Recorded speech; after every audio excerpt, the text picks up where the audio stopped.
shuttling it down racing. At present, we have some light rain around the circuit. Greasy conditions rather than full-on wet, but all the same, it can be a little bit of a drama potentially for some of these teams and drivers, whether they go slicks for this coming race, the first race of the day, which will be the GT4 Winter Series, whether they go on to cut tyres, we'll have to wait and see. All the same, welcome to Motorland Aragon, welcome to day 2 of the weekend. It is a day where championships could be decided on this, the penultimate point scoring weekend for this year's Winter Series. The Motorland Aragon circuit, always a thrilling place to watch racing action. Myself, Adam Weller and Andrew Mather are with you in the commentary box. Andrew with his first weekend with us in the Winter Series. Myself and Izzy Browning back wherever he is. 4-kilometre version of that means we've got the hairpin at the end of the long straight rather than the sweeping curve that the motorcycles typically use. 18 corners, predominantly left-handers. Elevation change of 50 metres. Not an easy one to walk, ask me how I know. Established in 2009, the circuit is rather alarmingly a bit older than a couple of the drivers in the Formula class, but it is still one of the newest and most compelling 21st century circuits in Europe, and one that always delivers fun when we come to the circuit for the Geely Racing Winter Series. The conditions have gotten a little bit worse today. Doesn't look like we're expecting much more rain to hit the circuit. We've had a little bit of drizzle on the way into the track this morning. There is a chance of rain throughout the day, but for now, just clouds, lower temperatures, and fairly still wind conditions is what's being predicted by our radar from Alpha Live, and that is potentially a good sign for everybody. But 3 to 4 degrees Celsius, a bit of a cold one for our drivers today. They're going to struggle a bit with some temperatures out there on the track, I imagine, today, and it's going to be a markedly different set of conditions than we had, say, at Valencia 2 weeks ago. So, English weather. And you do have English commentators in the box, my apologies. So I think we'll blame ourselves, Andrew, but it is going to be, I think, a really interesting, especially early on in these greasy conditions, a really interesting Sunday. Absolutely, all the ingredients are once again there for some really exciting racing here today at Motorland Aragon. And as you say, we'll start with the GT4 Winter Series in their second race of the weekend. And every single race that we saw yesterday had a different story. There were some common elements, particularly those first laps, and again, that's going to be key today because there's been no warm-up, there's been no running this morning, so for a lot of the drivers, they are heading into the unknown. Tyre choice, as mentioned, will be critical. But yeah, really excited for today, can't wait to get going. Yeah, you can see the first grid, the GT4 Winter Series, making its way down to the pits in drips and drabs at the moment. The GT4 teams this weekend are largely based out of paddock awnings because, frankly, there aren't enough garages to hold us this weekend. We have all 4 classes of Winter Series action. The GT4s, the GTs, the prototypes, and the Formula cars are all with us this weekend, so it is a full house, a slightly over-capacity house at least when it comes to the main pit building, and that is always great to see. Of course, it will be all 4 categories racing today. The GT4s will be starting their race in a little over 15 minutes time. They'll be leaving the pits in a little under 3 minutes time. We then have the Formula Winter Series about an hour after that at 10:15. We have the prototypes having their second race of the weekend at 11:15. Then at 12:35 we have GT Winter Series with their first race of the day, their second race of the weekend, of course, and that will be taking place from 12:35. That is the last race before we go to a lunch break, and then we'll have another race for the Formulas, another race for the GTs and the GT4s, and it will be the GT Winter Series, of course, that closes out the day, as it so often does in the Geely Racing programme. We you've got two flavours of GT cars, the big GTs and then the GT4s, although increasingly little in the modern era separating a GT4 car from a GT3. Of course, yes, less downforce, slightly more production based as an overall product, but towards the end of that long back straight here at Motorland Aragon, they're not too far off actually in terms of straight line speed, only somewhere in the region of 10 kilometers an hour based on some of the earwigging I was doing down in the pit lane, just because of course the GT3 cars have so much downforce. But there is, of course, we mentioned that back straight, which also leads me to mention turn 16, always an action zone, and if we are indeed still on greasy conditions by the time we get the cars out on their first racing laps, I think it's going to be a compelling one. I think it's going to go one or two ways, and particularly those categories with more cars. That's where we're going to see the real drama, because you've got on one side the unknown grip levels that could produce drivers going, do you know what, I'll just take it a little bit easier into turn 16 on that first lap today. But then there'll be some who may see that as an opportunity to gain some position. So yeah, turn 16 will be a hot spot of activity, not just on those first laps, but throughout the race. We saw some action down there in the prototypes, in the battle for third place on the podiums. A great race in the GT Winter Series yesterday with many a story to tell. So and there's more opportunities to overtake around this circuit as well. Turn 1 is going to be an area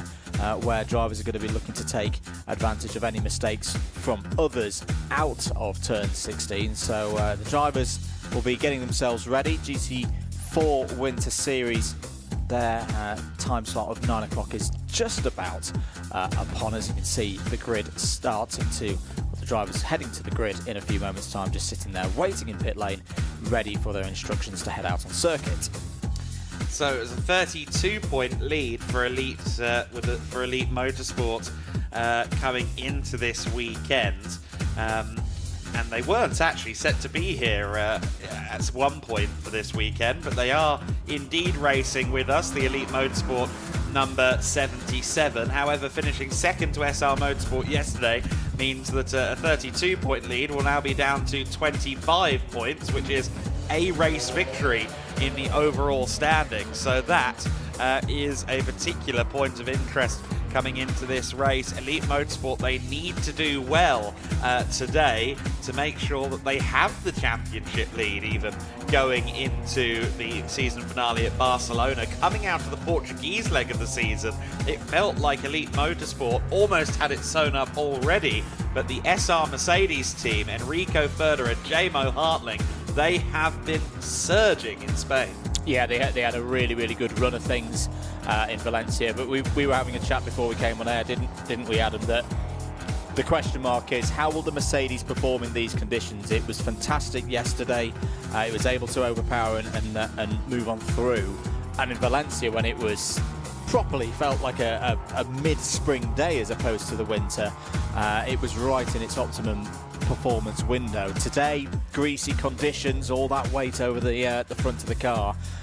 There's some talented drivers in that machine, but yeah, it's going to be a challenge for them, I think, today. Yeah, traditionally in this kind of midpoint weather, we have seen them struggle a bit with not just SR, just the Mercedes platform in general doesn't seem to like this this halfway house situation. It's going to be interesting to see how they handle this corner, the exit of turn 10. In the dry conditions yesterday, drivers were exploiting the fact that it's one of the corner exits that isn't being observed for track limits. But of course, in these conditions, the last thing you want to do is tempt the greasy curves too much. We'll see if that changes anyone's approach. Certain parts of the circuit, like turn 3, looked quite slick to me, but some other parts of the track looking effectively dry. It's, I think, going to be a very difficult choice for these teams and drivers. Quite a lot of the drivers on this installation lap, of course, they're taking it slow. They sort of have to take it slow. They can't be seen to be driving crazy on the sighting lap of before the race. But it's a very limited window of opportunity that they have here to actually understand what's going on underneath them in terms of track surface. But I suspect more drivers than not will be possibly taking the safe option here and maybe going for cut tyres. Yeah, I'd say so, particularly when you've got the third, another race later on today. The last thing you want to do at this stage of the weekend is have a silly incident and give your team too much work to do to get back out into the third race later on this afternoon.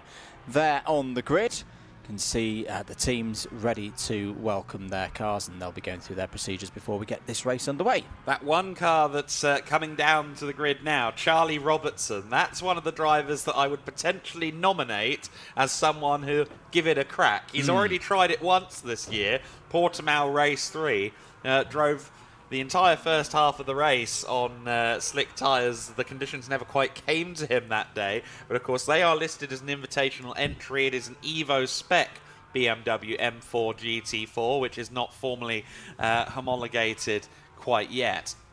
And so he took that qualified risk at Portimao, and it didn't pay off. But Charlie's approach is basically, look, we're not fighting for points, so I'll give it a go, and I wouldn't be shocked if that car had slicks on it. But that's going to be the important thing down there on the grid, is seeing what tyres everyone ends up on. And of course we do have Izzy and cameraman Joe down there. Hopefully we'll get to see tread or no tread down there for most of these drivers.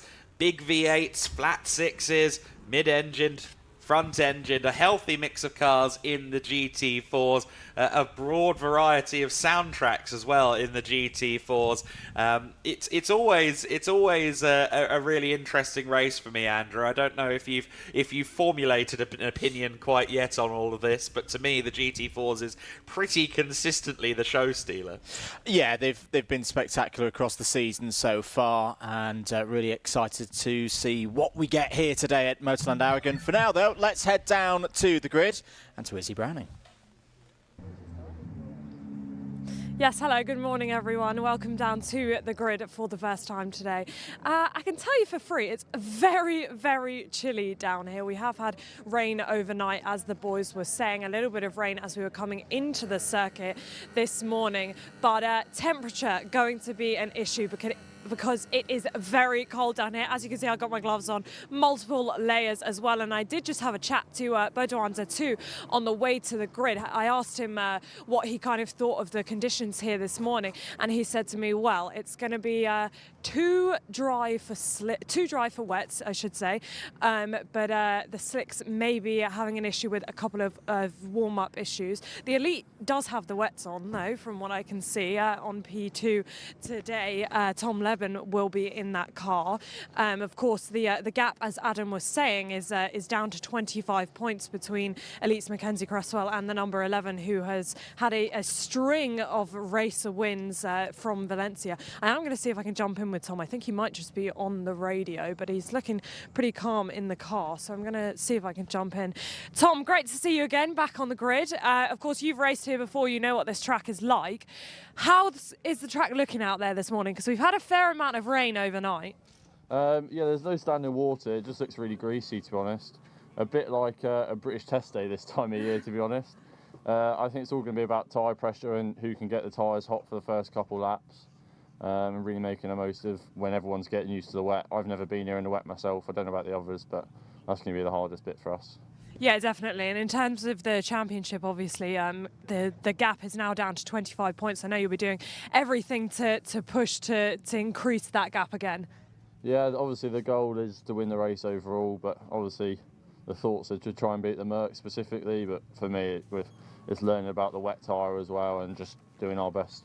Absolutely. Good luck out there. Right, we're going to continue back as the race director wants to have a chat with Tom Levin. He said, give him to me. Of course, the number 11 alongside on pole position. J-Mo Hartling will be in that car. 3-minute board going up. So we're going to continue back to the P3, and that is the 812 of Charlie Hart. I do want to grab a word with Charlie because Callum had a very tricky race yesterday. I'm interested to know if they've changed anything on the car today. So I'm gonna jump in with Charlie as Callum's having a last couple of words. Charlie, tricky race for Callum yesterday. Is there anything that you guys have changed overnight to maybe have a less tricky race this morning?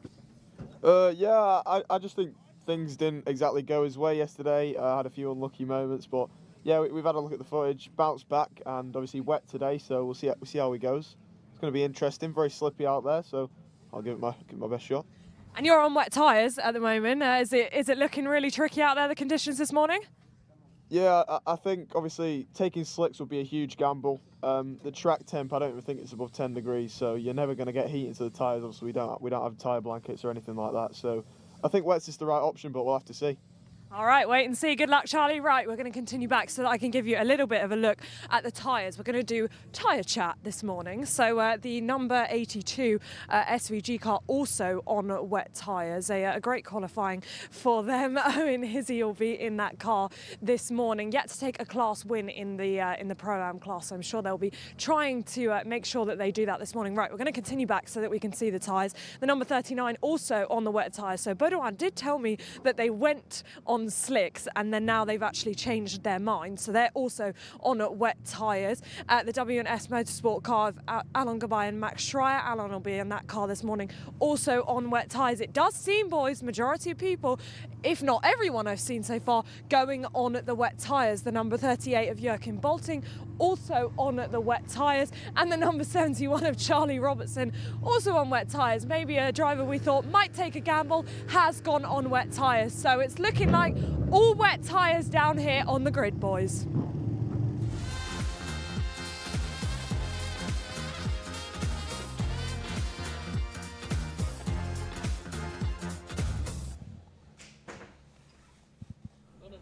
Thank you very much, Izzy. We were wondering if anyone was going to take the gamble, but that sheen on the track is just a little bit too worrying for everybody. I do understand, I do sympathise, but it would have been interesting if someone had rolled the dice. Look at that margin on the front row. 203.335 for J-Mo Hartling in qualifying. 203.352 for Tom Leben. Very evenly matched on the front row of the grid.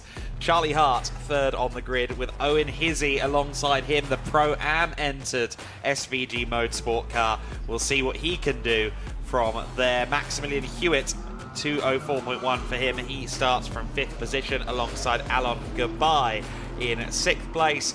Charlie Robertson in P7 alongside Joachim Bolting. We'll be sharing with Peter Turting in the third race later on. In 9th and 10th, it is the pair of SR Motorsport Cayman Trophy cars, Luisa Carla alongside Cedric Fuchs. Those two young talents will certainly come through the order. They typically succeed at doing so in these conditions. Daniel Blickler is 11th on the grid alongside Nico Grundl. In 13th position, it is Thilo Goss, the number 700 Aston Martin Vantage. And my thanks to Sergio Fonseca, part of the crew behind the scenes here at the Gaelic Racing Winter Series with the Portuguese Race Ready organisation. He had the same question as me on his mind, and he's confirmed everyone has put the wets on. So Izzy managed to cover that very well, and absolute confirmation from Sergio as well. He was doing some snooping, and everyone has decided to go for the wet, and I do get it, because especially around here, seemingly at the back end of the circuit, it is looking particularly greasy.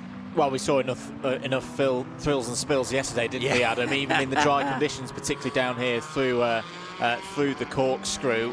And I think this corner's going to be, well, you mentioned the exit of turn 10. I think the whole of that run down through 9 through 10, where you need that front traction, that's probably the biggest point where you'd say, yes, go for some wet tyres, because whilst drivers have been exploring parts of the tarmac out to drivers, right, there is some dirt and gravel that's ready to catch the unwary should they have a really big moment. But formation lap underway. Hartling on pole position for this one. Tom Leben will have plenty of experience of these kind of conditions. What can he do there from the second spot on the grid? Also interested to see, looking a little bit further down the order, Joachim Bolting had a really good day yesterday. What he can do from the 4th row of the grid. Many of the drivers with 2 allocated drivers on the entry list this weekend. Their second driver is doing this race as opposed to the first yesterday.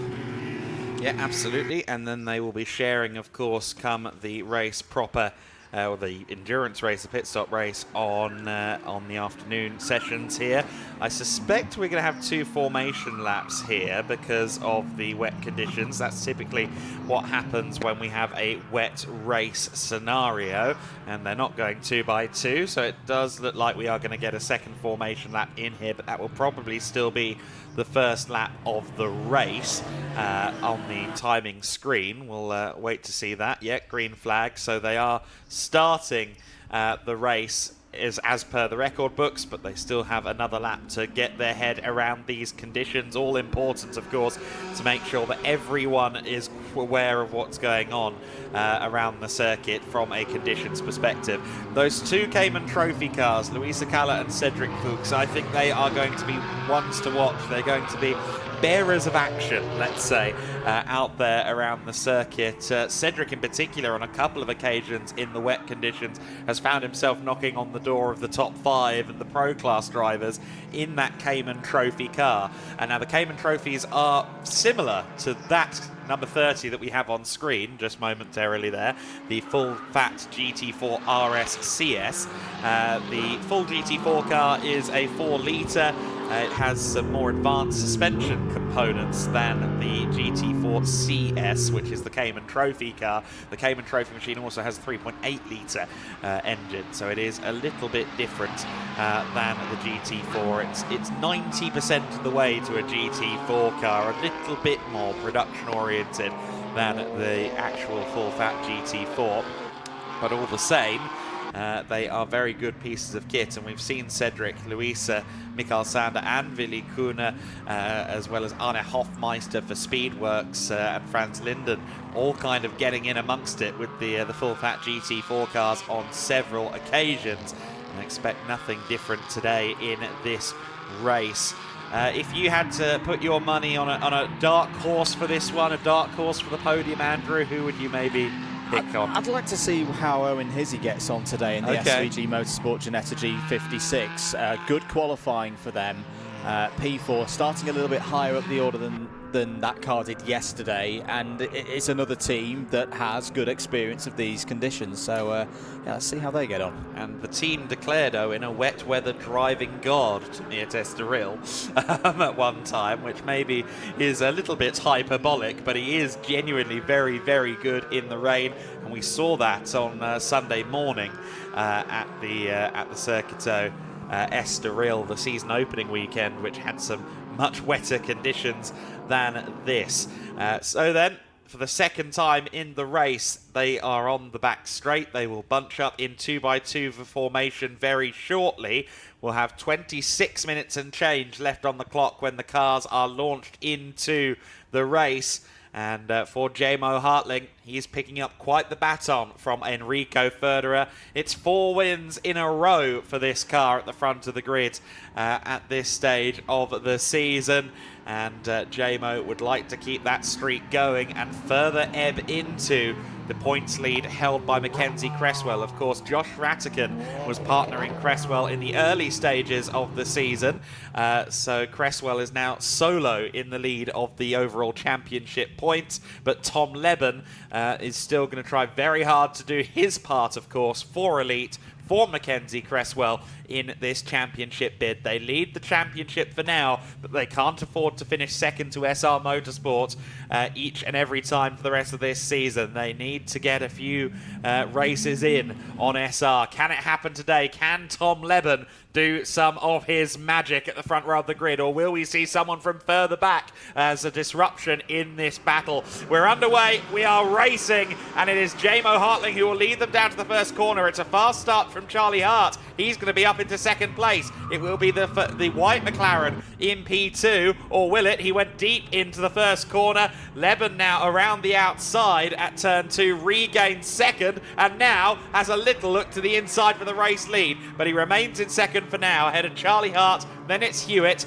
Hizzy in fourth. No, Hizzy's gone down to sixth place, and Alan Gabai is up to fourth position. So Gabai having a very good start indeed in the WNS Motorsport Porsche. Wide goes Jamo Hartling, and Tom Leben may not need a second invitation. He's on the outside line now for turn number 7. Can he find the grip around the outside of the corner. He strays very wide indeed. I think that's going to allow Hartling to retain the race lead as they approach the corkscrew. Oh, and Levin has gone very, very deep indeed. All of them, I think, have slightly misjudged that corner. J-Mo Hartling goes extremely wide on the second phase of the corkscrew, and Tom Levin does get into the race lead. Goodbye now challenging for the podium positions. The McLarens are brave enough to go onto the runoff area. Some of the others are taking a more conservative approach. They'll approach turn 12, all trying to suss out this circuit in unison, but it's Leben who gets there first. I was going to say, everyone was a bit cautious through the first 2 or 3 turns. That all went out the window by the time we got to turn 5, turn 6. Everybody's having moments out there, but what a great start, as you say, from the 31 of Alain Gabai, who's now looking around the outside to the inside through turn 15, is taking third place away from Charlie Hart and the Rafa Racing by Racelab 812 McLaren there. Leading then, it is going to be Tom Leben coming down the long straight to turn 16. Hold on to your hats, everybody. How much grip is there in the main braking zone of this circuit? Look at Gabai. Gabai on the outside now challenging Hartling for second place, trying to go round the outside. Can he find the grip when he gets on the power? There's a bit of a kick of oversteer. As round goes the Aston Martin Vantage of Maximilian Hewitt.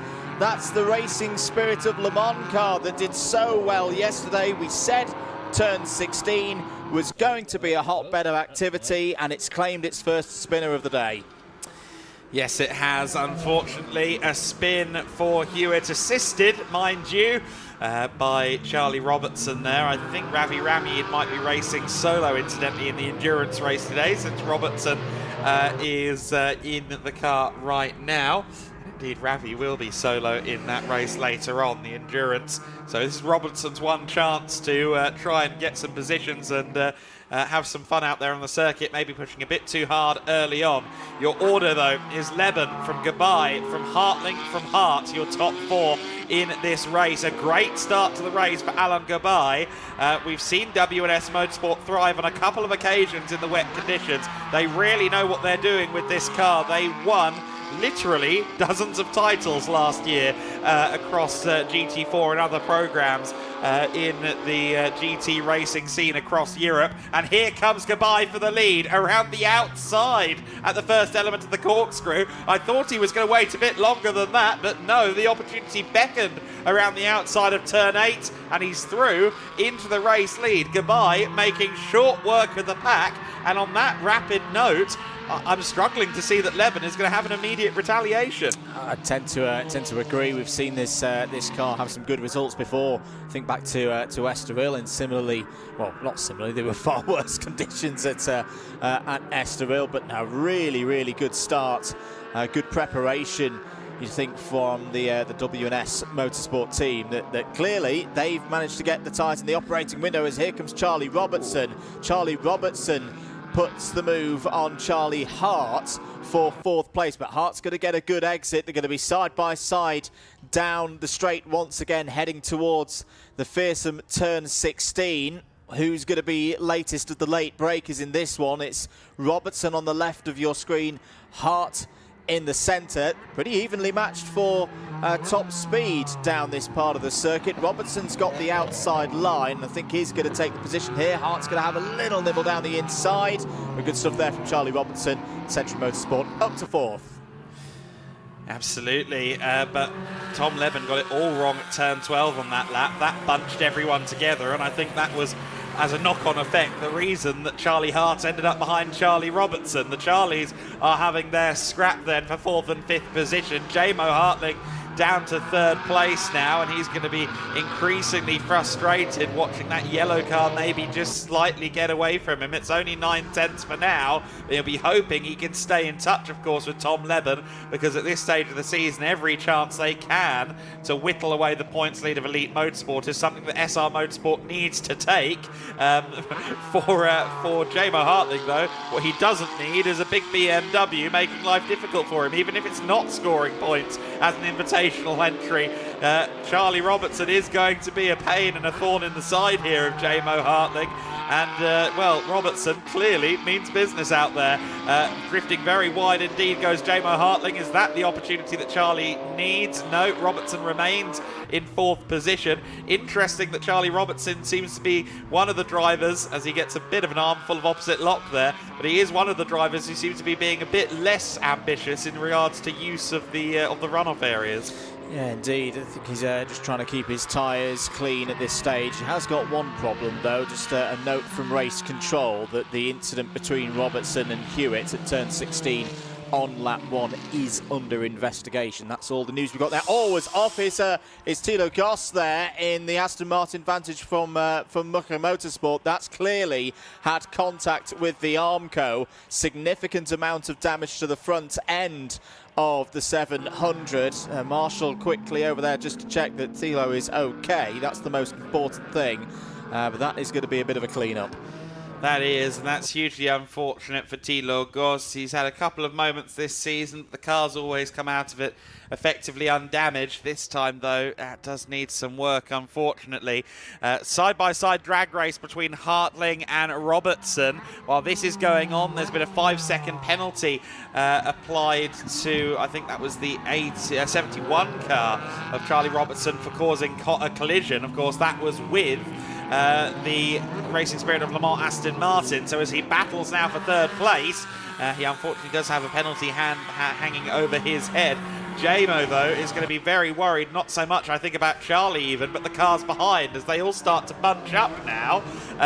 He, of course, even though he won't lose points to Charlie Robertson, he will lose points to Charlie Hart, to Owen Hissey, to Cedric Fuchs. In the overall title, it's clear that JMO is struggling in these conditions, and I tell you who isn't struggling, Cedric Fuchs, who is, as predicted, coming up to the overall podium fights in the Cayman Trophy leading car. Yeah, brilliant job so far from Cedric Fuchs. Just again watching the body language on JMO Hartling's car at the moment. It's as we feared. It's on turning. He's really struggling to get the front axle of that Mercedes AMG GT4, which has all of that weight up front. It's a beautiful machine, but it's probably not feeling too beautiful in these half wet, half dry conditions. There again, you just see him running wide.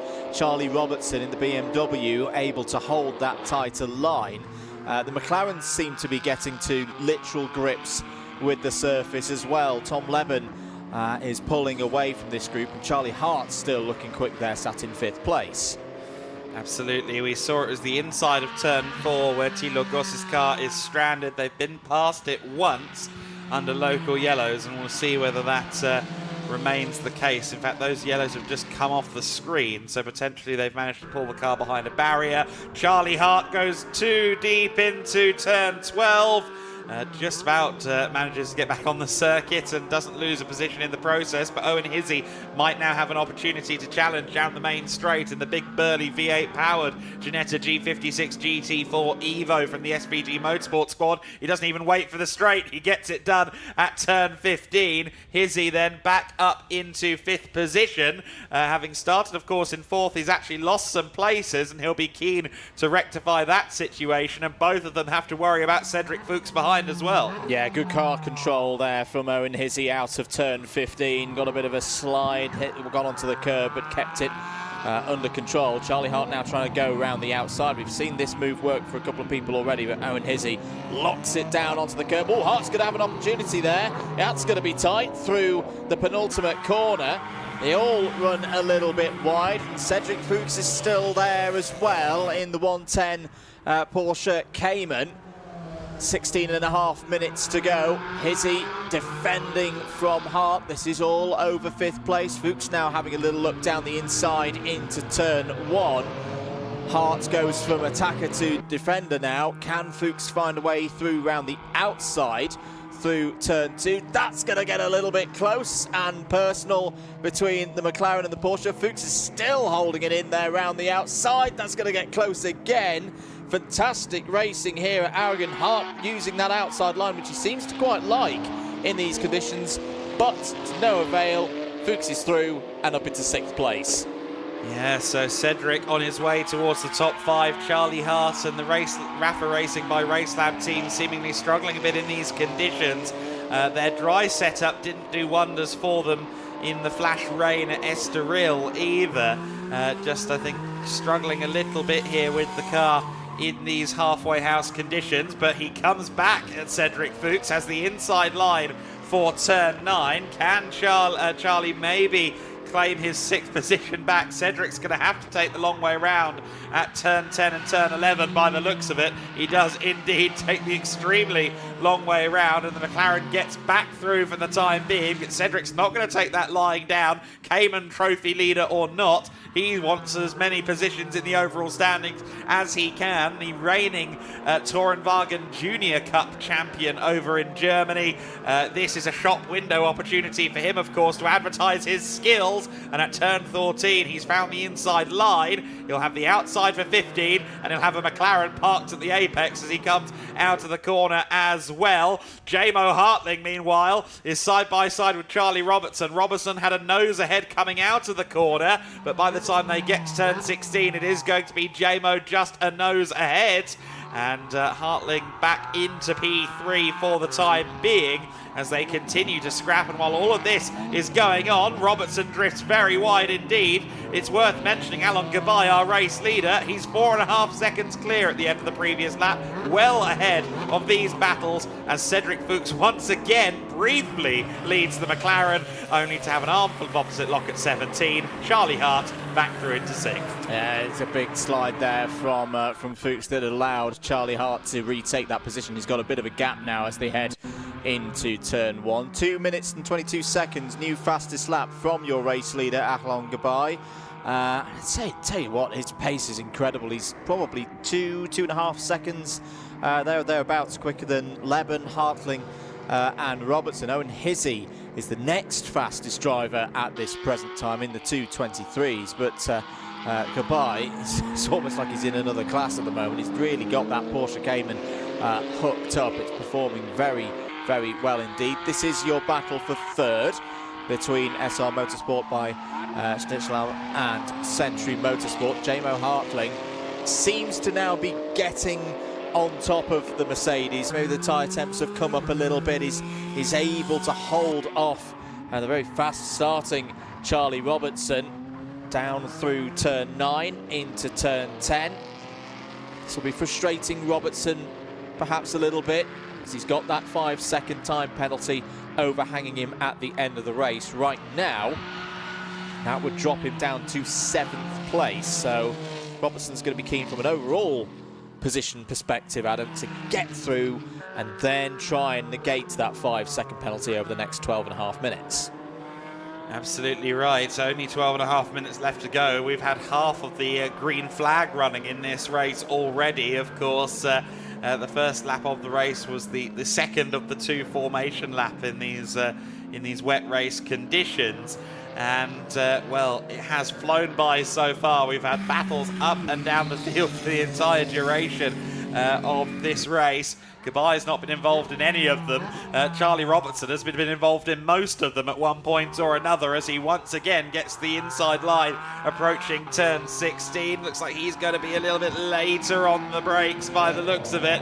And he gets it stopped for the apex. Meanwhile, Hartling on the slippery paint there is going to fall down to 4th momentarily, but it was a good run out of the corner for he and Liesel, the Mercedes AMG GT4. Will Hartling have the opportunity to try and get 3rd place back as they come across the line? It is Robertson with a nose ahead at the timing line. By the time they get to turn 1, it's the Mercedes with its 3-pointed star just clear of the BMW, but Robertson and Hartling, they can't be separated out there. Yeah, it's good to see this from Jamo Hartling, that all of a sudden he's able to get off the corners a lot better than in the first 3 or 4 laps. So yeah, I do think that number 11 Mercedes is coming properly into its performance and operating window now.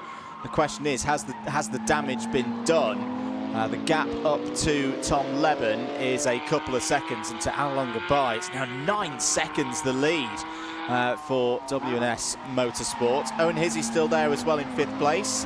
Need to keep an eye on him. Currently leading in the Pro-Am category. 3 entries in the Pro-Am category. I mentioned the other drivers in that one. Joachim Boelting at the moment in a solid 8th place. Has got 7.7 seconds to find up the road to catch up to Cedric Fuchs, but is holding off Daniel Blickler at the moment by 8/10. So good battle there further down the field.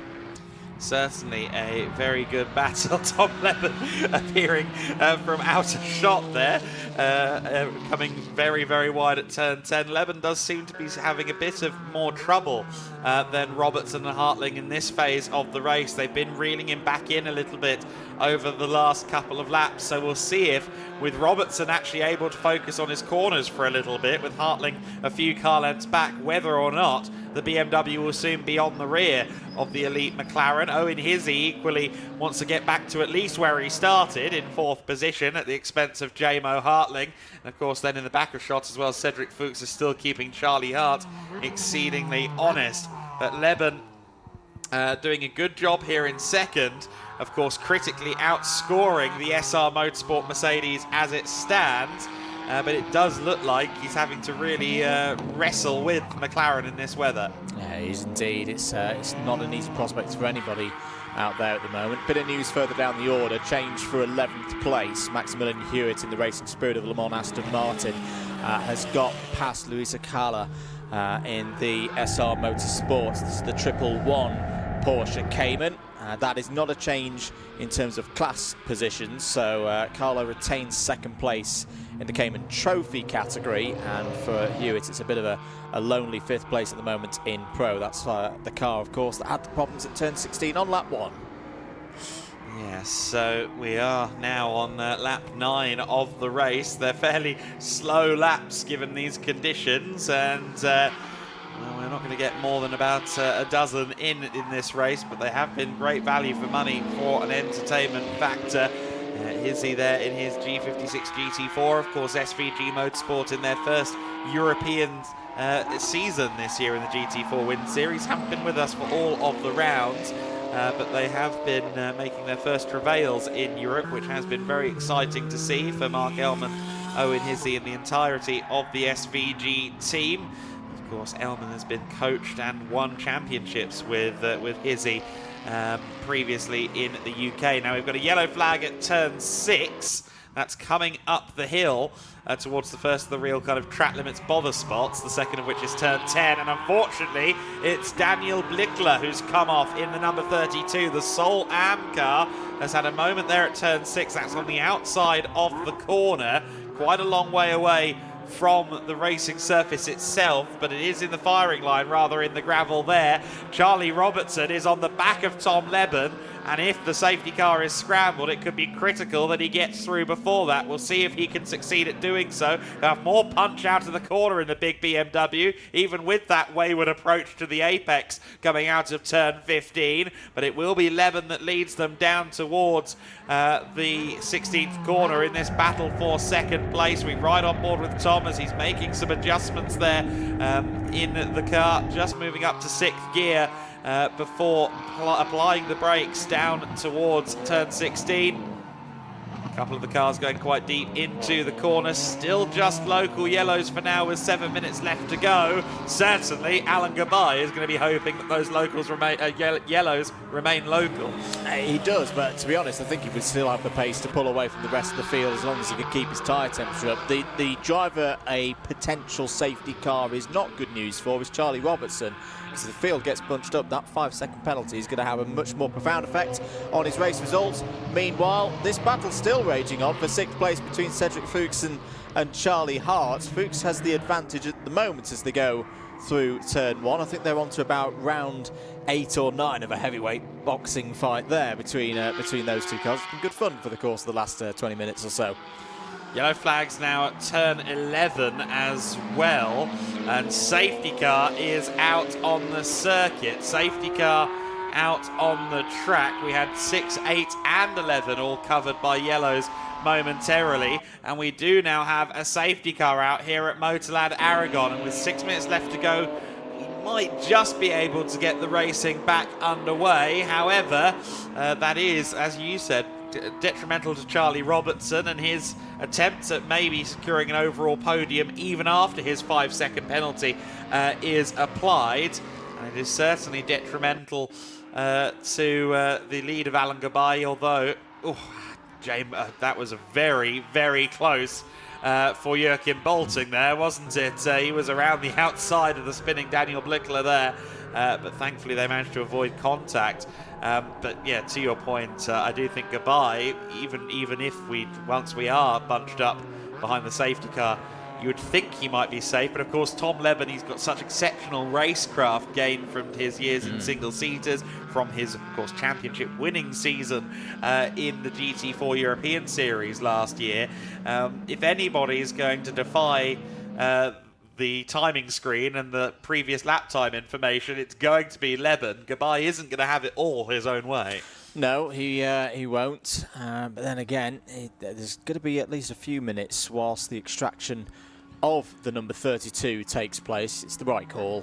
They've got to get the big tractor out to pull that Porsche out from the gravel. It is well and truly beached in there. It's not going to be going anywhere in a hurry. So the order, with just over 4.5 minutes remaining on the clock. Alain Goodbye for WNS Motorsport is your race leader. The race lead was up to 11 seconds. That's promptly going to come down now. Tom Leben for Elite Motorsport in the McLaren Artura GT4 is in second place. Charlie Robertson for Century Motorsport in their BMW M4 GT4 Evo, that's the invitational car, is in third, but has a 5-second post-race time penalty overhanging him from an incident on the first lap. J-Mo Hartling in fourth, the first of the Mercedes AMGs, well, it's first of the cars operated by SR Motorsport by Snitch Lam. Owen Hizzy, bit of a slower start than we would have expected, but he has been able to fight back to fifth place overall and has the lead in Pro-Am. That's the SVG Motorsport Ginetta G56.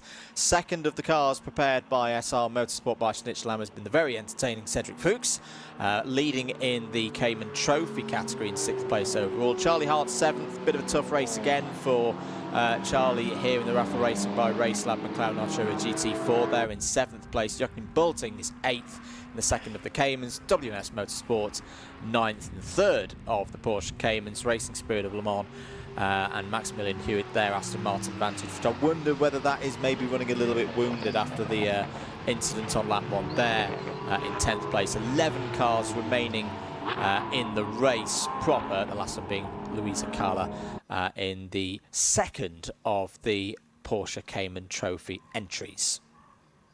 Yes, indeed. We saw there Daniel Blickler being pulled back onto terra firma. Might even let him go again. We'll have to see quite what happens there. But all the same, I think the objective here for the driver of the Volkswagen Polo is go as slow as possible to make sure we get one more racing lap now, because if he goes past the start-finish line again, the race will end under safety car. Incidentally, for those of you who saw the viral moment from last year, yes, sadly, that is a Volkswagen Polo. The Panda 100 horsepower is in the paddock, but sadly not in use as a safety car for this weekend.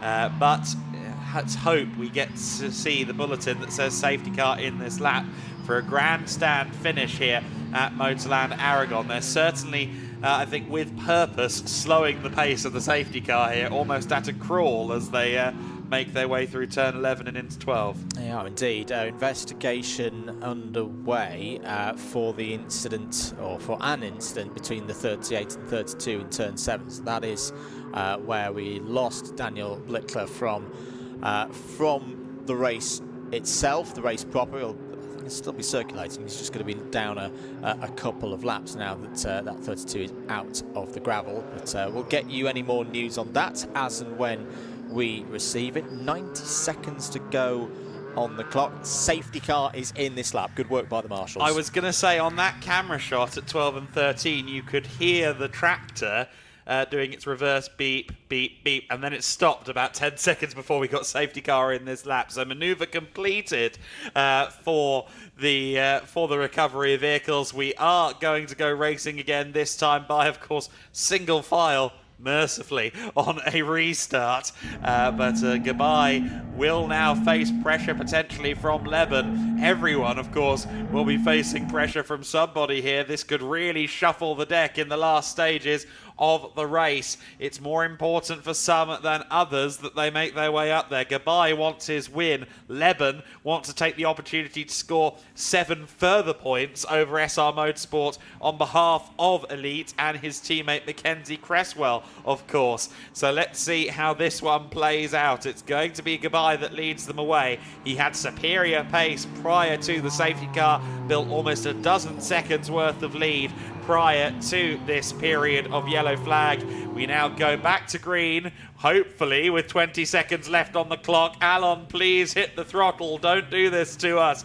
We've got 15 seconds left. He has hit the gas. We will get one more lap of racing in here in the GT4 Winter Series. And it is the W&S Motorsport Porsche that leads the way. Tom Leben is in second place. Will he remain there? Owen Hizzy under pressure further back from Cedric Fuchs for 5th position. But it's Gabai, Leben, Robertson, Hartling in the top 4, as it was under the safety car coming out of turn 2, now towards turn 3. Robertson gets the car turned in, even though he was on the paint there on the outside of the entry to turn 3. I was a little bit worried there momentarily. Leben a little bit squirrely there on corner entry, going up the hill towards turn number 5, but that's no harm, no foul. Critically though for Alan Gabai, he's already got a couple of car lengths. I think he's almost in a range of safety now up against Tom Leben. Here comes Jamo Hartling, however, to get to the inside of Charlie Robertson.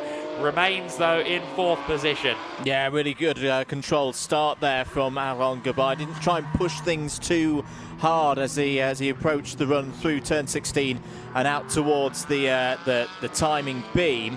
He does have this one under control.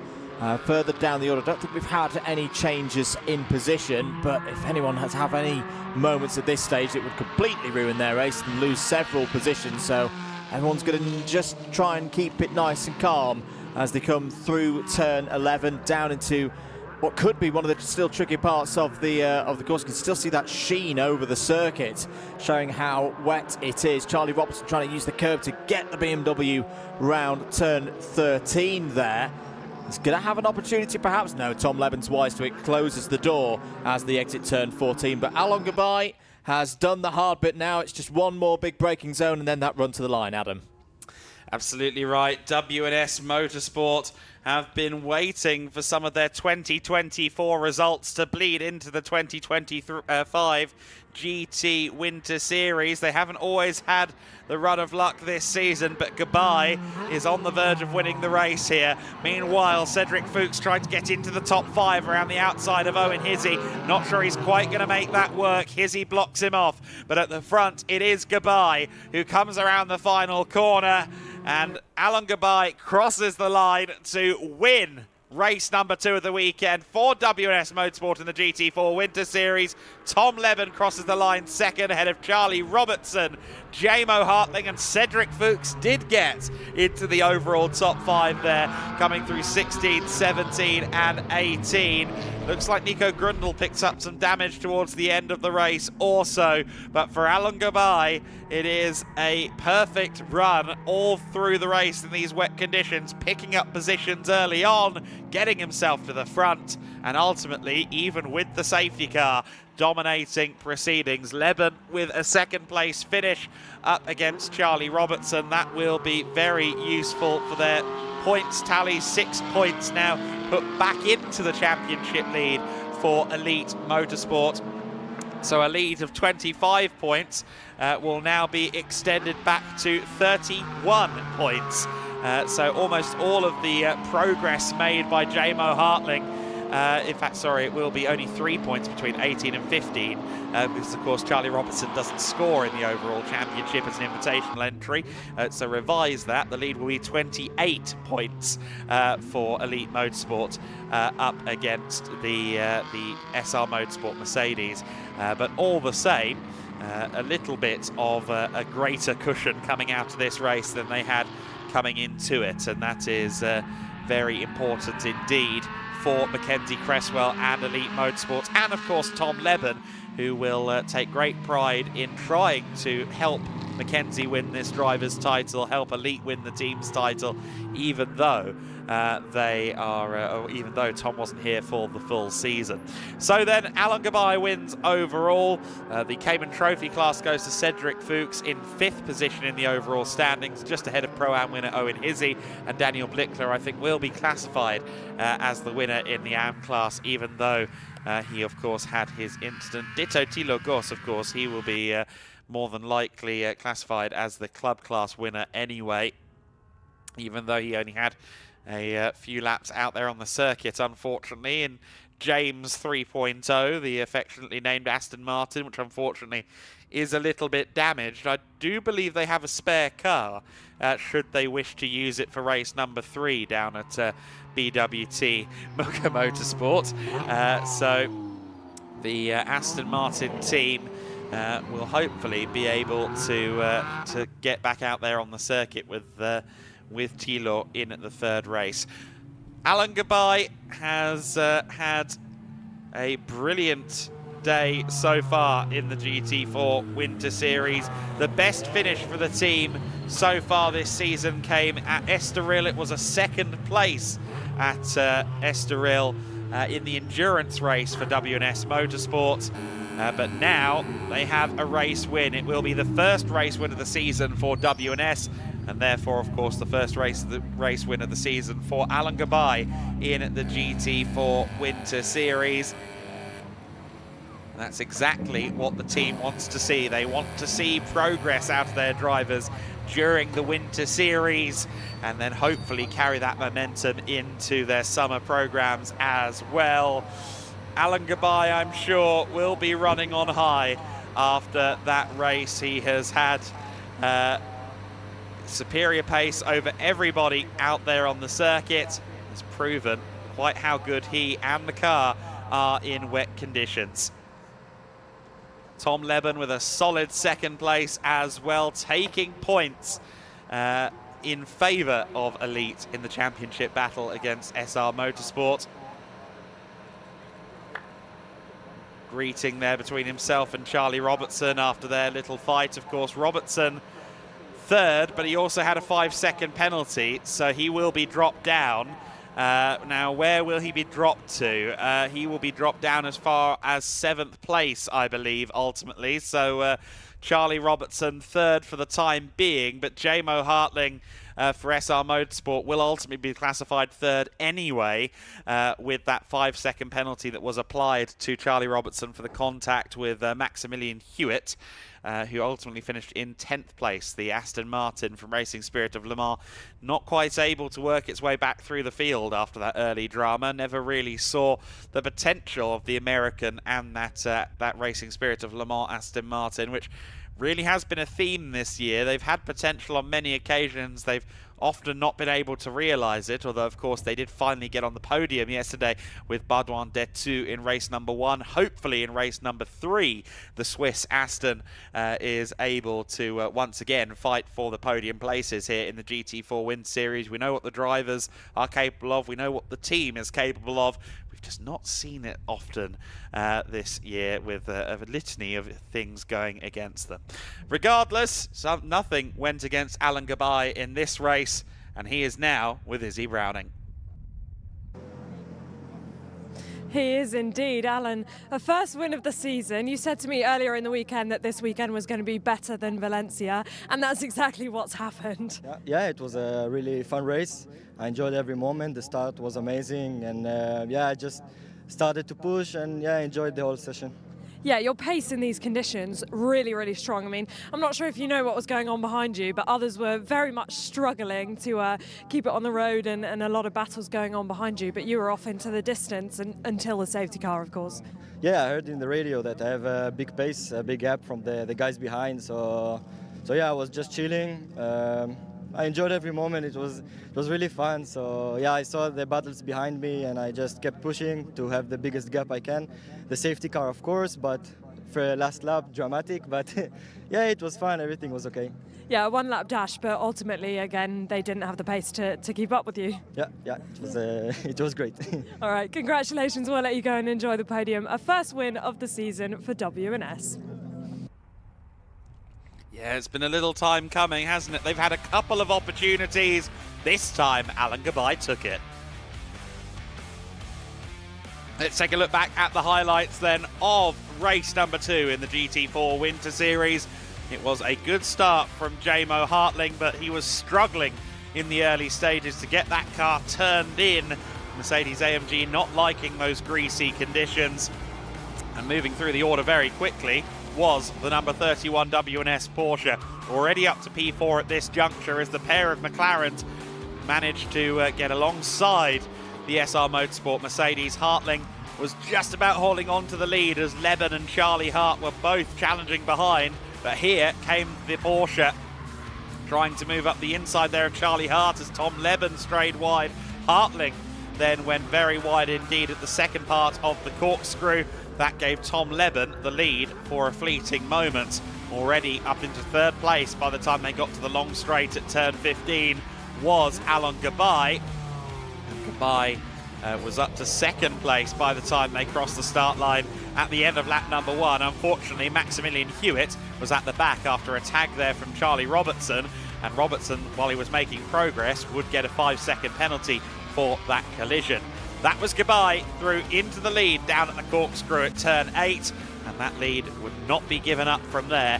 Robertson moved past Charlie Hart for 4th position. The big BM was soon challenging Jamo Hartling for 3rd on the road. Of course, that's an invitational car. It doesn't score points, but still a hindrance for Jamo as he was trying to chase down Tom Leben in at the number 77, his championship rival. Owen Hizzy and Charlie Hart had a little bit of contact coming out of turn 16 behind them, and Cedric Fuchs was getting involved as well. We saw lots of drivers going deep into the corners, struggling out there on the circuit to find purchase, to find grip, to find turn-in their cars. And a few instances of near contact. Owen Hizzy was determined to climb through the order and was having some great battles with the likes of Charlie Hart and Cedric Fuchs during this race. Cedric getting leaned on a little bit by Charlie Hart, the Cayman Trophy leader, again disrupting the main GT4 battles. But of course, Cedric has every right to fight for these overall positions, and fight he did.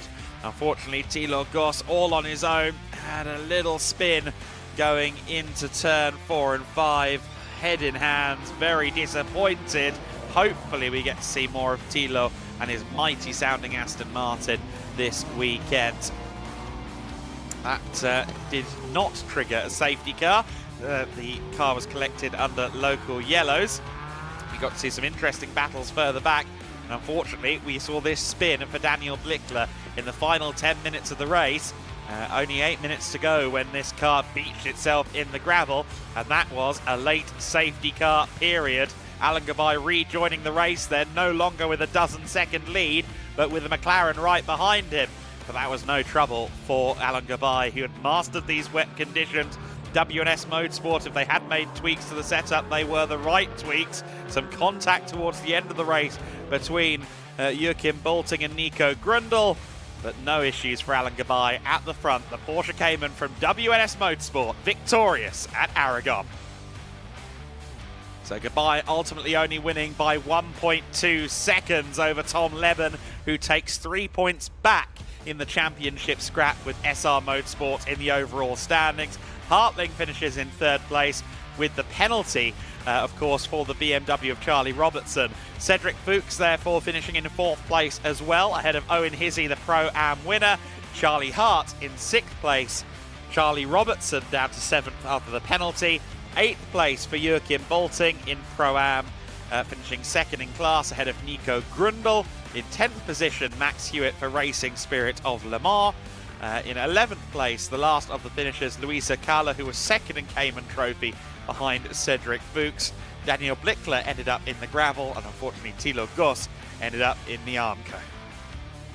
So then, the race is finished for GT4s, but the day is just getting started here in the Giedlick Racing Winter Series. The Formula teams are currently getting their cars prepped and ready to go underneath the podium. Of course, we will have a podium ceremony shortly with Andrew Mather and the winners and podium finishers in the GT4 Winter Series. But those Formula cars are going to be compelling. Just looking out of my window now, Everybody is on cut wet tyres, and I think that will be the case in the race as well. Looking at the circuit throughout that race, there wasn't much drying going on for the surface of this circuit. Some of the surface is relatively new. They've done some resurfacing since we were here a year ago, and that will be particularly slick. And of course, in these very cold ambient conditions, the circuit isn't going to dry quickly. We are ready though on the podium, so let's go to Andrew Mather with our drivers from the GT4 Winter Series. Thank you very much, Adam. Yes, it's time for our first podium ceremony of the day for race 2 of the weekend here at Aragón for the GT4 Winter Series. We'll start with our Cayman Trophy category. First of all, please welcome your second place driver for SR Motorsports, Luisa Carla. And your victor in the Cayman Trophy category, also for SR Motorsport, please welcome Cedric Fuchs.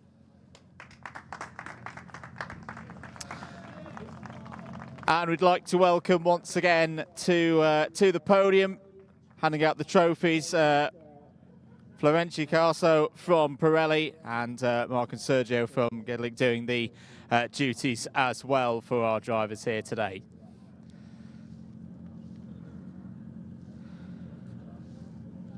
A very entertaining race for our Cayman Trophy drivers in tough conditions here at Motorland Aragón. It is quite cold.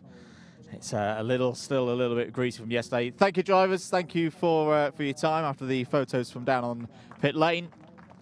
And we'll see you again later on for race number 3. Next, we move to the Pro-Am category. First of all, please welcome your third place driver for W&S Motorsport, Nico Kerndl.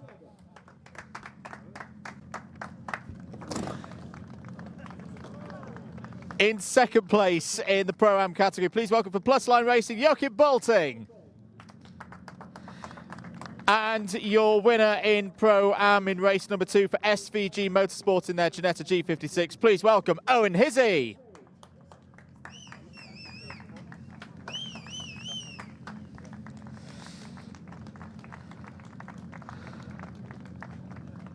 Once again, the trophies being presented to our top 3. All of them taming the conditions very, very well across the course of this morning's race. A few photos as well. And applause from those down in pit lane. Thank you very much, guys. Thank you for your time. Congratulations once again. A brilliant race there. One more category to go is, of course, the Pro category. First of all, let's welcome your third place driver for SR Motorsport, Jamo Hartling. In second place for Elite Motorsport, please welcome Tom Leben. And your winner, a superb drive both before and after the safety car for W&S Motorsport, please welcome Alon Gabay.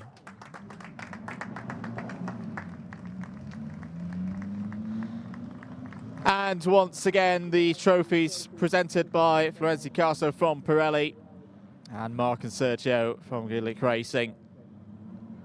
Fantastic stuff from our Pro category, a race that kept us on tenterhooks throughout with those tough conditions for everybody out there, but a very good performance indeed from Alon Gabay.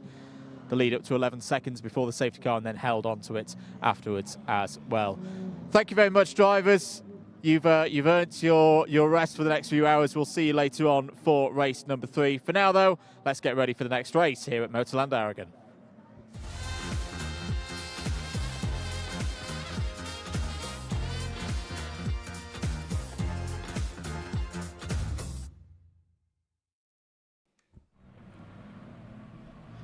So then, the Formula Winter Series cars are now heading out onto the grid for their second race of the weekend. It is race 2 for them.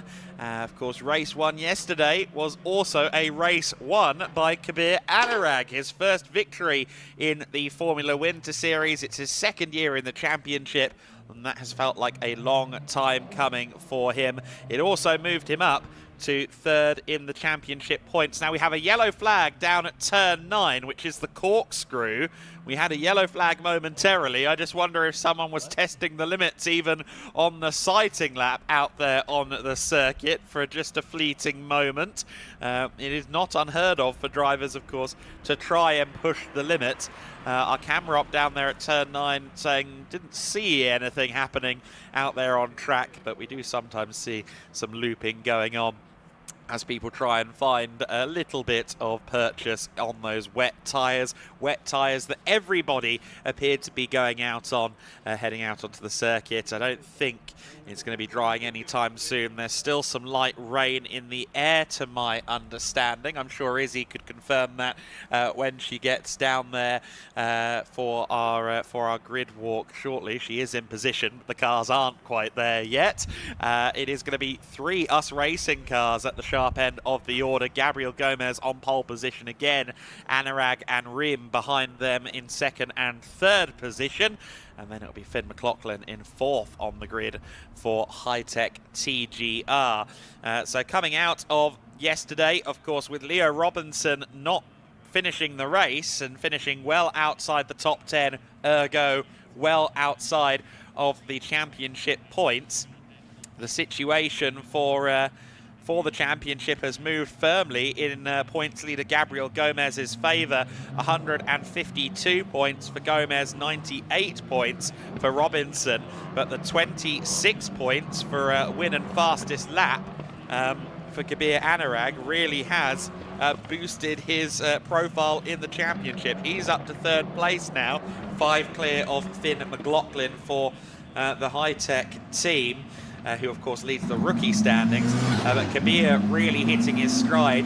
A bit late, I would suggest, to challenge for the overall title, but all the same, great to see new drivers getting in amongst the winning positions in the series. Of course, Kabir very familiar to us in FWS in his 2nd full season, but I think in these conditions, opportunity is rife and indeed ripe for drivers to maybe get some wins on the books. The weather is going to throw a spanner in the works, and it wouldn't be shocking to me if we saw another new face on the top step. Yeah, I tend to agree. I think for Kabir Anurag as well, just looking at his body language after the race yesterday, Adam, it was almost the shoulders came down. Yes, got that race win on the books. And he could be, I agree, I think the hopes of the championship being at the top of the standings at the end of things once we've completed the meeting at Barcelona a little bit long, but he could also be a very, very big helping hand for Gabriel Gomez in his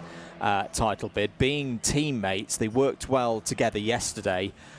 Gomez, is still going to be, I think, one of the favourites for this race, but yeah, it's going to be intriguing to see how the US Racing guys work together again here today. So under normal circumstances, the drivers have to go out for their sighting lap and then head straight to the grid. However, the bulletin was put out on the timing screen saying, look, you are allowed in these circumstances to go and have a 2nd sighting lap, which everyone took the opportunity to do. So the cars are still making their way around the circuit largely at the moment here at the Motorland Aragón. Drivers taking the opportunity to really get their eye in, figure out where the circuit is slippery. It does look to me like it's a bit drier down at the first couple of corners than the back end of the circuit to me. I think that like maybe turn 3 through turn 10, turn 11 seems to be the most tricky section of the circuit at the moment, but it is going to be tricky for everybody in these conditions. Someone who I think might be one to watch in this race, Andrew, is Nina Hardeman. She has been a disruptor all year long. She's often come up through the order anyway. She's starting in a very strong 11th position and is therefore the first of the female trophy drivers. I wouldn't mind betting that she comes through the order. I could also see someone like Rafaela Ferreira coming up. She starts 18th on the grid. Simon Trans has had some very promising efforts as well. He starts from 16th on the grid. Had a good Portimao run, I think, in the wet, was on the verge of the top 10, so we have to keep an eye on him. And then, of course, it's going to be an interesting day in general, I suggest, for Thomas Behrman, because he will be on the front row of the grid for race 3 later on, determined by qualifying 2. This grid set by the second fastest times from the first qualifying session on Saturday. Behrman for this race will be starting from 6th position, and of course, well, we carry that stereotype with us. He's a British driver. Everyone expects you to do well in the wet when you're British. Yeah, I think the other concern for the drivers right now, just stepping out onto the podium for the first time today, is cold. Yesterday we described the conditions as brisk. Today they're biting. It's just a few degrees in air temperature lower, so it's going to be a challenge. We saw a lot of locking of brakes on the dry tyres in dry conditions yesterday. I think that's going to be even more to the extreme in the first couple of laps of this one. Other stories to note, Elliot Weiss, first time in for the series this year, starts on the 10th row of the grid for this one, inside the top 20. Intrigued to see how Elliot Weiss gets on today. Andrea Dupe is another one to look out for, mainly because Andrea is at the very back of the field, didn't get a second counting lap in yesterday in qualifying 1, so as a result of that will start 29th on the grid, but we know that his pace is a lot stronger than a 29th spot on the grid, so look out for the Italian coming through the field. Yeah, good spot there. So Dupe will have some work to do down at AS Motorsport. Sebastian Bach could be another one to watch in this race as well, from 15th on the grid. Just ahead of pole position on the grid is Izzy Browning, and she is now ready to talk us through what's going on down there at the start line. I am indeed. Down here at the front of the grid, although the grid is looking very empty at the moment. Of course, you will have seen that the drivers got more than one installation lap due to the conditions down here on the grid. I'm going to be a little bit careful because a couple of cars are still rolling in. And Adam, you were asking earlier if it's still raining down here. It's strange because there are some light raindrops, obviously not anything anything too sinister, as you can see on the camera, but there are some light raindrops, and it's definitely still very cold down here. I would even say that it's got colder. My hands certainly have got colder after that first race, and I'm sure that these Formula drivers will have been looking out at that first race and maybe just having a look at how tricky things have been. Our front row has now rolled in, so of course familiar on the front row pole position of Gabriel Gomez in that number 78 car. One of the last to come to the grid, along with his teammates Maxime Rem and yesterday's winner Kabir Anurag. Of course, you'll see on the cars the wet tyres as we are expecting. It's definitely going to be a tricky race in terms of conditions. Right, I'm going to continue back because we have spoken to Gabriel and to Kabir quite a bit. I am going to jump in with Maxime Rem if I can. Had a DNF yesterday, obviously a tricky race yesterday. Front wings galore. Flying all over the place in the opening couple of laps of yesterday's race. I'm going to see if I can jump in with Maxime, although there is a lot of work going on the tyres. Maxime, how are things looking out there? Obviously very, very cold down here this morning. How's the track looking and feeling? I mean, obviously it rained last night, so now it's just starting to dry down. I think we're going to be on wet tyres for this race. This track dries down very slowly, so it's gonna be, I think the one who figures out the best line is gonna win, and I think I'm quite quick with that, so let's see what I can do in these tricky conditions here in Aragon. Yeah, absolutely, and sounding confident. Obviously yesterday was a difficult start to the weekend, but I'm sure you're fired up and ready to go again today. Yeah, of course, today we have to go again, we have to reset, and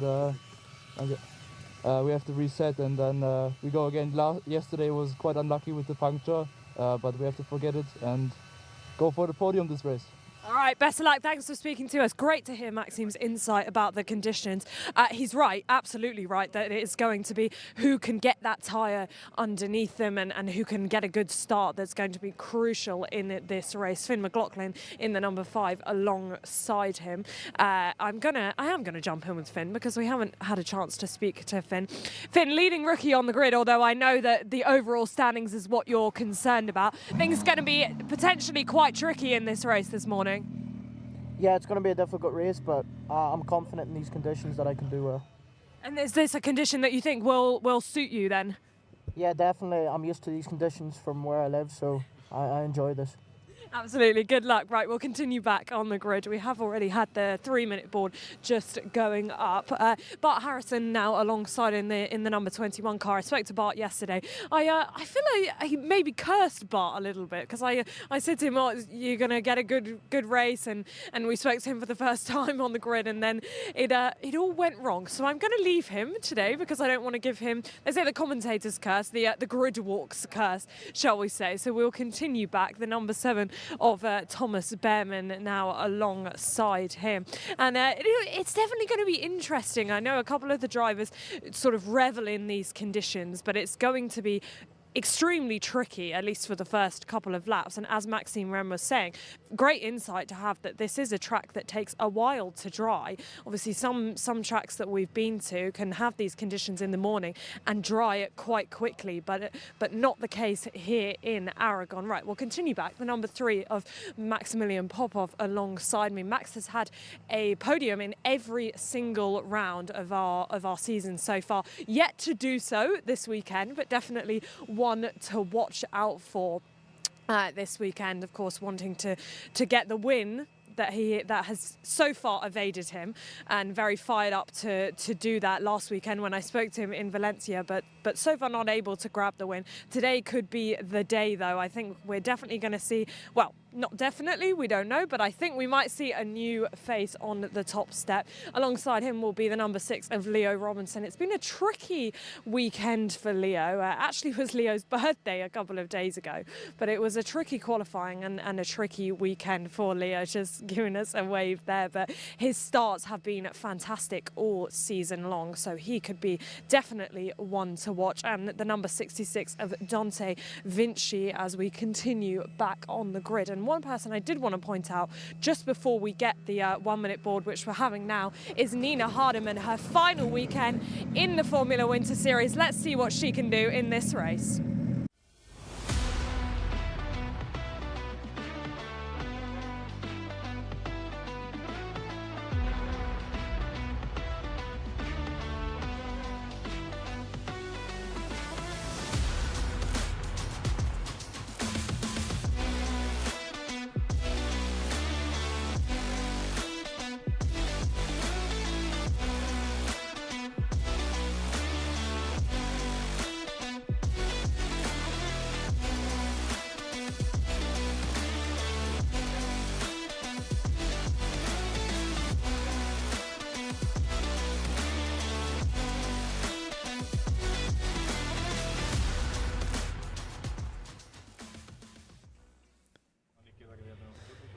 So the cars are lined up and ready to go for the Formula Winter Series, and Gabriel Gomez is on pole position for this race alongside yesterday's winner, Kabir Anurag. Bit of a slow start there from one of the Van Amersfoort cars, Gennaro Trapper, as they get off the line. Maxime Rennes will start from 3rd position for Us Racing. He is alongside Finn McLaughlin, the first of the high-tech racing drivers, the Red Bull Junior. Can't miss that car out on the circuit. Bart Harrison is representing the UK, as is Thomas Behrman. It's an all-British row number 3 for the Yenza and high-tech drivers. Then it's Maximilian Popov for Van Amersfoort in 7th position, alongside Leo Robinson in 8th. The fast-starting Robinson was good in the wet at Portimao. Let's see what he can do here. Dante Vinci from 9th position alongside Andrija Kostic, the number 10 driver, starting from P10. 11th place it is Nina Hardeman. She and several of the drivers who'll be competing in F1 Academy won't be with us in Barcelona Sunday is their final day to make a mark in this series. Then Artem Severikin starts alongside her.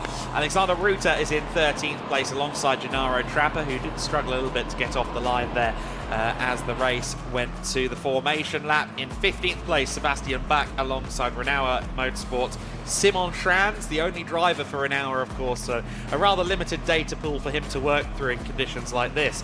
David Walter alongside Rafaela Ferreira, 17th and 18th on the grid. 19th and 20th, Matilda Patz and Elia Weiss on his first weekend in car racing. In 21st, it's Alba Larsen, another one of the drivers who will be heading off to Shanghai for the F1 Academy very soon. Theo Borenstein alongside her. In 23rd position, it is Peyton Westcott for Van Amersfoort Racing. Cornelia Olkutska alongside in 24th position. In 25th, it is Enya Fry, uncharacteristically low on the grid. He'll be working his way up. I suspect Chloe Chambers will be as well from 26th position in her Campos machine. Nevra Panzeri starting from 27th. It'll be her first time in the wet in a single-seater race. Ditto Marcus Saiter, both of them in their first F4 racing weekend, although Saiter has raced previously in Ginetta Juniors. Andrea Dupé, another one to watch coming through the order from 29th on the grid. Well, Andrew, this is going to be a compelling start to the race. It's going to be, I suspect, more than a little bit dramatic as they try and find purchase. Those front axles, no matter what they do, aren't going to be generating optimal grip, optimum heat in the early stages. Adhesion was a challenge yesterday, and it was dry. So, yeah, this has got everything set up to be a very dramatic start to this race. I've got a good feeling for Maxime Rem in this race. He seemed very, very confident talking to Izzy.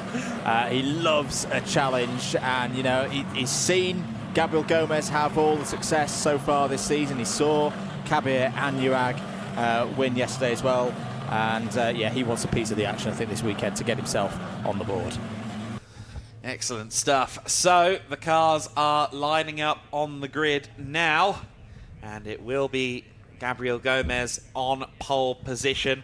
Of course, on the racing line side of the track, and of course in the wet conditions, people tend to avoid the rubbered up parts of the circuit. Whether or not he's going to struggle to purchase a bit more than Kabir and Finn McLaughlin and the others starting on the right-hand side of your screen remains to be seen. The last couple of drivers pulling up now to their grid slots. The yellow flag is dropped by the marshal. The green flag now waves. The lights are on, all five are on, and they are extinguished. It's a bad start from Gabriel Gomez, a magnificent start from Maxime Riem. Before they even get to the first corner, he is your leader. One of the Van Amersfoort cars did not get off the line. Thankfully, everyone avoided it. I think it might have been Trapper again. Nonetheless, Maxime Riem leads them through turn 2. Then it's Anurag. Then it's Gomez in 3rd. McLaughlin in 4th. Bart Harrison rounding out the top 5 in this half-hour plus 1 lap race. We are on the first lap, but already Maxime Riem coming in with an abundance of confidence, had the best start of anybody out there on the circuit. He already has a couple of car lengths over Kabir Anurag as they head up the hill towards turn number 7. What a start. What a start for him there. He just lit it up and it launched off the line. There was a yellow flag at turn 5 that's just come up on our screen. So I hope, was out is this, what is Ferreira in the Campos Racing prepared Red Bull liveried car. And she had such a good start as well. Was starting from 18th on the grid but falls all the way down to the bottom of the order now. Double yellow flag now at turn number 9. So that's coming down from the corkscrew. It's been cleared now, so we've not even got to turn 16 and there's already a few dramas for our Formula Winter Series competitors. Riem goes a little bit deep there as they go into the box section in through turn number 12. You can see how tricky it is. The back end of everybody's cars sliding around all over the place. Gomez down to 3rd. This is okay in terms of his championship bid, though. He doesn't need to take too many risks. This weekend is all about consolidating the work he's done so far. Crucially, right now, he is still ahead of his closest title rival, Leo Robinson.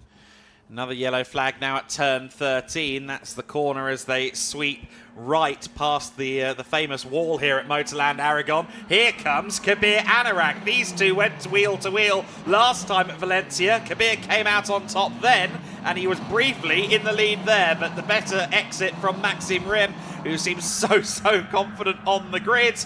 And he will lead the conclusion of the first lap of the race. Thought for a moment Kabir might get him. Kabir very wide coming out of turn 18. Then it is Gomez, still McLaughlin in fourth, and then a big gap back to Bart Harrison, 2.3 seconds off Finn McLaughlin. So Harrison looks like he might be struggling a little bit. He's got Robinson, who's up to 6th behind him. Then Popov, Behrman, Vinci and Nina Hardeman rounding out the top 10 in this race. But it is an us racing 1, 2, 3 at the moment, much to the satisfaction, I'm sure, of the team. But Kabir Anurag will take no satisfaction with second place after, as you said, lifting that weight off his shoulders yesterday, claiming the race win here at Motorland Aragon. He is going to mean business in this battle. Absolutely is. Good starts further down the order. David Walters up to 13th place. That's a gain of 4 on the first lap here at Aragon. And Andrea Dupi, we said watch out for him. He's already up into the top 20. So the Italian in the number 61, prepared by AS Motorsport, I think has gained 11 places on that first lap. Wow. He's up into P18. As round there is Cornelia Olkutska in the number 91 for Mafia Racing. That looks to be at turn 5. There's a double yellow flag out at turn 5. That's a shame for her. Yeah, great points on Dupé then. You were quite right to point him out. He has moved up the order nicely. Indeed, it was Olkutska down at turn 5. Does seem like she's gotten back underway now. Other drivers that moved through the order well on that first lap include Alexander Ruta. He made up some places for Cram also. Maximilian Popov on the back now of Leo Robinson. These two have had a couple of scraps so far this season. And of course, Popov has had a couple of podiums. Would like to move himself further forward this time. He's got a lot of work to do if he wants it in this race. So they are side by side on the run down to turn 16. Anurag is having a look to the inside at turn 16 for the second lap in a row. This time he's going to try and perform a block pass on Maxime Rim, and he succeeds at doing so. Not too late on the brakes, doesn't drift wide, moves through into the race lead. Meanwhile, Robinson, Popov, Behrman, Vinci, all still close together, but no changes there. Anurag again drifting exceedingly wide out of turn 18. I think drivers avoiding that by and large to avoid the paint on the exit of the corner, but Anurag is feeling brave, and it is Kabir in the race lead then. 0.4 of a second clear now of Maxime Rim. Here is Popov to the inside of Leo Robinson, and that will be a move for 6th position for the Van Amersfoort driver. Lovely move there from Anurag. Learned from the lap before, knew he didn't need to completely send it in there and overcook it and miss the apex. It was all about controlling the exit of the corner and making sure Rim couldn't get that cutback that we saw on lap 1. And we'll see now whether Anurag can continue the form that we saw yesterday. He's going to try and stay with him though. Doesn't want to give away any more positions. Looking a little bit further down the order, who's changing positions? Sebastian Bach is up to 13th place. Andrea Dupe continuing this drive through the field. Is now into the top 15. Ania Fry, in a similar regard, is on the move, is up to 18th now. And Gennaro Trapper has also gained a position on that lap. Plenty to play for out there.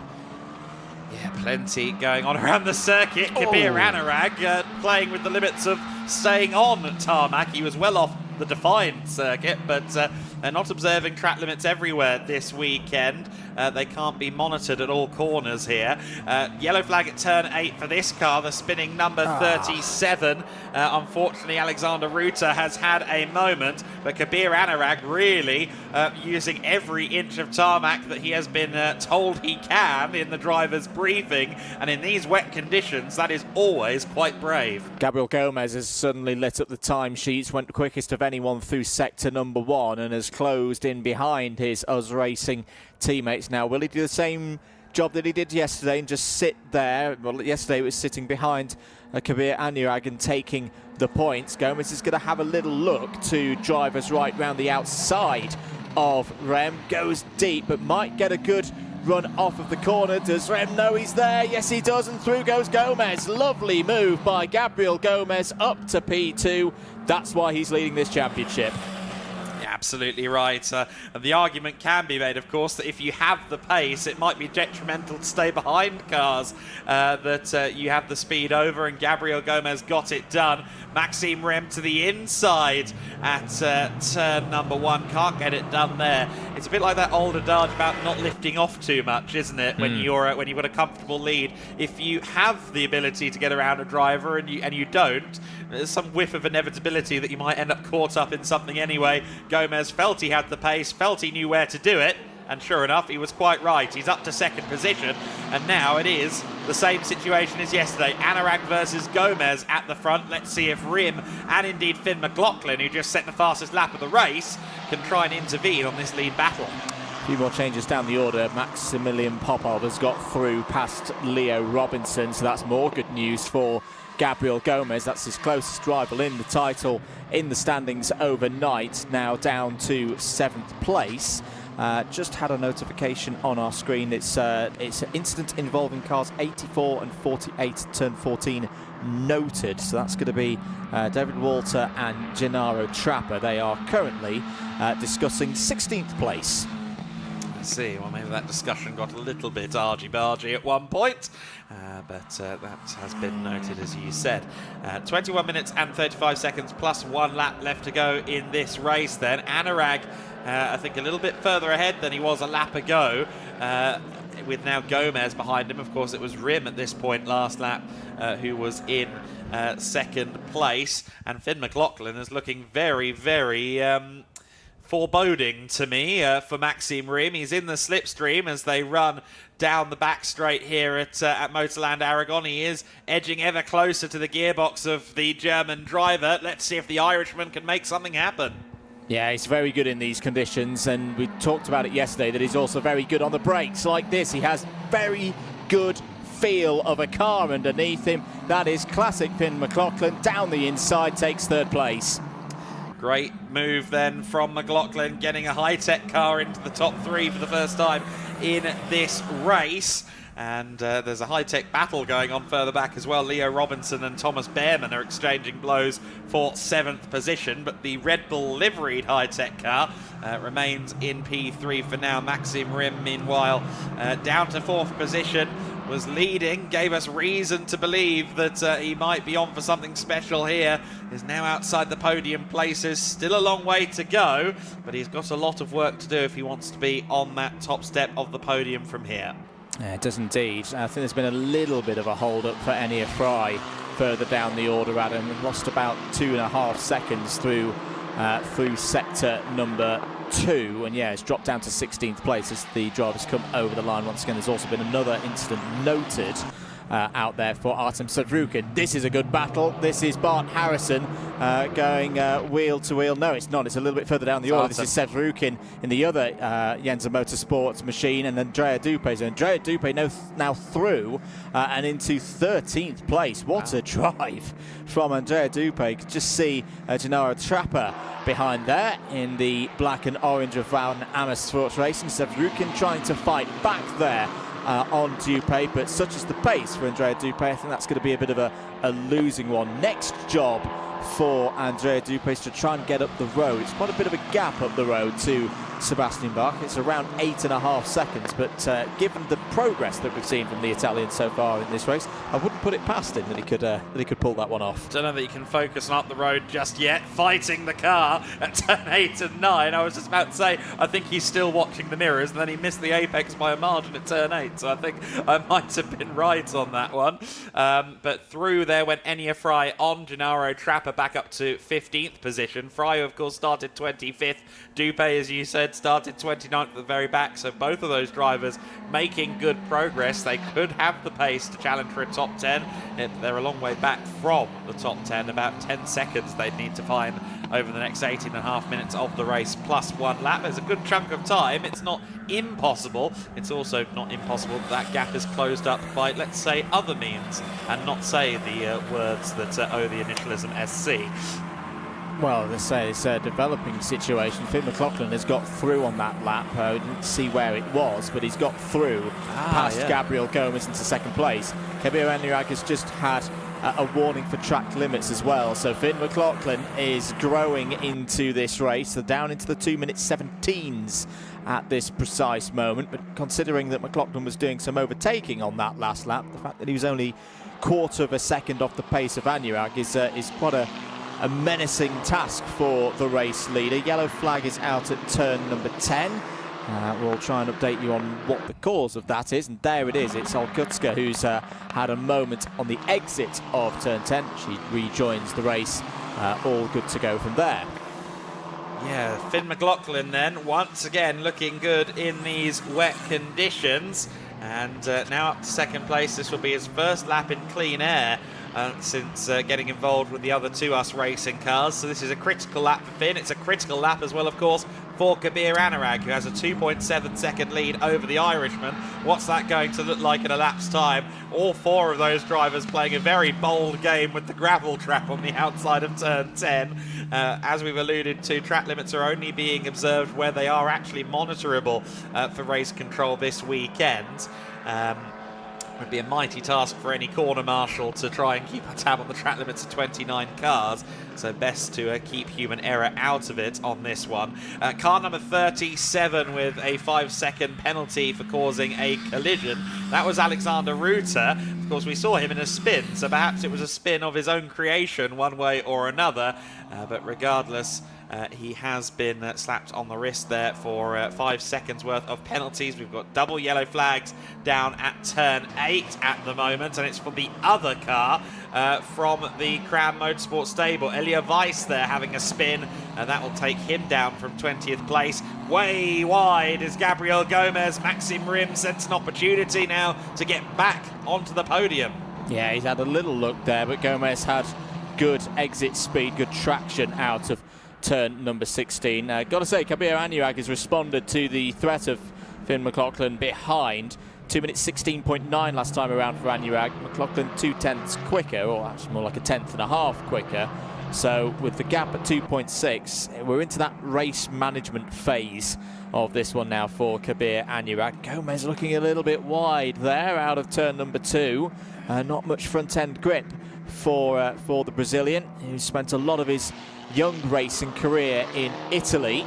As he came up through the karting ranks, was one of the big names in the European Championship in 2024.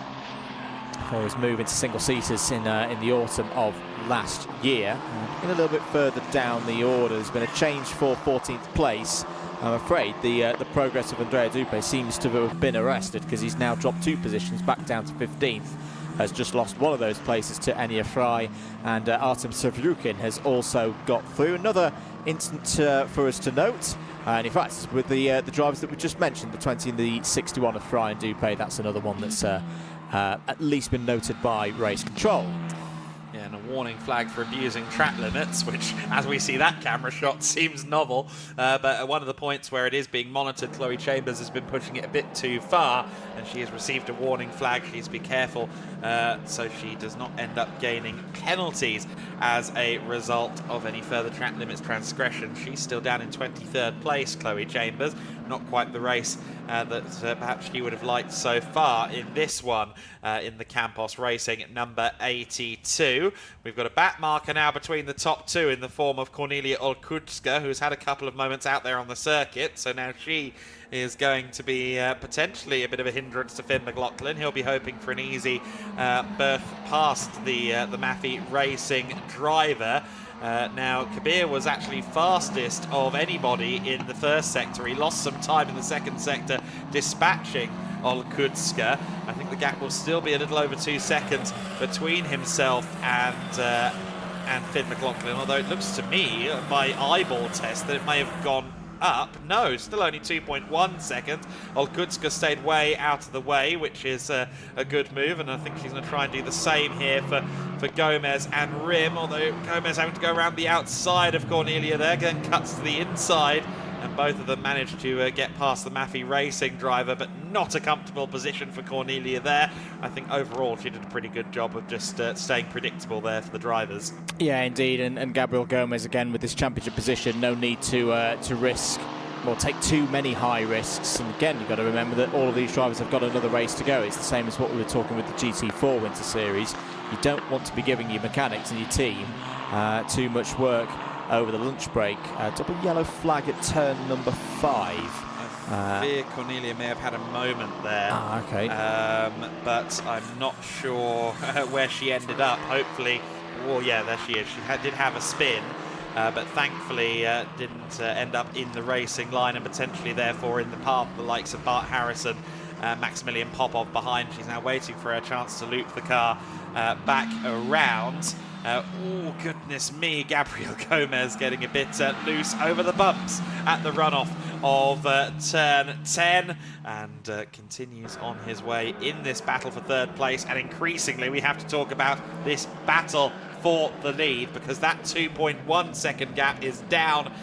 Finn McLaughlin took 7/10 out of Kabir in the first sector split alone. He took a further 8/10 out going through the middle sector. McLaughlin has arrived on the rear of Kabir. Yeah, this is what McLaughlin's all about. This is the similar kind of performance that we saw a lot on the karting scene in 2024, where he impressed a lot of people. Was picked up by the Red Bull Junior program towards the end of the year. He's a little bit too far back on that occasion to have a go into turn 16. A bit of a slide for Anurag mid-corner, though.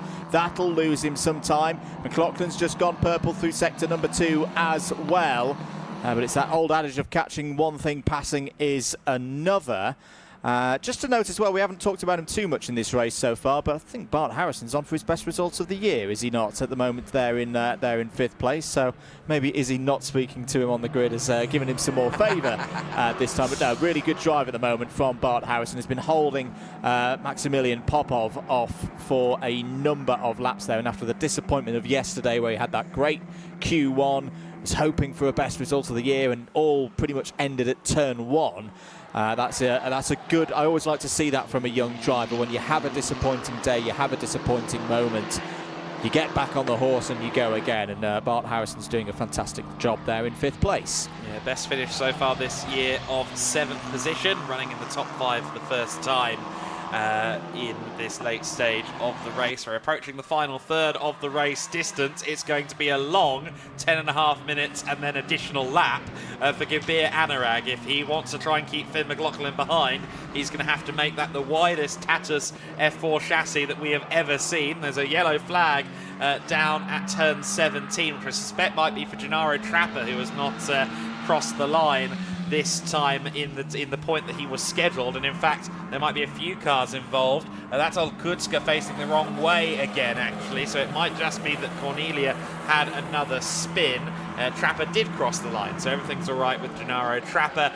But Olkutska having another moment out there on the circuit. Meanwhile, McLaughlin is studying the gearbox and the rain light of Kabir Anurag's number 19 US racing car. The high-tech TGR driver gets a good run there for my money out of turn 15. Not sure if he's going to be close enough by the end of the straight, but certainly you get the feeling that Finn is very soon going to be drawing alongside that number 19. And he's got to consider that he's got still 10 minutes, or the best part of 10 minutes and plus 1 lap to make this move stick. He'll try and do it in the lowest risk possible. He'll have a little look down the inside into turn 16. They're going to be side by side on the approach through 17, still side by side past the apex of the corner, and McLaughlin is through. So he didn't need much time to make the move. Will Anurag have another go into turn number 1?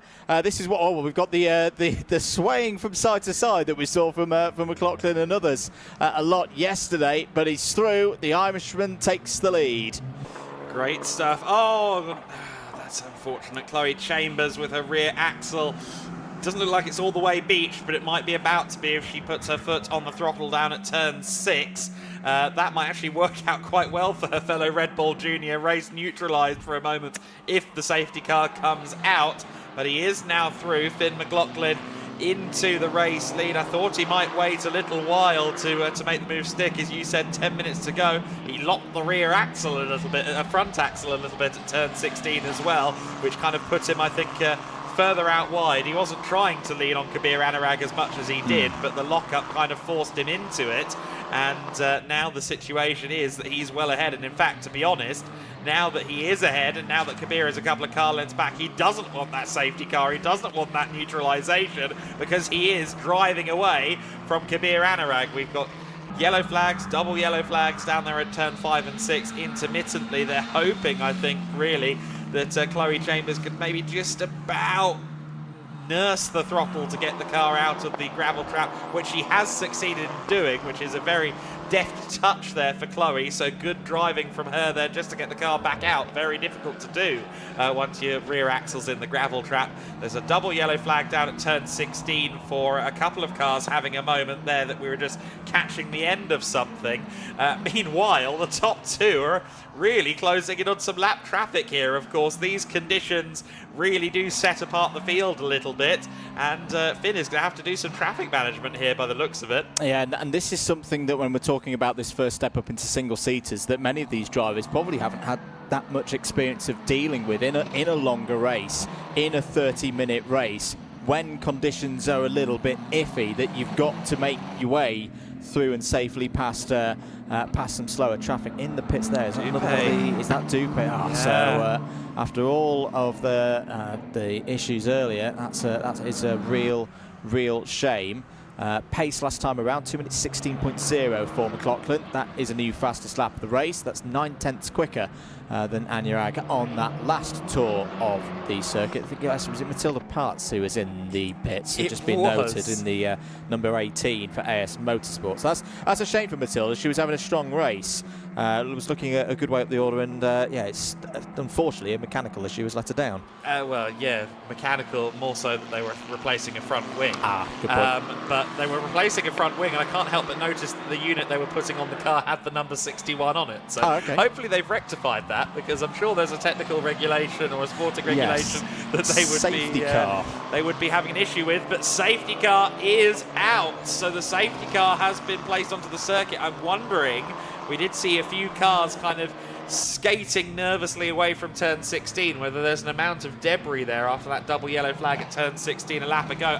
No, this is at turn 18, and Peyton Westcott has suspension damage. You can see there that her toe link on the left rear has come a cropper. I suspect she's had contact with somebody, and perhaps there is a stricken carbon fibre field somewhere out of that shot as well. So the safety car is out with 5.5 minutes plus 1 lap of the race to go. The flatbed is called into action immediately, but with Peyton having to get out of the car there, the safety car therefore was declared, understandably so, but Finn is not going to be happy with that, because he'd already built, I think, well, it was 1.1 at the line. It was getting on for 2 seconds by the time the safety car was actually called out. But now we are under safety car. Let's get a look at what happened at 16. So it was at turn 16. It was Matilda Pats into the rear of Peyton Westcott, which is why they were replacing the front wing on Matilda Pats' car, and also why Peyton Westcott's rear suspension was damaged. We did see double yellows at 16, and that is what happened there. Again, hopefully Matilda isn't running around with a 61 on the front, because that will go against the team, but it was certainly one of the Andrea Dupe front wings that they were putting on the car. What I will say about the situation now for Finn McLaughlin, and something that impressed many people, myself included, last year in his international karting, similar to what we were talking about with Bart Harrison a few moments ago, was his ability to overcome adversity. He had some very good days in his karting career, particularly in 2024. But he also had some days last year, you know, like at the World Championships when he had mechanical issues, in his Miami Euro racing as well, when he could have won the championship and had a mechanical failure. He's always had a response of, okay, that's happened, I'm not going to let it get me down, I'm going to come back and come back stronger. He has maturity well beyond his years, does Finn McLaughlin. I think it's a big one of the big factors that Red Bull have been looking at when they picked him up at the back end of 2024. So yes, this will be a challenge. Yes, this is a bit of a disappointment that he's lost that lead of around 2 seconds that he was more than worthy for that he built up, but he'll be keeping things calm now and just going through the procedures of thinking how he's going to tackle this restart. Ginevra Panzeri leaves the safety car queue. She was just on the verge of being lapped by Finn McLaughlin at the point of the safety car being scrambled. So that is something worth keeping in mind. I suspect she'll probably be released, waved by at some stage. But for now then, it is McLaughlin from Anurag in the top 2 in this race. Of course, Finn McLaughlin also leads the rookie trophy standings. Third place is Gabriel Gomez, Maxime Ream in 4th position. Then it's Maximilian Popov in P5. Bart Harrison in 6th position, so Popov has gotten past him. Leo Robinson is still down there in 7th place. He would like to try and get a couple of positions to minimise the points lost to Gabriel Gomez here. There's still a distinct possibility, of course, that Gabriel Gomez could be the champion today if he leaves with 82 points in his favour, or more than 82 points in his favour at the end of race 3 this weekend. He will have sewn up the championship. That's currently at 54.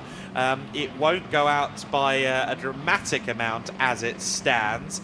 However, it would be somewhere in the middle 60s, I believe, and that is going to be potentially, if Leo has another poor race, something to bear in mind. I'll just quickly run through a few more positions before we get on that point situation. Thomas Behrman running 8th, Vinci 9th, and Nina Hardeman rounding out the overall top 10. Kostic, Bach, Fry, Severikin, and Andrea Dupé, who did stay out on the circuit, up to 15th place. On my very early unofficial commentary box calculations, your lead for Gomez as things stand would be 63 points. Right. Okay, so with it's unlikely, frankly, that unless Leo has a non-finish or a sub-top 10 result, then that the championship would be won in race 3 today. But regardless, the way this weekend is panning out for Gomez versus the way this weekend is panning out for Robinson, all signs point in Gomez's favour at the moment. Wait and see what comes of these last moments of the race. Then the safety car is in this lap. I believe the clock will hit 0 before the lap is completed here. So it will be a 1-lap dash. And one thing I will say is that for Finn McLaughlin, this might be a little bit concerning with Ginevra Panzeri ahead of him, because of course he can't overtake Ginevra before the safety car line. Therefore, if she decides she's going, she has to keep the pace on, and if she holds up Finn at all, Kabir is going to have a go. For Finn McLaughlin, this is a little bit okay, well, they've heard my points and they've decided to nullify them. Panzeri makes her way past the safety car. I'm assuming she was instructed to do that, and that is definitely for the best, certainly for Finn McLaughlin. Now the safety car line is incredibly spread as they come to turn 16, so it's going to be, I'd say, a fairly distant little pack, although Finn McLaughlin, I think, is now going to try and hold them up a little bit. But it is going to be a rather spread out start to the race. It looks to me like Finn McLaughlin is pretty much already underway, which is bold because the Volkswagen is there. He can't overtake the safety car before it gets into the pits, and I think he might have done that, to be honest. It was difficult to see from that angle, but you can't overtake the safety car before it makes its way into the pits. Nonetheless, Finn McLaughlin leads the way. Then it's us racing 2, 3 and 4. Maxime Rim there getting around Gabriel Gomez, but a huge armful of oversteer allows Gomez to sweep back around on the outside. Well held by Maxime Rim. That was close in several regards, as Popov's having a look down the inside. Popov has, at least in the middle phase of this race, got past Bart Harrison. Double yellow flag at turn 1, so I think something's happened a little bit further down in the field. There is your race leader, Finn McLaughlin. He has had race wins so far this season, has been particularly strong when it's come to some of the Sunday races, but yeah, still that question mark for me. I think it was a difficult one, managing it and trying to back the field up, and perhaps could have done it a little bit more. We only had one angle of it, but it did look close. It did. Ginevra Panzeri there sticking to the track as everybody drifts wide around her. And that allows Anurag and McLaughlin and indeed Gomez through. Meanwhile, Finn McLaughlin is just corners away from a second victory of the season in the Formula Winter Series. Incident involving car 12 under investigation for safety car procedure, which tells me that maybe Ginevra and AKM decided to do that rather than being told to do that overtake on the Volkswagen Polo down this long straight. That's under investigation. A few things are under investigation as well further back in the field. But at the front of the pack, it is Hi-Tech's Finn McLaughlin that leads the way. He leads the way and will make his way down to the 16th turn. Oh, drifting wide goes Maxim Rim on the very final lap. He's not going to be able to get his way through. Gomez is going to stay in third place, but for Finn McLaughlin, it is a win again in the Formula Winter Series. Win number 2 of the season. For him, win number 2 of the season for Finn McLaughlin. Anurag in second place. Third position for Gabriel Gomez. Finn McLaughlin wins for the second time this season for Hi-Tech. And their third win as a collective of the year as well. Further down the field, Nina Hardeman winning in the female trophy, of course. Rookie trophy going to Finn McLaughlin. Also, Sebastian Bach moved up to 12th place there towards the end of the race. Enya Fry was 13th. So a few drivers moving up the order, but your top 10, McLaughlin from Anurag, from Gomez, Rim, Popov, Harrison, Robinson, Behrman, Vinci and Hardeman, your top 10. Andrea Kostic, Sebastian Bach and Enya Fry bringing us down to 13th, ahead of Severikin and Andrea Dupé in 15th. I don't know if everyone's caught the memo on the on the race concluding. Some of them still looking a little bit feisty out there. Lots of gravel we saw spread on the apex at turn 9 over the course of that race. Lots of drivers cutting it fine with the gravel trap on the inside of that corner. It does seem that a lot of drivers are still moving on at full speed here, but the race has indeed finished. It seems everyone's maybe a bit eager at the moment, but I promise you the race has concluded. The checkered flag has flown on this race in the Formula Winter Series. And for Finn McLaughlin, it is going to be another celebration. He was very happy, of course, when he won that first race of his car racing career with us a couple of weeks ago at Portimao. Was sitting 4th in the championship coming into this race on 64 points, with Anurag behind him in 2nd place. And the fastest lap of the race, I believe, going to McLaughlin. Yes, it did. He will net 26 points versus the 18 for Kabir Anurag, which means that McLaughlin will once again be 3rd in the championship points. And actually, while Gomez continues to stride away and frankly mark himself out as the favourite in the championship with a 63-point advantage now coming into the last race of the weekend here at Motorland Aragon. 4 races left in the season.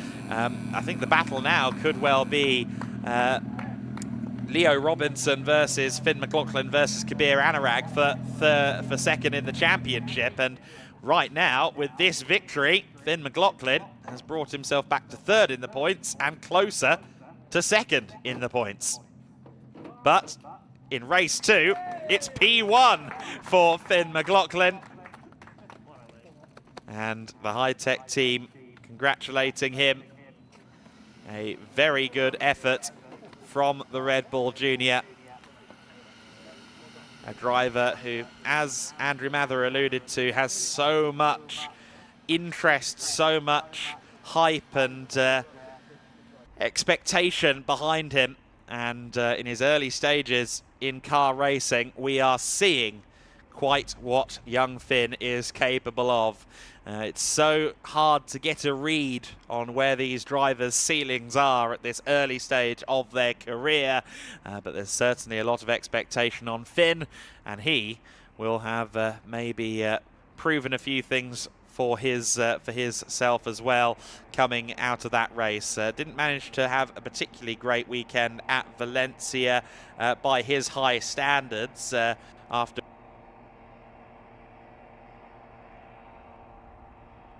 here at Motorland. He is right back in the groove and thriving in the wet conditions, as he has been known to do in the world of karting as well. So Finn McLaughlin, after 13 laps of racing, winning by just 0.6 of a second. Probably would have been a little bit more if he had been allowed a safety car free run. But even with the safety car, he managed a pretty good result there. I'm assuming there has been no indication of investigation regarding my slight fear that maybe he overtook the safety car before it got back into pit lane. There's been no indication that that's being looked at by the stewards, so hopefully they had a better view of it than I did, and no harm, no foul on that front.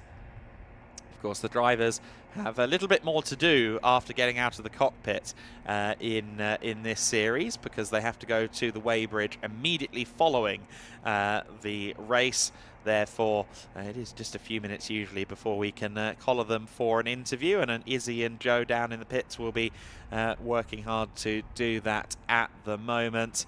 And the high-tech driver, who we already heard from, of course, under the podium in race 3 at Portimao, will, for the second time this year, I'm sure, be sporting a wily grin down there under the podium. And he is down there under the podium now with Izzy. He is indeed, Finn, a second win of the season. Congratulations, first of all. We spoke on the grid and you were confident that you could master these conditions, but that is exactly what you did. Side-by-side action with Kabir, getting a little bit tasty out there, but looked like a lot of fun. Yeah, it was definitely a nice race to be in. I was confident before it, knew the race would come to me, just build into it, and had to fight 3 US off, which was tough, but I got it done. Yeah, you did. And the guys in commentary, you probably want to go back and watch that race, because the guys in commentary praising your ability, certainly on the brakes as well. You seem very, very brave. I mean, we have to remember that it's only the first few races for you in this car. Yeah, definitely. You have to be comfortable with the brake in the car. So I've always been good with the brake, and that's where you make overtakes. So that was my strong part in the race. And I have to ask, when you're in the car, obviously safety car comes out in the closing stages. Were you frustrated at that point that it had come out, or just knew that you could manage it? No, I was fine with it. I had to keep my composure, and I did that and got a good launch and got away. Well, you did exactly that. Congratulations. Another win. We'll let you go and celebrate and get ready for race 3 this afternoon. Thank you very much. Very happy, Finn McLaughlin. Yeah, very confident Finn McLaughlin as well. The added issue of the safety car not bothering him. Let's take a look back then at the highlights for race number 2 of the weekend. Gabriel Gomez did not get a good start from pole position. Conversely, Maxime Riem led the way from row number 2 in the early stages. Anurag followed him in second place. It was a spin early on as well for Rafael Ferreira. A lot of drivers struggling with the traction coming out of the corners. Even Kabir Anurag having to fight the car at times. But in these greasy conditions, on these wet tyres, it was always going to be a challenge. And there was a lot of challenge going on between Anurag and Riem. That was Kabir's first attempt at getting past Maxime at turn 16. It didn't work out on that occasion. Further back, people were squabbling for the lower positions, usually staying out of each other's way in terms of contact, but certainly tricky. Cornelia Olkutska was struggling to keep the car under control for Mappy Racing. Second attempt at moving to the inside at turn 16 for Kabir Anurag was successful. Kabir moved into the lead while others faltered. This was Alexander Ruta having a little bit of a moment in the 37 car. Bart Harrison working his way through further back Maxime Riem was struggling not just to chase down Kabir, but also to keep Gabriel Gomez at bay. Gomez went very wide at turn 16, got a great run out of the corner. But for Riem, it seemed as though the confidence he'd had pre-grid wasn't translating in race conditions, unfortunately. The 24 car dicing around. We had a car in the gravel here, Albahurup Larsen down at the corkscrew. Few cars finding the gravel trap at turn 8 and 9. Artem Severikin drifting wide at turn 14 and 15 as he was fighting for the lower teen positions in that battle for 13th place. Cornelio Kutska again just struggling with the car in these conditions. Some 3-wide action further back in the field as the two Yenza cars of Fry and Harrison going either side of Andrea Dupé. Gabriel Gomez was still under threat from Maxime Riem, and it wasn't just us racing, watching their teammates fight each other out on the circuit. Yenza had a good battle to watch, albeit perhaps a slightly uncomfortable one, as Fry and Harrison fought over their positions, or rather I should say Severikin and Harrison fought over their positions. At the front though, the second and third place battle was going on at pace. In fact, at that time it was third and fourth, because I believe already Finn McLaughlin had gotten through into second place. The 24 and the 39, Larsen and Weiss, they were having a scrap further back, and in fact here is the moment where Finn McLaughlin moved up into the race lead. He'd already gotten past Gomez and Gomez and Rem. This was him moving into the lead on Kabir Anurag. Shortly thereafter, Chloe Chambers had a moment in the 82 car, ended up in the gravel but got it going again. However, there was a collision further back. Peyton Westcott and Matilda Putz having an issue out on the circuit. This would trigger a safety car. Damage to Peyton Westcott's car. Unfortunately, she did not take the flag. This was Leo Robinson having his moment here with Bart Harrison. Those two squabbling over sixth position at that time in the race. Lots of gravel down at turn 9. Safety car out briefly to deal with that collision, and we saw with with Pat and Westcott. We went back to green flag conditions, and it was driving away from the field at the front, Finn McLaughlin, who has mastered the wet weather once again in the Formula Winter Series. Lots going on towards the rear of the field. Maxime Riem desperately trying to regain a podium. Artem Severikin rather rudely pushing Andrea Dupé wide there at the final corner as they really tousled it out for outside the top 10 positions. But Finn McLaughlin won the race. A second win of the season for the driver, who now sits third in the points standings in the Formula Winter Series. McLaughlin wins it then by 0.6 of a second over Anurag. Gomez and Riem bringing us down to fourth position. Maximilian Popov in fifth. Harrison in sixth. Leo Robinson in seventh. Thomas Behrman in eighth place. Dante Vinci in ninth, ahead of the female trophy winner Nina Hardeman. Andrea Kostic in 11th position, ahead of Sebastian Bach. Enia Fry in 13th place. In 14th, Artem Severikin. Andrea Dupé in P15. Gennaro Trapper in 16th place. Alexander Ruta in 17th. Marcus Saiter in 18th. Simon Schranz in 19th. And David Walter rounding out the top 20, ahead of Elia Lewis-Weiss, Alba Larsen and Theo Borenstein, who brings us down to 23rd. Ferreira, Panzeri, Chambers, Putz, Olkutska and Westcott round out the 29 cars, although of course Westcott was not able to take the flag after damage to her car. So then, the podium is ready to go. Let's go down to Andrew with our celebrations. Thank you very much, Adam. Really fascinating second race of the weekend for Formula Winter Series. Welcome to our podium ceremony.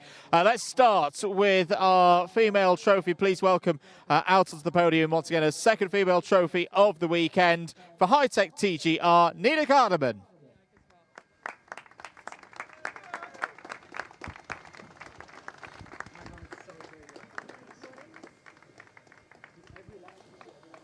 Thank you once again to Florenzi Caso from Pirelli, awarding the trophy. And a quick photo as well. It's been a very good weekend for Nina. Another very strong result. Thank you very much, Nina. Well done once again. We look forward to your third race later on this afternoon. Now for our rookie podium, please welcome in third place in the rookie subclass for Van Amersfoort Racing, Dante Vinci. In second place for High-Tech TGR, please welcome Thomas Behrman. And your top rookie with his first of 2 appearances on this podium, please welcome for High-Tech TGR, Finn McLaughlin. Once again, I'd like to welcome Florenzi Caso, Robin Selbach from Gaelic, and Miguel Pinto Coelho from Gaelic for presenting the first, second and third place trophies in the rookie category. 3 very strong drivers having impressive seasons in the Formula Winter Series. We thoroughly look forward to see how they continue the rest of this weekend and beyond. Thank you, drivers. We'll move to our overall podium. And first of all, welcome out onto the podium, representing the best team, the winning team. Please give a big round of applause for High-Tech TGR.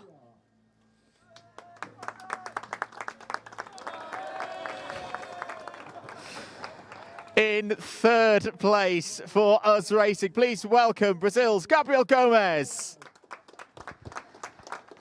In second place, his second podium of the weekend, please welcome also for Us Racing, Kabir Anurag. And your race winner, representing the Republic of Ireland and High-Tech TGR, your race winner, Finn McLaughlin.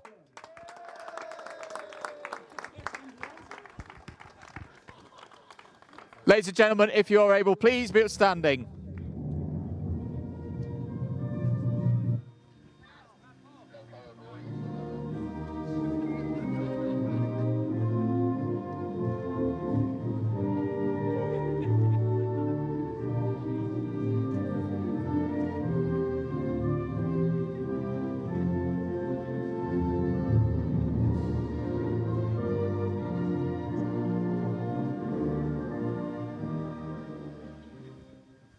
Thank you very much, ladies and gentlemen. I'd like to welcome our trophy presenters once again, Florenzi Caso from Pirelli, Robin Selbach and Miguel Pinto Coelho from Gaelic Racing, awarding the trophies to the winning team and our top 3 drivers in the overall standings for the second race of the weekend of the Formula Winter Series here at Motorland Aragon.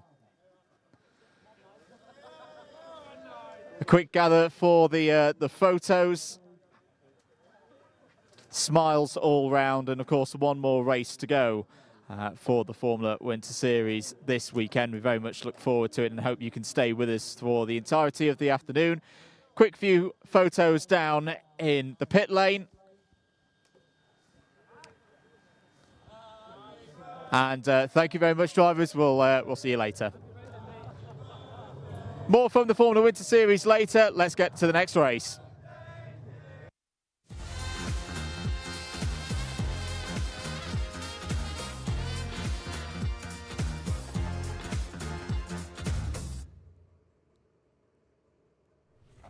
Well, clearly it was the High-Tech Racing representative's birthday as the team caroled him off the podium. We can now switch focus to the Prototype Winter Series. And it is a critical race for the man on the outside of the front row. Defending champion, championship leader, Danny Sufi. He could win the title today, but he needs to outscore the pole sitter, David Drew, and his teammate Quentin Joseph second in the standings. And it is David Drew who starts this one from pole position. Of course, 2 formation laps is the standard in the Prototype Winter Series, and it will be 2 formation laps in these conditions today as well. So David Drew starts from pole alongside Danny Sufi, split by less than a 10th in qualifying 2 for the Prototype Winter Series. Lawrence Herr starting from 3rd position. In 4th place alongside him for racing experience. It is Matthias Jakobsen and then Philip Lindberg at the tail end of the order. Lindberg a little bit off the pace in qualifying. Always an interesting point in the race weekend. The first half of the second Prototype Winter Series races typically where all the pro drivers, the silvers and golds converge, and that's exactly what we've got here. David Drew starting on pole position, then it's Sufi in 2nd place, her, Jakobsen, Lindberg. That is a very strong lineup. It'll be the CLX Motorsport car on pole position. DKR Engineering's Lawrence Herr will be looking for a strong race from P3 as well. He's had a couple of moments himself this year that perhaps he won't have been so happy with, and be looking to right some of those wrongs in this race. It will be a 50-minute race plus 1 lap, and of course that race this race will begin as they cross the line this time, although there will be a second formation lap. So they are starting the timer after this lap.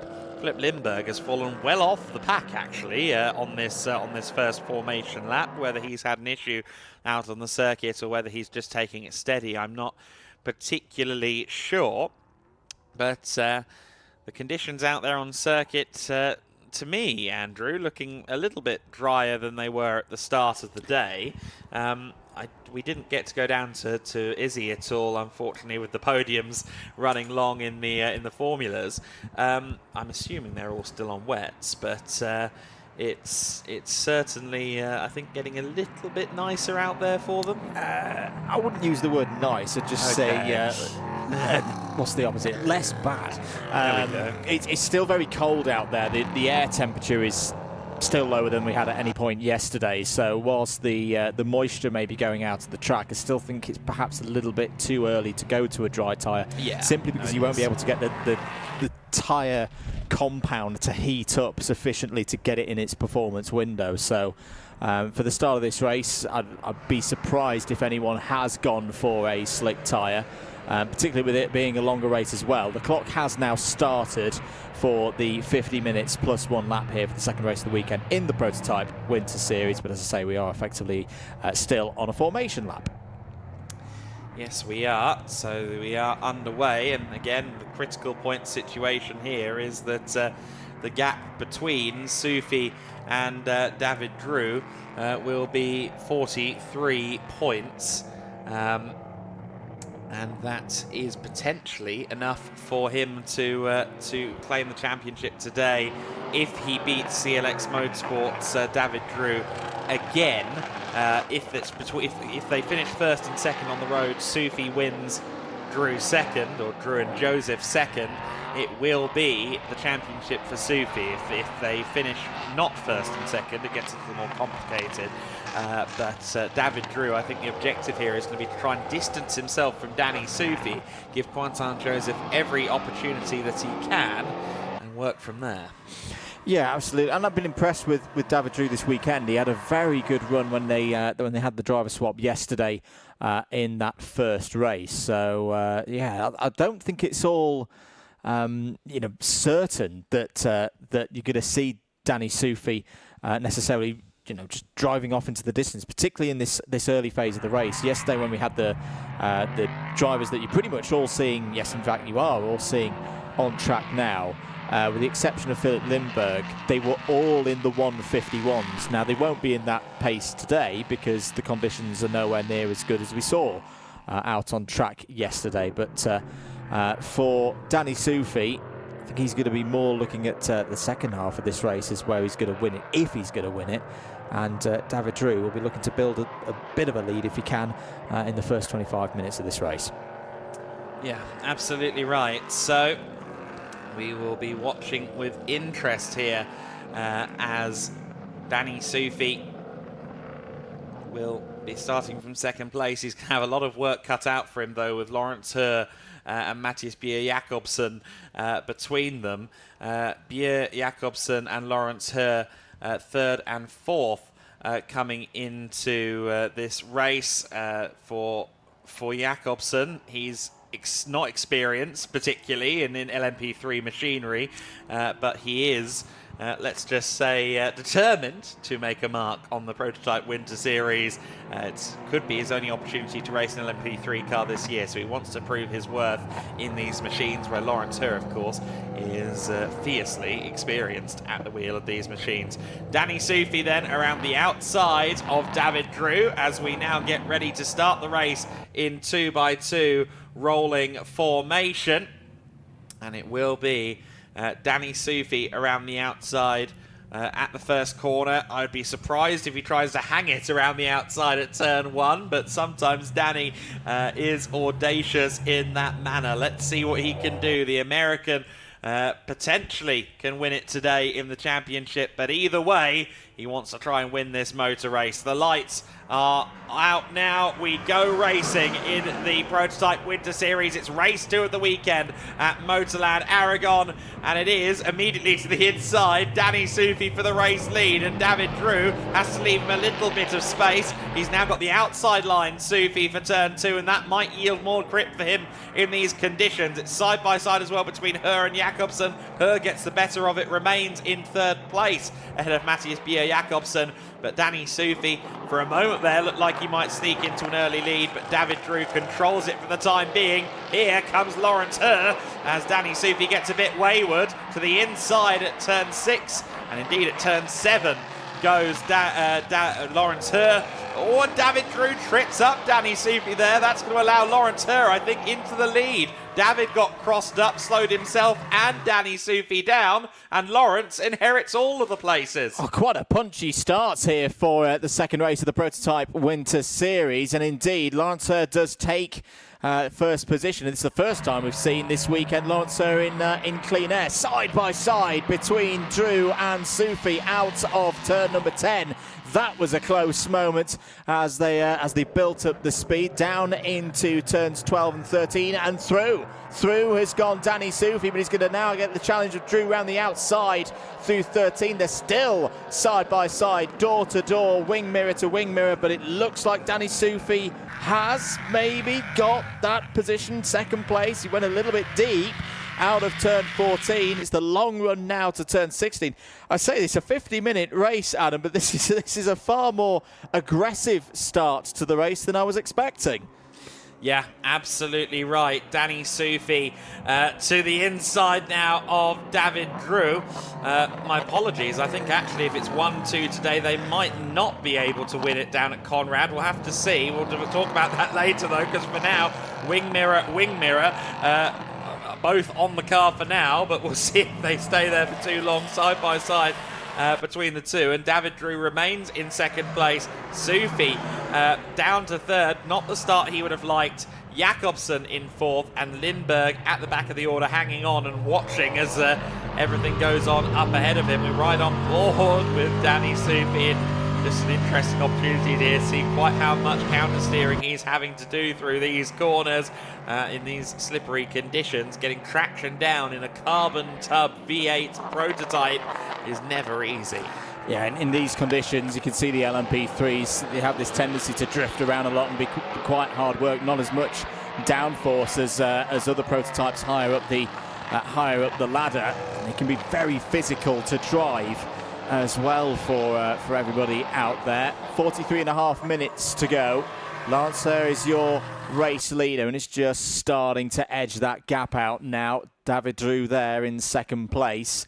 A good first sector from Lawrence Herr, 32.8, so he's already pulled another half second out on the rest of the field on this lap alone. Keep an eye on Matthias Jakobsen. Great drive yesterday from Matthias Jakobsen. Held off Lawrence Herr for the entirety of the second part of the race. Good early pace as well from Philip Lindberg. Really disappointing end to the race for Philip Lindberg yesterday. I did have it confirmed to me that it was communications issues for those of you who were with us yesterday and saw that in terms of the driving, there was no problem at all for Philip Lindberg, but missed the pit window, came in later on in the race to do the mandatory stop, but because he was outside of the window, then got a stop-go penalty, and that was indeed all down to communication issues, but his pace is good early on, already into the 2:14. So in terms of what the track is doing, yeah, we're running about 20 odd seconds slower than the pace that we saw in the dry yesterday. Yeah, absolutely. So to confirm, I've made a bit of a maths error. It is 16 points that Danny needs to outscore CLX by this weekend to win the championship. He did 7 of it yesterday, but as it stands, of course, it doesn't matter. He's behind CLX Motorsport, but regardless, it would be a 48-point margin if he were to win and CLX were second today, and that would still be a championship situation lasting into the next round at Barcelona. So especially now with CLX Motorsport up ahead, it's looking less likely that Danny can seal it today, but regardless of that, he is going to be pressing on, trying to push on. And some interesting news from Anna from the Race Ready organisation and Giedlick Racing as well. There was a change in driver nomination for our race leader. Ooh. Lawrence Herr is at the wheel, and at the wheel he will remain for the duration of this race, which means that he is going to be a consistent thorn in the side for Danny Soufi all through this race. Well, that as a story does completely change things. Yes, there'll be a change in the, I would assume a change in the minimum pit time, and yes, it will mean that DKR Engineering's pit time will, I would assume, be the longest. Yeah, it'll be longer than Danny Soufi, and that's all down to the platinum, gold, silver, and bronze rating of these drivers. So Wolfgang Peyer sitting this race out. And John Brownson. Sorry, of John Brownson is Wolfgang Peyer in the high class racing car. But what that will mean is that second part of the race that we were talking about, where Danny Soufi would hope to do what he did in the first half of the race yesterday, that will not necessarily be an opportunity that presents itself to Danny Soufi with Lawrence Herr in the car for the entirety of this race. Yeah, that's a very interesting situation. Hopefully John Brownson is okay. He got out of the car and was in seemingly good spirits yesterday, but not in for this race, unfortunately. So Lawrence Herr is running on his own in the number 3 DKR Engineering LMP3. Lawrence Herr, gold-rated driver, of course, has done a lot of winning in prototype competition over the years. That includes 3 LMP3 championships, 2019 and 2020, Michelin Le Mans Cup LMP3 champion, and then did the same in European Le Mans in 2021. So 3 LMP3 titles to his name. DKR Engineering, I've said it before, yet to claim a win in the Prototype Winter Series, tried all of last year and indeed all of this season, and right now it's their best opportunity yet. Absolutely, and they're already building up the lead in the hands of Lawrence Herr that will negate the difference in minimum pit stop time. The gap last time around at the end of a full lap was 3.9 seconds, and Lawrence Herr has already gone quicker than anybody again through the first sector. So Lawrence Herr continuing to build that gap, keeping it clean, keeping it steady. So 4 seconds the gap between first and second, 1.8 the gap between second and third. I don't think that will be of a massive concern at this stage for Danny Soufi. And yes, in terms of talking championship, if he can't win it today, at least you get as many points on the board as you can, lessen the pressure when we get to Barcelona at the end of the season. Yeah, absolutely right. So Danny looking likely to have to wait that little bit longer for a championship, but all the same, he is in a strong position against Drew and Quentin Joseph. Lawrence Herr leading the way by, well, it was 4 seconds. I suspect it's going to be a lot more like 5, maybe even more than that at the end of this lap, stepping away from David Drew at a rate of knots. David Drew, who has seen it all, probably done it twice as well in an LMP3 car, was racing LMP3s back in 2015, the first year of LMP3, has raced pretty much every season since then in an LMP3 in some capacity. Fastest lap of the race, 2:05.863 for Lawrence Herr, and that was almost 1.6 seconds faster than David Drew. Yeah, it's good pace at the moment from Lawrence Herr. Just look to keep the pace up, and the track is getting quicker. I still think we're quite a way off anyone even thinking about putting a slick tyre onto their machines. We'll keep monitoring that one as we go along. Everybody, in fact, setting personal bests on that last lap. So as mentioned, in the 2:05s, Drew and Sufi both in the 2:07s. Matthias Pierre Jakobsen a little bit further off the pace at a 2:08, so he's now 1.4 seconds behind the podium places. Philip Limburg as well, also continuing to get quicker and quicker against his own personal best out there. Just did a 2:11.883, 12.5 seconds, just over that behind the racing experience number 12. Yeah, the racing experience number 12 of Matthias Pierre Jakobsen and Wolfgang Peyer. I don't think Wolfgang will thank me for mentioning that it's the biggest age gap in a driver lineup between the two. The teenager and the 60, is he 61 yet? No, I think he's still 60-year-old Wolfgang Peyer. Two very, very different backgrounds on those drivers, but great to have them both with us this season in the Prototype Winter Series. Of course, we referenced it multiple times already, but Matthias Pierre Jakobsen winning the Racing Experience Junior Driver Shootout to get the opportunity to race in the Prototype Winter Series this year. And he has been using that opportunity and that platform to try and sell himself as a prototype driver, which he has been doing immensely well, having some great battles even with Pierre Caffer back at the first round of the season at the Estoril circuit, having a great scrap there with someone who's won his class at the Le Mans 24 Hours. That's no mean feat for someone who was on their debut weekend in an LMP3 car at the time. We watch on then with David Drew at the moment, and while it's only fractional, and when I say fractional I mean hundredths, not even tenths, Danny Sufi was a little bit faster last time by versus David Drew. Of course, none of that matters to Lawrence Hurt. He is still extending his advantage at the front, but Sufi, as the stint goes on, might find that little bit of confidence to perhaps go and challenge David before the end of this phase of the race. Of course, the pit window will open in 5 minutes time, and we'll see whether the Conrad car can challenge for second before the pit stops begin.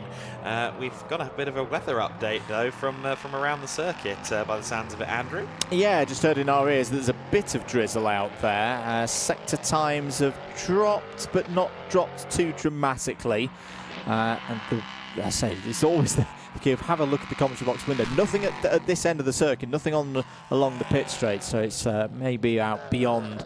It's quite a large circuit. It's a big facility here at Motorland Aragon, not just the full circuit that we've been enjoying with the racing this weekend, but you know, they've got kart track and other disciplines across the world of motorsport here, and so quite a bit of elevation change as well. Yes, sector 2 times are a little bit off. I'm not seeing, whereas you know a lap or so ago we were talking about everybody's setting personal best lap times. That doesn't seem to be the case. So yeah, maybe a little bit of drizzle out there, just taking the edge off. Yeah, quite possibly the case. We ride on board again with Danny Sufi in the number 1 Conrad Ligier. Thanks as always to the teams that allow us to run onboard cameras for the benefit of the live stream here in the Giedlick Racing Winter Series. Always really good to get that POV view of what's going on around the circuit. Of course, you might have seen the rather brave additional POV feature we've got in the Giedlick Racing Winter Series this year, that being the Winter Series admin and his GoPro being stuck on increasingly precarious parts of various GT cars. I think that the circuit has destroyed the GoPro each and every time so far, unfortunately, but they keep trying. Lawrence leads the race by 7 seconds at the moment here in the Prototype Winter Series. The pit stop window, as Danny Sufi goes a little bit wide going out of turn 5. Pit stop window will open with 30 minutes to go. It will remain open for 10 minutes.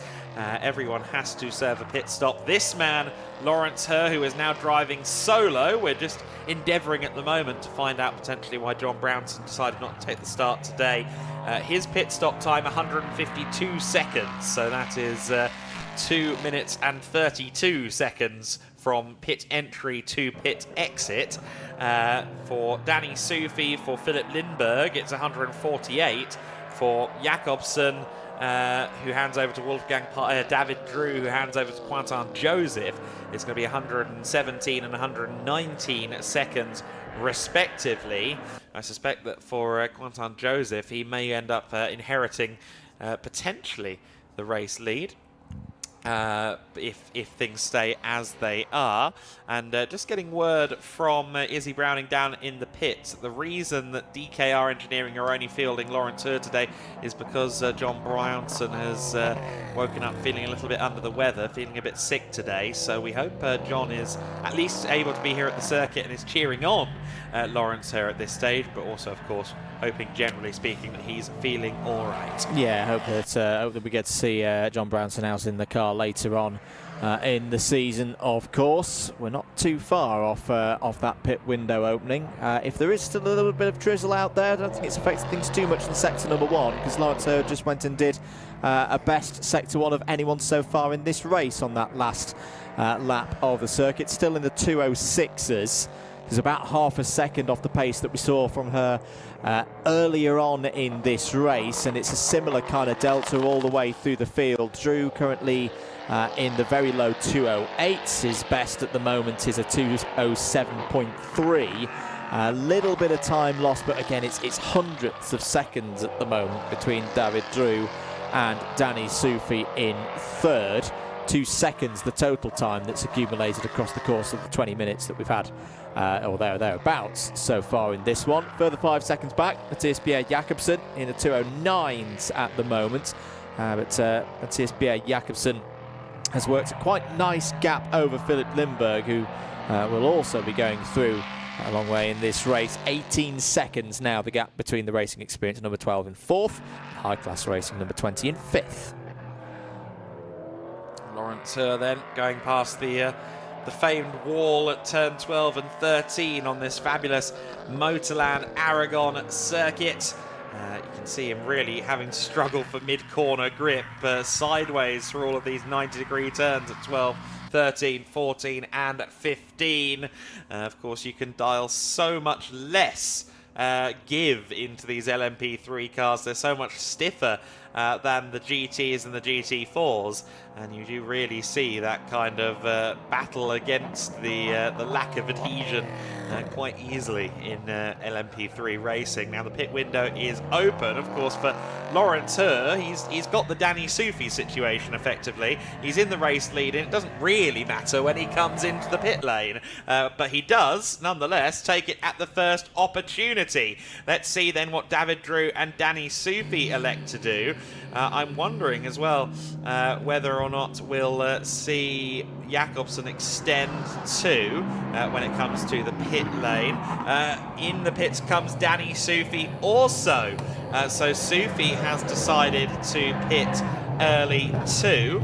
Now, from my understanding of the regulations, even if they wanted to do something crafty like switch to slicks, they couldn't do it within this pit stop time. So they are going to have to stick with these tyres. If you're thinking, I wonder if anyone gambles, I don't think they really can per the regulations.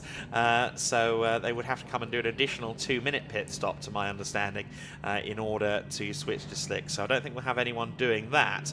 But certainly for Sufi and for Lawrence Hur, this is now going to be a critical second phase of the race, getting those tyres back up to temperature, getting themselves back into the race. Philip Lindberg will also be keen to see where he comes out, of course. He'll be hoping and perhaps expecting to make some progress up against some of the bronze-rated drivers who'll be slotted into the cars down at Racing Experience and CLX Motorsport in the second phase of the race. Absolutely. I think the problem for the teams and for the drivers at the moment is that even if they wanted to switch to a slick tyre, the track's just not going in that direction. No. Yes, the track is getting a little bit quicker here and there, but not at the kind of rate where you would go, yes, let's give a set of slicks a go for the last 28 minutes plus 1 lap of this race. It's going to take a while with these low temperatures for a set of slicks to switch on, really. So the teams, or 3 of them, in this period, we're going through this mandatory stop. David Drew, CLX Motorsport. It's the team previously known as Cool Racing, of course. They are still circulating out there. Matthias Jakobsen as well for racing experience, so they will move up the order in due course, unless of course they go into the pits themselves. They can play with the time a little bit over the next few minutes. And no repeat of the issues yesterday, Adam, for Philipp Lindberg and High Class Racing. It really was a gut-wrenching moment as it kind of dawned on us that, hang on a minute, there's a problem here after a really, really good drive for Philipp Lindberg. And he's shown himself a good pace again here today in this first stint. No, absolutely right. Of course, we would expect regarding Pierre Jakobsen and David Drew, it would make sense. It would be typical for them to extend to the end of the stint. So we'll see how much longer they go. But yeah, to your point on Philipp Lindberg, yesterday was a big shame for him. He would have liked to have gotten another second place in for yesterday. He looked like he was well on the way to doing that. He's only ever finished 4th or 3rd so far this season, so he's looking for a second place, and I think it might have been an opportunity for him to do that this past race on Saturday, had it worked out in his favour. With both Laurent Her and Danny Soufi driving solo, it's going to be a long shot today, but another podium quite possibly on the cards. Meanwhile, back out on the circuit is Laurent Her, and Matthias Jakobsen ahead of him is taking the longer berth around turn 10, but also, of course, now in an interesting situation because he's ahead, he's a lap ahead of Laurent Her, and yet the race leader with the superior pace is going to be on his tail for the next couple of laps. Oh, we saw Laurent Her tucked under the rear wing of Jakobsen for a lot of yesterday's race. Jakobsen's pace in the drive, very, very positive indeed. There's Danny Soufi, at the moment being scored in 4th place. But he likes getting the tail out through turn 14. I don't think that's of too much concern. He's, again, probably not as on song as we saw in the try yesterday. No. But what's been really rewarding to watch is how that is a car and driver in tune. And with that trust for Danny Soufi to say, yeah, I'll give it a little bit of a slide. It'll sit down. It'll give me what I need. As Laurent Her gets very close there to getting past Matthias Jakobsen. Will Matthias Jakobsen come in the pits this time around? No, they'll carry on for another lap, and I guess that's with reason, because in the case of David Drew for CLX and Matthias Jakobsen for Racing Experience, you want to maximise their driver time as much as you can in these conditions. I was more concerned about getting into Pierre Jakobsen than past him there for Laurent Her. It was a bit of a close graze at the exit of turn 16 for Matthias. If there were any leaves, twigs or detritus on the rear of that Racing Experience car, Lawrence used the front of it to wipe it off with that moment. Now Laurent Her is going to unlap himself on Matthias Jakobsen, so he is still going to be in 3rd position, despite the fact they're running 2 and 3 on your timing screen. They are a lap apart, thanks to the quirks of the pit window. But yes, Laurent Her, good to watch him there, just getting through, and also always fun to watch these cars go through the corkscrew as well. It's almost a little bit alarming watching some of the angles they end up taking. To your point with Danny Soufi and his angles, of course, it's something I like to bring up, is that he was gleefully telling me the first time I ever talked to him at length back in 2022 about his time drifting a Corvette over in the United States at regional level drifting events. So that car control has been embedded in him from that phase of his career, and in conditions like this we do get to see the tail out quite a lot on that Conrad car. Talking Danny Soufi, as there's a yellow flag at turn number 8. I think Philipp Lindberg's had a bit of a pirouette there coming down the corkscrew, but gets back underway. Good recovery there from Philipp Lindberg. Danny Soufi's sector times at the moment, because it's that phase of the race where there's the battle between Soufi and Drew still going on. They're just at separate parts of the circuit. Soufi just went purple through sector number 1 and took 1.5 seconds out of David Drew, and then was quicker through sector number 2 as well. So yes, there's still that difference in the minimum pit stop times to take into account. Is that heavier rain as well we can see through turns 17 and 18? Yes, I think it is. So Danny Soufi's doing the business right now, unleashed. This is now where he will start to set about trying to overturn the disadvantages that he had in the first race. Yeah, 13.5 seconds. Ooh, there's the Lindbergh spin in replay. Fairly easy to do, just possibly a bit too much rear bias going on at that moment. Rear axle locked up as he tried to turn in for turn 8, but it was 13 seconds between David Drew and Mattis Jakobsen at the time of Jakobsen coming in. We'll see how that gap is affected, of course. They'll both have the relatively similar pit stop times as well. Wolfgang Peyer will come out behind Quentin Joseph, probably to the tune of about a dozen seconds, but Quentin's usually a little bit quicker than Wolfgang in race conditions, but we'll see what Peyer can do now that he is being strapped into the racing experience car. Of course, they have raced together extensively over in Germany previously. Team and driver know each other well. You've got you've got Liam Mauer leaning in here on the left side of the car, talking to Wolfgang, giving the instructions, and the race will continue on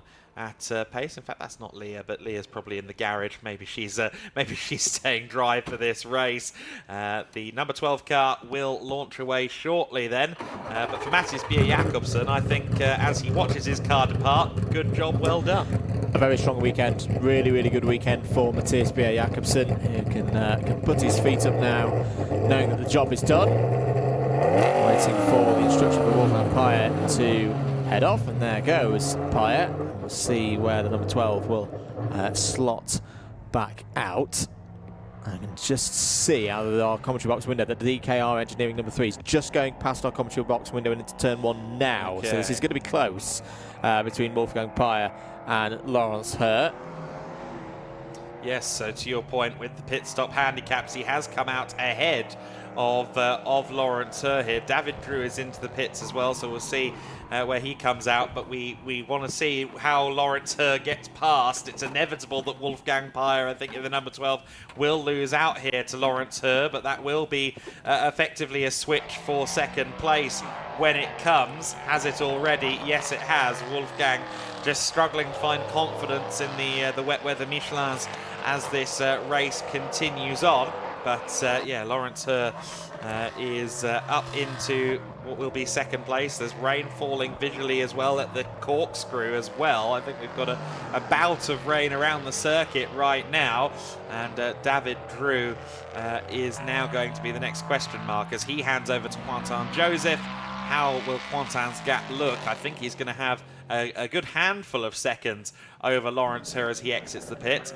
Quentin will be, I think, a little bit more of a challenge than Wolfgang Peyer was, but for Quentin, who's done a little bit of mid-jet racing, a couple of prototype races last year, I think was still firmly in his first dozen races when he joined us for the season opener in Estoril. It's a mighty ask for him to try and hold off someone like Lawrence Herr. It is indeed. I tell you what as well, the work by CLX Motorsport was very good indeed.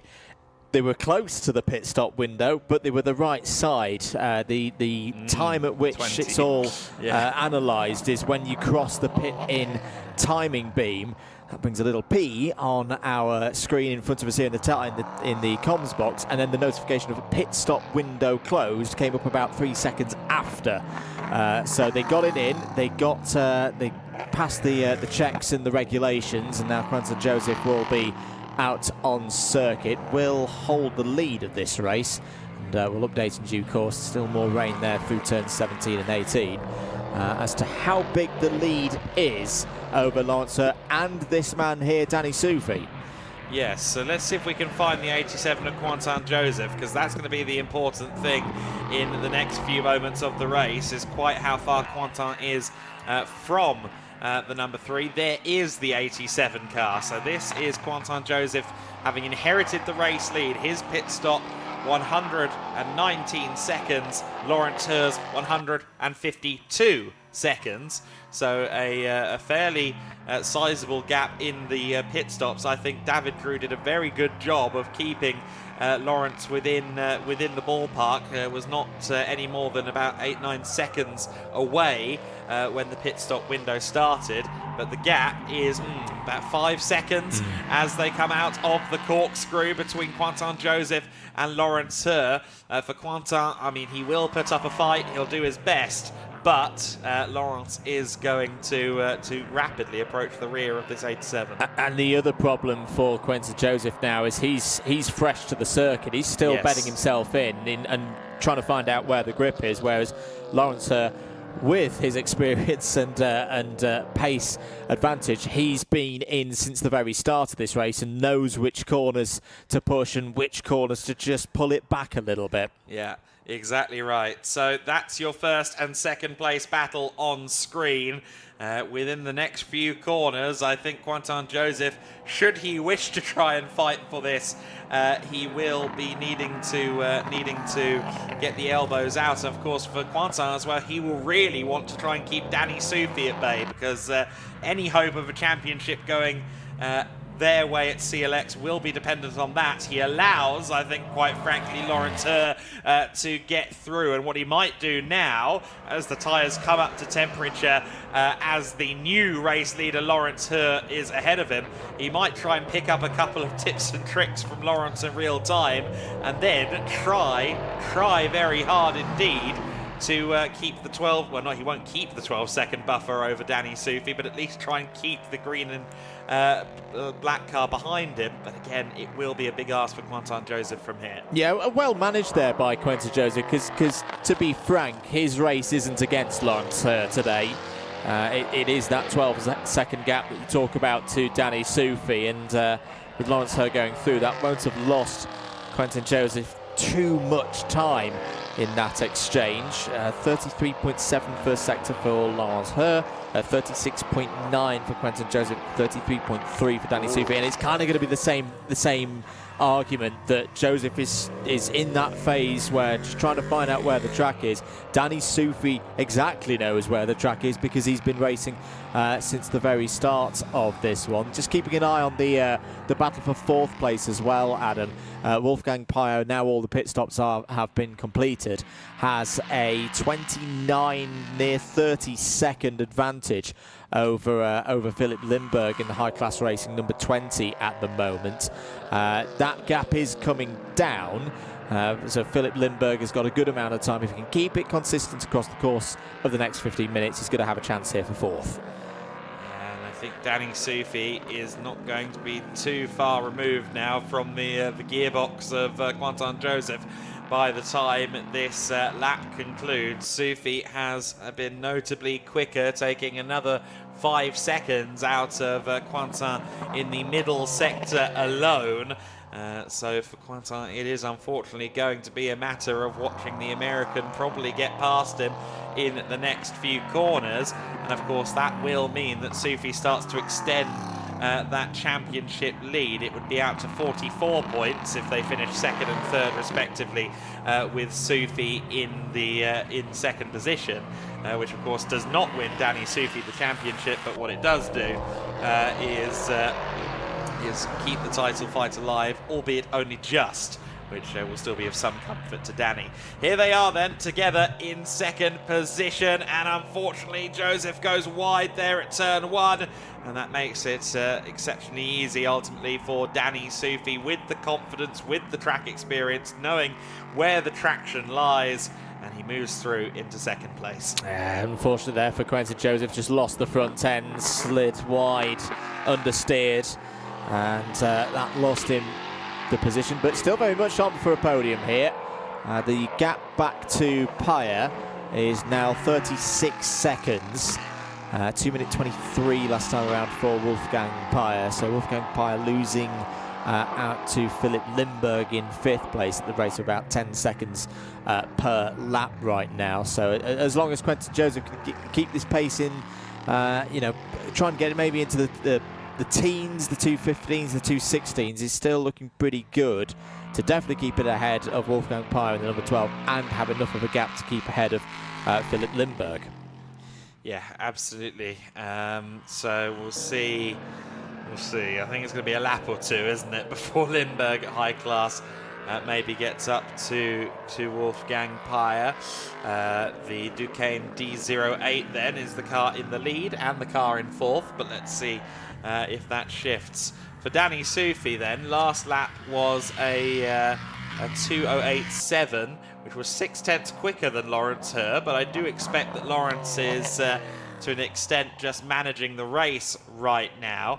They're all, of course, about 4 seconds slower than they were earlier on in the race because the conditions have worsened out there on the circuit.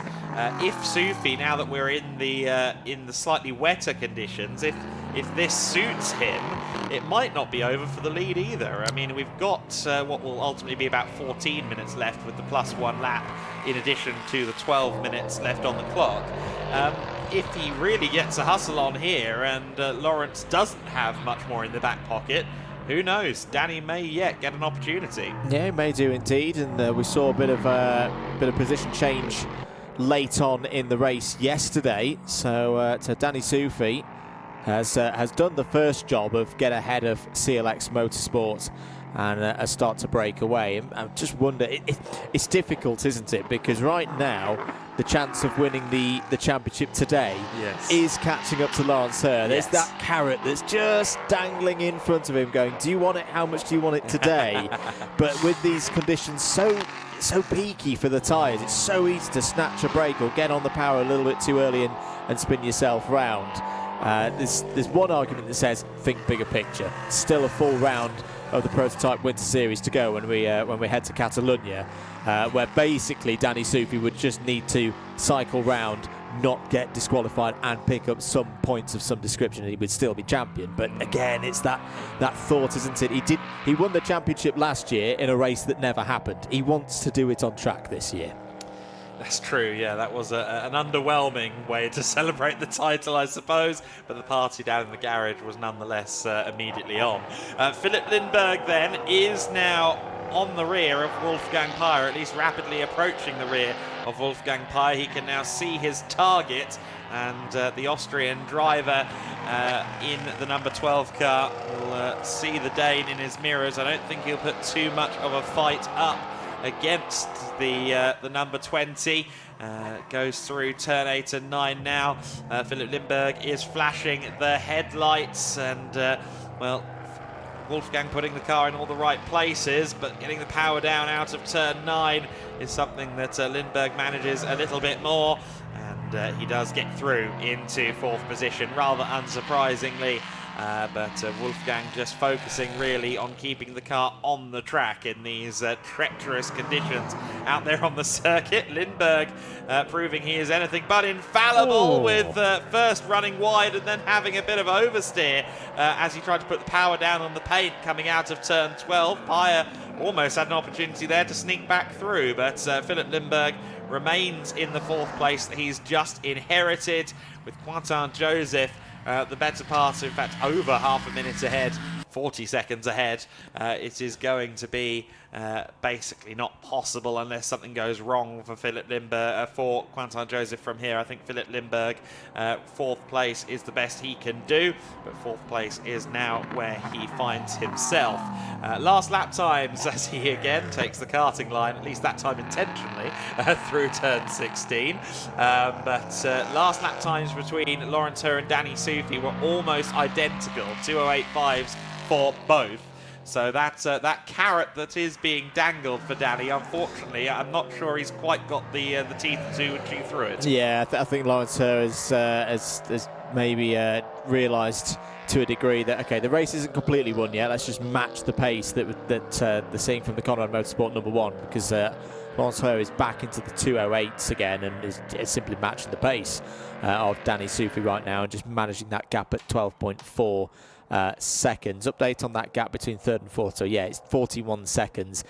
If this race was 20 minutes to go, I think there would still be an opportunity for Lindberg. But yeah, he is catching it probably between 4 to 6 seconds a lap, but there's simply not enough minutes and +1 laps remaining, I think, for Philip Lindbergh to get on the podium. I think it's going to be a weekend where, on one hand, Philip Lindbergh will be very happy with his work. His race pace has been really solid this weekend, but that chance of a podium was really yesterday, and that communications problem with the radio put pay to that. Something that I'm loving here is, I guess, some vindication and validation for us mortals that we so enjoy these LMP3s, their 5.6 litre Nissan V8 Rumble. I just watched a couple of the AS Motorsport drivers run to the pit wall to get a quick look at the LMP3s on a flying pass of the pit wall. That was a Dupe and back, just taking a quick look and getting their fill of V8 powered sounds. And everyone does love the rumble of these LMP3 machines. It was the most evocative experience possibly of my life. Being at Hockenheim in 2022, walking the old circuit, the outline of the old circuit, as these guys were doing a free practice session in the Prototype Cup Germany. Those engines reverberating from every which way around my ears as they echoed through the trees. It was something really quite special. And these second generation cars will be missed on the international stage, I think, post 2025. And we should savour this for as long as we can. Absolutely. Just a maths update. That's the key word here, if CLX Motorsport were to lose this third place to Philip Lindbergh and drop to 4th, obviously that would be good news for Danny Soufi, but not to the extent, per my calculations, Adam, that it would be title-winning position. There would still be, is this a problem for Wolfgang Peyer in the racing experience number 12, little pirouette. I think that was down at turn 1, possibly. Gets himself going again. And the gap for Philip Lindbergh to find, it is still coming down. It is still coming down at around that 5 second per lap rate. So it's down to 35.8 now. But simply do the maths. We're still in the 2 minutes somethings for a full lap round here at Aragon. There's only 5 minutes and 40 seconds to go. It's unless there's a problem for CLX Motorsport, they're going to be on the podium again. Yeah, absolutely. And that consistency is why they are still in the title picture. They have not won a race so far, of course. Danny Soufi, as of now, still has his 100% winning record intact, but with 5.5 minutes plus 1 lap to go, that is likely to be short-lived from here, with Laurent, as we can see on screen, masterfully continuing his pace at the front of the order. But yes, CLX have been 3rd or 2nd all season long, have remained on the podium throughout the races, and that has meant that going into the finale, Quentin Joseph and David Drew still have a shot at the championship. So as they, if things stay as they are as they cross the line now, and indeed if Philip Lindbergh were to catch, it still would not be enough. So then we watch on as Laurent, with 4.5 minutes plus 1 lap left to go, powers currently towards the town of Alcaníth on the approach towards turn 16. You can see the castle, the Parador Alcaníth, as you run towards turn 16. He might even sneak a look towards the horizon as he runs down towards T16, as he's all fairly chill out, I imagine, running at this pace at the moment. I don't think he's running to 10/10ths by any means. It's just a matter of getting the car home and a matter of adding a prototype Winter Series win for DKR Engineering to what is a sizable trophy collection back at base. Yeah, so they've had pole positions earlier on in the season, but they haven't had a race win so far. Lance, I say, yeah, it's definitely not at 10/10ths, is he? Just keeping it nice and calm. Just to quickly go back to CLX Motorsport, we pondered, didn't we, over what kind of pace that Quentin Joseph needed. And full credit, he is on those 216s. That was the kind of region that we said that he needed. So he's managing things very, very well at this stage. That's bringing home 3rd place, hopefully, if they can complete the next 3.5 minutes. On board once again with Danny Soufi, heading into turn 1. Looking nice and steady there as well. Matching the pace of Lance Herbert. It was really the first half of the race that that has given the advantage to Lawrence Ho in this one. Almost very Danny Soufi-esque in what we've seen so far this season. So Soufi's winning run likely to come to an end here, but hey, you can't win all of them. If you can finish second on the days you can't win, you're still doing pretty good. Absolutely right, and come what may, he is going into the finale weekend at Catalonia in just 6 days' time as the hot favourite, the heavy favourite in the championship battle. And he will be satisfied with that, I'm sure. Of course, his racing doesn't stop today with this result, because he'll be in the car with Carrie Schreiner in the GT Winter Series in the endurance race. He only gets to do the endurance, so he doesn't get to perform in a sprint. But he and Carrie will be looking for, I imagine, at least an overall podium from their day in the GTs later on, and. That's a good skill as well for someone like Danny to exhibit. The fact that he can jump quite easily between the GT3 and the LMP3 is quite impressive. He hadn't driven an GT3 car around here before this weekend either, so a new experience for Danny Soufi at the wheel of the Lamborghini, and he's been performing quite well in practice in both cars. So that adaptability for the current reigning Prototype Winter Series champion is plain to see. Lawrence Ho just navigating Wolfgang Peyer, and just about manages to do so. And that puts Wolfgang a lap down. This time by, or next time by, the clock will have hit 0, so this will be the penultimate lap of the race now for Lawrence Ho. It will be indeed. Full credit to Philip Lindberg. He's not given up on this third place yet. I still think he's just going to simply run out of laps, but he's just put in a personal best 2:10.1. Gap is down to 24 seconds. He's going to be 2 laps short. He's going to be 2 laps short, I think, here on being able to catch Quentin Joseph and then overtake at this rate. So Quentin Joseph just continuing round, hitting those 2:16s. That's absolutely fine for their podium today. Danny Soufi holding that gap at 11 seconds. He's of course under no threat from Quentin Joseph behind, and he's going to take that second place, you would think. But for Lawrence Ho, Adam, another very professional job. I mean, he'll be very happy with how he's got on this weekend. Yeah, absolutely right. I don't think you can pick apart anything about the performances really for Ho or Soufi this weekend. Lawrence, I alluded to it a little bit earlier in the race. At Estoril, he had a bit of a moment. I think got crossed up at one point at Portimao as well. He has been not flawless so far this season, so to get the opportunity to do a full race and again show why he's gold rated, why he's so revered in prototype racing circles is always a welcome thing. Of course, the Prototype Winter Series took a break for the Asian Le Mans Series races in February, which is part of the reason why we don't see the cars typically at Valencia in the Prototype Winter Series. And Lawrence a factor in that, as he often is as well. Yes, this has been a good race for Lawrence. The clock now hits 0. The final lap, the final tour of the Motorland Aragón circuit will begin now for Lawrence. Just 1 lap between himself and the first DKR engineering win in Prototype Winter Series.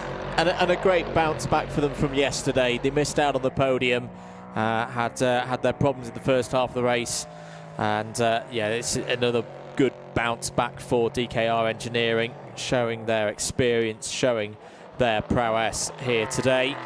Another little update on that gap between 3rd and 4th. Again, it's come down another 6 seconds. It's down to 18.2. So yeah, I reckon that's going to finish at about 6 seconds. So yeah, 2 laps short, 1 lap to catch and then 1 lap to overtake for Philip Lindberg.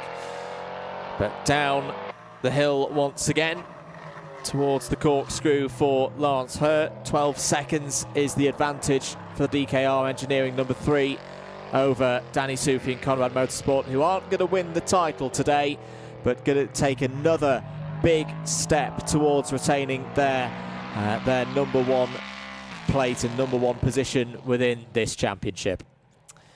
best result of the season for DKR in the Asian Le Mans series, where they're only entering an LMP2 car this time around, was a second position. So they are yet to open their win catalogue for the year 2025. Lawrence Herr, though, is about to rectify that. Blasts out of turn 15 for the final time now, down the long straight that is made even longer when some of the LMP Le Mans prototypes and hypercars come here to test. They skip that 12 to 15 section to better replicate Le Mans. And the driver who has stood on the podium at Le Mans previously, Lawrence Herr, is going to, for the very first time, win a race in the Prototype Winter Series. The number 3 DKR Engineering Duquesne crosses the line. Checkered flag is waving for Lawrence Herr, and he is the winner of the race in the Prototype Winter Series. Danny Sufi will cross the line in second. He was slowly closing in, 11.4 seconds. It had been fluctuating around 11 and 12 seconds for much of the race. And it now stops at 11.4, but Sufi will extend his advantage over the next car, Quentin Joseph, who is about a minute behind, running around probably the final corners at the moment. There's Wolfgang Peyer across the line for 5th position. A good start to the race from Mattis Bjerre-Jacobsen, and Wolfgang Peyer ensuring that the car reaches the flag there in 5th position.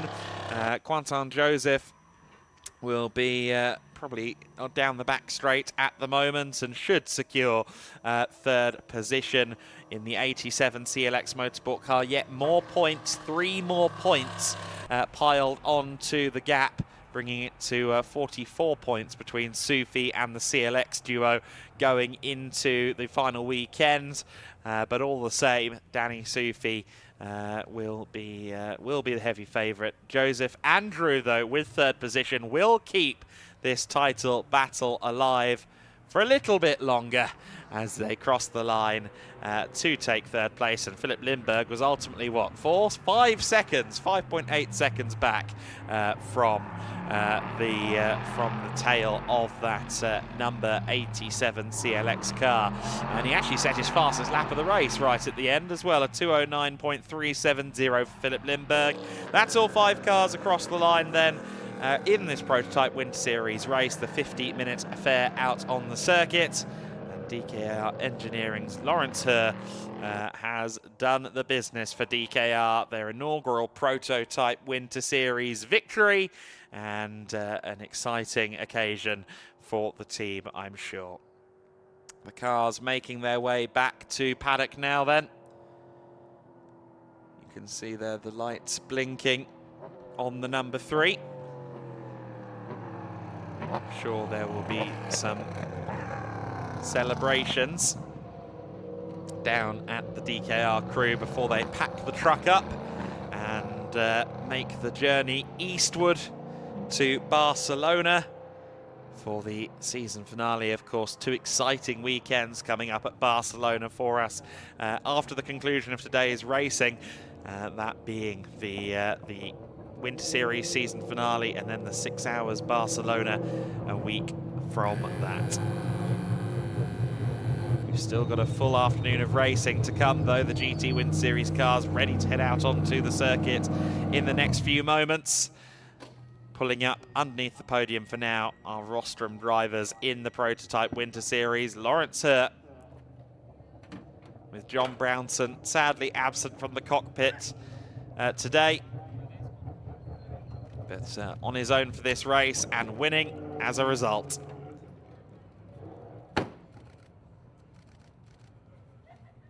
He and Danny Sufi exchange congratulations. Sufi's championship will have to wait a little bit longer for this weekend, but Lawrence Herr quite measured. Of course, I think will have come into the race with high expectations, but those expectations have now been met. And never easy in these conditions, especially because it fluctuated so much during the race. Of course, the very best laps of the race were 2:04s, and that was early in the race. Then we saw more rain during the pit window, and that took the pace down to 2:09s. And then by the end of the race, the top two, Sufi and Her, were back in the 2:06s. So it fluctuated from drying to, again, getting damp and then starting to dry again during that race. It's still nowhere near dry out there on the circuit, but the grip, the conditions, it was all fluctuating for these drivers in the Prototype Winter Series. So I'm sure that for Lawrence Her and everyone else, it was quite an edge of seat, edge of knife driving experience. All the same, Lawrence Her is down there with Izzy now, so we can get some insight from our race winner. He is indeed down here in the pit lane with me, Lawrence. First non-Danny Sufi winner of the season, and a first win in the Prototype Winter Series for you. I mean, it looked quite comfortable after the pit stop, certainly. Thank yous to the team. They gave me a good car, so what looked easy was quite drivable today in those cold and damp conditions. Yeah, it was a good drive today. But conditions I'm sure that you've experienced before, obviously very experienced in LMP3 machinery. Yeah, generally I really like the wet conditions. Last year in Le Mans I was super fast in the wet in the LMP2, so I'm quite comfortable like this. Big thank you to the marshals. I think they have the harder job today than us drivers in these freezing cold conditions. Very true. Obviously driving solo today as well. The team telling me that John is not feeling well, but I'm sure he will have enjoyed watching that, certainly. Yeah, I hope, John, you are watching today. This win is for you. Unfortunately, you're not here today, but he was not feeling well, so I took it over.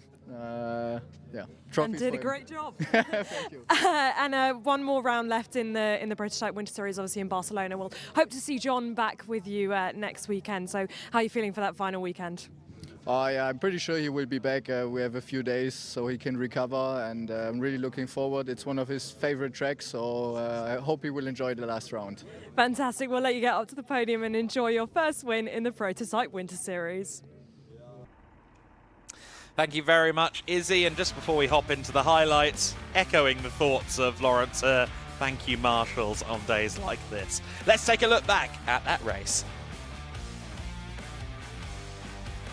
So then the umbrellas up for a damp second race of the weekend in the Prototype Winter Series. It got underway with a solid start for David Drew. He was the early race leader in the 87 CLX Motorsport car, although Danny Sufi was trying to find a way by. But there again, Lawrence Her was trying to find his way past Danny, so it was a three-way scrap at the front, and it would be a moment for David Drew coming out of turn 7 that tripped up Sufi and allowed Lawrence Her into the race lead. Sufi then moved through into second for the time being, as the first lap continued to be a bit of a scrum and a bit of a fight, but David in the CLX Motorsport car managed to retaliate at turn 16, went a long way around on the outside, got squeezed a little bit by Danny, but Danny gave racing room as they continued to scrap the second. Of course, that was allowing Lawrence Her to drive away and allowing Mattis Bjerre-Jacobsen to make himself known as well. Soon, David Drew was building a gap over Danny Sufi. Sufi, though, still had Bjerre-Jacobsen in the rearview mirrors for fourth. But there was anyone left in the rearview mirrors for Lawrence Her after a few laps of the race. He was in control of a race where he was driving solo, since John Brownson, unfortunately, is feeling poorly today in the DKR engineering camp. So Lawrence Her driving solo, a golden opportunity for him to win, and building the lead well in this first phase. Philip Lindbergh was struggling a bit towards the rear of the field for traction. And then it was time for the pit stops. Pit window from minute 20 to minute 30 of the race. The likes of Danny Sufi and Lawrence Her, both solo drivers, both with long pit stops. Courtesy of the handicap system, they elected to get the stops done early. David Drew stayed out there, as did Mattis Bjerre-Jacobsen, to try and maximise their minutes at the helm of their cars. Sufi with a flourish, leaving the Conrad Motorsport pit lane. And then, as Mattis Bjerre-Jacobsen found himself under some pressure from Lawrence Her, the leader continued on. It was Lawrence Herr in the lead. This was him unlapping himself on the Mattisbjerg Jakobsen car, though he was only on the lead by aggregate at that stage. Lindberg in a spin, and Wolfgang Peyer taking over the Racing Experience number 12 car. For a fleeting moment, the Racing Experience machine would lead the race, courtesy of the pit stop handicaps, but very soon Lawrence Herr was through and passed, and that was him getting himself past the 87 car to resume the race lead from Quentin Joseph. Joseph then found himself under pressure from Danny Soufi. Soufi moved through into second place. The 30 or so seconds of pit stop handicap in Quentin Joseph's favour, unfortunately not quite enough for the Belgian to hold off Soufi and Herr. Philip Lindberg, meanwhile, found himself closing in on Wolfgang Peyer for 4th position. Of course, Lindberg, much like Soufi, and for this race, much like Lawrence Herr driving solo, got past Peyer, but then nearly had a spin just a couple of corners later, pushing a little bit too hard in the high-class racing Ligier JSP 320. And it was a race win at the front of the order, about a dozen seconds in Lawrence Herr's favour. A successful day for Lawrence and for DKR. Their first win anywhere in the world in 2025 came here in the Prototype Winter Series. DKR Engineering and Herr win by 11.4 seconds over Danny Soufi for Conrad Motorsport. CLX Motorsports, Quentin Joseph finishing in 3rd position overall, along with David Drew, of course. Philip Lindberg for High Class Racing took 4th place. 1 or 2 more laps and he might have had a podium. Wolfgang Peyer rounding out the cars on the circuit for that race in 5th position. And we can now make our way to the podium with Andrew Mather and the Prototype Winter Series drivers. Thank you very much, Adam. Yes, indeed, time for our second and final podium of the weekend for the Prototype Winter Series. Also the first time this weekend that we get a little bit of the bubbly out as well for the drivers. Let's welcome our CLX Motorsport, David Drew and Quentin Joseph.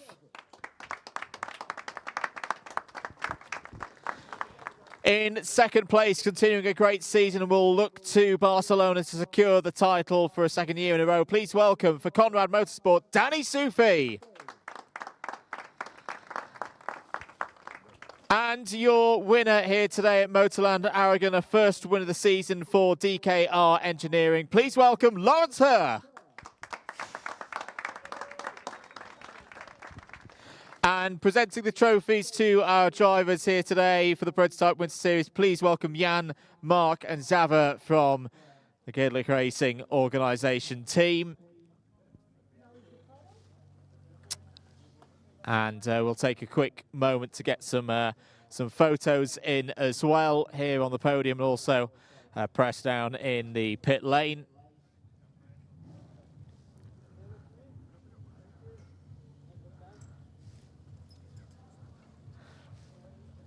And with all of that complete, big thanks to our sponsors for this weekend, Quinta das Arcash. Drivers, celebrate with the champagne!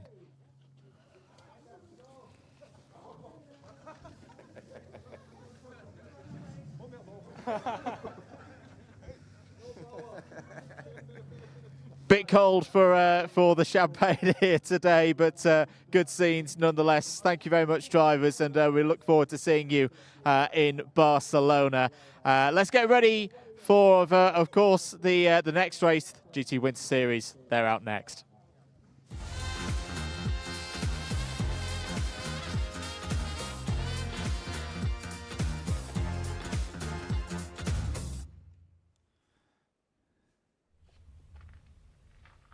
So the cars waiting down on the apron for GT Winter Series race number 2. Your pole-sitting car is the car that's closest to camera, the Resoon Racing Porsche 992 GT3R of Simon Birch will be at the front for this race, and that is quite an accomplishment for young Simon. He out-qualified the man who will start alongside him, Engstler Motorsports, Luca Engstler, who will start from P2 in that number 8 Liqui Moly Lamborghini. Very interesting grid in general at the sharp end of this order, because in third place, as we see some tyre work going on down there at Razoon, were they just tightening everything? And no, they're changing tyres as we speak, and I think that looked like a slick tyre getting on to the number 14, unless I'm losing my marbles, and that is always a possibility. Okay, there might seem to be some investigative work to do for Izzy down on the grid walk. I don't know. It looked to me like there might have been slick tyres going onto the Razoon More Than Racing Porsche. Surely not is kind of my thinking here. I think it's too wet out there, frankly, for slicks right now. Maybe it was just a fresh set of wets going on the car. We'll have to see. All the same, the cars now make their way onto the circuit. The sighting laps begin. Sighting lap begins for everybody. Seems like we're all quite keen to get out onto the track and learn what we're dealing with here. I think maybe if indeed that was a slick going onto Simon Birch's car, the logic might be, well, send it out on slicks now for this sighting lap. See if the dry line out there on track is developing, and we understand it is developing down at turn 16. Also, you can see it there at turn 3 as well. It's not dry, it's not a big enough dry line, I don't think, right now. But if they did put the slicks on Simon's car, I think it might have been an exploratory exercise to say, well, look, go out there, see how it feels. If you think it's good enough, we'll let you race on the slicks. But I think it would be a big risk to go out on the slicks now. There is a dry line developing, though. All the same, the tyre conversation is certainly going to be had. I did just see one of the Lamborghini Super Trofeo cars, or one of the Lamborghini Super Trofeo teams, the Cup 4 teams, taking a set of wets onto the grid. And if they're taking wets onto the grid, that probably means slicks on the axles. So I think a couple of teams are thinking slicks and maybe have sent the car out on slicks for this race.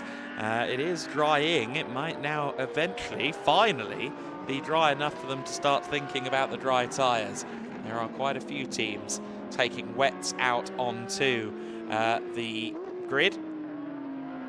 Just saw the AF Corsa team taking wets out there as well for one of their two Ferrari 296 Challenge cars. So there's potential there that either Maciel, Andreas Sorensen, or both might be having a look at that. What's something amiss here with the number 8 car?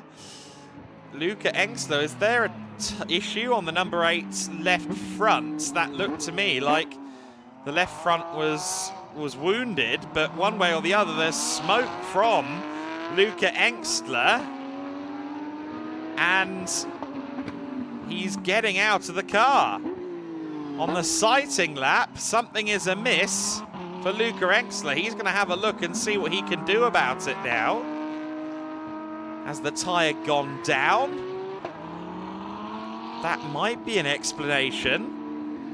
He's having a look. He's doing his best impression of a rally driver mid-stage here. Hopefully he doesn't take the Colin McRae approach to repairs on the Lamborghini, but Luca Engsler, as puzzled as we are, and looks like the gloves are coming off, I think.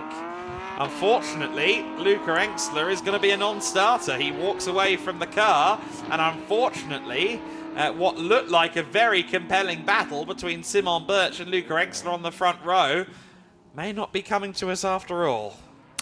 That's a real shame. A real shame for Luca Engsler. And I think for Simon Birch as well. He was looking forward to that battle. So we are not completely clear from our angle here as to what has happened to the Liqui Moly Team Engsler car. You know, it could even be something as simple as getting the wheel nut on out of the pits. And well, Luca Engsler continuing to have a good old look at what has happened on the front left corner of the number 8 Lamborghini. But drama here in the GT Winter Series, second race of the weekend before we've even got going. Yeah, so the Engsler team are there waiting, but unfortunately I don't think the car is forthcoming for Engsler Motorsports. Let's see if there's anything that can be done there. The number one Mercedes, rather than number 11 in a similar livery in the GT4s, caught me out for the first time, I think, this year. Starting further back, Kenneth Heyer will be looking to replicate Moritz Viskirchen in this race. Of course, Viskirchen winning yesterday, but Kenneth is going to have some work to do from 5th place, and also with the upstart Simon Birch on pole position, it's also going to be hard to close him in, even if he gets to 2nd place. Again, Luca Engstler still was looking at the car at the time that we moved to the, or at the time that we saw him last. Izzy has been down there talking to the Engstler crew, so in a minute she might well have an update for us as we begin this grid walk for the race. The cars are making their way down there in rapid succession. It will be a mix of GT3s and Cup cars at the front, largely, of course, GT3s, although Jerzy Spinkovic from 3rd on the grid in that Cup 4 Lamborghini, always an X factor with the Super Trofeo higher powered Lambo right there. We'll see what happens down there regarding the start of the race, but unfortunately, Izzy, it looks like we might be down the Engstler Lamborghini. Yes, Adam, we are indeed down the Engstler Lamborghini. The team very, very confused. They were not entirely sure what's happened. I don't think they knew that Luca had got out of the car. I did say to them, your car stopped around the circuit, and they were very confused. What's happening? Is the marshals taking it? Are they recovering it? So not sure that they've got all that much communication going on right now with Luca, but as you can see, empty spot, no Lamborghini, no Luca Engstler. So there, yeah, I mean, that's not a good sign, is it? This is never a good sign. So I don't think we'll be seeing that car start the race, which means that it will be a very lonely Simon Birch on the front row. He was on pole position anyway, but jobs potentially been made slightly easier. Now, of course, you'll recognise this car if you watch the 6 hours of Portimao race. Of course, these two were the winners of the 6 hours. Can I speak to Simon, or doesn't want to speak to me? Sorry, just as I came in. Simon, great to see you again. Welcome back to the Winter Series. Of course, you and Thomas, the winners of the 6 hours of Portimao. How is it to be back in the Winter Series this weekend? Yeah, it's absolutely fantastic. It's a lot of testing and really good to drive a lot before the season starts in GT Masters for me. So a lot of information is gathered, and it's really good for the season start. Well, you've been doing a fantastic job so far. You'll notice if you look to your right that the position next to you is empty. So no Luca Engstler alongside you. He hasn't made it onto the grid. So does that make your job slightly easier today? I don't know. We will see. So, yeah, it's a 30-minute race, and everything can happen. So, yeah, let's see how it is. Very true. All right. Good luck out there. We'll let you continue preparing. Yeah, he's absolutely right. Even though Luca not alongside him, that doesn't mean that the job is done. And a 30-minute race where anything can happen at this Motorland Aragón circuit, and indeed anything has happened because, of course, Luca coming into trouble. I will, boys, in the commentary box, try and do some investigating of what happened. But as I said, the team as well, extremely confused down here on the grid. Clearly hadn't had too much communication from Luca as to what had happened. Of course, him getting out the car. But we'll continue back because the number 25 is on the second row of the grid. Jerzy Spinkovic, the leader in the Cup 4s on this grid. Of course, we've got different categories in the GT Winter Series. If you're joining us for the first time, we have the GT3 cars, the GT3 Pro, which Luca Engstler was supposed to be the sole entrant in. We've got the Cup 4 Lamborghinis, the Cup 1 Ferrari 296 Challenge, the Cup 2 Porsche GT3 Cup cars, and of course, finally, we have a McLaren as well, a sole entrant in that. But of course, we're going to continue because I think we've got a bit more time. The number 24. Now, that'll be Jonas Galzinis in that car, a new entry for this weekend. Always great to welcome some new entries in our final 2 rounds, and a very important weekend for this car here of Kenneth Heyer driving that today. Moritz taking the win yesterday. Let's see what Kenneth can do today.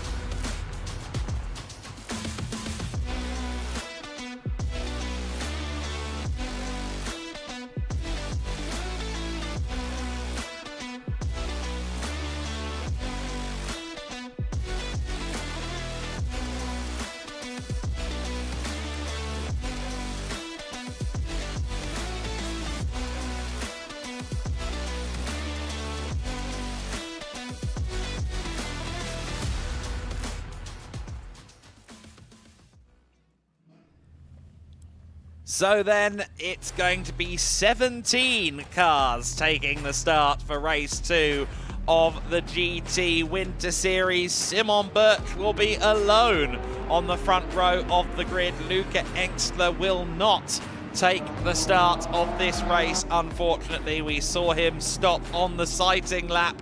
Jerzy Spinkovic will start from 3rd position, and that missile of a Lamborghini might be a problem down into turn 1 for Simon Birch, as may Jonas Gelsenis, a legend in Lithuanian motorsport and a very handy driver in a GT racing car. Kenneth Ayer, our defending champion, of course, in the GT Winter Series. He'll be keen to score good points again against the AF Corsa Cup 1 Ferrari in that overall points battle. Aaron Farhadi in another Mercedes-AMG GT3 Evo starts from 6th position on the grid for AKM Motorsport. Simon Orange is back out on the circuit again. Will be looking to make amends for the disappointing conclusion to his race yesterday, having a collision with a spinning Lamborghini at the final couple of corners of the event.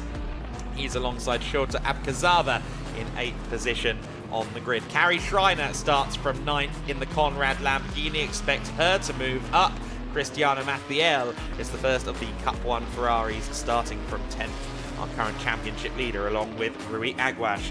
Andreas Sorensen in the 76 car starts from 11th on the grid, and Mons Thalen for the SPV Villeco Motorsport team is the first of the Cup 2 Porsches. Alessio Ruffini starts from 13th on the grid in the 333 Autosport Racing Lamborghini, and Hubert Darmetko in his Porsche had a puncture yesterday. He'll be looking for a Cup 2 win today. Ahmed Arif Al Khoury came 2nd in Cup 2 on his racing debut yesterday. He is alongside Przemysław Bienkowski. In the 9th and final row of the grid, it is Ryan James, the Cup 3 driver, the McLaren Artura Trophy car, and Alexander Biatovic, the number 32, rounding out the order. 18 cars set for the grid. Looks like the reality is going to be 17. Is the Engstler Lamborghini still there, or has it been shifted away? It has been shifted away, so the number 8 car, unfortunately, seemingly no more.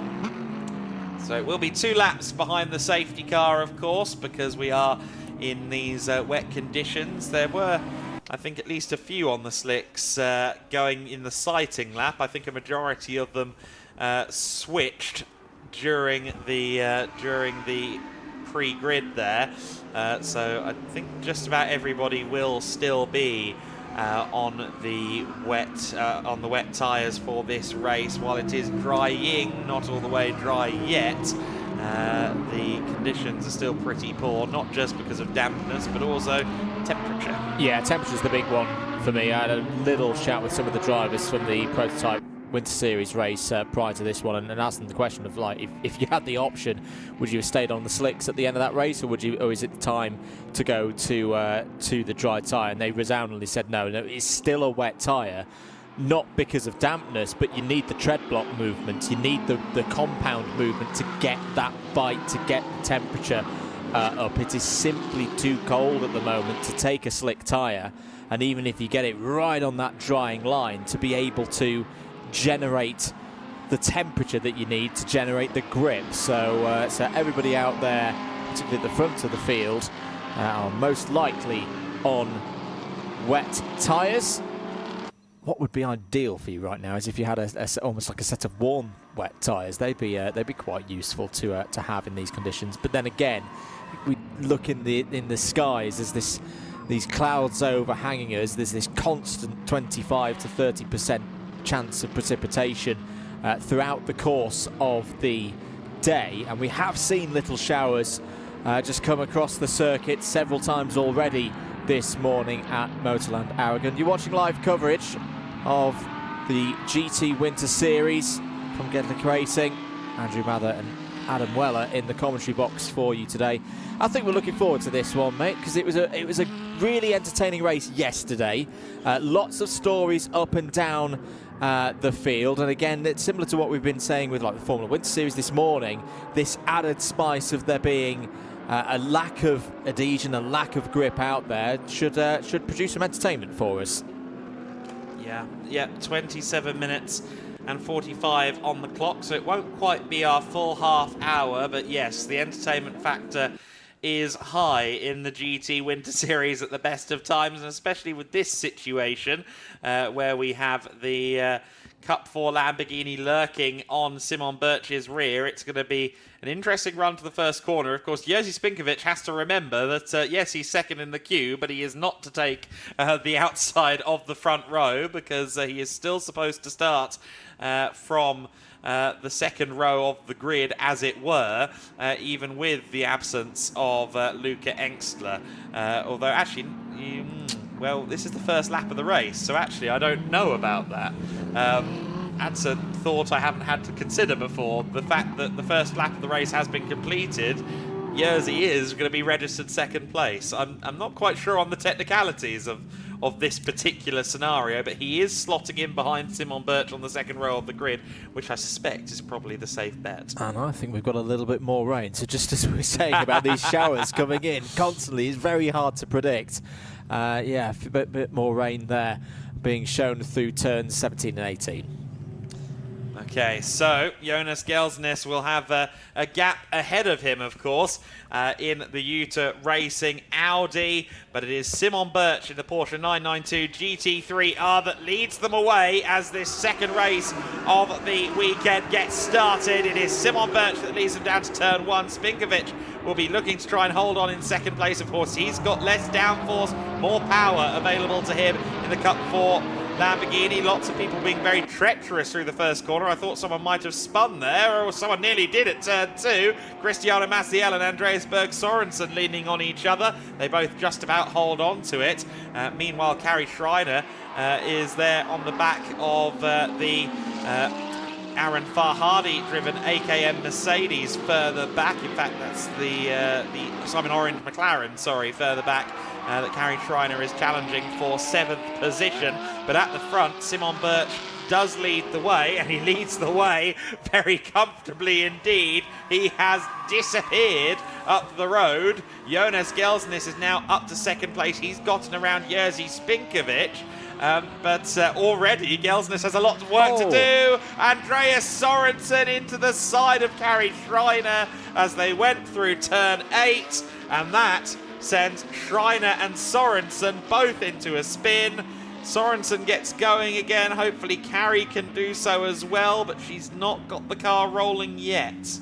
Now gets it moving. That's 2 days in a row that there's been a bit of drama for Andreas Sorensen through turn 8, 9 and 10. Yesterday it was avoiding the Audi, the GT Racing Audi, which was having its moments on the exit with its damaged bodywork. Today, not so lucky with that half spin with Kari Schreiner also involved. I think there was also a little bit of a delay through turn 1 for another one of the Lamborghini Huracan Super Trofeos. Adam Alessio Ruffini in the 333 run by Autosport Racing was having to check up through turn 1. There was a yellow flag at turn 10 as well. I'm not sure if that was for a continuation of the recovery of both Schreiner and Sorensen or a separate incident. Down into turn 16. That's a nice attempt at least from Darmetka, trying to use the outside line. Oh, big off! And that is a big impact for Biankowski in the other PTT Racing. Now, there was a lot of debris there, so who else has been involved? It's the number 22 of Ryan James, the Greystone GT McLaren Artura. That is quite a mess down at turn 16. Big impact there between the two of them, clearly at turn 16. That is quite the moment there between the two. Hopefully both drivers okay. Shota Abkhazava at turn 10, also in the gravel. I think that's turn 10 potentially, because we've had double yellows there for a long time, and he did not cross the line at the end of the first lap. So Abkhazava into the gravel, instant turn 16. Of course, the net result of all of this is a safety car. But yeah, huge damage for Biankowski, and it looked like some damage to the Artura as well of Ryan James. So easily done on that first lap at turn 16, just missing your braking point. Maybe not even missing your braking point, but the car stepping out from underneath you, that slowing the breaking down, making it harder to get the car stopped in time. And, well, we get a look here at Shota Abkazava. Oh, he took Kenneth Heyer out as well. We didn't see this live because we were watching, of course, the Kari Schreiner situation with Andreas Sorensen, but Kenneth Heyer, 12th at the end of the first lap, he has also suffered misfortunes then. Andreas Sorensen just now getting back into the pit lane with damage at the conclusion of the first lap for him in the number 76. Abkazava out then. Biankowski, Ryan James also will be out of the race. And, well, for several drivers then, a difficult first lap, and for several out on the circuit, there have been, well, technical issues to say the least, or damage issues, I suppose. Andreas Sorensen in the 76, operated by AF Corsa. In there. There's at least one tyre being changed. Now, is that as a result of damage from the incident with Kari Schreiner at turn 8, or are they throwing the dice perhaps? You can see that we're trying to get a little bit of sight down there to what's going on with the number 76. So we're under safety car conditions, 21 minutes and 20 seconds of this race remaining, and there is the sight. So yeah, you can see from the panel that's had a good old hit on the rear left, and some work going on there to replace part of the brake components. Is that damage to the rotor I can see there? But yeah, that's not being fixed in a hurry. Well, it is being fixed in a hurry, but it's a big job to get Andreas Sorensen back out there. That is not as simple as just change one wheel and tyre combo and get it back on. I think there's a bit of suspension work actually going on there. Yeah, absolutely right. They're working on that, and yeah, you can see some bent-in parts of the brake rotor there. Simon Birch coasting around the outside of 6 and 7. And what a shame for Simon, because he'd had an amazing start, had built up his lead to 5.4 seconds, Adam, and all of that hard work, that brilliant start, comes to nothing. Yeah, absolutely right. But with 20 minutes left on the clock, I think we have at least a couple of laps here under safety car. Worth noting that Hubert Darmetko has taken the lead of the Cup 2 class as well. Mons Thalen behind him in the safety car queue. And so then the race continuing under safety car. I understand both drivers are out of the cars down at turn 16 as well, Andrew.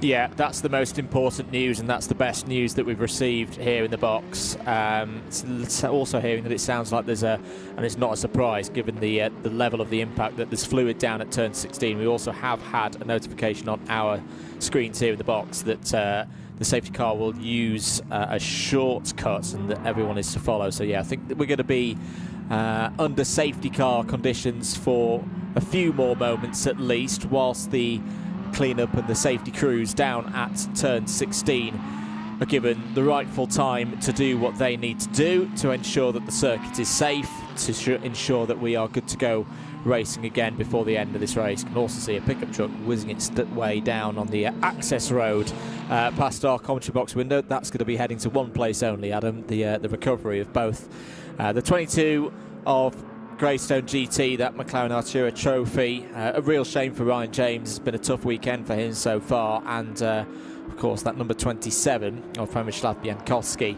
in the Porsche 992. And yeah, very good to hear that both drivers are okay, because that was a hefty hit. We've not seen the replay yet of what the cause was, but you can imagine cold tyres, cold brakes into a big braking zone. Could have been a snatched rear brake. It was a very heavy impact for Biankowski in particular. I think more so for Ryan James than Biankowski, could have on side impact there, but confirmation as well from Oliver Webb that Ryan has been heard from on the radio, and that he's all good. Obviously, it's one thing to get out of the car, but another thing to feel fully all right after an impact like that. And he has confirmed that on the radio, so that's good to hear. And I often say this in this scenario, but full credit to McLaren and the McLaren Artura as a car, that Ryan has been able to relatively walk unscathed away from such an incident. So, yes, the safety car is going to go through the shortcut here to drivers left and not go down towards turn 16 to allow the safety crews all the space and time they need to continue their clear up down there. If you're just joining us, Race 2 of the GT Winter Series, we have 13 cars running. This is the impact at the end. So, yeah, the Porsche cutting across. There was a lot of gravel being kicked up there. In fact, was it that the McLaren into the Porsche in the end? Could quite tell from that angle. Hard to see, isn't it? If anything, if we can get a replay from the static cam at turn 18, that would tell us some more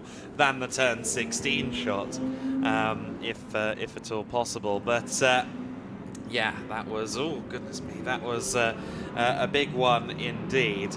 We can still see work going on down at AF Corsa with Andreas Sorensen as well. They're still not quite sure. In fact, they're pushing the car back. So I think actually what happened there was, he's out of the car. So I think Andreas got to the end of the pit lane and realised, yeah, this is not a good idea, and that is wise thinking from the young man. No point risking anything when you're already laps down, and the 76 Ferrari then will be out of the race. Of course, for Cristiano Mathiel, that's a weight off his shoulders, because Andreas is a quick driver, and the last thing Cristiano wanted to do this weekend was lose any more points than he has to in the overall points standings. To recap on the points situation in the GT Win Series generally, the more competition you have, the more points you score. So for the GT3 category this weekend, where there are 6 cars entered into the GT3 class, the winning total for the winning team is 20 points per race. For the Cup 1 class, where there's only 2, if you win you get 12 points. So in yesterday's race, Maciel, through no fault of his own, lost 8 points to Moritz Verskirchen and Kenneth Heyer in the championship standings, and of course he will potentially lose points to Heyer and his co-driver Moritz Verskirchen again here, but at least if he wins the class, and of course now he is guaranteed to do so, he will at the very least not end up on 10 points. And the other good thing for Cristiano Maciel at the moment is that closest rival in those overall points is currently 5th place in their class. Yeah, which is 12 points. Yeah, so 12 points is it's going to be at the moment a good bit of news for Cristiano Maciel. 15 minutes of this one to go. We've only had one full, not even a full flying lap really, have we, of green running due to the incidents at turns 8, 10, and then that more significant one down at turn number 16. So a sign as to how far away we are from restarting will be whether the safety car peels into the shortcut here or whether it continues on its way down to turn 16. We've not quite reached the shortcut yet, and hopefully we'll be back underway shortly. You can see everyone warming their tyres, preparing for... Now we are going to go through the shortcut again, so there's going to be at least one more safety car lap, we would think. Yeah, exactly right. We will be waiting until the circuit is fully prepared. There is that old school mentality thinking of, well, the shortcut though. Can they not just use the shortcut? No. Because you run the circuit that you're homologated on for the weekend. The shortcut layout, the FIM layout, is a different homologation from the hairpin, which is typically the FIA layout. So no, unfortunately, on that front. The other problem, if we've not mentioned it already, for Kenneth Heyer at the moment, Adam, is for him to score any further championship points. He's got to make his way through a lot of traffic, hasn't he? He's got to get himself through 2 Cup 4 entries, 3 Cup 2 entries, and that aforementioned Cup 1 entry of Cristiano Maciel, just to get to the back of Simon Orange's McLaren 720S, which is the next car in that same class as Heyer. and he's got to keep Carrie Schreiner behind him. And got to keep Carrie Schreiner behind him. Very good point. So Carrie is there lurking just behind the Mercedes-AMG GT3 Evo at the moment. So that is another factor, frankly, playing against Kenneth Heyer after that collision with Shota Abkazava on the first lap. The deck has been rather stacked against the driver of the number one. Of course, Kenneth is the defending GT Winter Series champion. He won the championship last year with J-Mo Hartling, who of course this year is fighting for the GT4 title. It is Heyer and Moritz Viskirchen looking for this GT Winter Series title in 2025. Of course, if Heyer is classified 6th and therefore only scores 10 points, that will actually extend the advantage for Cristiano Mathiel nominally, and that will be a good boon for them if so. The current gap between them would be 12 points. It would be up to 14 if Mathiel wins his class and Heyer only finishes in 6th. You can see the windscreen wiper on momentarily there for Simon Birch in the Porsche 992 GT3R.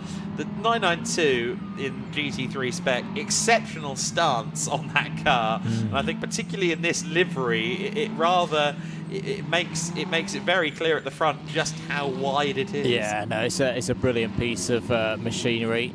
It's a pleasure to have them.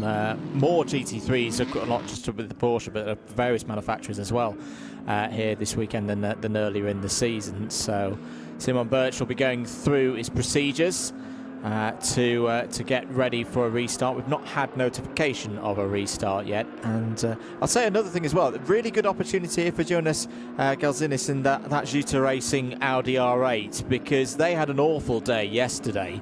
Not really their fault at all, and safety car is going to be in this lap.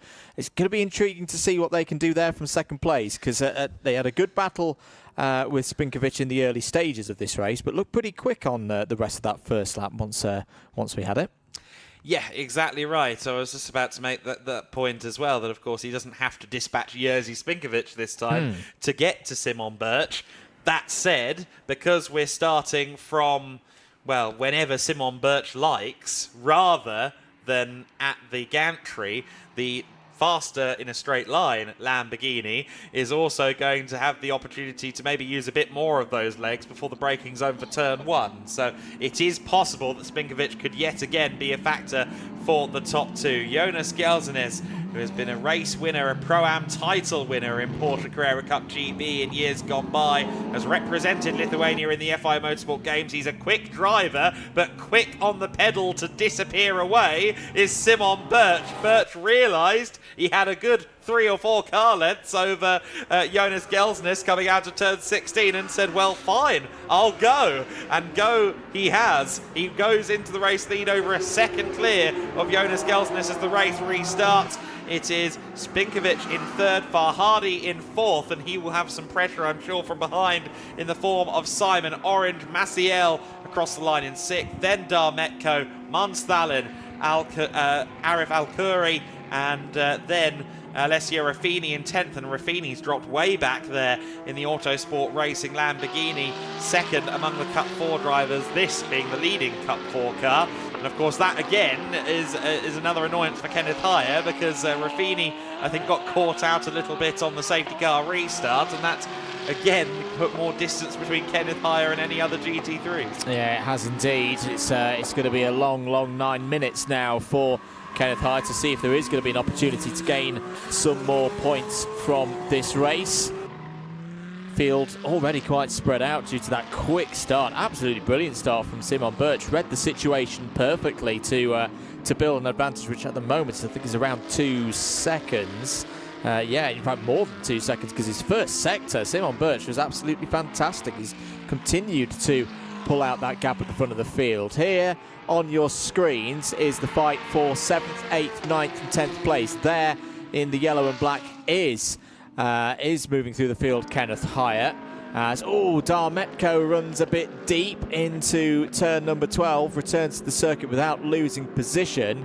Munsthalin not too far behind there as well in number 44. So this is good work from Kenneth Heyer to move through the other classes. It looks like he's going to be clear of the traffic by the end of this lap. And critically, if he's already got a couple of Cup 2 Porsches between himself and Carrie Schreiner as well, which might help him at least retain that 5th position. Meanwhile, we see there the battle for Cup 2 second place going on with Munsthallen and Al-Khoury side by side. Carrie Schreiner just behind them, and Al-Khoury a lot braver on the brakes than Munsthallen manages to get it stopped as well. So Al-Khoury moving up to 2nd in class there. Munsthallen dropping down to 3rd in the category. Kenneth Heyer, meanwhile, is trying to find his way past Hubert Darmetko, and it looks like he's lined himself up to do that at turn 1. Cristiano Mathiel getting himself into it now with Simon Orange, the sole remaining Cup 1 Ferrari 296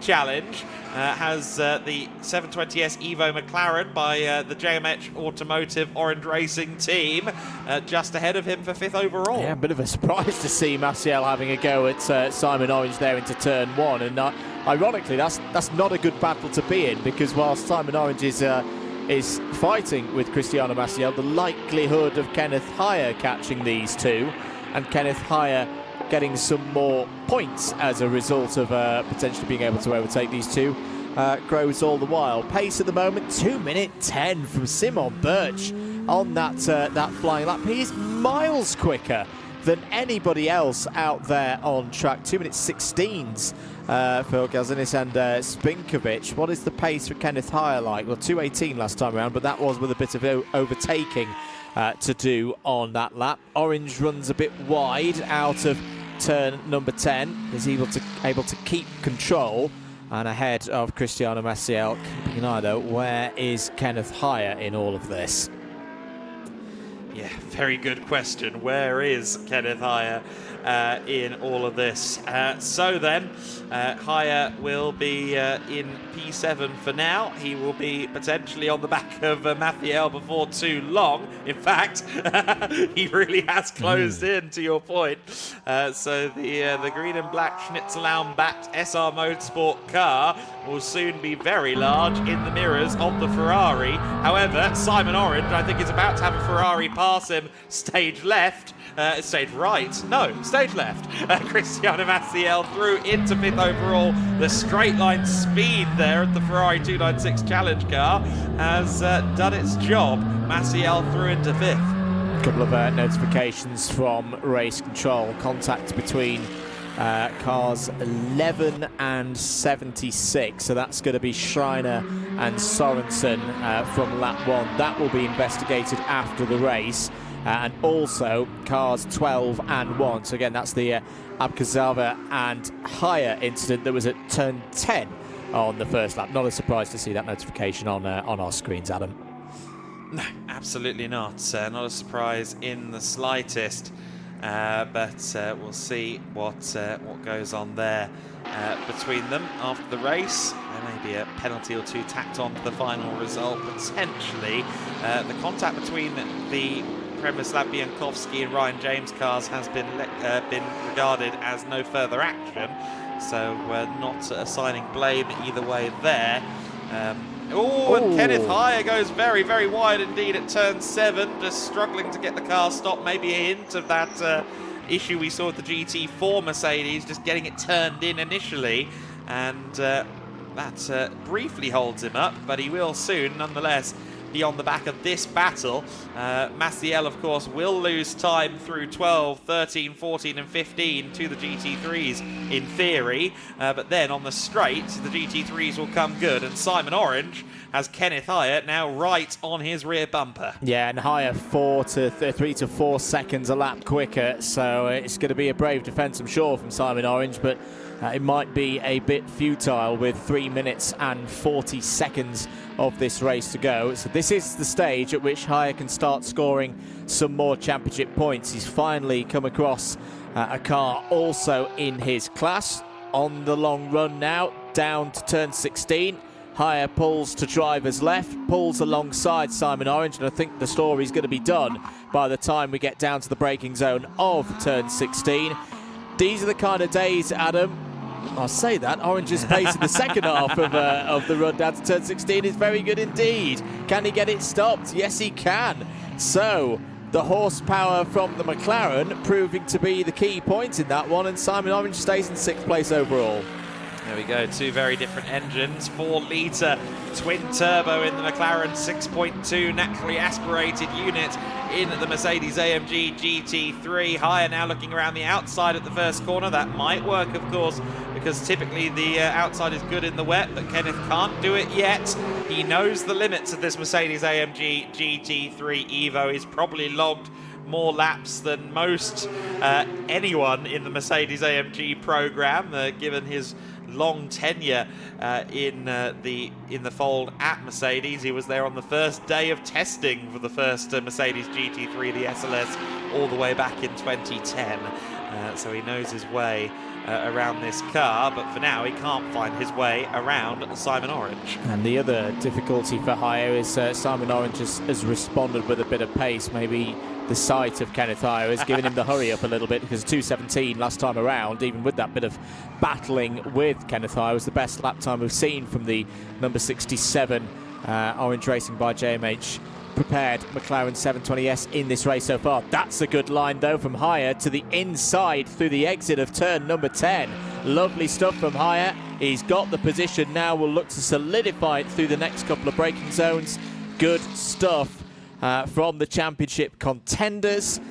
Notice on our screens, Adam, is that there's a yellow flag at turn number 6. Okay, so there could be something amiss there.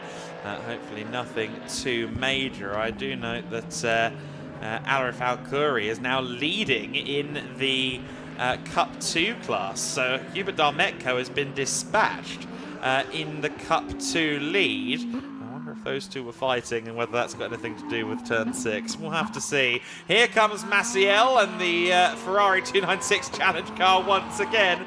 Again, at the end of that straight, it's about 20 kilometers per hour difference between the two. The near 700 horses of the Ferrari 296 Challenge combined with the lower drag from the lower downforce.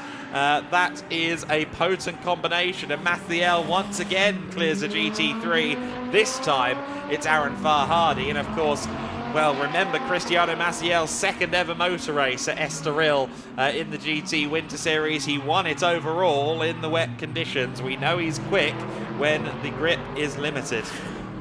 Do indeed. Despite losing that overall position, I think it's been another really solid job from AKM Motorsports with that Mercedes-AMG GT3. Right now, they are on for another GT3 class podium like they did yesterday. This time in the hands of Aaron Farhadi. There is your race leader, double yellow flag at turn number 6. And I do note, as you pointed there, Adam, that yeah, Darmetko has fallen down the order in the Cup 2 entry. But Simon Birch, we were looking forward to the battle with Luca Engstler. We never got that, but that shouldn't take away from this performance from Simon Birch. He has been magnificent in this race. He has, hasn't it flown by? Crazy. The clock has hit 0. We are on the final lap of the race, and great job from the number 14 to disappear off up the road, having 20 seconds over someone who's done as much GT racing as Jonas Gelsnes. I think it's been racing GTs for the span of Simon Birch's entire existence is no mean feat at all. Birch coming through the final corners, and once again he will come out on top in the GT Winter Series. It is Birch who wins it. A great effort from the young Dane in the Resoon More Than Racing Porsche. Gelsnes, second position overall, and it should be second position overall. It will be, yes. Spinkovic not quite close enough to challenge for that position. Then it will be Mathiel in 4th, Aaron Farhadi in 5th position, and 3rd among among the GT3s, unless Kenneth Hire is close enough to challenge, and he might be, actually. We really need to see where Farhadi and Hire are, because there might be a switch at the end. It's very close as they leave turn 16. It will just about be Farhadi who finishes 3rd in GT3. So Kenneth Hire, with 4th place in class, will score 14 points and will therefore just slightly extend his advantage again, or just slightly, sorry, shrink the advantage again for Cristiano Mathiel in the championship overall battle. Huge round of applause to Ahmed Arif Al-Khoury. We just saw his car cross the line in just his second race. He wins the Cup 2 class in the GT Winter Series. Doff of the cap to him. Mons Thalen takes 10th overall in the other Cup 2 Porsche that takes the flag. Unfortunately, Darmetco did not make the finish. Alessio Raffini finishes 11th place to come second in the Cup 4 category. And Alexander Bijatovic will come across the line 12th in the race, and last of those who will take the flag, the Autosport Racing number 32 car. A slightly easier race for them than they had yesterday in the dry conditions. Simon Birch is once again victorious in the GT Winter Series. Every time you plug him into a race car, you get entertainment. And once again, we have every time we see him in the car, there's always a chance he's going to win. And on this occasion, he has succeeded. However, he needs to be coming down to the top 3 positions. I think the marshals were briefly trying to wave him into the Parc Ferme, but he does end up parking under the podium. Had confirmation in my ears that car 7 of Hubert Darmetco spun. That was the cause of the double yellow, of course, a couple laps from home. At turn 6, we had double yellows there for a while, so that car's been embedded in the gravel trap, or at least embedded somewhere for a few laps now. Second position, Jonas Gelsnes in the number 24 Utah Racing. The Audi R8 LMS GT3 Evo 2. Unique Racing's Jerzy Spinkovic taking 3rd position overall, of course, and winning the Cup 4 class, which is great news for him. The Utah Racing car taking 2nd. Great for anyone, I think, to survive races in these tricky conditions. And of course, it's also really cool to see that that car is still in the FIA Motorsport Games livery as well. It was a big point of pride for Utah Racing, Jonas Gelsnes and co. to represent Lithuania in the FIA Motorsport Games, which is something that the other Jonas Karklis, managed to do with them last year in the FIA Motorsport Games in Valencia.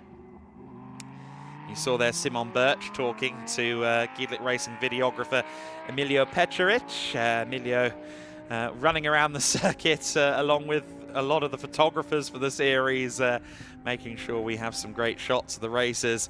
And you can see a lot of them on Instagram post-race, of course.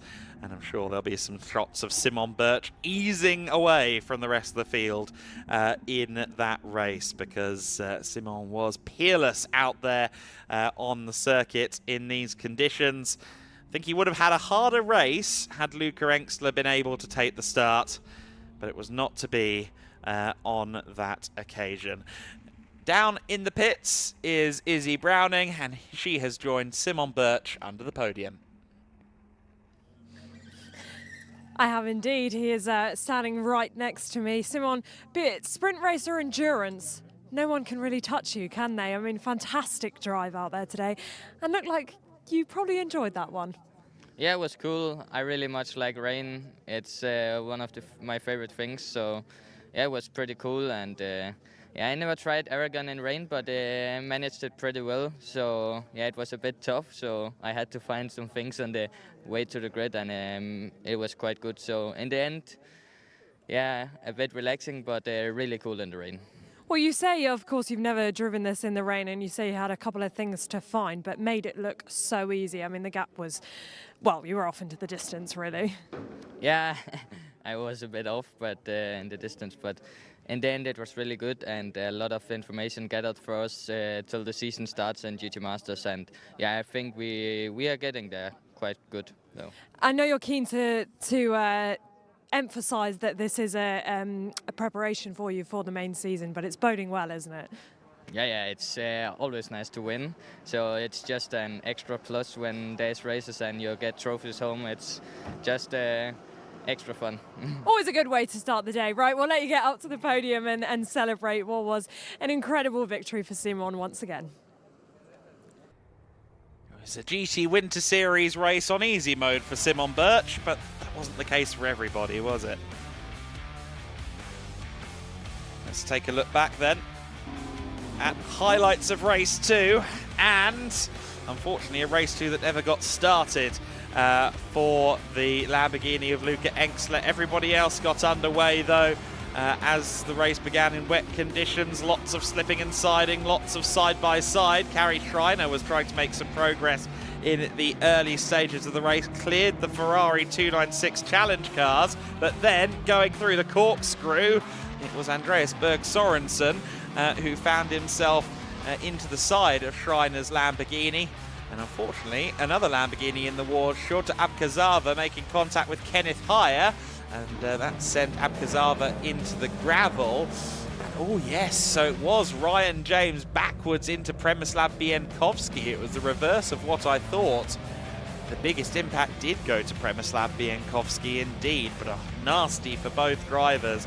But we do know they both got out of the car. It was a safety car period. We wouldn't see Andreas Berg Sorensen back in the race. Unfortunately, his car too damaged to continue. The safety car was lifted and Simon Birch began building a lead over Jonas Gelsnes. Meanwhile, Kenneth Heyer started immediately trying to climb through the order, as did Carrie Schreiner, both of them on something of a mission, clearing the Cup 2 cars. Kenneth Heyer getting himself past Alkuri there. He would then immediately get away past Mons Thalen as well.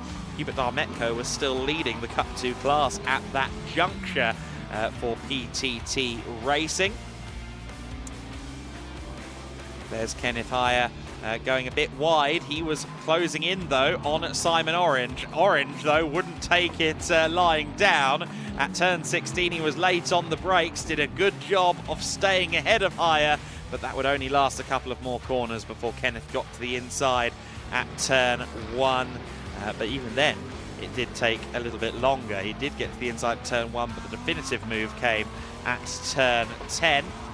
Meanwhile, using the straight line speed of the Ferrari to his advantage, Cristiano Mathiel moved up into 4th overall. Meanwhile, Simon Birch didn't have to do any overtaking in that race. It was a lights to flag win for him. And for Kenneth Heyer, it was almost a GT3 class podium, but Aaron Farhadi held his ground to finish 5th overall and 3rd among the GT3s.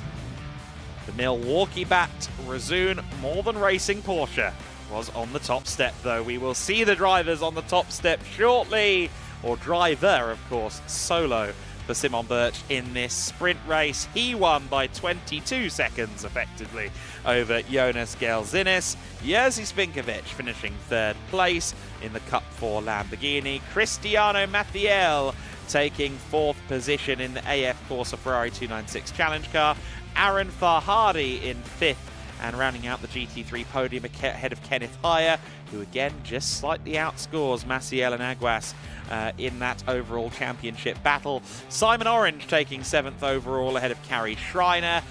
Ahmed Arif Alkuri in just his 2nd ever wheel-to-wheel motor race finishes 9th overall and wins Cup 2 ahead of Mons Thalen. And then in 11th place, Alessio Raffini for Autosport Racing. Alexander Biatovic in the other Autosport Racing car, the only other car to reach the flag. Darmetko, Sorensen, Bienkowski, Ryan James and Shota Abkazava all failing to reach the checkered flag in this race, unfortunately.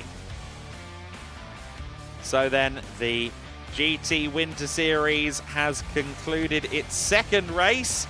We've also concluded our morning phase, as it were, in the early afternoon for the Winter Series weekend as a whole. We are now into the lunch break, but we will have plenty to do during the lunch before we get into the afternoon of racing. Izzy will be down in the pits talking to some drivers. We'll also get some driver insights that we picked up earlier in the week as well. We'll be live with you all day long, as we always are on Sundays here in the GT4 Racing Winter Series. And of course, we will be doing the same again in a week's time at Barcelona as well. Will it be Simon Birch on top of podiums again, not just in a week at Barcelona, but also in race 3 along with Thomas Anderson? That's going to be the next big question for the GT Winter Series teams, and I'm sure it's a big question for Liqui Moly Team Engstler as to whether Luca Engstler and Jonas Karklis will be able to take the start in race number 3, whatever issue befell the Lamborghini Huracan GT3 Evo. Let's hope that it is not terminal and that that car can take part in the 3rd race. I did note that Engstler does have a spare chassis in the paddock. There is an extra Lamborghini GT3 there in their awning, should they wish to use it. Should he wish to use it, Andrew Mather has his mic, and he also has a full suite of GT Winter Series drivers with him. I do indeed. Thank you very much, Adam. We're going to get things going for the podium ceremony for the 2nd race of the weekend in the GT Winter Series here at Motorland Aragon. First of all, let's welcome out onto the podium our top 3 in Cup 4. Starting with the driver in 3rd place for Autosport Racing. Please welcome Alexander Bijatovic. In 2nd place in Cup 4, also for Autosport Racing, please give a big warm welcome to Alessio Ruffini. And your winner, a great drive once again for Unique Racing, taking the top step in Cup 4. Please welcome Jerzy Spinkovic. Would also like to welcome onto the podium Georgie Chapman from Pirelli and Mark and Stefan from the GT4 Racing organisation team to present the trophies for our top 3 in Cup 4. And with the duties done, we'll have some quick photos with our top 3 on the podium. Very dramatic race at times. A long safety car period as well. The drivers kept their concentration. And with things complete down in the pit lane, thank you, drivers. Thank you for your time. We look forward to seeing how you get on in the race later on this afternoon. We'll move to Cup 2 next, and potentially, hopefully here in 3rd place. They did fail to finish or to get back to the pit lane. But in 3rd place, do give a big round of applause. Hopefully he's here for PTT Racing. Hubert Metco. Big round of applause, please. It's not here, so we'll move on to 2nd place. In 2nd place in Cup 2, please welcome for Villico Motorsport, Mons Tallinn. And your winner in the Porsche Cup class for Cup 2, please welcome for A-Works Motorsport, Ahmed Arif Al-Kahiri.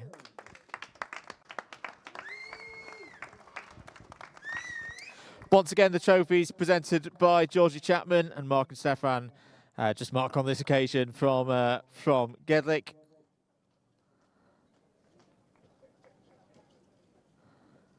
And of course, the photos for the top 2 drivers in Cup 2. It's again a really strong race for both of our drivers, and we'll look forward to see how they get on in the endurance race later on this afternoon. Thank you, drivers. Thank you for your time. Next up, let's welcome our winner in Cup 1, a superb run in the overall standings as well in the Ferrari Challenge 296 for AF Corse. So please welcome your winner in Cup 1, Cristiano Maciel.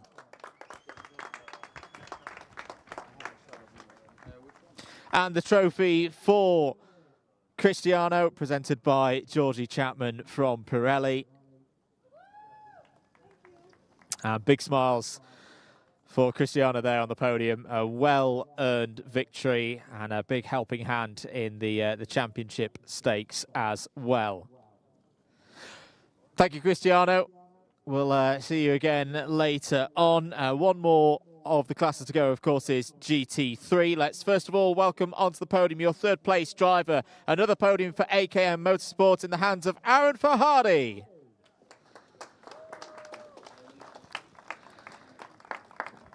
second place. A great recovery after the difficulties yesterday for GT Racing. Please welcome Jonas Galzinis. And your winner in GT3 and in the overall standings as well for Azun More Than Racing. Please welcome Simon Birch.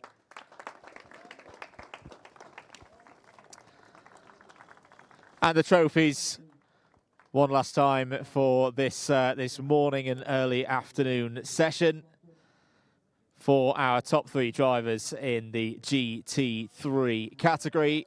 Trophies aloft in the air after a testing race there for everyone in the GT Winter Series, but good entertainment nonetheless. That concludes this this part of the schedule here today at Motorland Aragón. We head into the lunch break. If you're watching at home, do stick around though. We've got some more info and content from you for across the course of the weekend. We'll start here with a little interview with Philip Lindberg. Philip, great to see you. Obviously coming into the last 2 rounds of the season. We've had a bit of a break for the Prototype Winter Series. What have you been up to in the break, and how is it to be back? Yeah, it's fantastic to be back now for the Spanish round of the Winter Series. So, what I've been up to, we have been training a lot, preparing for this round, and we have something really hard work to do, and we think we will be strong this time as well. Well, you've had the first half of the season to kind of get to grips with the car. Of course, you gave me one of the best quotes of the season, saying that you're in a real race car now. So how has that been, and how excited were you to jump back in the car this morning? Unfortunately, I haven't been back in the car yet. We had some small problems with the car, so we're still working. But I'm still looking a lot forward to be strong in the car and back in the car. I missed the car, so for sure it will be fun to be back, and looking forward to. And you had a podium in Estoril, obviously a trickier weekend for you in Portimao. We spoke about the damage that you picked up on the car. But coming into this weekend, how confident do you feel that you can be back on the podium?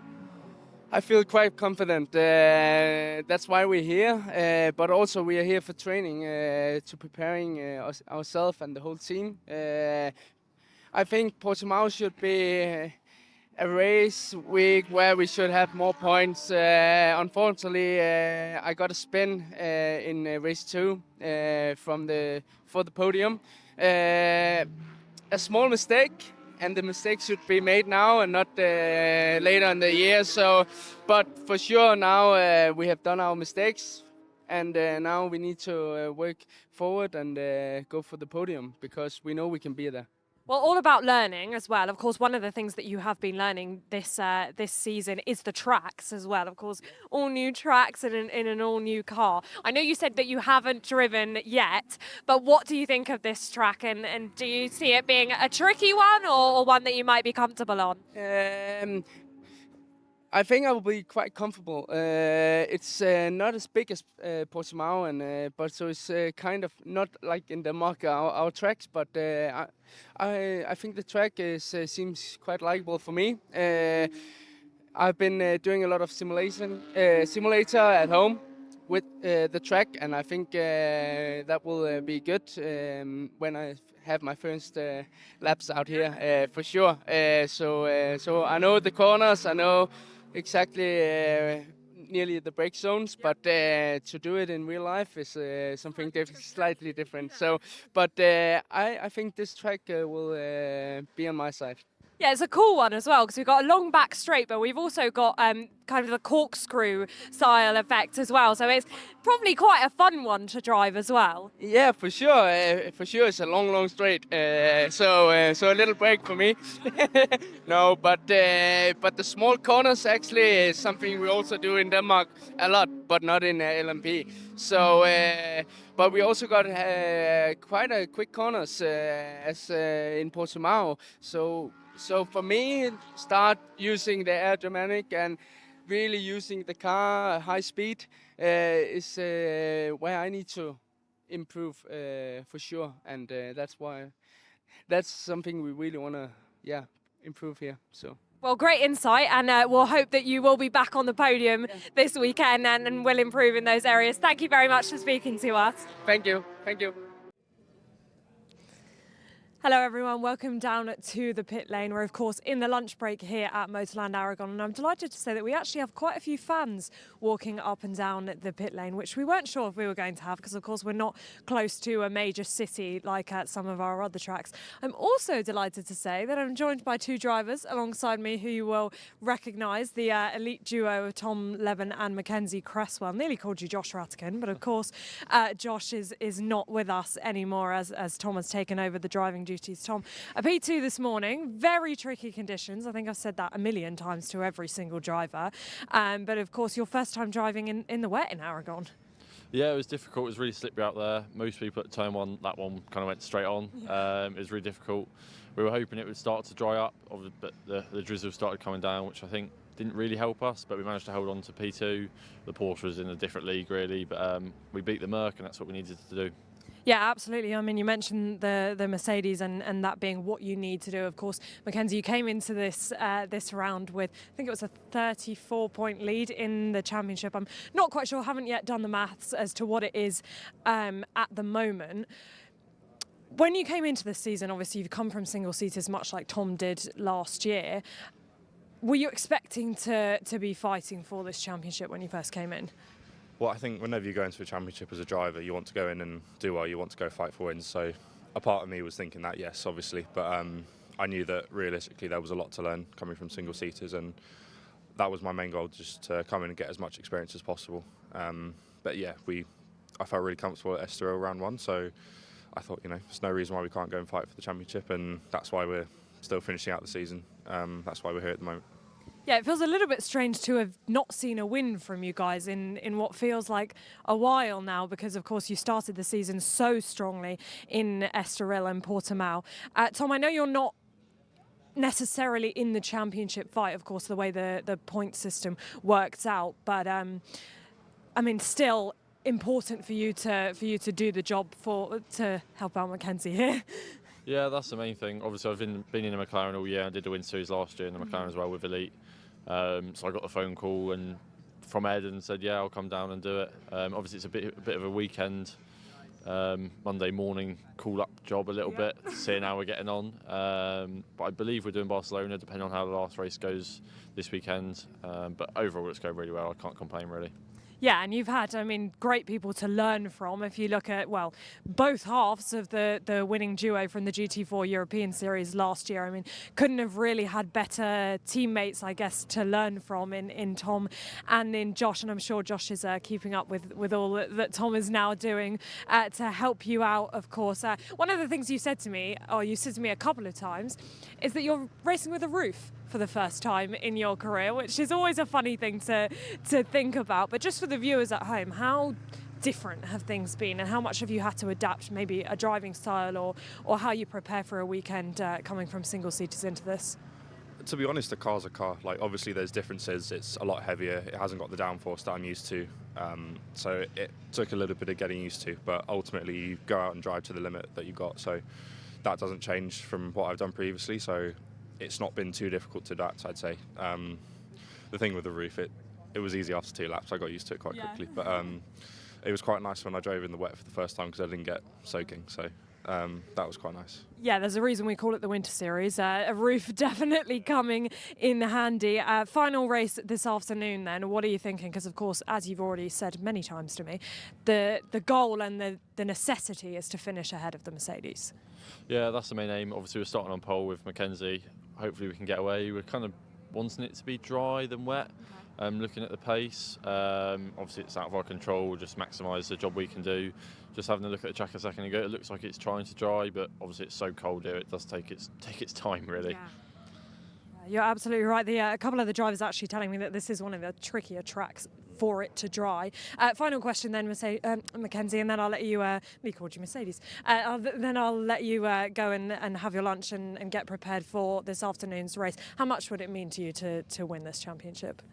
It would mean a lot.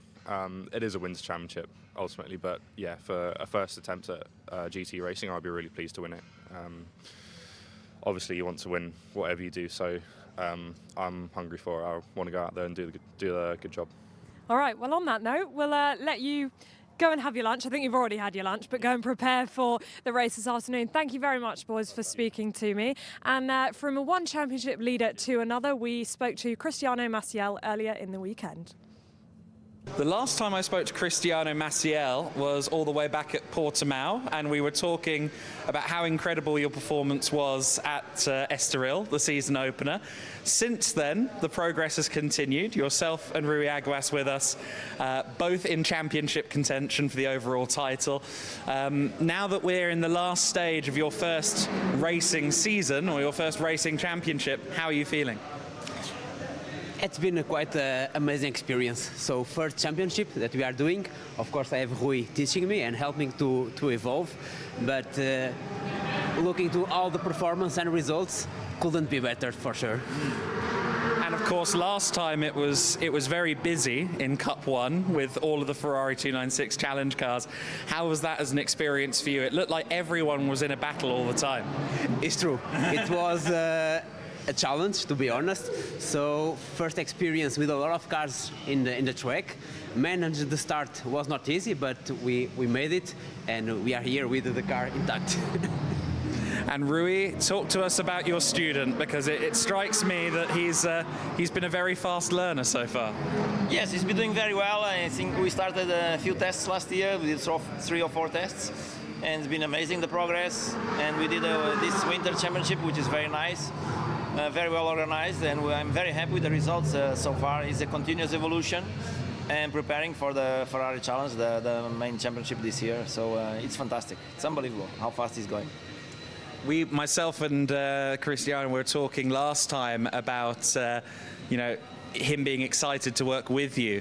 I imagine for you, it's exciting to see people come in from Portugal who are so enthusiastic about racing and have a natural talent. That must be really exciting for you. Yes, it's great. It makes my life easier to work because the talent is there.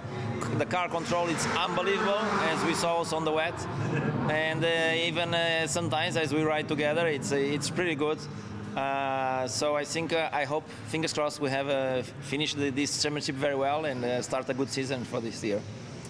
And lastly, I'll switch to Cristiano again for a little bit of talk about this circuit.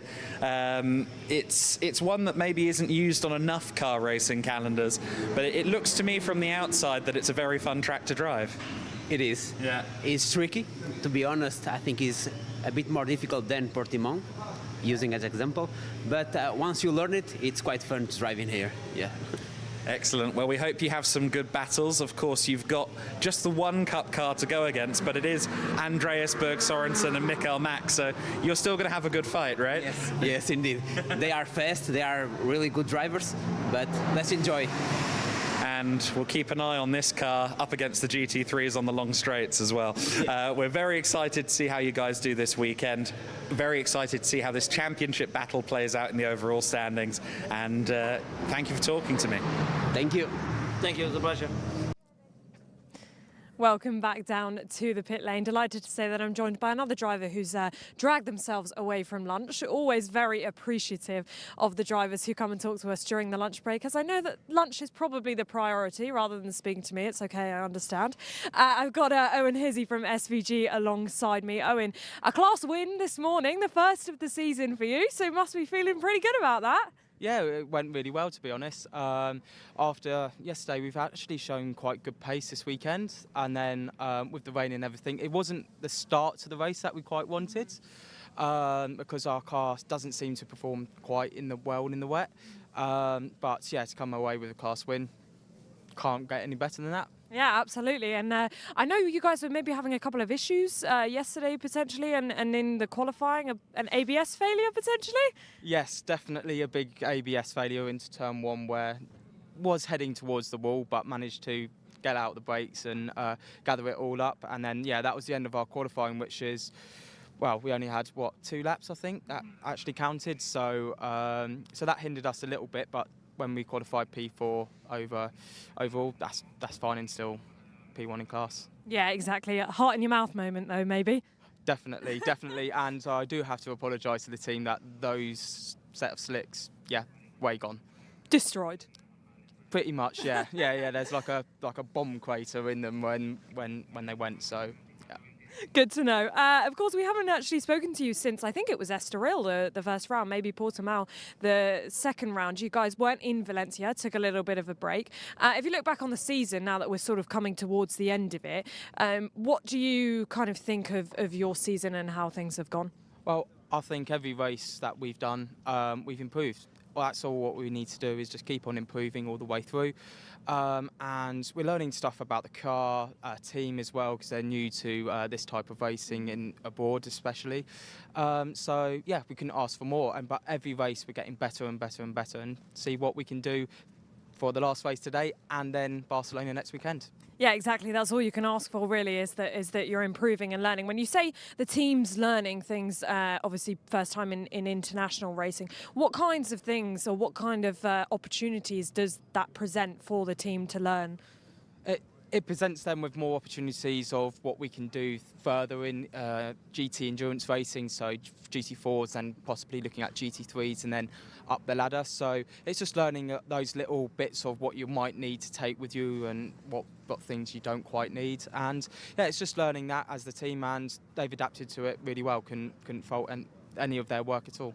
Yeah, all good learning and the team working hard as per usual. Of course, your co-driver's not currently with you. Your co-driver, Mark Ellman, he'll be in the car again this afternoon. And as we spoke about back in Estoril, of course, you are his driver coach as well. So you are the first one to kind of talk to him when he comes out of the car, the first one to give him the advice and the tips and things like that. For him personally, how do you feel that he's kind of stepped up to this challenge, and how much improvement have you seen since that round in Estoril? I've seen a lot of improvement in him, and especially it's adapting to a new car, learning the car, because he's only raced cars which don't have ABS, traction control, anything like that. It's just learning the setup of the car and how to manage it. So he's develops that really well. And then he's just getting quicker and quicker and quicker and more confident in it. And with Mark, there is a special way of trying to get through to him. So you have That's one way to put it. Oh yeah, exactly. It's like trying to get him to do interviews and stuff like that. That's one thing I haven't mastered yet. Everything else is going pretty well apart from this. Yeah. It's okay, Mark. I don't take offence to the fact that you aren't here in the interview. It's okay. We've got your driver coach anyway. Of course, final 2 rounds now of the season. As we said, you stepping up to the international racing. We've had quite a few really cool tracks that we've gone to in the Winter Series. You know what's coming. You know what I'm going to ask you of the ones you've done so far. Which has been your favourite? Oh, it's very, very difficult. I do like Portimao, but I've been really impressed with this place. Yeah. And it's got a little bit of everything around here. So I would say at the moment this one, but if I had to go for my ultimate favourite, it would be Barcelona at the moment, even though we haven't been there from previous experiences there in the 24-hour series, winning the 24 hours of Barcelona in GT4 last year. So. Well, I'm sure part of the reason you like this place is also to do with the performance this morning. A little bit, but I wouldn't put it all entirely down to that. From when we came out here on Thursday, it was straight away. Yeah, this is a little hidden gem, definitely. Definitely is. Okay, final race this afternoon. So final question. Confident going into this one that you can maybe pick up another class win? Yeah, and the thing is, we're starting in a good position. So Mark's starting from P6. So Mark's right there in the mix, and with his pace yesterday that he showed in the sprint race, he can keep up with them. So all that he's just got to do is focus on himself, stay out of trouble is the main thing, and yeah, just keep knocking those times out that I know he can do, be consistent, and then see what happens. Absolutely, see what happens. Right, we'll let you go and enjoy the rest of your lunch break. Thank you very much to Owen for coming and speaking to me all about the learning, as he was saying, and of course the Formula Winter Series, all about the learning as well. And earlier in the weekend, I caught up with Dante Vinci. Dante, great to see you. I know you've only had the one session this morning that you've just come out from, but how was it and how are you enjoying this track so far from what you've done? I think the track's obviously quite nice. It's quite smooth, the curbs are nice, not too many bumps. Actually, I think it's a very smooth track, so I'm looking forward to racing here, and we'll see what the races bring us. Yeah, it's going to be an interesting weekend, especially with the weather. Obviously, you're coming off the back of a very, very strong weekend in Valencia. Clean sweep of all the rookie wins. I know a lot of our drivers say that the rookie standings is maybe not what they're concerned with. They're concerned with the overall standings, but still a really strong weekend and a highest finish of the season as well in race 3. Yeah, I mean, finishing clean sweep in rookie is always a good thing. But as a racing driver, we always strive to achieve more. So, like you just said, we look for the overall positions, but it's a good reference for us to see that we can do it and we can perform in both the rookie and the overall category. Yeah, absolutely. And you said to me on the grid that this is what happens when the hard work comes together. I was just wondering if you could elaborate on that a little bit as to what you thought clicked that weekend and came together to have those results. I think it was a matter of the hard yards and the hard work we put together in the factory, in the collective debriefs that all teams hold. It's a matter of just the teams working together, drivers and mechanics and engineers, and putting everything together, finding the right setup for the car and performing out on track. Do you feel like Valencia was a circuit that maybe suited your driving style as well? I think we can manage this performance as well for the rest of the season, also in Italian F4, so it was a matter of improvement.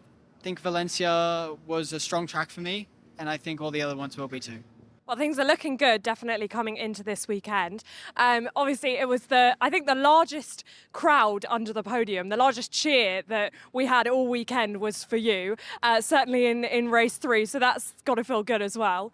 Yeah, I mean, it's been a long time since I've stood on the podium. It's coming from Australia, only with 2 years of experience in karting and then doing 2 years in European karting. It was really tough for me. So to come into F4 and see these big improvements in my driving, it's a really, really good thing. Well, you've had that kind of podium feeling now. I'm sure that kind of spurs you on to get the same this weekend as well. Yeah, absolutely. It's a great feeling that everyone loves to feel, and it can only be described by drivers because they can feel it under the helmet and they can shout as loud as they want. They can do whatever they want in the cockpit and express their emotions on the podium as well. Yeah, definitely. So coming into this weekend then, of course, it's quite a short season. I mean, we're already in the penultimate round. We're only in the 3rd round, but it is the penultimate round of the season. What kind of goals have you set for this weekend and then for the final 2 rounds of the season, maybe to be on the overall podium? As a driver, it can be very, very easy to try and focus on results. But if we, throughout the Thursday and Friday in practice, just focus on our performance, trying to improve our braking points, our shade, our minimum speed, we can improve, and then the results end up coming anyway. Final question then, from what you've done this morning, as I said, you've only had 1 session. Where do you think is trickiest on this track, and where do you think you might be able to make some moves?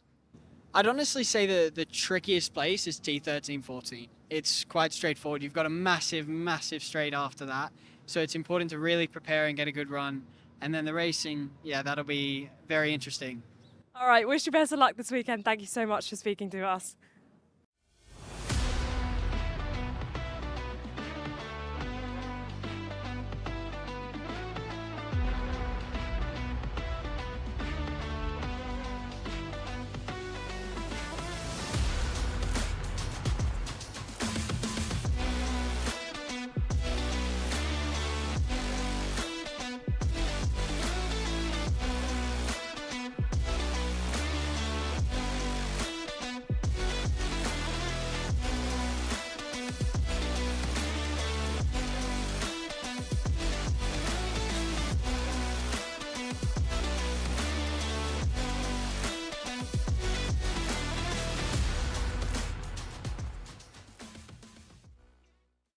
We've been very lucky to be welcomed into the trailer down at GT3 Poland, and the driver coach for the number 79 car of Severin Mazur is with us, Kevin Marocca, who has quite the racing record, of course, all of his own. We've seen him before in GT Winter Series competing as well.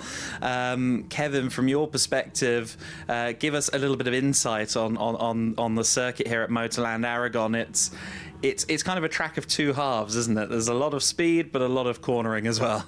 Yeah, I love this track. It's a really nice track. You have a lot of up and downs as well. Not as crazy as Portimao, but every time you have like 3 sections which look kinda the same but end differently. So if you don't have a good rhythm, you might switch them up and then you got into a mistake. And so it's really, really tough and just a new challenge, and you need to fight for it. Excellent, and I understand you've kind of gone through the laptop a little bit, and you've found something you'd like to show us, a little bit of information. So we'll let you talk us through it. Let's have a look. I think first sector, right? Yeah, we just pick one example to show you guys at the video stream that small changes make a huge effect. And I just take the first corner. You think, an easy corner whatsoever, but it's quite tricky. And this is, I mean, we have some other tricky corners as well, but it looks like very simple, but it isn't. So we have here on a little data tool we use combined with the onboard videos, and I just picked up 2 laps, just so random ones. It doesn't matter exactly which speed it is. We are testing, we are challenging, but let's have a look on the first one. So we have just a few simple parameters: time delta, speed, throttle, brake. And what happens right now is the blue line is actually 4 tenths faster, 4 tenths. And what happened is, I let you go through it. I just show you the good example. So the good example is braking here, nice, calm, controlled, turning in, having the right speed, and having the perfect entry. I love this entry. He's on point. Okay, very good. Then he's just continuing, very easy, very simple, full throttle. Whole section is very good because it's combined. If you do a mistake here, the next 3 corners are much worse. Okay, so let's see.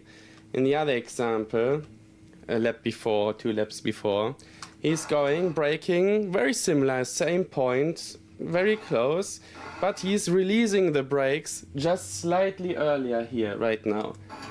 And the problem is, at this point, it looks very similar, but not the same. The rotation is not the same. And if we check here on the speed, we have 124, and here we have around 116. So a little changed 4 Ks on speed. And now let's have a look how it is ending, and this is where he's losing the 4 tenths, because right now he's not able to go on throttle. He's over pushing, he's understeering, and he's just going too far. He's even on the limit, getting the track limits right. He's not getting still on throttle. Look how long it does take to go on full throttle, and that are the 4 tenths. So he's never gonna get it back, and so you see, a little difference makes a huge effect, and this is why you need to be very detailed in order to take all the speed through the next sections.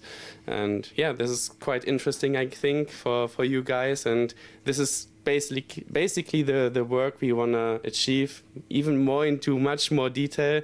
But as a first quick hint, I think this is all about.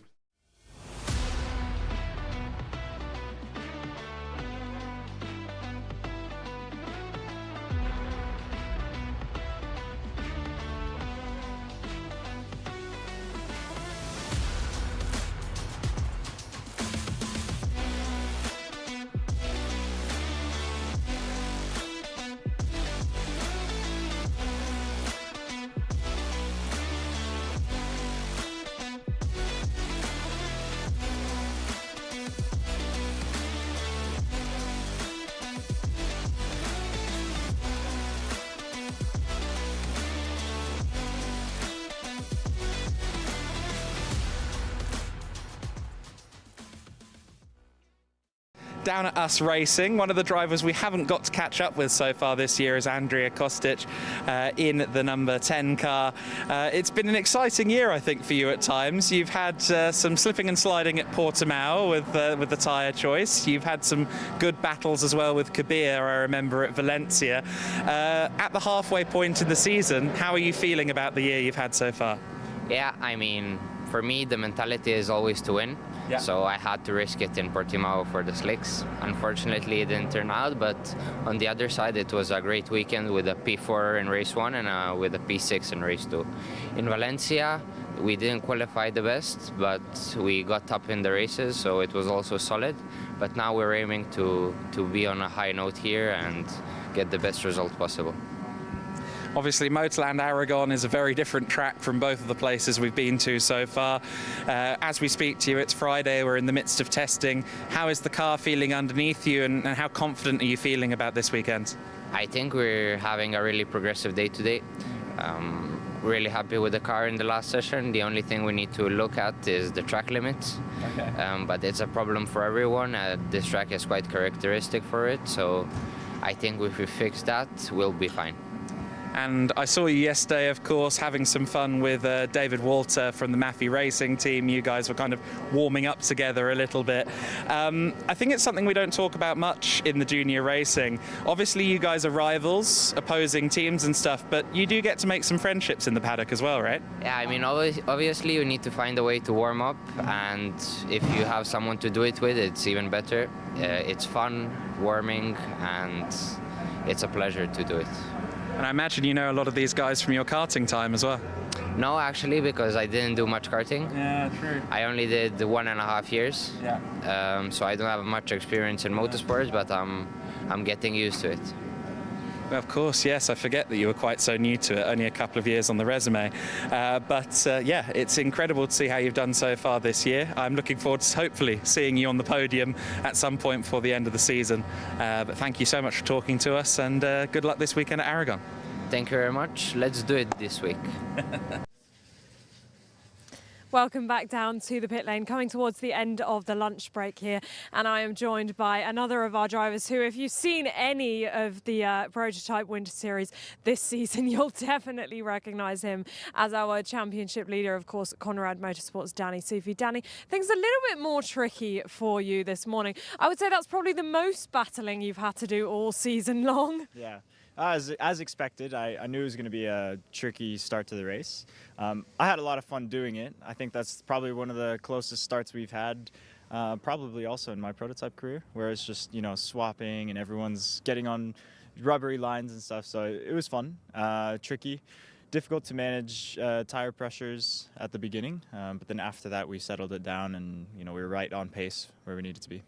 Yeah, absolutely. And of course, I mean, unfortunately, the winning streak has been broken. You didn't manage to get to the end of the season having won every single race, but still, I mean, to get to this point in the season having won every single race until then, quite an impressive thing to do, and you must be pleased with how things have gone. Absolutely. I couldn't have expected it. You know, I thought it was going to be I knew it was going to be difficult all season with the likes of Lawrence Hoare and David Drew. It's obviously you can't win them all, but we still finished P2, so I'm happy with that. And you know, I'm happy with where the car is. The team has been hard at work, and they've just been giving me good stuff so I can drive fast.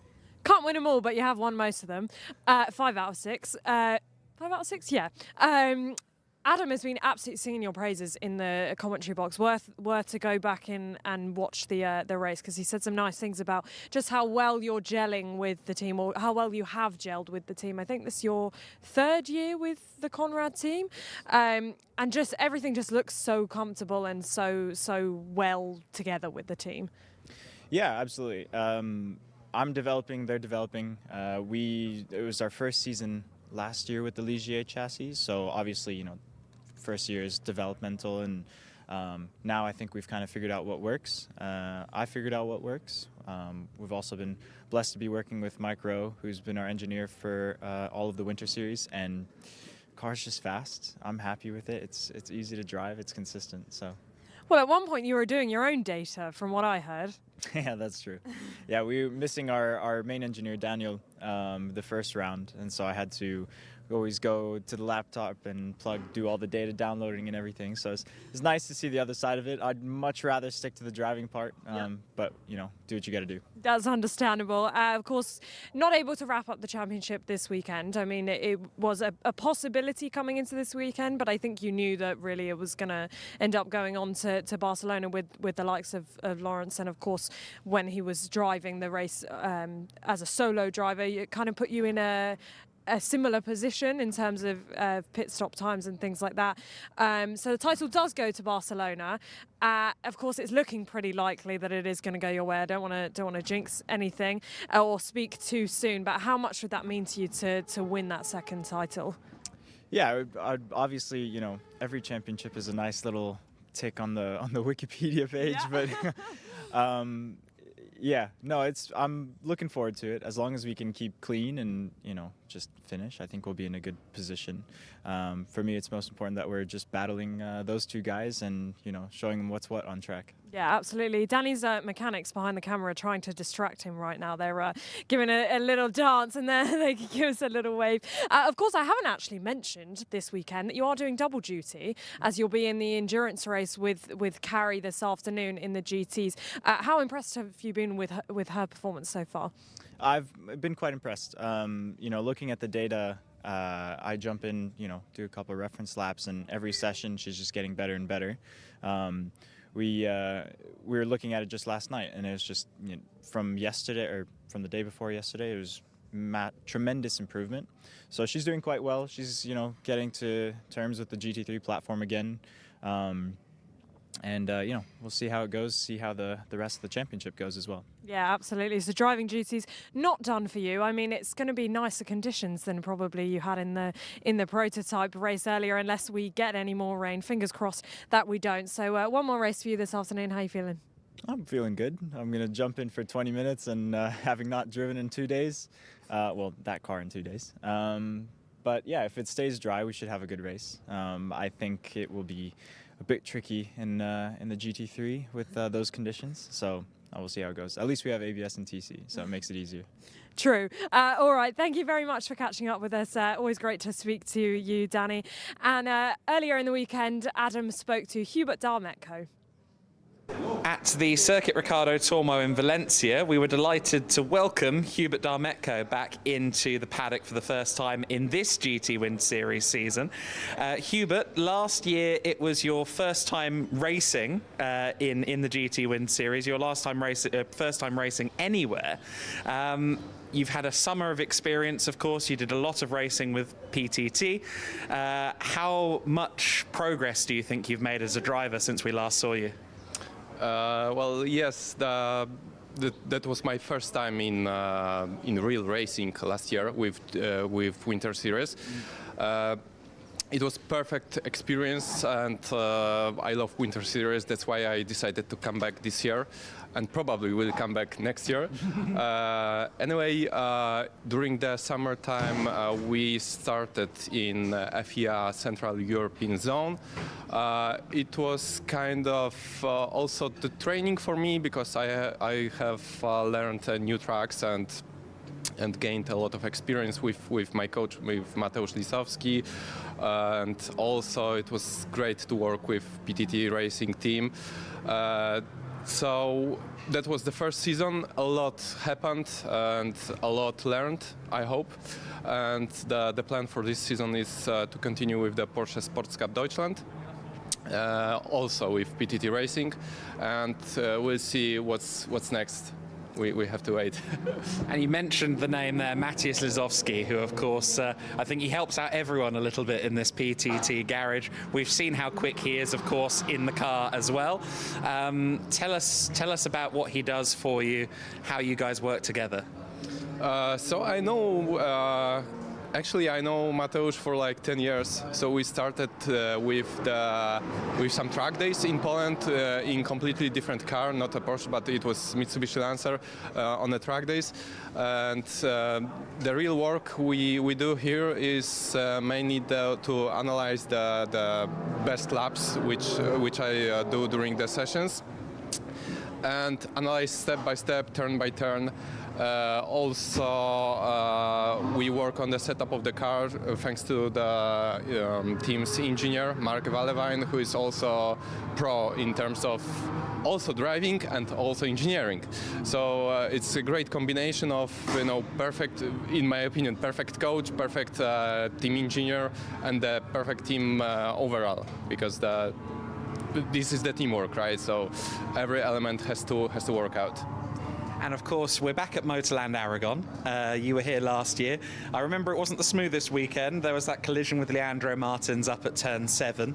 But other than that, obviously, you've experienced this circuit before. It's maybe not high up on the list for car racing for a lot of people, but from a driving seat, what do you think of the track? Because it looks really incredible. Yes, it's quite fast. Actually, it's my second favorite track. The Spa in Belgium is number 1, which is super quick. But this track, also some parts of it reminds me of Spa, and I really love these quick corners with the 4th gear. It's a pleasure to drive here, and also very long straight with the huge speed at the end. I really love this track, so it's quite difficult but enjoyable all the way. Great. Well, it was excellent to see you at Valencia. It's also great to hear that we're going to see more of you probably in years to come in the GT Winter Series. But thank you so much for talking to us, and have a great weekend. Great. Thank you very much. Thank you.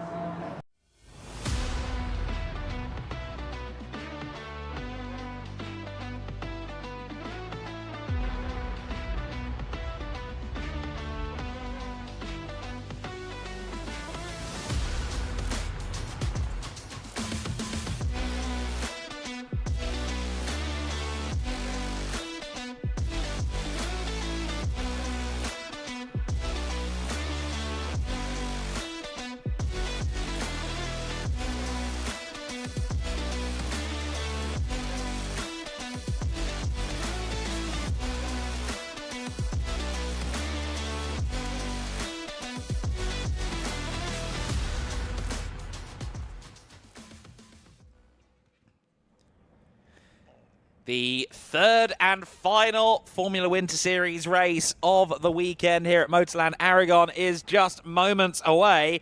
And as you can see, the dry line developing around the circuit still. It's not all the way dry. We haven't had cars running around the circuit for a good hour.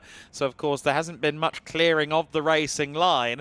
But what we can tell you, looking down into pit road, is that all cars, at least from myself and Andrew's vantage point, we can see some of the AS Motorsport, some of the US Racing and the high-tech cars, all of which are on slick tyres at the moment, and it is largely wet tyres that are being held for the drivers by their mechanics on the grid. So it looks like everyone is at least going to experiment with the idea of taking the slick tyres on. And critically, there is one bit of information worth noting as well on the timing screen, which is race 3 declared wet. We know that bit, but also normal starting procedure. What that means is they only get one sighting lap. They don't get to go through the pits, do 2 and 3, as some of them did before the first race of the day at the top of our broadcast. Interestingly, the Campos cars are both on the apron on wet tyres. So Ferreira and Chambers are both on the wets. It's not universal, therefore. The choice for slick tyres down at our end of the pit lane, everyone is on slicks, but down at Campos, they're still on the treaded stuff. In a strange way, one of the most crucial laps of this race, Adam, is going to be a lap that's not even part of it. No. This sighting lap that's going to give the drivers a limited amount of information, but good information nonetheless of what the circuit is doing. Another point you made there that I just want to come back to as well is the normal starting procedure. Standing start, which side of the grid are you on? Are you on driver's right or driver's left? Because as I'm looking out of the box immediately at the first few rows, the normal racing line, driver's right, is looking drier than the left-hand side. So if you're starting grid box 2, grid box 4, grid box 6, yes, you may want to go for that slick tyre if you're feeling brave enough, but you're going to have to deal with that compromised launch immediately off when lights go out, because that part of the track does look to be, at least through a tinted window of a commentary box, wetter than what pole 3rd, 5th, 7th, etc. Has to deal with. You've also got the fact that this is the last race of the weekend. That mechanical sympathy that we were talking about earlier, to a degree, goes out the window. This is the driver's last opportunity to impress us here at Motorland Aragon. Interesting as well, it's understandable that some teams not just going out on slicks, but a worn slick as well, so you don't have to get rid of the release agent off the tyre. Yeah, they we have only so many tyres they can use as well, so I think that is part of it, that they have decided to go for the older tyres. I believe as well with the normal starting procedure, that should also potentially mean 1 formation lap, unless the timing screen tells us otherwise. So there's not going to be much time to get the temperature into the tyres. So as you said, it's a double, triple whammy potentially, even for those who are on the wet side of the grid. Not only if they are on slicks, are they going to struggle for purchase off the line, but they're also going to have a cold track that means they won't have got much temp into those rear tyres that we're looking at the moment by the time they launch. The Pirelli P0s on the cars, of course, the Formula Winter Series supplied by Pirelli for the second time. We had a year on other tyres in 2024, but we are back with Pirelli for 2025, bringing the series in step with the Italian Championships, the Euro 4 Series, the British F4 Championship as well, making the series extremely relevant to entrance to those series during the summer. So then, the cars are heading out onto the circuit now and heading towards the grid. And as you said, Andrew, critical lap here. It'll be really good to follow some of these cars around and see what's happening. We've got one spinner, one of the US Racing cars having a spin at the very earliest stage there. Now, is one of the black and white cars? I think that might be Gabriel Gomez, who had a spin there potentially. It's Gabriel or Kabir, one of the two, having a spin there coming through. We'll get a better look at the car here. It is actually Maxime Rim who had the spin in the number 71 car, just coming out of the pit lane. So he's probably going to be saying to the team, not sure about this. Of course, even if it is ideal to be on the slicks right now, something like that is a real knock against the confidence. Maxime, we heard from him earlier on, he seems to be quite confident about his chances in the wet conditions, or in the difficult conditions generally speaking, but that's a knock to anybody. I will say though, it's not looking particularly like wet tyre weather at this section of the circuit. Yeah, I tend to agree that through the twistier stuff of sector number 2, that it looks like it's worth a go, particularly if you're in the second half of the grid. Yeah. To at least risk it with a slick tyre and see if you can get a best result or a bit of a drive through the field. I just want to go over some news from this morning, because we had a few things up in the air, didn't we, of the race results. Finn McLaughlin was fine. He didn't go past the safety car on the safety car restart. He kept his win. There was a 5-second penalty applied to the number 71 of Maxime Rem, though. So there is a subtle change in the order at the front of the field. It's got a bit of a bearing in terms of championship, because it means Leo Robinson jumps from 7th to 6th. So a couple more points there, a little bit more on the scoreboard for Leo Robinson. Didn't change Gabriel Gomez's result, so he was 3rd with Kabir Anurag completing that podium in the middle between Gomez and McLaughlin. There were also penalties for Artem Sevrukin and other cars as well, but to be honest, they were all more drivers further down the order. So championship situation as things stand going into this one. Gomez has a championship lead of 61 points over Leo Robinson, and remember, it's that key number of 82, is it not, Mr. Adam Weller? That's the gap that if Gomez can have more than that by the end of this weekend, he's champion. Exactly. So if Gomez wins this race and Leo Robinson finishes outside of the top 10, it is possible for Gomez to win the race and indeed the championship. However, it is a situation where if he finishes second now, the championship will go to Barcelona. So the only way we see the title won today is through a Gabriel Gomez victory, and that is not something that we should rule out, of course. He starts from 4th for this race, yet to finish off the podium this year. And we'll see how he fares. Of course, we should mention, I feel, Thomas Behrman. I alluded to this briefly at during the second race build-up, but he is currently driving the closest he's ever been to Izzy on the start line. He's going to be second on the grid, so we'll see him pretty early in Izzy's pre-grid walk. The high-tech driver with his best starting position yet, and a good opportunity to potentially challenge Kabir Anurag, the pole sitter, for a race victory. Two high-techs and two us racing cars at the sharp end of the order, Izzy. It's looking like a very exciting race as we get ready for the final FWS of the weekend.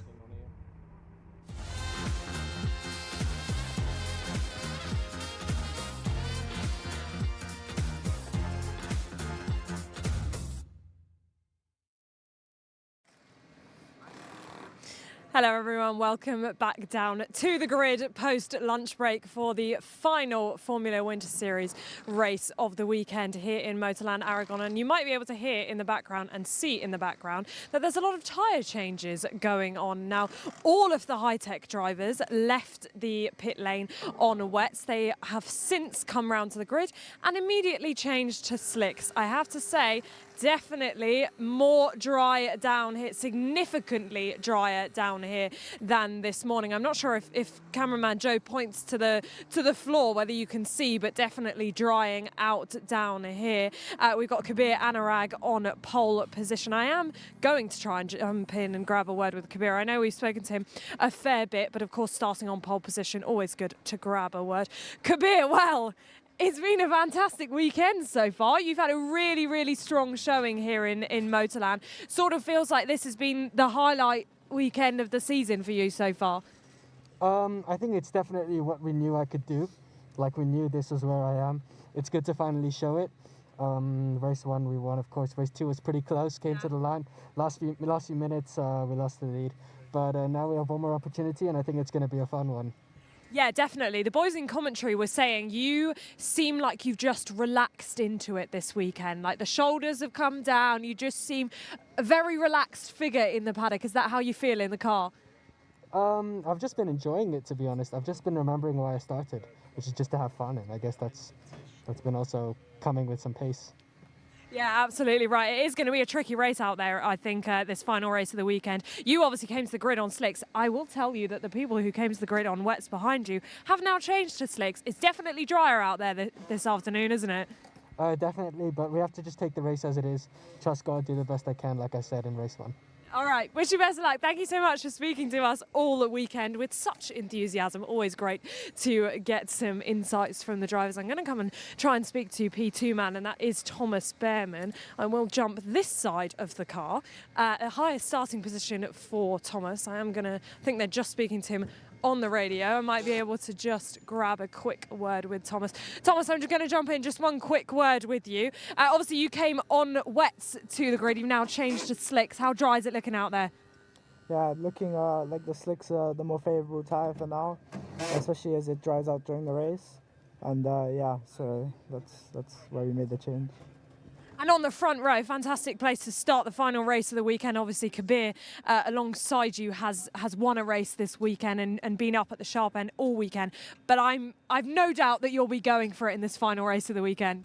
Yeah, for sure. I mean, the highest pace at the start of the weekend, so we'll definitely see what we can do. Great stuff. Good luck out there. Have fun. Right, we're going to continue back on the grid. Of course, Finn McLaughlin alongside. Actually, Finn McLaughlin, just a little bit of work going on to the car there. A little bit of a flurry of activity as the high-tech mechanics bursting into action as Finn came to the grid. Of course, Finn McLaughlin winning our race this morning, but a little bit of work going on there to the number 5 car of Finn McLaughlin, and the marshal marshals alongside, just reminding them that they will need to get off the grid very quickly, but they got the tools out and a lot of activity going along there, but they are now putting the cover back on, so it seems as if they have rectified whatever issue they had there. Gabriel Gomez will start alongside him, of course, our championship leader, and a weekend that hasn't seen a Gabriel Gomez win, but really has been a good weekend still for him in the championship, especially with Leo Robinson having a more difficult race, and the rain is coming down now. So the rain very much coming down now. There is a driver, I believe, at the back of the grid. I'm not sure which number, potentially on wet, so could come through, car 25. So we'll try and continue down, although I don't think we're going to manage to get that far down. No, we won't. The 1 minute board going up. Everyone else on slicks, the rain now coming down, 25. That might be the right choice for this race.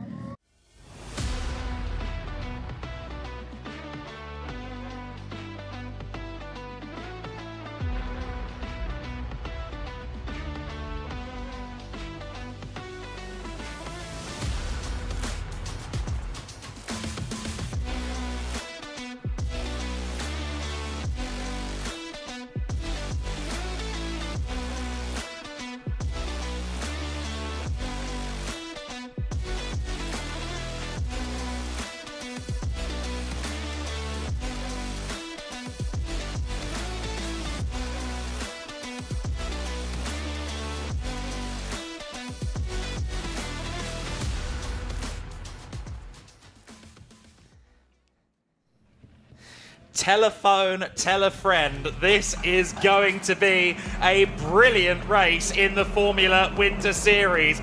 As we've heard, it is starting to rain, and yet almost everyone is on slicks, including Kabir Anurag, our pole sitter. He lines up alongside Thomas Behrman on the front row of this grid. Finn McLaughlin is third. He is alongside championship leader Gabriel Gomez in fourth position. Fifth in the points, Maxime Rim, fifth in the standings in this grid, I should say, Maxime Rim, alongside Andrea Kostic. He's got a great starting position from sixth as well. Row 4 of the grid in 7th position is the number 21 of Bart Harrison. He is alongside Maximilian Popov in 8th. Cornelia Okushka has had a moment on the slippery surface, on the slick tyres. That is telling. It's looking difficult out there. Enya Fry in 9th place alongside Leo Robinson, who will need to finish 7th or higher if Gomez wins this race to bring the championship to Barcelona. We'll have to see how he does. Artem Severikin in 11th place, Dante Vinci in 12th position. In 13th place, it is Nina Hardeman alongside Sebastian Bach. In 15th, it is David Walter alongside Chloe Chambers in P16. 17th, row 9 of the grid, is Andrea Dupe alongside Alexander Ruter, and row 10 is critical. Marcus Sater is in 19th, and the only driver currently on wets, Simon Schranz, is in 20th place. The only driver on wets, and it is currently spitting with rain. In 21st, Raffaele Ferreira is in 21st. She is alongside Elia Weiss in 22nd. Row 12, Trapper, Borenstein, the 48 and the 22 cars. Then it's Peyton Westcott in 25th alongside Matilda Patz in 26th position. 27th, Alba Hurup Larsen and Ginevra Panzeri. And at the back of the field will be Cornelia Olkutska, who will be hoping for a cleaner race than she had earlier on in the day. Right, hold on to everything that you've got at your disposal, ladies and gentlemen. You've phoned your friend, you've told him to get involved with this. Now put the phone on silent, because you're not going to want to miss a single moment of this. From what I've been looking at there, just observing the cars as they're coming round on this formation lap whilst you're reading the grid out, Adam, I actually think we've got 3 states of tyre in this race. We've got Simon Schranz, the only driver on a treaded wet. You've got at least 2 cars. One of them was David Walter. I think the other might be Elia Weiss, who have gone for a brand new slick tyre. It's still got the stickers from Pirelli on the top of the tyre. So that could be good. Well, it won't be good at the start. They'll need to get rid of release agent. It will take a little bit of a while to get into temperature, but then potentially stay in the top operating window better than those who are on a used slick tyre, which looks to be the majority of the grid. The field gets onto the pit straight now. These last few moments are critical, particularly getting temperature into your rear tyres. Someone's heading into the pits. Several drivers are heading into the pits, possibly to even make tyre changes before this race properly gets underway. Can't call this one, Adam. This is going to be very, very spectacular for the next 30 minutes. Yeah, drama guaranteed, as we have two cars, Bart Harrison and Artem Severikin from Yenza Motorsport, going for a tyre change. So then, the racing should begin very shortly here. The cars are still lining up. Thomas Behrman has taken a leaf out of the Kabir Anurag playbook and positioned his car very aggressively indeed in his starting box. Peyton Westcott is in as well, more than likely shifting over to the wet tyres from slicks. Simon Trans, the only driver lined up on the grid currently who has wet tyres. My thanks to Robin Selbach from Geelick Racing for that information. The lights are coming on.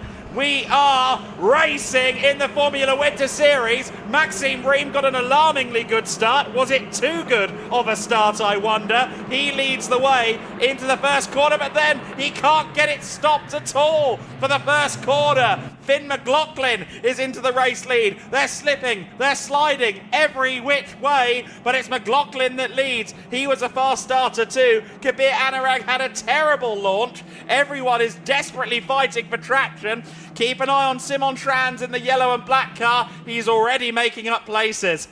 Really good stuff. Maxime Briem goes around the outside of Finn McLaughlin to retake the race lead. McLaughlin responds down the inside. Rems run wide there. Another couple of the US Racing runners also wide as they go into the infield. Where is Simon Trans in all of this? One of the Van Amersfoort Racing cars is off. There he is. There he is, the number 25 of Simon Trans, and you can just see from the body language of his car that he's miles quicker than everybody else who's scrabbling for grip, scrabbling for tyre temperature. Now the question is, Simon, keep your tyres in check. Don't go too hard too early. There's a close moment there between Andrei Kostic in the number 10 and Thomas Behrman in the number 7. Through is coming. Is that Nina Hardeman coming through as well in the number 4? Is another one of the high-techs who's had a very good start. Quite a few drivers running well.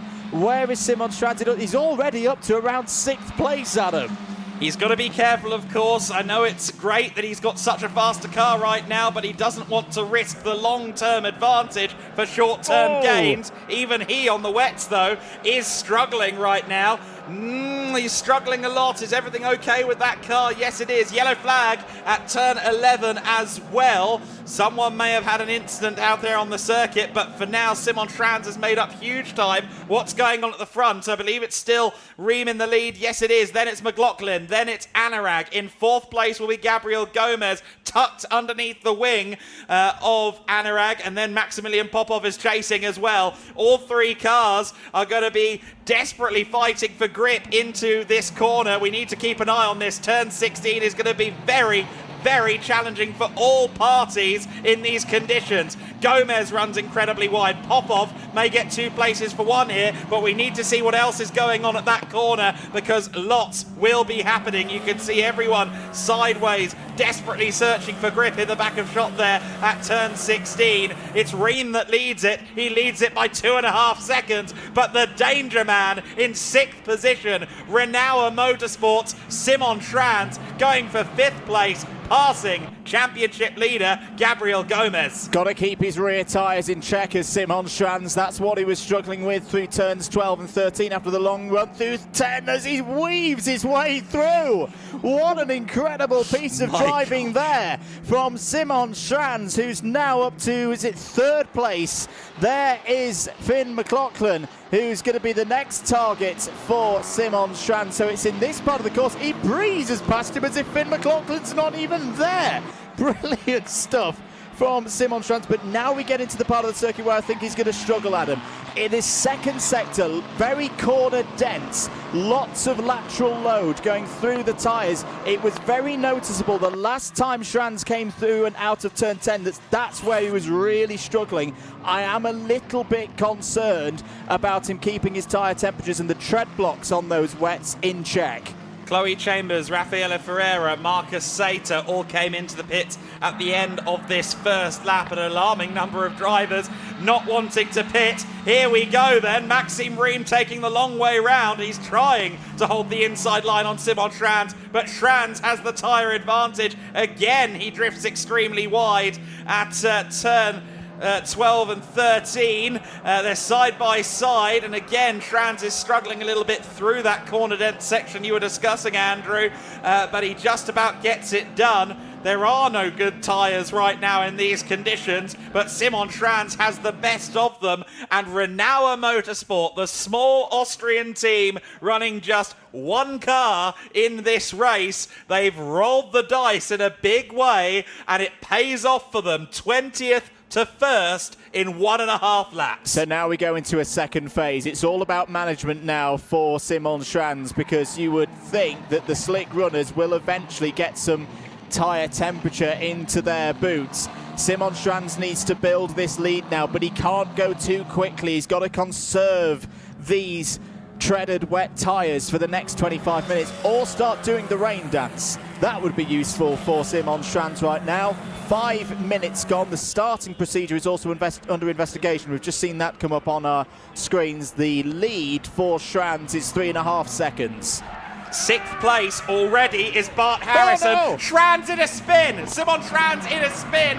Bart Harrison is about to go past him, also on wet tyres. There's Harrison, there's Schranz. Bart Harrison moves through into 4th position at the expense of Kabir Anurag and Simon Schranz, but Bart Harrison, who, lest we forget, didn't even take the start, he was one of the 2 Yenza cars to come in for tyres, along with Artem Severikin, and he now critically is the leader among those on wets. How about this for a turnaround for Bart Harrison, who started the weekend with a brilliant qualifying, was going for that first podium, was hoping for that first podium in race 1, lost out on the very first corner. His weekend has turned around now, and he's got a genuine chance of winning this race. We shouldn't forget as well, back to Portimao, where Bart Harrison got the tyre choice right there as well. A red flag unfortunately stopped his momentum. Here he's now going past Finn McLaughlin. Schranz is going to go past McLaughlin as well, but surely that spin's going to be in the back of his mind now. Very wide there was one of the US Racing drivers. It was Maxime Rem going wide there. Currently, back in the lead now is Maxime Rem. 23.5 minutes of this one to go. This is the part of the course where I really feel like the wet runners are struggling, or maybe not, because Bart Harrison's going to be switching back to the inside. Bart Harrison to the lead of this race. Schranz back down the inside of Rem as well. Rem's going to struggle to keep it within track limits, but does so back onto the back straight again. This is a fascinating scenario we've got here, Adam. It is. Bart Harrison and Simon Schranz 1-2. I feel for Simon, because he will know, having just followed Bart for that lap, as if he couldn't see it from the cockpit, that car is on wets too. He knows he had the head start, and that moment will have lost him said head start. That spin was extremely costly, but he's still there in second place. Bart Harrison is your race leader. Simon Schranz is in second place. Maxime Riem, the first of the drivers who started on slicks, which was everyone except Simon Schranz, who started the race from the grid on slicks. He runs third. The question is, how long are they going to stay out there? Will everyone elect to finally switch over? No, they're going to have to stick with it. They don't want to lose the time at this point. They've lost so much time to the people who have pitted that they can't really decide to now make that stop. Dante Vinci, who came in and is now on his outlap, he's 21st and he's on his outlap, so he's going to make huge amounts of time. The top 10 at the end of this race is going to be very jumbled indeed. Another driver who came in on the formation lap, Peyton Westcott. She is up in 9th position and leads in the female trophy. A brilliant call there from Van Amersfoort Racing and Peyton Westcott. They've taken advantage of an opportunity here The big question still for me, though, Adam, is into the pits comes the number 6 of Leo Robinson. Well, in a way, this is worth a go because Gabriel, poor Nina Hardeman there is having to wait to have her service. Off come the slicks. On will go the wet tyres. These guys are hoping that the track stays wet and that there's a little bit, maybe a little bit more of a shower, and that the slick runners just never get that full operating temperature into their compound. Just to note again with Robinson, Gomez at the moment is being scored as in 7th place. So Gomez is not in a position where he would win the title here today. But with Robinson now further down the field, there is a slight opportunity now for the Brazilian to win. If he can get up right up to the front, remember it's a very simple situation. He's got to win the race and hope that Robinson finishes 8th or lower and he would be champion. But now we're starting to see, there's a problem there for Olkutska. Really tricky day for Olkutska. This is a fight between Enya Fry and Peyton Westcott. Peyton, she's on those treaded wet tyres. This is all over 8th place. It is. Tia Borenstein came in with no front wing. There was some debris reported at turn 2 about a lap ago. I'm assuming that could be something to do with it, but a lot's going on out on that circuit, Andrew, so I'm not sure. Nonetheless, yes, Peyton Westcott, as you said, challenging for P8, picking her spot very carefully. Maximilian Popov getting back underway. That's over at turn 16, turn 17, so he's still scrabbling for temperature and grip in that car. Peyton Westcott in the back of shot is past Enya Fry, so Peyton is up to 8th position at the moment.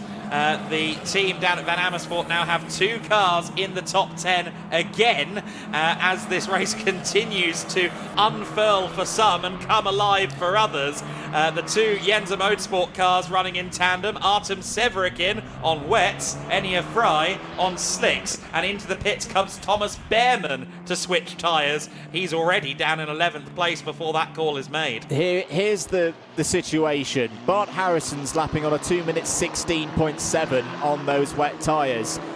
Maxime Rem, for example, on the slicks is 11 seconds slower. 11 seconds slower at the moment on the slick tyres because they simply cannot get the temperature, particularly into the rears.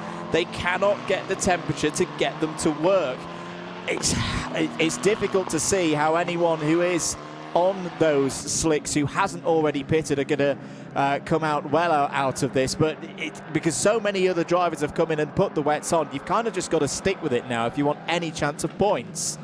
Exactly right, and what a hero to zero this is for Simon Schrans as well, because lest we forget, he had a huge pile-up that he effectively caused, wasn't it, in race 1, I believe that was, having his moment under braking at turn 16. They've repaired the car overnight. He's now in a very strong position.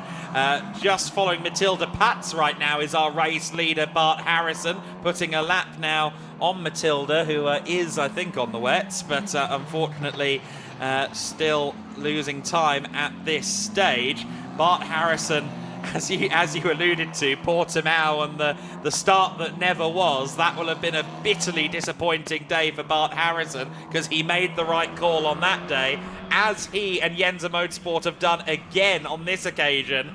And the 21 car leads the race, not by 3.8 seconds as it was a lap ago, but now 6 seconds. So the Renault car losing time, Simon Schrans losing time. It's worth noting, of course, Simon Schrans, he leads the rookie trophy as well. Yeah, he does indeed. Finn McLaughlin second in that rookie trophy. Just keeping an eye on those also on slicks a little bit further down the order. Artem Severukin has a chance of a podium here today. He's currently 10th on the road, but he's another one of those running 7-8 seconds a lap quicker. He's just come over the line again and is scored now in 8th place. Has found a way past Peyton Westcott, who's also on right now the correct tyre choice. So keep an eye on the Yenza Motorsport number 23 coming further through the order. Thomas Behrman is not, I don't think has been scored back round on at the end of his out lap yet. It'll be interesting to see where the Hi-Tech TGR number 7 has formed back out into this order. Same with Nina Hardeman. We saw her in the number 4 couple of notices coming up as well. Cars 7, that is Thomas Behrman, number 10 and number 6. So that's Thomas Behrman, Andrew Kostic, and Leah Robinson. Yeah, and Leah Robinson. They are all being investigated, or at least noted, for potentially not being in the correct grid slot at the start of the race. So there's more drama for us in this one, and it's still got 16.5 minutes to go. Oh dear. It's all drama here at Motorland Aragon in the Formula Winter Series today. Thomas Behrman rejoining the race in 18th place after that pit stop. Just to cover as well some moving around the field, Finn McLaughlin has moved forward for 3rd place. We need to keep an eye on the battles that are happening among the slickshod cars as well.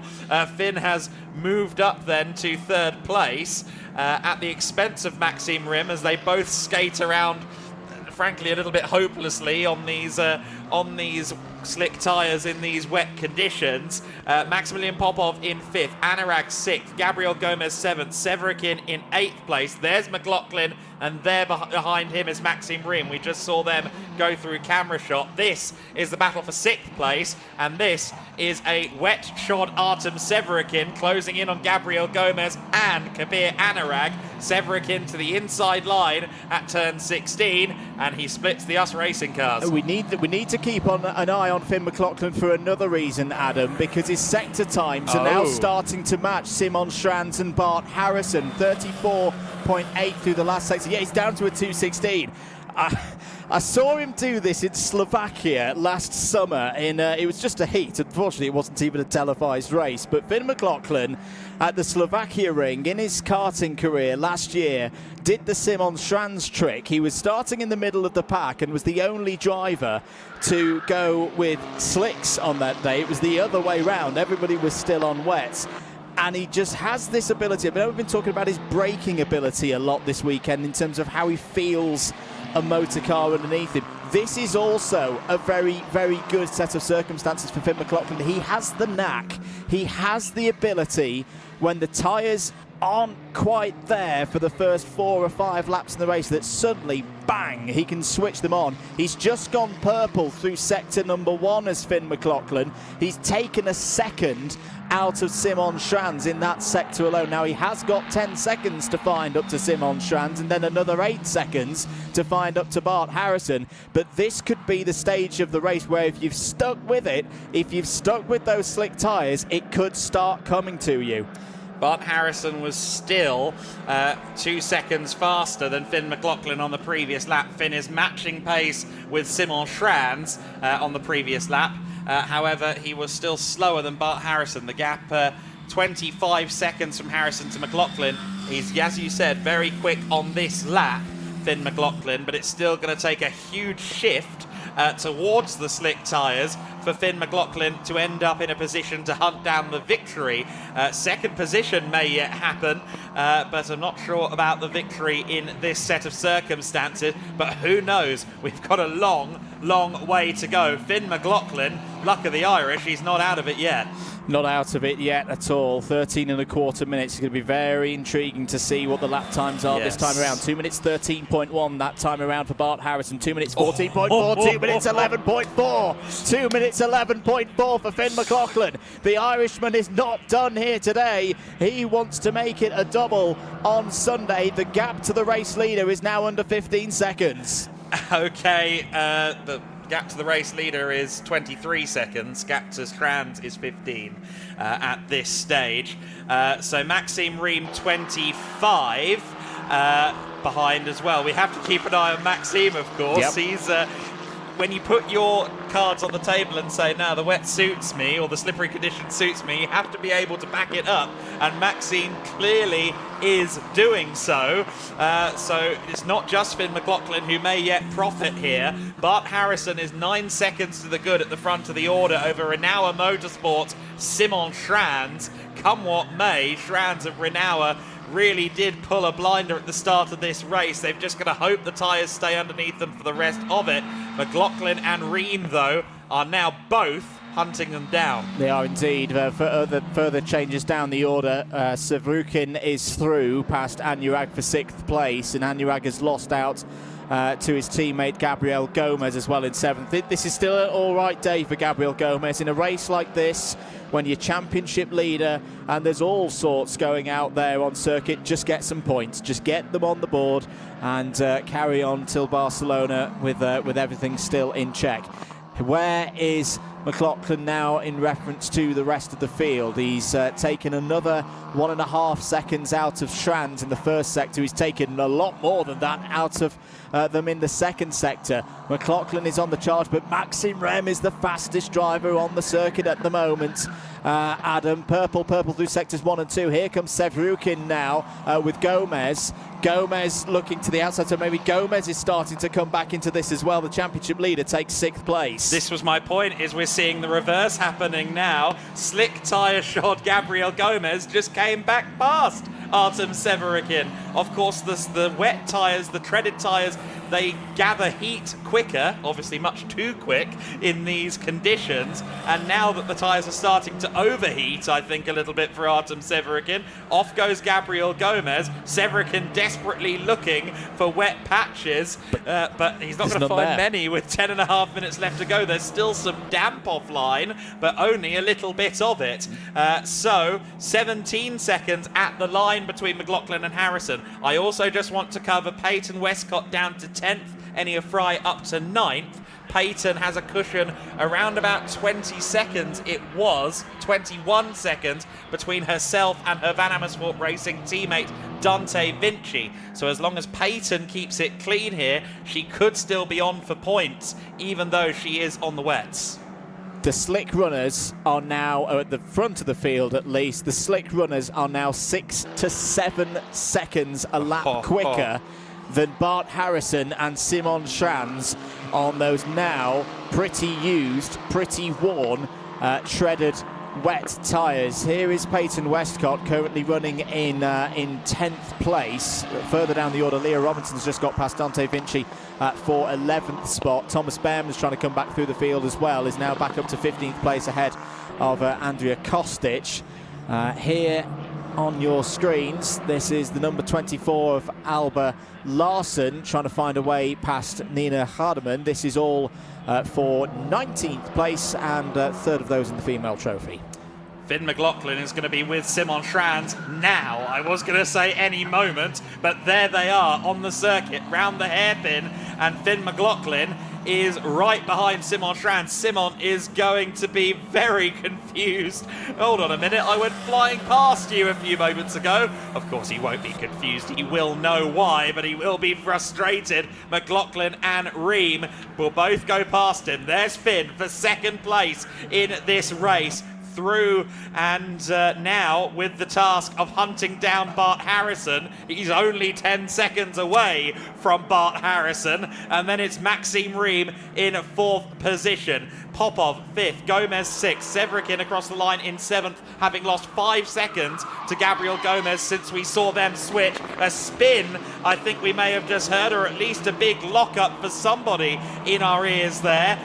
Both Maxime Ream and Simon Schranz are still running, but Ream is through into 3rd place as well. So Simon Schranz is now out of the podium positions. Meanwhile, Sebastian Bach is fighting here with Dante Vinci. Cornelia Olkutska between them. Vinci taking the long way round.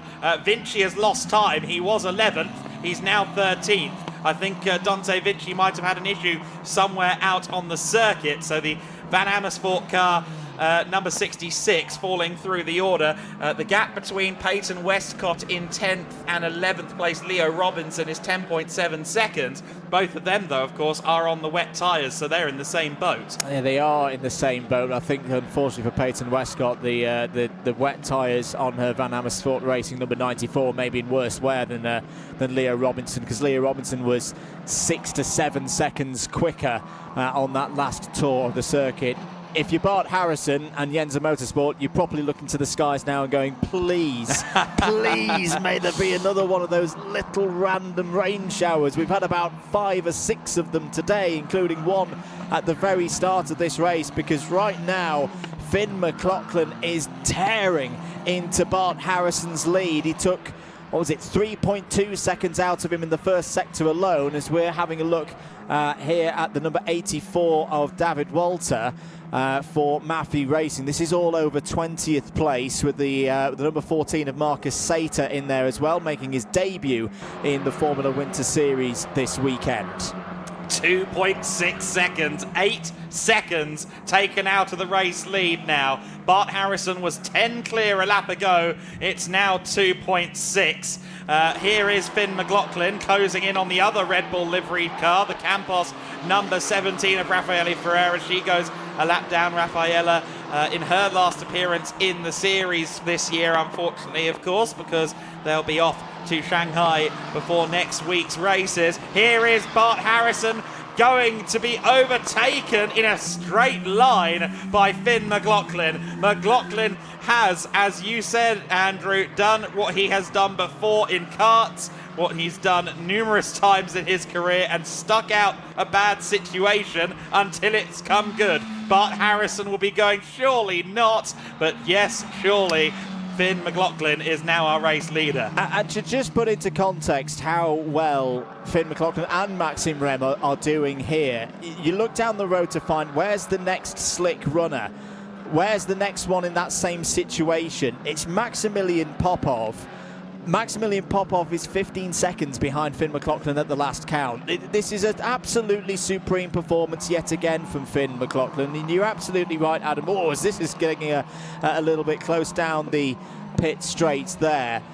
It is what impressed me most about Finn's racing in 2024. He had some very bad luck that cost him at the World Championships and cost him in one of his European series as well. He should have won more things in 2024, but the talent and the perseverance have been spotted, and he's proving it here once again. Simon Schrans, look at him, he's so far over trying to find some wet conditions. Any wet will do to keep those tyres underneath him, but they're firmly gone. And Gabriel Gomez has gone to the inside, but he was on the wet patch trying to turn in. He ends up losing out to Maximilian Popov, therefore, who can now try and find his way around Simon Schrans. Schrans gives a wide berth to Popov here, and they now drag racing down the main straight.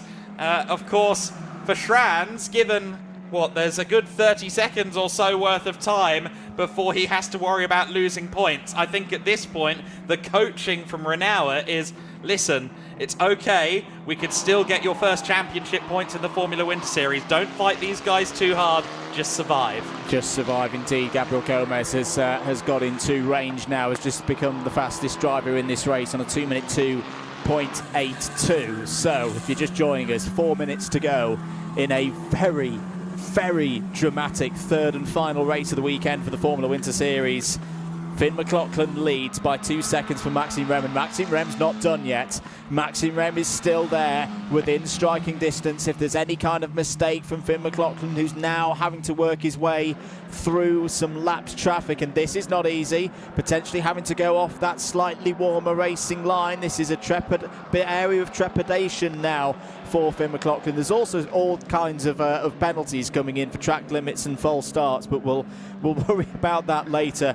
It's looking good for those at the very front. We'll worry about that now, because one of the false starts, as I thought at the time, is Maxime Rem in the 71 car. Dante Vinci, the other guilty party, but a 5-second penalty for a false start for Maxime Rem. So that means that Finn McLaughlin now has a lot of time in pocket in that battle for the race lead, because even if Maxime were to get through, he'd need a 5-second gap to survive. Meanwhile, Dante Vinci, who we just saw there on screen fighting for 13th, is in trouble. Sebastian Bach has got past Peyton Westcott for 10th. A bit further up the road as well. So Sebastian is into the top 10 as this crazy race continues to unfold. This is the number 7 of Thomas Behrman. Where is he even on the timing screen at this point? 14th. With Andrea Dupé harassing him for that position. A lot of the rookie trophy drivers together. What I was going to say is we need to keep an eye on Gomez and Popov. Here they are on screen now. Good timing. Gomez and Popov coming through now. The number 3 of Popov turning in.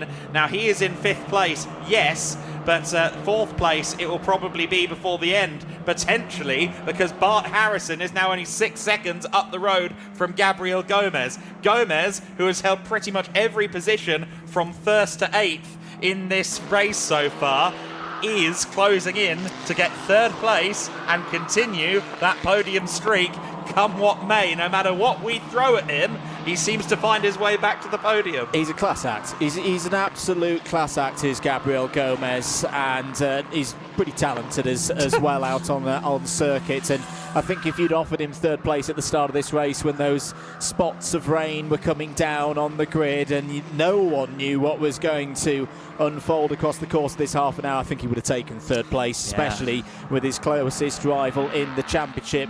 Leo Robinson down in 12th place, not scoring. Here comes Gomez. He's going to sweep through past Bart Harrison to take third place down the inside through turns 12 and 13. Brilliant stuff from the Brazilian. He's on his way. Yep, third position then for Gabriel Gomez. Popov will soon be on the back of Bart Harrison for fourth position as well. It's another bitter what could have been, really, isn't it, for Bart Harrison, all told, because once again the conditions, the wet conditions have beckoned for him, and this time the race even started properly, but the wet didn't last long enough for him, and he is dropping away from the podium places. Maxime Rim's gap between himself and McLaughlin is going up, so even though Rim is now effectively a non-factor for Finn McLaughlin, given the 5-second penalty for Maxime Rim, he is still going faster than Maxime out on the circuit. McLaughlin really pressing on. So any other positions we need to be worried about? Yes, Simon Schranz is being closed in by Kabir Anurag for 6th position. Enia Fry won't be far behind either. He's, of course, is still slick shod. And then Artem Severikin may end up falling out of the top 10 here because he is on wet. Sebastian Bach is hunting him down.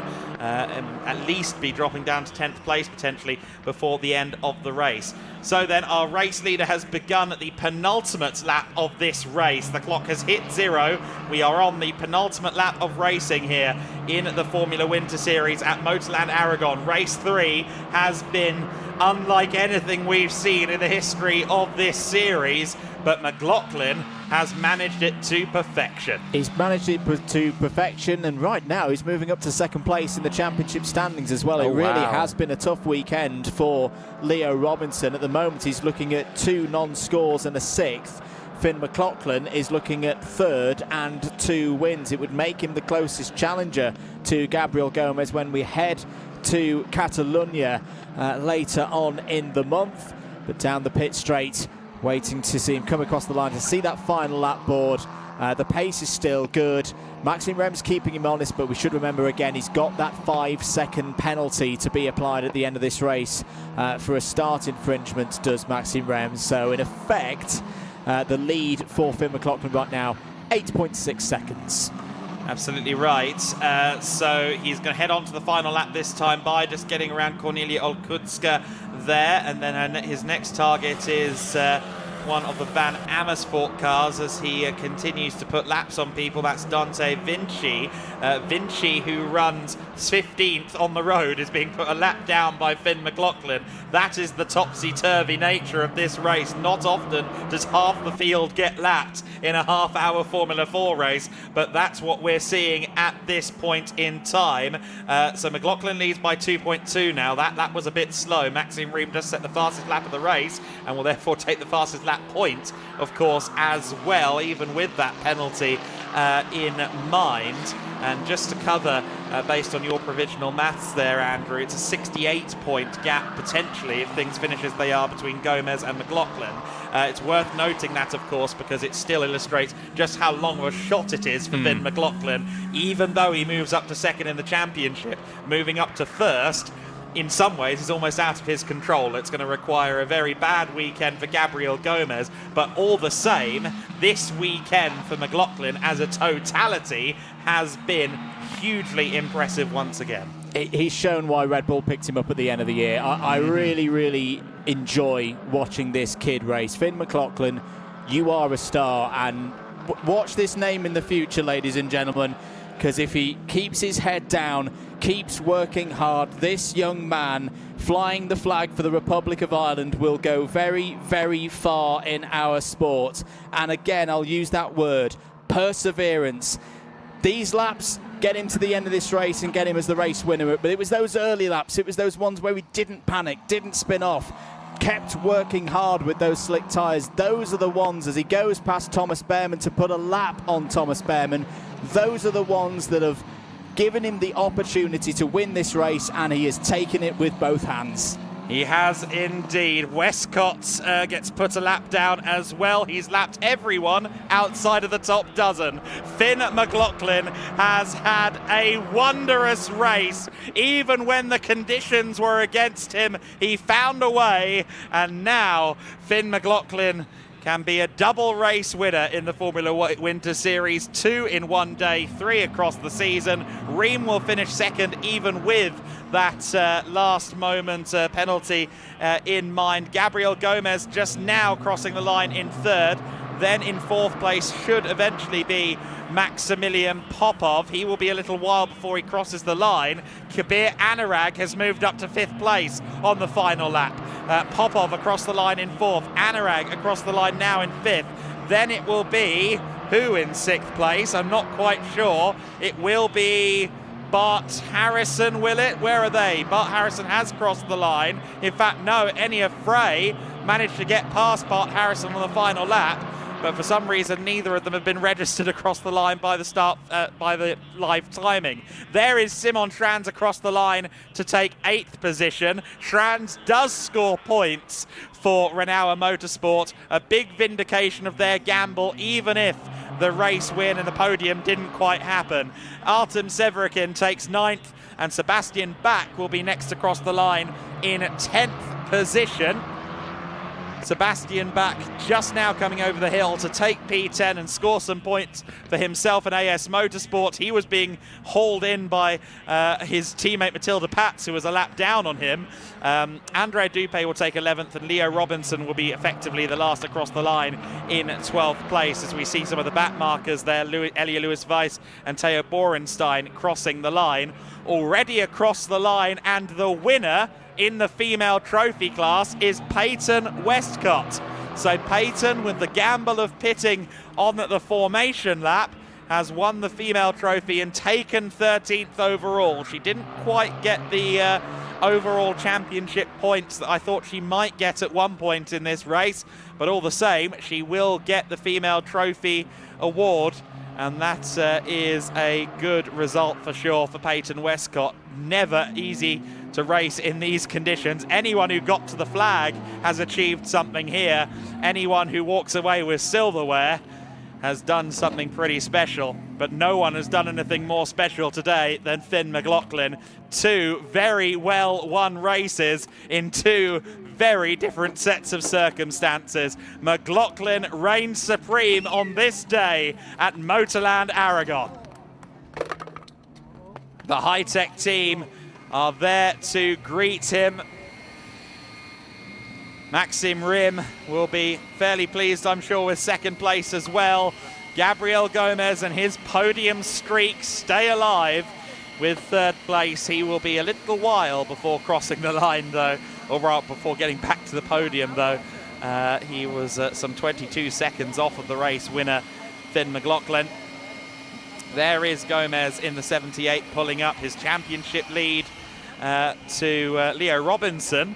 Has extended, and he's now got a new second place man in the form of Finn McLaughlin to consider in this championship. So the gap, as I said, provisionally 68 points now between Gabriel Gomez and Finn McLaughlin in this championship battle.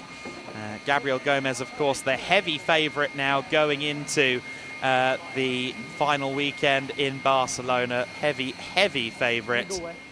However, Finn is still showing exactly why, as Andrew Mather said, exactly why Red Bull have picked him up as he starts his tenure as a car racing driver. He has to go to the weighbridge. It'll be a couple of minutes before we hear from him, but that, frankly, was a race unlike any other we have seen in the Formula Winter Series.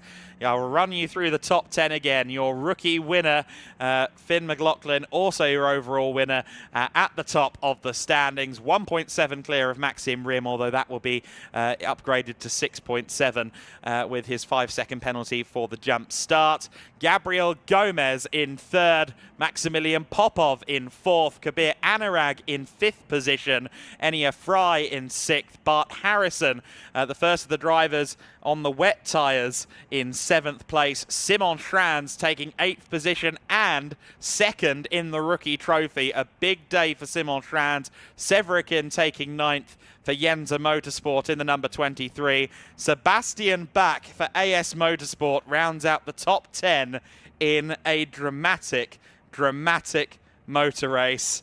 Well, I'm sure some of the people up there on the podium can scarcely believe that they're there with you, Andrew Mather, but it's time for the podium presentation.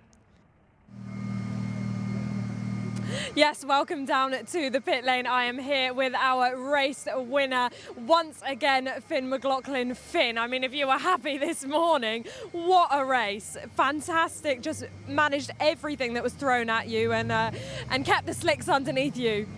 Yeah, it was a really tough race.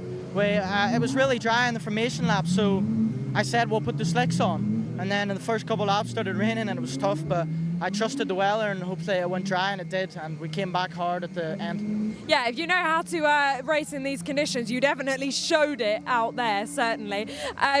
Was there a couple of moments where you thought, oh, maybe this might not have been the right choice, or just straight through you knew what was coming? Yeah, definitely. There was doubts, but I said to myself, I'm going to have to do the best I can in this position and see how it ends up.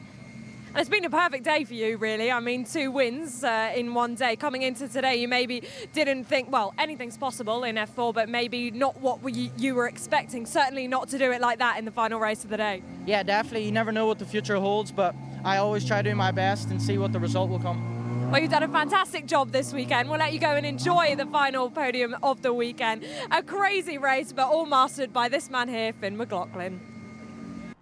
Thank you very much, Izzy. Apologies, I got ahead of myself there. Of course, we were yet to hear from our winner, Finn McLaughlin. Great to hear from him after a spectacular FWS race. We can get a look back at this race now. The grid started largely on slick tyres. Only one was on wets. Maxim Riem was very quick out of the gates. It would turn out too quick.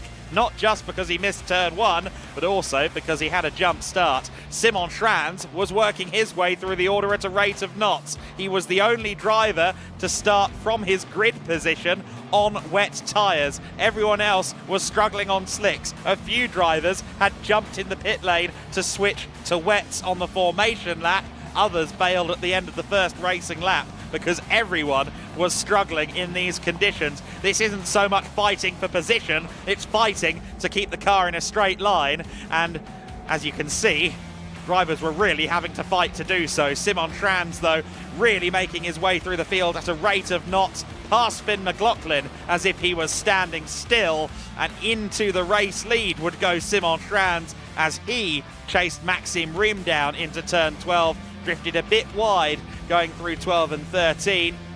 However, he managed to get through and pass the German. Renault Motorsport were leading the way in the Formula Winter Series.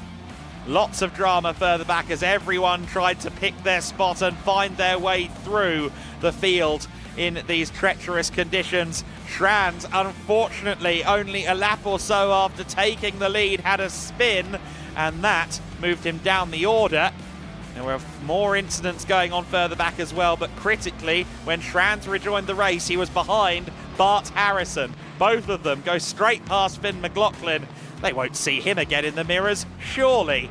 Bart Harrison was the first of those on the wet tyres at this juncture as both go past Maxim Riem. Harrison was one of those to switch to wets on the formation lap, and at that time it was paying dividends. Peyton Westcott also switched to wets on the formation lap, and she was ascending as high as 7th at one point after starting late from the pit lane.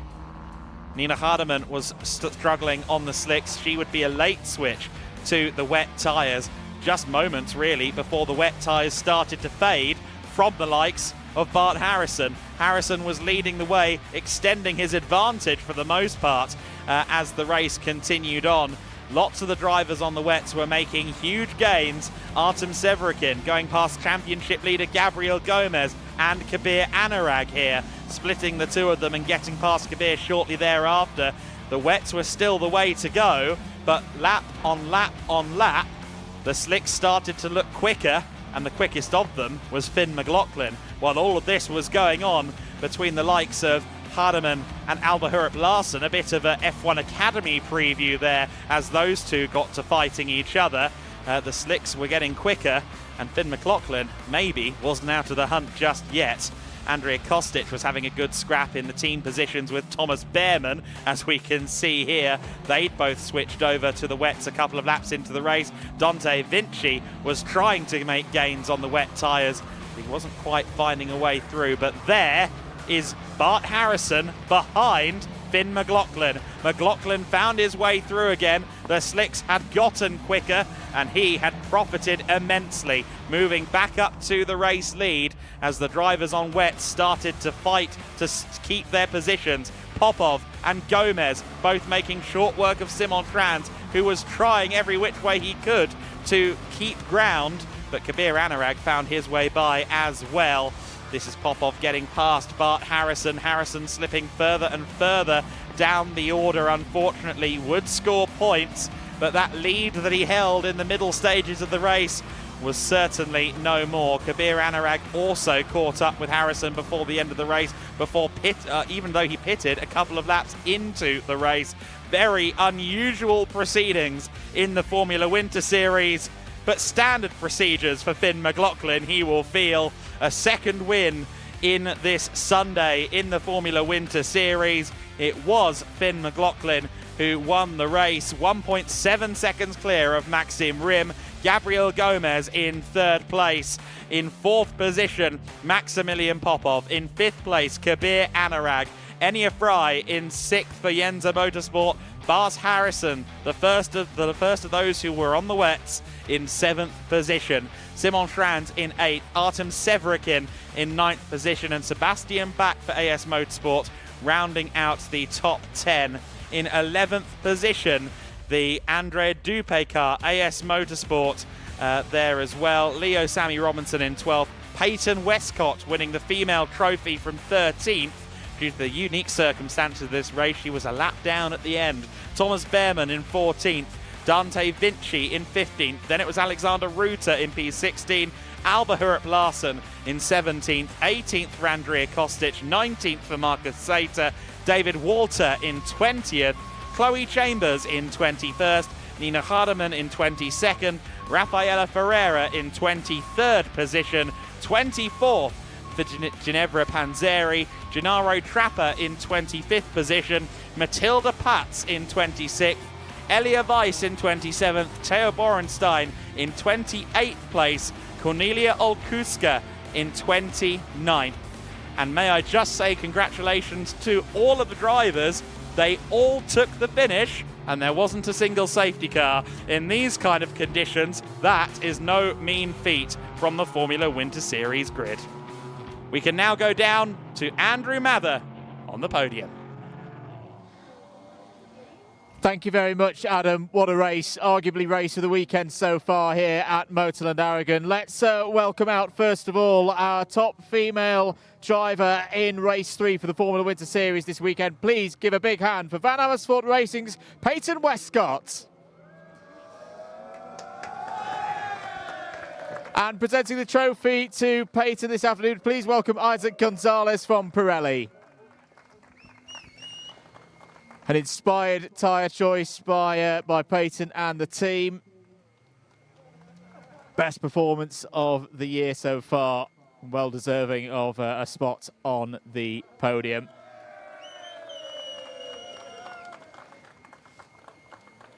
Thank you very much, Peyton. Great work this weekend. Let's move to our rookie podium, starting with our driver, third of the rookies in car number 23 for Yenza Motorsport. Please welcome Artem Severikin. In second place, the only driver to go with wets from the very start. Please welcome Renault Motorsports' Simon Schranz. And his first of 2 appearances on the podium this afternoon. Please welcome your top rookie, High-Tech TGR's Finn McLaughlin. Once again, we'll welcome Isaac Gonzalez to the podium to present Finn McLaughlin with his top rookie trophy, and Marco Miguel from Gillick Racing presenting the second and third place trophies to Simon Schranz and Artem Sevrukin. Quick few photos for our top 3 drivers. Thank you very much for congregating on the top step. And down for the press there in pit lane. Thank you very much, guys. But of course, let's go to our overall podium. Starting with our best team, please give a big hand to the winning team, Inspired Teamwork by High-Tech TGR. In third place, continuing his streak of podiums throughout the whole season, please welcome Brazil's Gabriel Gomez.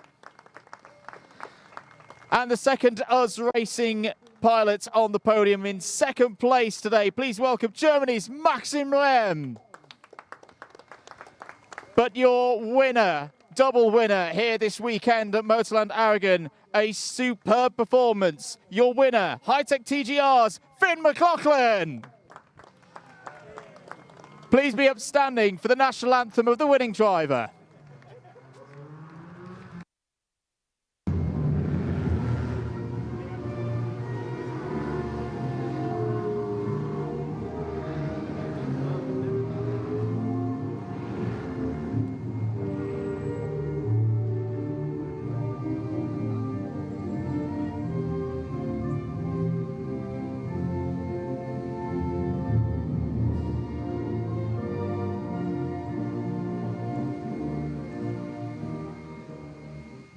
Thank you very much, ladies and gentlemen. Once more, I'd like to welcome out Isaac Gonzalez from Pirelli and Marco Miguel from the Gillick team to present the trophies to High-Tech TGR, the winning team, Finn McLaughlin, your winning driver, and your runner-up Maxim Rem, third place, Gabriel Gomez.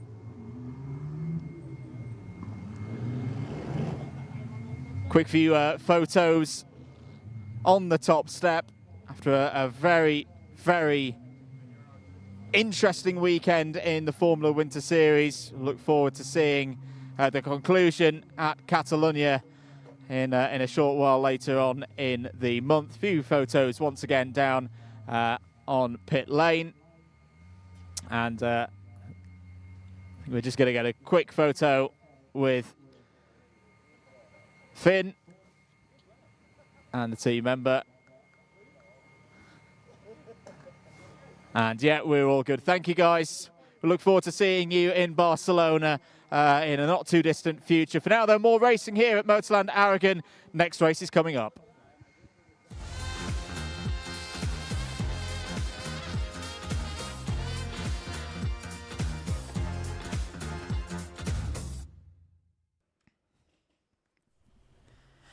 Well, we're going to be treated to similar interesting shenanigans, I'm sure, in this race. The GT4 Winter Series is lining up on the grid on what should be a slick tyre surface on the circuit now. I suspect everybody should be on the slicks, but we'll find out, I'm sure, that among other things with Izzy down on the grid.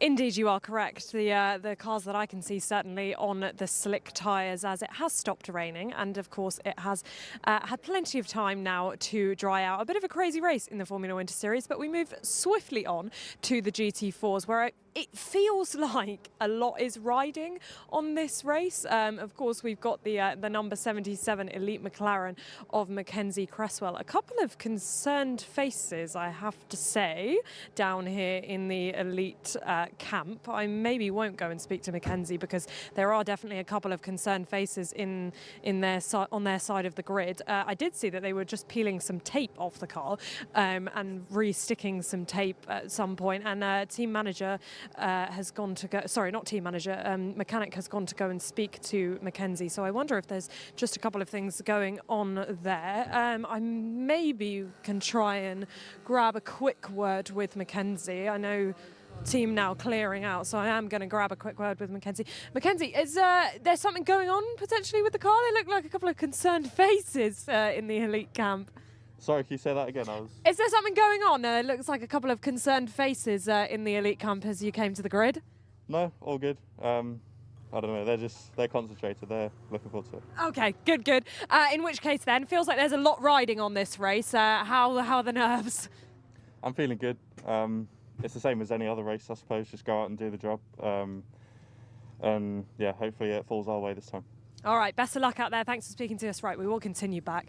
Yeah, they did look like there were a couple of concerned faces, but Mackenzie's saying all good, so I don't know if he's just maybe trying to keep calm, but we will continue back. The 8:12 here of Callum Davies on P3. Now, they've had a bit of a tricky weekend, it's fair to say so far. Callum has got the little window open, so I'm gonna stick the mic through as always. Callum, it's been a bit of a tricky weekend for you guys so far, I think it's fair to say. A couple of maybe missed opportunities, but a final opportunity to get something good in this race. So just quickly, how are you feeling? Yeah, I'm feeling good. Yeah, confident.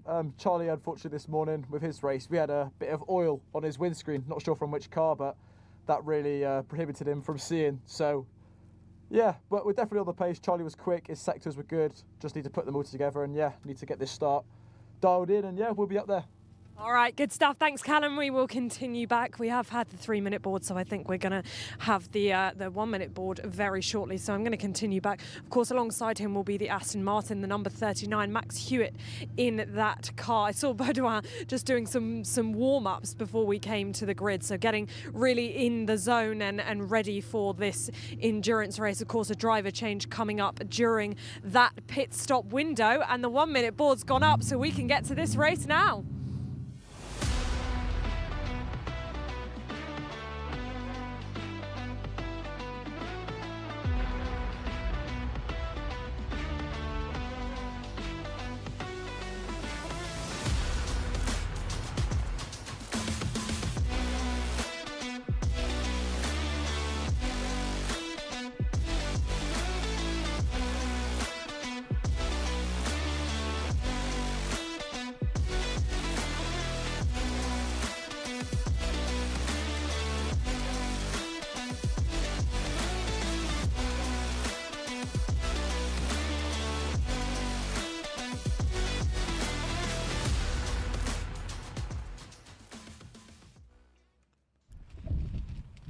So then, largely dry, apart from a few damp patches out on the circuit for the GT Winter Series. Everyone appears to be on the slick tyres, which is certainly the sensible choice. Mackenzie Cresswell is on pole position for this one, alongside Enrico Verderer, the top two in the championship, the top two in your order as well. Callum Davis in third place.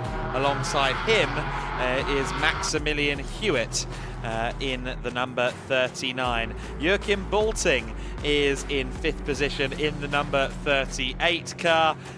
The number 38 of Pro-Am entry, he'll be sharing that car with Peter Turting. Mark Ellman, of course, will be handing over to Owen Hizzy later on. Alan Gabay starting from 7th on the grid. Alongside him, Mikael Sander in the Cayman Trophy category, the leader of that Cayman Trophy standings. Tim Horrell in 9th position alongside Daniel Blickel, in 10th position. 11th place is Vili Kuna, another of the Cayman Trophy cars. Thilo Goss, unfortunately not able to take the start after the damage to that number 700 car in the previous race. So Ravi Ramyid will start from the rear in 13th position. Ramyid, who will be driving solo. Charlie Robertson did the sprint earlier on so that he got a chance to play, but now Ravi Ramyid is driving by himself for this one. So then, wet race, 2 laps behind the before the time starts official. Well, the time starts after 1 lap, but we got 2 formation laps out there, I believe.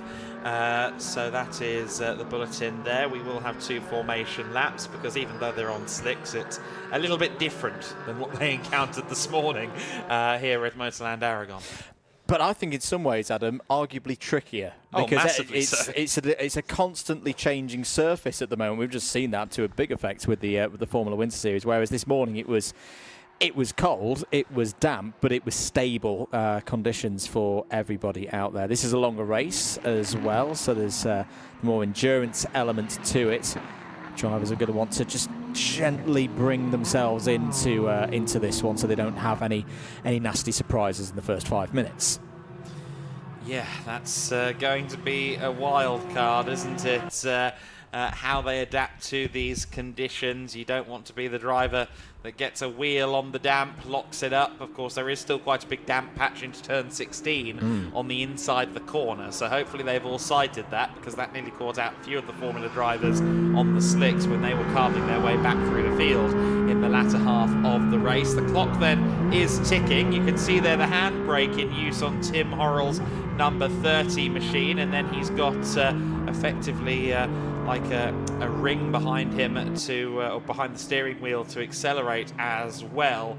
A really interesting setup there developed by Paravan, the team partners at WNS Motorsport.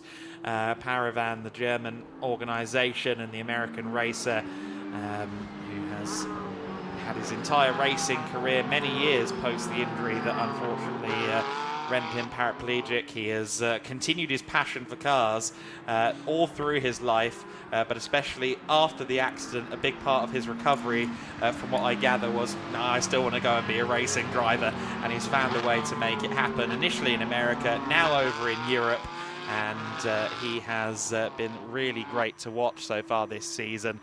Tim starting from 9th on the grid, a little bit uncharacteristically low, to be completely honest. He's usually up there among the pro drivers, and I wouldn't mind betting that he will be one of those that moves through the order early on. Quite possibly. He had a podium yesterday. It was great to see him on the podium after race number 1. He'll be starting alongside Daniel Blickler for this one, the lone AM entry in this race. So it's 4 pros at the very front of the field. Elite Motorsport, SR Motorsport by Schnitzelarm, Rafa Racing by Racelab, and the Aston Martin from Racing Spirit of Le Mans, who had a really tough race earlier on this morning. Then the 2 Pro-Ams, the first of the Pro-Ams, the Plus Line Racing Team number 38, initially piloted by Joachim Boelting, and will be for the majority of this race. Mark Ellman for the second of those Pro-Ams for SVG Motorsport.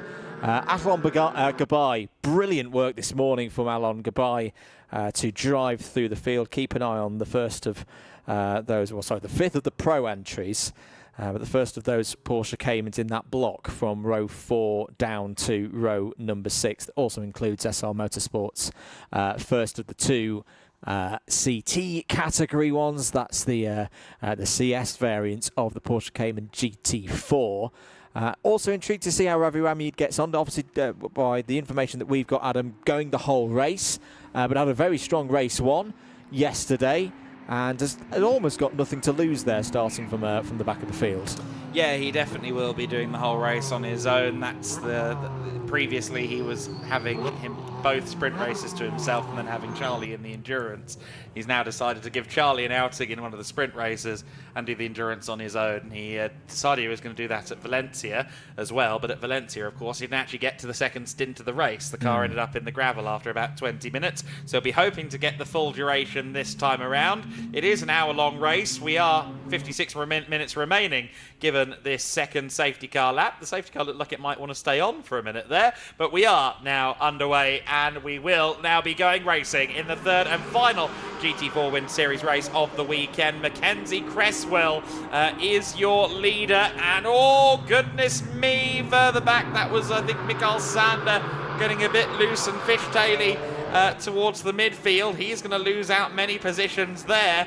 Cresswell it is that leads Davis in second, and Enrico Verderer has had a mare of a start. He's down in, what, 6th, 7th position. Joachim Boelting spins and does well, quite frankly, to miss the barrier. He will rejoin 12th and last then. But yeah, bad start for Enrico Federer. Did he get hung out to dry on the wet patches, I'm wondering? Yeah, I think he did. I think he just tried to turn in and the front end didn't allow him to progress around the corner at the rate that he would have liked. I agree, good recovery from Joachim Bolting there to not hit anything. Was facing the wrong way, but just got on the anchors to be able to recover. Good start for Racing Spirit of Le Mans as well. Maximilian Hewitt in that Aston Martin Vantage AMR GT4. They're already up to 3rd place. That might be a good piece of kit to have underneath you at this stage when you're trying to get the temperature into the tyres. The big Aston performing well at the moment. Alain Gabai, who of course ascended through to win the second race of the day in the broadcast at the start. So the first race of our Sunday broadcast was Alain Gabai's masterclass in the damp conditions. He's up to 4th position with Tim Horrell right behind him in 5th place. So Tim, as expected, has moved through the order. But yes, Maximilian Hewitt in a strong position. Of course, Baudouin Detu yesterday in the first race of the GT4 Winter Series weekend claimed the first podium of the year for Racing Spirit of Le Mans. Maximilian Hewitt now wants to be a part of a podium for them as well. Meanwhile, Callum Davis is going for a big move, but he was trying to brake there on the curb and that was never going to work. He ends up going for the lead and losing second. Maximilian Hewitt moves up to 2nd place there as Callum Davis straight line turn 16. That did indeed. Very close there between Cresswell and Davies. I thought they were going to trade a little bit of wing mirror paint at that point, but no, they kept themselves running. That has elevated Hewitt up to P2. Other changes of position on that first, or that second lap, I should say. Alain Gabai is up to 4th place. Tim Horrell on the move. You said to look out for him, Adam, and he's into the top 5. Let's have a look at a replay. This is on board through the first couple of corners. This is on board with Tim Horrell. I think this is how we're going to see what happened to... Oh, yeah, Bolting just lost the back end. Just lost the back end over the painted curb, and that's how Bolting went down to 11th place. The curbs, the white lines, the paint beyond the curbs, all very treacherous in these conditions. Even though the circuit is very much in favour of the slicks, it is very tricky out there on the circuit, come what may. The top 5 go bounding down the hill then at the corkscrew.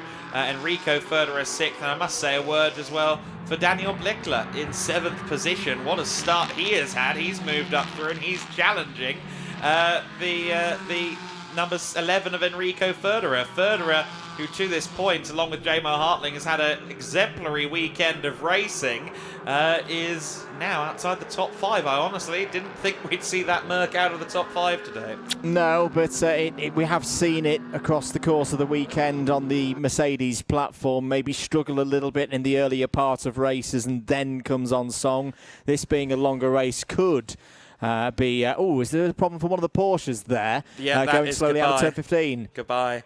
Alain Gabai was, slowing there, so that is hugely unfortunate for him. The race winner, the winning car from earlier on, unfortunately out of the race by the looks of it, or at the very least having to do a Control-Alt-Delete. But yes, well spotted. Gabai slowing down, and the W&S team have had some really rough luck at times this season. The car does appear to be running again, though, at fairly decent speed there, just going through turn 17. And as he comes through the back of shot, not going into the pit lane. So I just wonder if what happened there. Maybe something as rudimentary as clipping the pit limiter with your thumb? I don't know. It could be a momentary issue or a momentary error in the cockpit, one or the other. Well, either way, at least hopefully it's not an intermittent issue, because that would be very, very tricky for the team to diagnose. Either way, we'll keep an eye on Alain Gabai's pace over the next few laps. Change for 10th place, Adam. Joachim Bolting's got ahead of Michael Sanders, so that's Plus Line Racing Team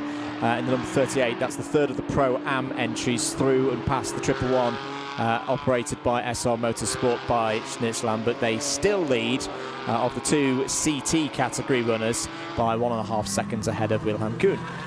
Ravi Ramid on the back of Daniel Blickler for 6th and 7th place, as you can see there, and just ahead of them Enrico Federer is coming back to Tim Horrell. Here's Elman and Bolting fighting for 2nd in Pro-Am.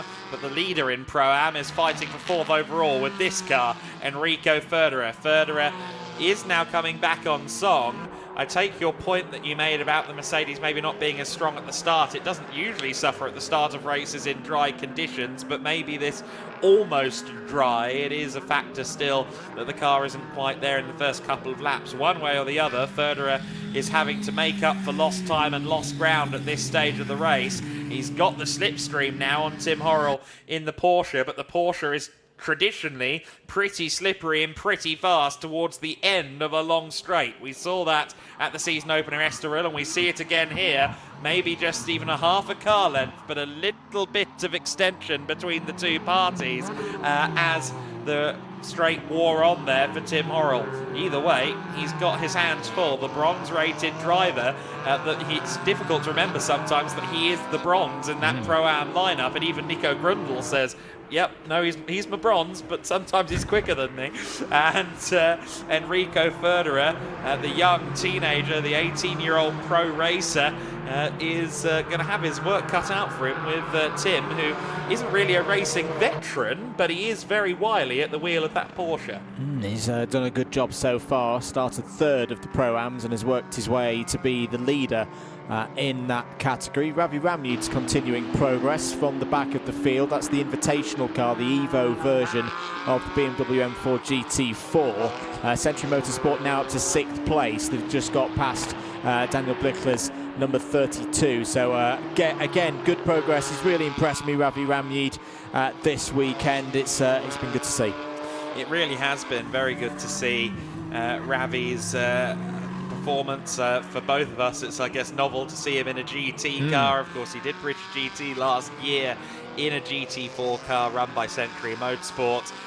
But we've both experienced him previously in Ginetta competition, which is where he made his debut in the Ginetta GT Academy series.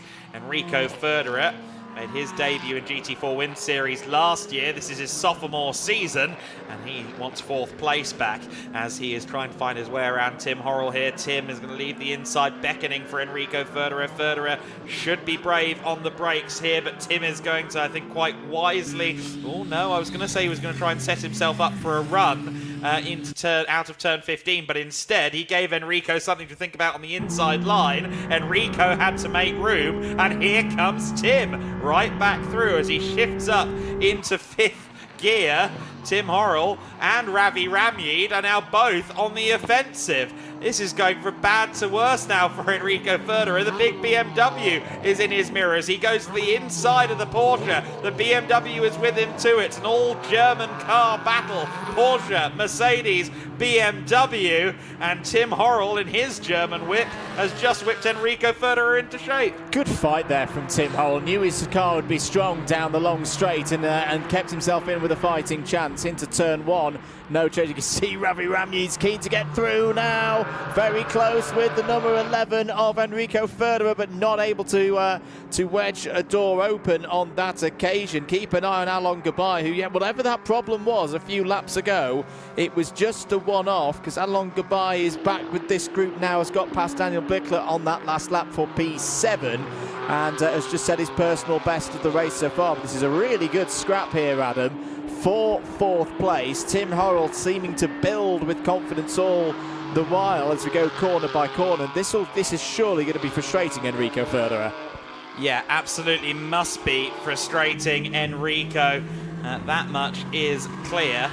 So then, Cresswell is leading by 2.2 seconds. We haven't mentioned him for a while, so just to touch base on that. Mackenzie Cresswell still out there, still leading. Maximilian Hewitt doing a good job in 2nd place ahead of Callum Davis. But what about 4th position? Well, Enrico Ferderer for the 2nd lap in a row would like to try and make this work for himself at turn 12. This time it is a good move at that corner. Very nicely done. No room for Tim Horrell to try and fight back for it, at least through 13.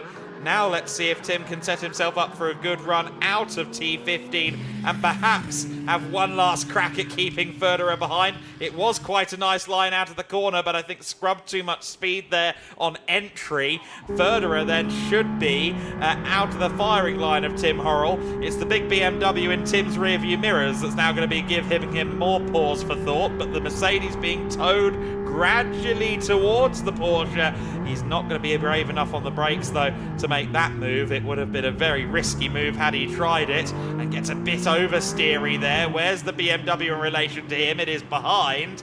Tim Horrell then down to 5th place. He still leads in Pro-Am, but Ravi Ramid is now going to challenge him for that 5th position. He is indeed over the line. Everyone in that group setting personal bests this time around. Just looking further down into the other categories, still Joachim Bulting ahead of Mark Ellman in the Pro-Am battle, about 5 seconds between the cars 9th and 10th on the road overall, and the gap continuing to grow as well between the two Porsche Cayman GT4 CESs. This is the CT category. Michael Sander is now 4 seconds clear of Willy Koo. Yeah, Sander, a former GT Winter Series champion, back when the GT Winter Series encompassed GT4 cars, even some sub-GT4 cars, as well as the big cars we see in the category today, and loving his time in the Cayman Trophy in the GT4 Winter Series, his 2nd year racing this class in this series. So, Daniel Blickler, we did see him before with Ravi Ramid. He's rather fallen off the back of Ravi, a couple of seconds behind him, but he's still not far away. We've seen him in the back of some of these shots, just behind Alan Gabai, so he might end up a factor in this battle. I think both WNS Porsches behind Ravi Ramid might get in some way assisted by Tim Horrell, as Tim now starts to fight with Ravi in the 71. See there that minute touch of the brake on corner entry there for Tim Horrell, of course to slow the car down, but also I think in some regards to tip the car into the corner. And Ravi in the big BM towards the end of the straight will probably suffer versus the Porsche for just the size of that frontal area on the BMW. The Porsche brakes for the corner. Ravi is very, very, very late on the brakes. Surely that can't work. No, it cannot. It was noticeably later on the brakes for Ravi Ramid. Everything remains effectively as it was, but that would have been heart in the mouth for both parties. And off the racing line as well, on the inside, trying to break where there's a little bit less rubber at this stage. But good effort from Ravi Ramid. He's made his intentions clear now, that he wants 5th place pretty quickly for himself and Century Motorsport. He nearly have an opportunity there. He's taking a much tighter line through 2, using a lot of curb there in the BMW. A bit of a notification from the very start of the race. Apologies if we've mentioned this one already, that number 38 of... Oh, that's a bit of a moment between Horrell and Ramid. Horrell now wide and Ramid through.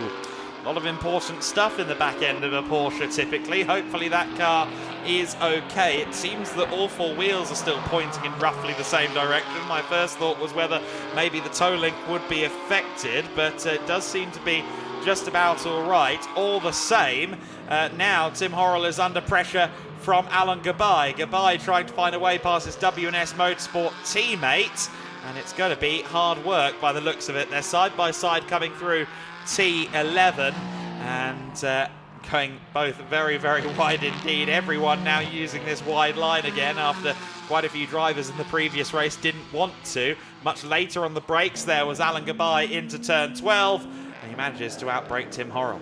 He does indeed. I'd just be a little bit concerned. I think the bit of the bodywork is caved in on the rear right corner of the number 13, whether anything else has been pushed on, particularly onto the rear right wheel. But right now everything seems relatively okay for Tim Horrell. To go back to the point that I was going to mention before that moment happened, grid procedure under investigation for Joachim Bulting. So that was obviously something that the race control and the officials are looking at there. It has been some good progress though for Bulting since he had that spin on lap 1. Is back up to 9th place. It was a bit of a problem getting into the corner there for Tim Horrell, and yeah, that is quite caved in on the rear right bumper. Yeah, no, caved in for sure. I was worried it would be a bit more damaged, but at the very least the car seems to still be able to go at somewhere close to racing speed. I'm not convinced it's quite the same car that he had a lap ago, but at least he's got a little bit of pace, and at least he is still the Pro-Am leader. Of course, Ravi Ramid, while it is a Pro-Am driver lineup in that car, Ravi and Charlie, they are invitational entries, so they can be discounted, of course, from that Pro-Am order.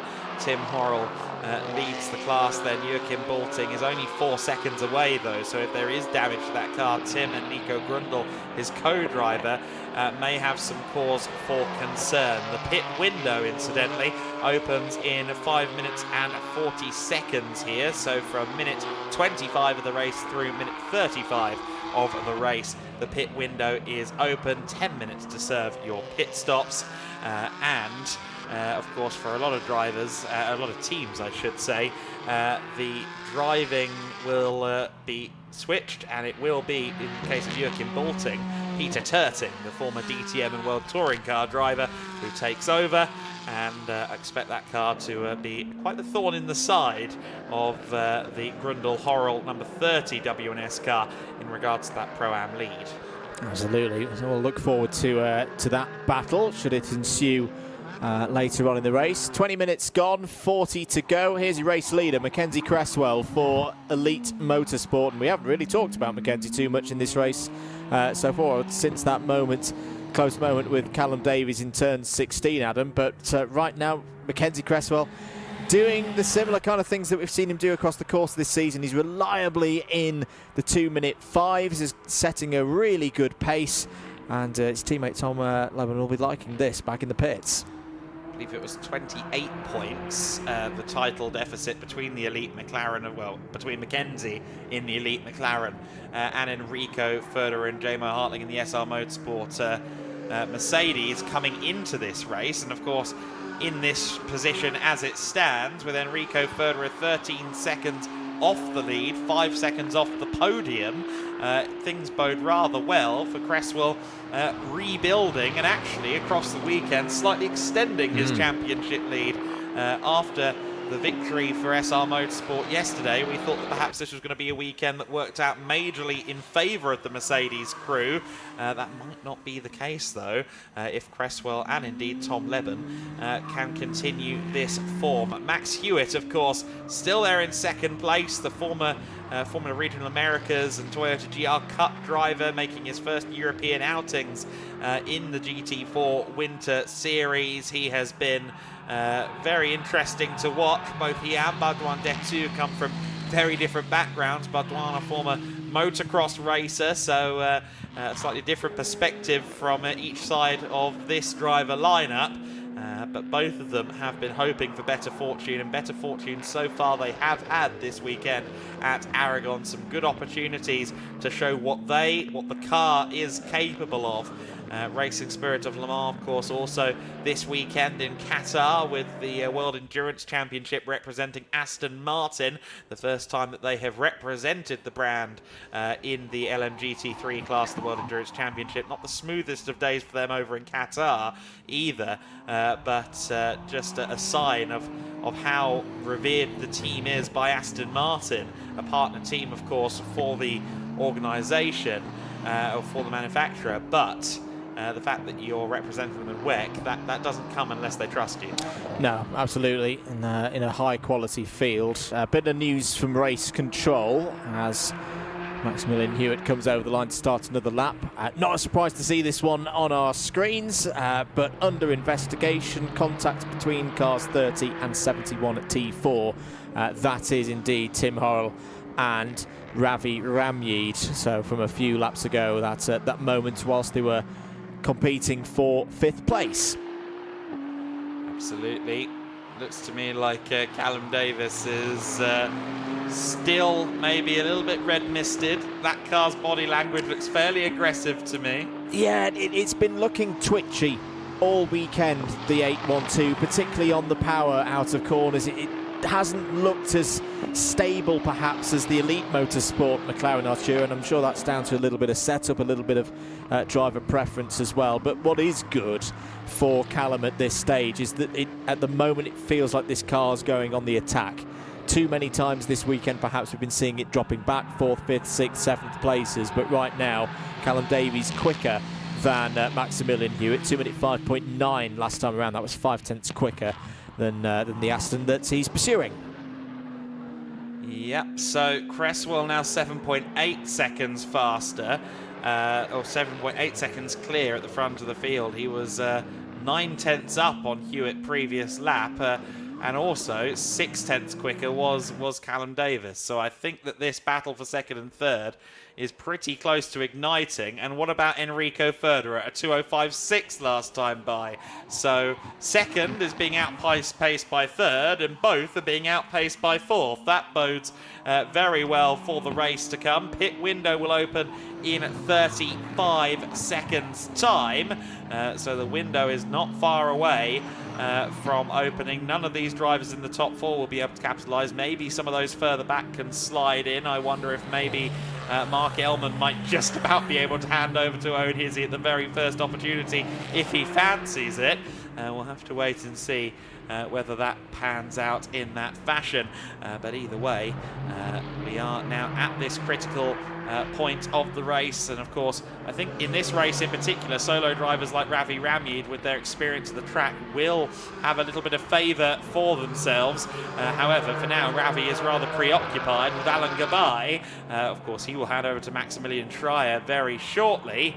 But for now, Alan wants to try and get one last scalp before he switches over. Indeed, another battle that we're going to be keeping an eye on, I think, in the next lap or so is the number 32 and the number 38. Very close as into the pits has come Mark Elman, so you were right, Adam, that he's timed that to perfection, whether that was by judgment or luck. Either way, efficient work from SVG Motorsport. Yeah, no, I think it was about 34.45 as he came in. Mark wasted no time at all in handing over the car to Owen Hizzy. Mark Elman, of course, preparing himself for his summer season of racing as well. Having never competed in a GT4 car previously, we'll be doing GT Cup in the UK in the summertime, and we'll be looking for a strong conclusion in the Pro-Am class. We also saw Vili Kuna in, so he's deciding to hand the car over pretty quickly to Luisa Kala. Yeah, and those pit stops will be ongoing. Just to go back to that area with the what is now 8th place battle. There it is on your screen.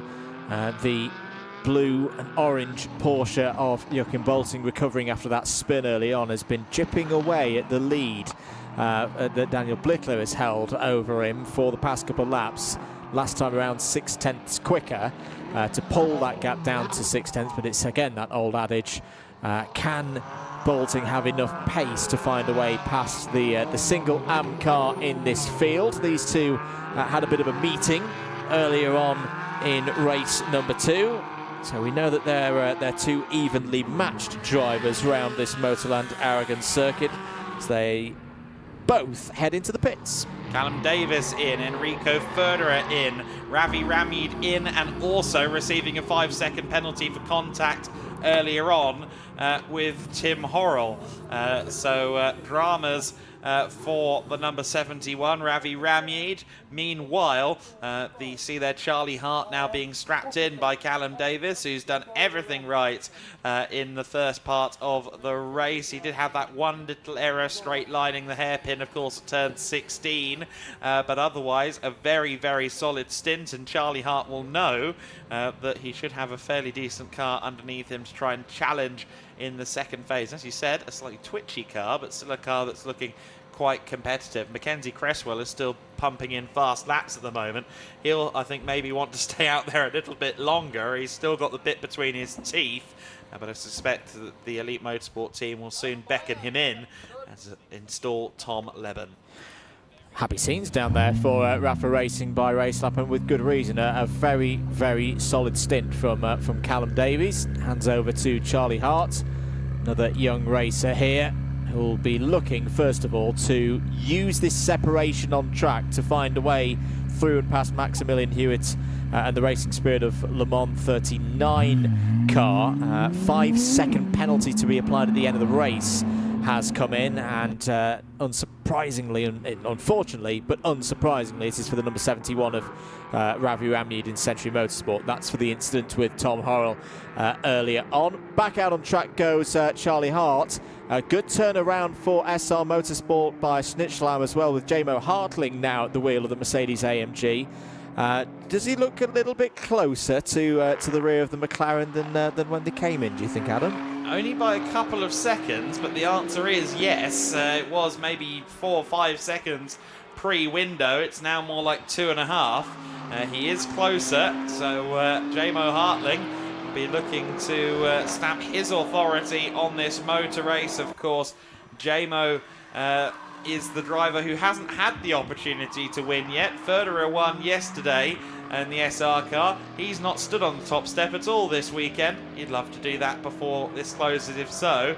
Or he would love to do this in general, but it's going to be hard to catch the elite car. The other McLaren, though, is firmly within his crosshairs. Absolutely. Into the pits is the Racing Spirit of Le Mans, Aston Martin, Maximilian Hewitt. Very good first stint in this third and final race of the weekend for the GT4 Winter Series. With a quick bit of service and a driver change as well to boot. That'll be the main part of that service, of course. Let's see if they can hold on to second place. Federer definitely pushing on there, using all of the curb out of turn number 15. But again, this is the part of the course where the McLaren starts to come strong, particularly that second half of the straight. Again, there is the other of the McLarens, and the race leader, Mackenzie Cresswell, flashing the lights, just letting Ravi Ramneed know that he's there. Heading towards turn 16, as out of the pits heads Maximilian, or the Racing Spirit of Le Mans, number 39. So that one did too, taking that car over. Let's see if Mackenzie Cresswell decides to pit this time by. We'll keep an eye on that, as we will this battle that's currently for 4th position in the race. But of course, we should be expecting a couple more pit stops, including Mackenzie Cresswell, who does indeed make his way into the pit lane. The only driver now who has not pitted is Tim Horrell, who continues to power his way around the circuit in the Pro-Am entered machine from WNS Motorsport. Here is Tom Leben, ready to take over the number 77. Just waiting to see if Tim pits this time by, or whether he'll elect to pass through and maybe try and lead a lap. Looks like he might be in the pits. Yes, he is in the pits as well. So now everybody will have made their pit stops. The Badouin Detu car came out quite a way ahead of Charlie Hart and Jamo Hartling, it's worth noting. We'll see where Detu is relative to Mackenzie Cresswell. They had almost 10 seconds worth of advantage. Now, interesting pit stop here. Let's stay with this if we can. There's a little bit of moving and shaking going on the driver's side there. They're just effectively disabling the system for Tim Horrell, so Nico Grundle can now take control of the car. The system is not only very, very good, but it's also able to be disabled during the race, allowing Tim Horrell to share with Nico Grundle. Yeah, really interesting part, an interesting car of within this GT4 Winter Series, and full credit to the team for giving us that innovation within the class. Here's a tight scrap. This is the two cars competing over the CT category, both of them operated by SR Motorsport. Luisa Carla is ahead of Cedric Fuchs. Is that a swap? No, they have swapped, haven't they? So Cedric Fuchs is now ahead of Luisa Carla after the pit stops. Yeah, so Cedric in the first sector got that done because Luisa was ahead at the line. I wonder if maybe she made a slight error or something like that. The SR car is back out onto the circuit and back out in the lead. And I think it might end up being quite a significant lead over Badouin Detu. It was around 10 seconds. I get the feeling it might have grown. We'll wait and see on that front. The AMR Vantage is already through the start-finish line. We'll have to see eventually quite where that is time-wise. We will see at the end of the lap what the gap between them is. Jamo Hartling, critically, fastest lap of the race. Track's definitely getting quicker. Quite a few green and purple lap times and sectors coming in. Jamo Hartling's gone purple again through sector number 1. In fact, the exact same sector time to the 1,000th of a second than Charlie Hart. 0.741 seconds ahead. So those two probably trying to work together right now and just see if they can close in on Badouin Dead 2. The gap is 2 seconds. Same through the first sector to the 1,000th of a second. They'll still complain about the BOP. Yeah. So then here is Dead 2, and there is the picture for 2nd, 3rd and 4th places. Dead 2 has been homed in a little bit by Charlie Hart. Jamo Hartling is there as well. We are now primed, ready and in the grandstand for a 3-way scrap for 2nd position. This is going to get very interesting very quickly. Down the straight they go then. Battle for effectively 2nd, 3rd and 4th once all the pit stops have been taken into account. Here is the number 38 Plus Line Racing team. That is now up into 8th place. That has been a switch in the pit stops, hasn't it? So Peter Terting is now ahead of Daniel Bickler in the AM class number 32. Yeah, exactly right. So Terting up to 7th overall and now leading in the Pro-Am class. Maximilian Schreier would be the next target for Terting. He's only 10 seconds up the road. Schreier is very fast, but it could be possible if Terting's got the bit between his teeth. The highly experienced driver who has previously won championships in GT4 machinery. It's not the biggest stretch I've ever considered that Terting could do it. We'll wait and see if that happens for 6th overall. For now, though, Badouin Dead 2 is going to have to stretch, I think, and expand his elbows to keep Charlie Hart and Jamo Hartling behind. Of course, for Jamo, he will know right now every point counts. As long as Tom Leben stays out there in the lead, that points gap between Elites, the championship leaders, and SR Motorsport will grow. But Jamo has an opportunity here with 2 cars directly ahead of him to at least minimise the damage and give himself and Enrico Ferderer a fighting chance of trying to take the title in Barcelona. Indeed. Wide line once again. So one of the areas where track limits are not being looked at this weekend. Oh, so Ferderer having a little look. Sorry, Jamo Hartling having a little look there at Charlie Hart into turn 12. Thought better of it. 24 minutes of this race to go. And good on the brakes is the Mercedes there through this part of the course. It can really make those switches of direction very effectively indeed. But this is where we get onto the straight. The slimmer feature of the McLaren Artura there will lend itself, and it'll get a little bit of a toe off the back of Detu's Aston Martin there. But is Hartling close enough to have a look into the braking zone of turn 16? Hart goes defensive down the middle of the road. He's got to get his braking point right and does so. Good control from Charlie Hart to hold on to 3rd place. Exactly right, yes, Charlie Hart holding on for the time being. I thought Charlie was quite a lot later on the brakes there, to be honest, but still managed to get it stopped for the corner. So Jamo Hartling in 4th position, wanting this podium, and of course Badouin Dead 2 right now is probably Jamo Hartling's biggest supporter because he'd quite like that race lab McLaren to be further and further in the rear view mirrors. Dead 2 currently in that 2nd position. That would be, for the 2nd time in as many days, the best finishing position for the Racing Spirit of Le Mans Aston Martin this season in the GT4 Winter Series. Just to update you on 5th place, Ravi Ramid is still there in P5. He is about 4/10 slower on the previous lap than Maximilian Schreier, who's only 4 seconds back. So as this battle begins, there's another battle potentially developing.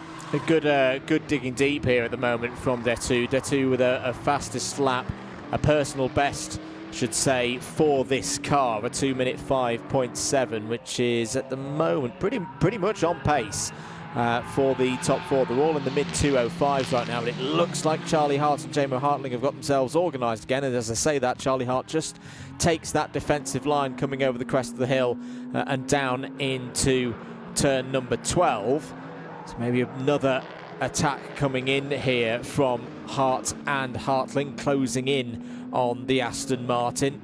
The exit of turn 15, so important here at Aragón to set yourself up for this long run down towards turn number 16. Hart pulls out, maybe having a think about a move on the brakes here. He's a bit far back as they run into the second half of this straight that just seems to go on and on and on forever. Very easy to get your braking wrong because it's so long that you're thinking about it, but that's all pretty tidy from the two, Hart and Hartling. It remains this way, Racing Spirit of Le Mans in second place ahead of Rafa Racing and SR Motorsport. There we go. So let's see what the gap is between the top two at the moment. It's 9.3 seconds. So actually, I think Tom Leben is just cruising out there personally. He's got a 10-second lead to play with. He's going to take it easy. Meanwhile, De2, Hart and Hartling are all split by under a second, 9/10 between them as all three cross the line that time by. Here comes Hart, strong of course in the mid-engine McLaren there through that switch back at turns 3, turns 4 as well. The big Aston will have De2 seesawing at the wheel. The Mercedes though is being wheeled very nicely by Jamo Hartling.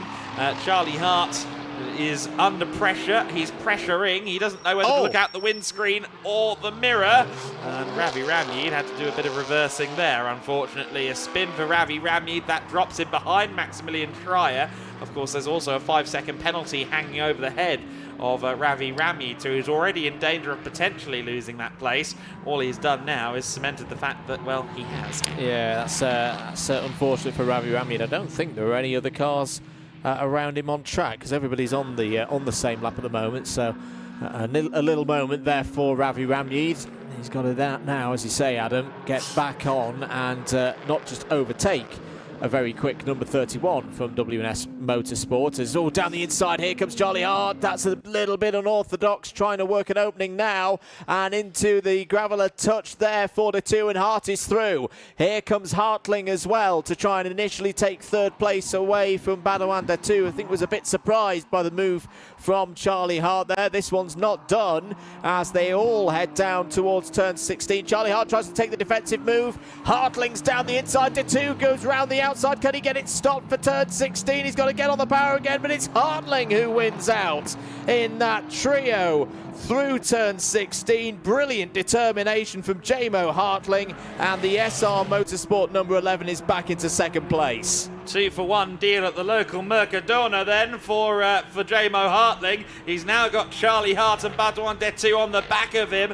Hart's still feeling sandwiched here. This might be an opportunity as Hartling drifts out wide. Hartling loses out there, just couldn't get the car turned in. Again, the front end not quite biting on the Mercedes on that occasion. And Charlie Hart has eventually moved himself up into second place. It looked for a minute as though he might end up on the losing end of this three-way battle. And now he's in P2. Badouin De2, meanwhile, has lost 2 places in half a lap. And he will be seeing red at this point. He will be. I don't think this battle is done at all, particularly on that long run down into the braking zone of 16.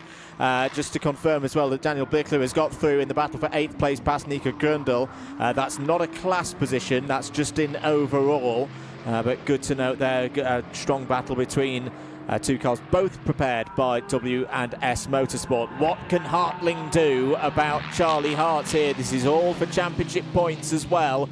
2 cars both running in the pro category, second overall and second in that class, and with Tom Leben and Elite Motorsport leading this race at the moment. This is very important for SR Motorsport, for Enrico Federer and Jamo Hartling for that championship bid. Out of 15 they will go now. What kind of speed, what kind of punch out of that left-hander has Jamo Hartling got? He's very strong on the brakes at this point of the race. The long straight that seems to go on forever. Is Hartling going to pull another big move down the inside? De2 is on the lights there to try and put off. Both drivers ahead. Hartling to the outside. That's going to get close again. Who can get on the power earliest? It's going to be Hart, and out wide goes Hartling as they approach turn 17. No positions change on that occasion, Adam Weller, but I think a bit of paint might have. Yes, it did. A fraction of green, I think, has appeared on the otherwise white, red and black Charlie Hart McLaren. Jamo Hartling is really quite desperate to make this position back up. Badwan Detu getting a bit wrong-footed there at the first corner. He'll have cost himself a couple of car lengths there.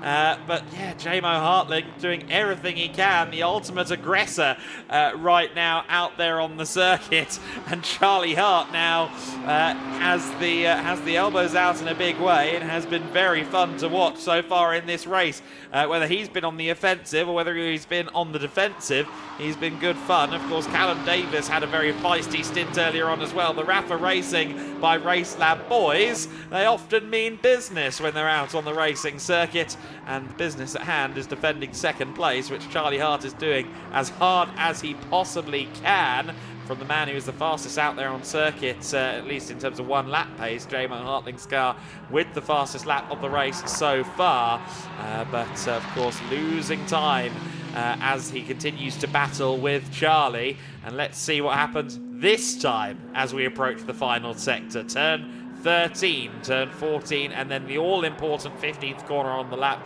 possibly the most important corner on the lap. It's a very well-angled corner, a 90-degree turn, and you've really got to nail the execution of the corner to maximise your run onto the straight. Detu didn't maximise his run onto the corner there at all, just struggled to find the apex. Hartling didn't have a bad run, but I don't think it's a good enough run to move forward into a position to overtake Charlie Hart. No, it is not. Charlie remains unattacked, almost unattacked, through turn 16, but Jamo still in striking range. Detu a little bit deep through turn 16 there. I just think the Aston Martin is starting to lose that edge of pace to keep with these two. Bit of race control news just to go over it. Peter Terting in the number 38, or the number 38 as a whole, the Plus Line Racing team. 5-second additional penalty at the end of the race for track limits. However, wouldn't actually change their race position right now. The number 71 5-second penalty we noted earlier in the race for that contact with the number 30 earlier on. It's a 5+5 now for Terting, yeah. so 10 seconds total.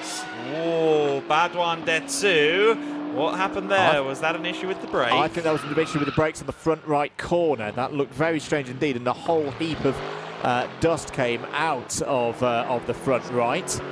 But that didn't look like driver error. That looked like a mechanical problem to me, Adam. As said, I just got a sense that the Aston was fading, and of course it went a little bit long into the last big braking zone, didn't it, at turn 16, so I wonder if there's a developing issue there. I'm hoping he got through turn 7 all right after that moment at turn 5. But Badwan Detu continues on, at least for now, but I suspect that might be the sign of a developing and only ever-increasing problem here, unfortunately. Oh, he is still running. Okay, so he is 4th place. He is away now off of this battle for 2nd position. We'll keep an eye on Detu and see whether he retreats to the pit lane. He was still certainly going at full racing speed when we just saw him. But let's focus back in on Charlie Hart. Jamo Hartling is looming large in the mirrors. He is just slightly losing out, I think, maybe towards the end of the straight. No, he's gaining. The Merc has good legs, but he's on the outside of the corner. Isn't going to get to the inside. Will have a look, though. Try and set himself up for a good run out of 16 through 17 and 18. Stronger through the apex at 17 there as well, I think. Is he going to be close enough up the end of the straight? I don't think he will be, but he is still making life incredibly hard for Charlie Hart. But this now, from turn 1 through about turn 7, is the section where the McLaren is usually a little bit more sure-footed. It is indeed. This is where the configuration comes into its own. Just over 12 minutes of this 1-hour race to complete things for the GT4 Winter Series here this weekend at Motorland Aragón to go.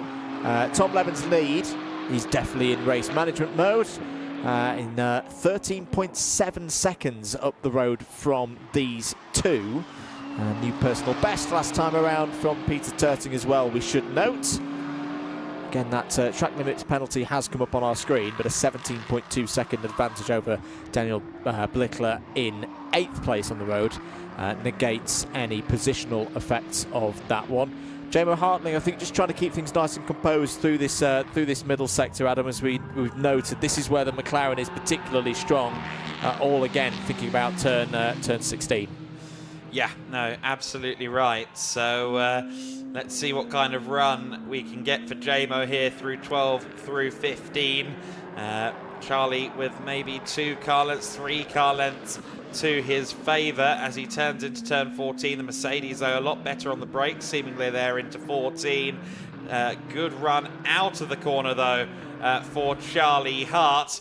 And now we'll see, that was what, 2 car lengths maybe as they came out of the corner. Let's see what's left of that 2 car lengths by the time they get to the braking zone. It should be okay this time for Charlie, but he's trying to break the slipstream as best he can from Jamo Hartling. Jamo, I think, was fractionally earlier on the brakes, but both cars make the corner okay. No move this time from Jamo, but I think it's safe to say that this battle is more than likely going until they see the checkered flag. I tend to agree. A really good track positioning there from Charlie Hart. Just came into the centre of the track enough to not leave a full width on the outside for Hartling to try and get deep on the brakes and then around the outside, but also not compromise his own line too much. I think that shows a lot of the maturity that Charlie Hart has built as a driver over the last year or so.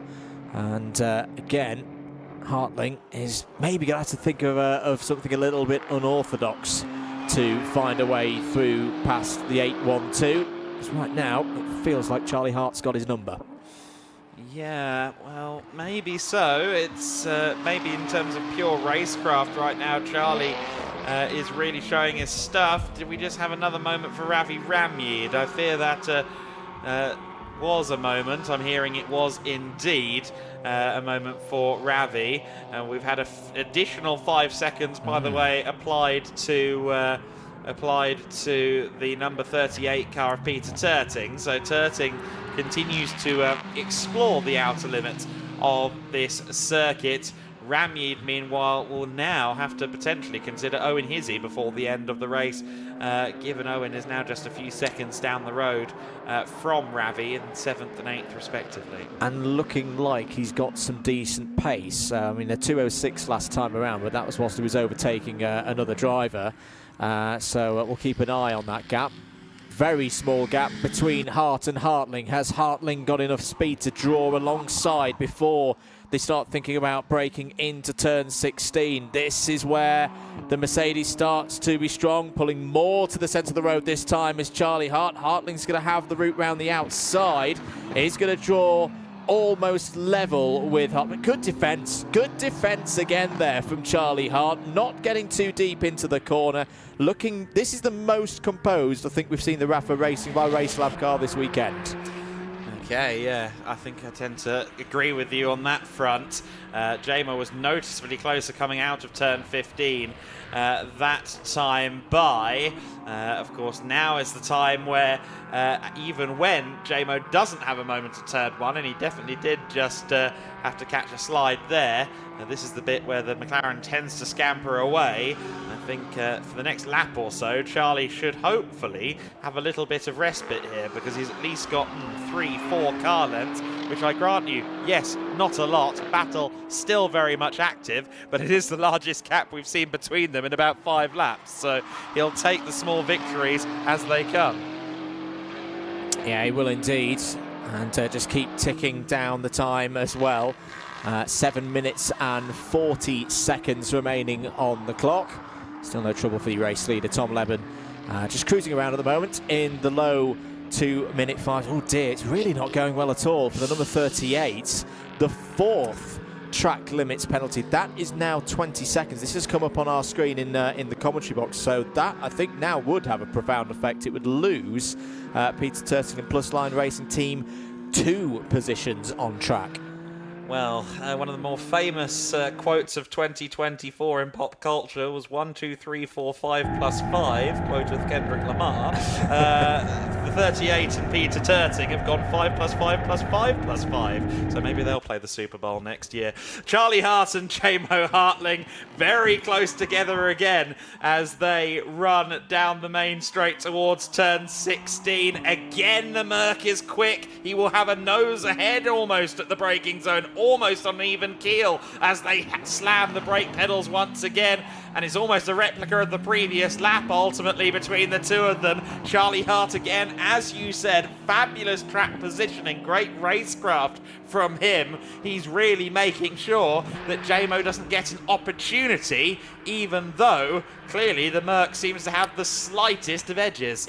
Yeah, I'd say on pure pace, the Mercedes does look quicker, but not to the kind of extent where he'll just breeze past the McLaren at the moment. And Charlie Hart, even just that braking of the slipstream, maybe going to the centre of the road at what first people would go, surely he's going a little bit too early there, but it's just to take that little edge of a performance gain away from Hartling, because you always know that Hartling's going to use that outside line. That's where any of the rubber that's been laid down since the track went back to being fully dry, and it is properly dry here at Motorland Aragon now for the first time on Sunday. It's very, very shrewd driving at the moment from Charlie Hart, and he keeps building as well. He's not overdriving in the second sector either. This is where the McLaren is strong.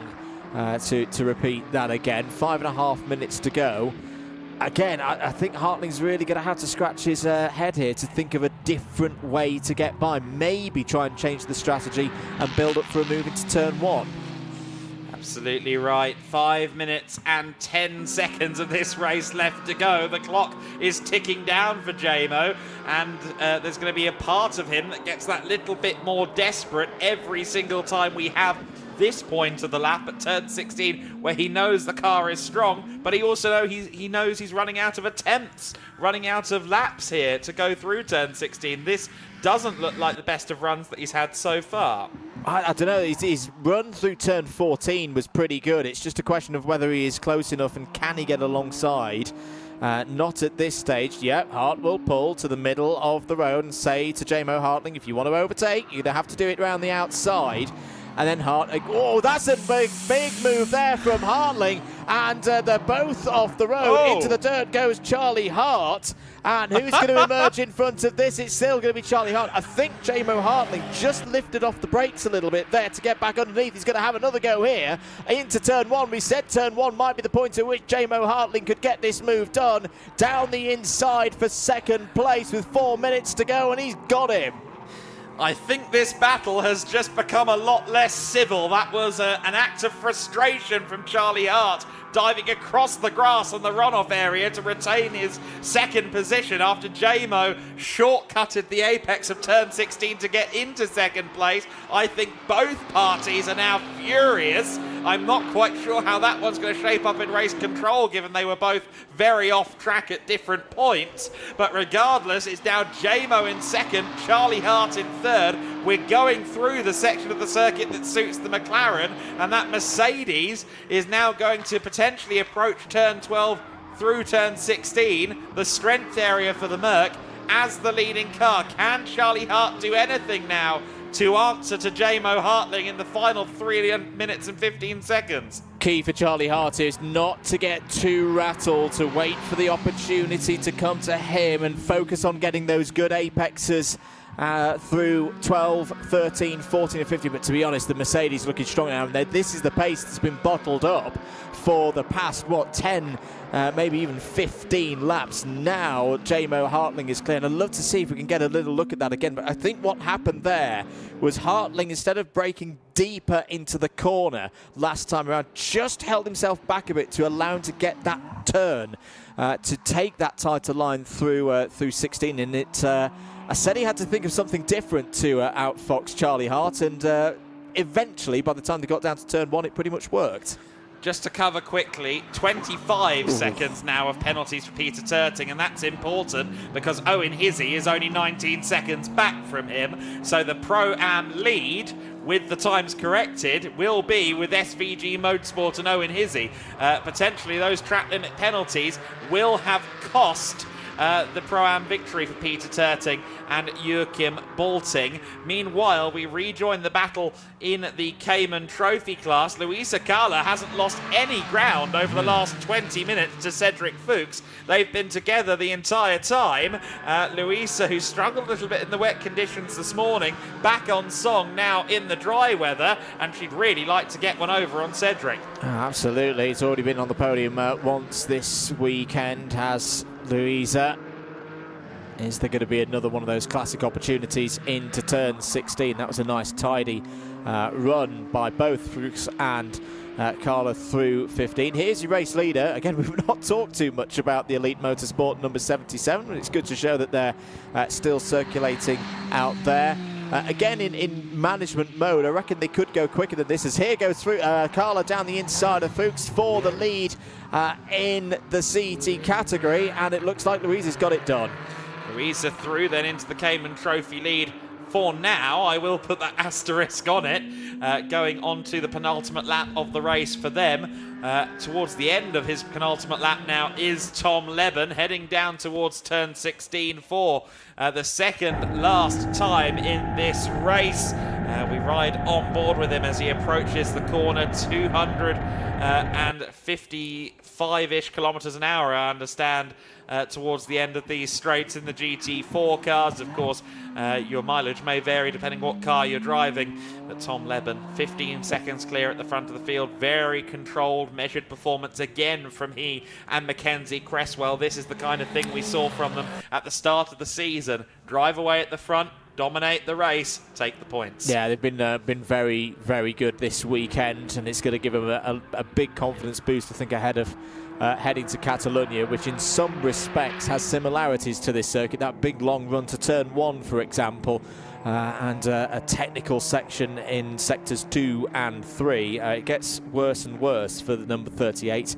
That's now 6 times 5, 30 seconds, and if I've got my maths correct, I think that's going to lose them at yet another position on track.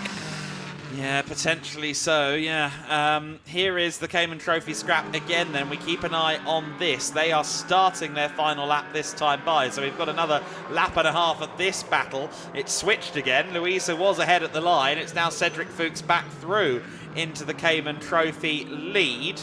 Now the 8:12 also there was flashing with a penalty. Was that only 5 seconds? Yeah, just a single 5, yeah. I also wanted to say JMR Hartling, now that he's been released from that scrap, fastest lap of the race, 2:04.386. I get the distinct impression that's a statement. I was quicker, it was just quite hard to get past you. Was indeed, but not quick enough to catch this young man, and the Elite Motorsport team. Mackenzie Cresswell started this race off with no fuss, grew the lead to around 10 seconds, handed the car over to Tom Leben, who's continued to pace it round in the low 2:05s, the high 2:04s at one point. The lead is 14.4 seconds. This has almost been a perfect day for Elite Motorsports.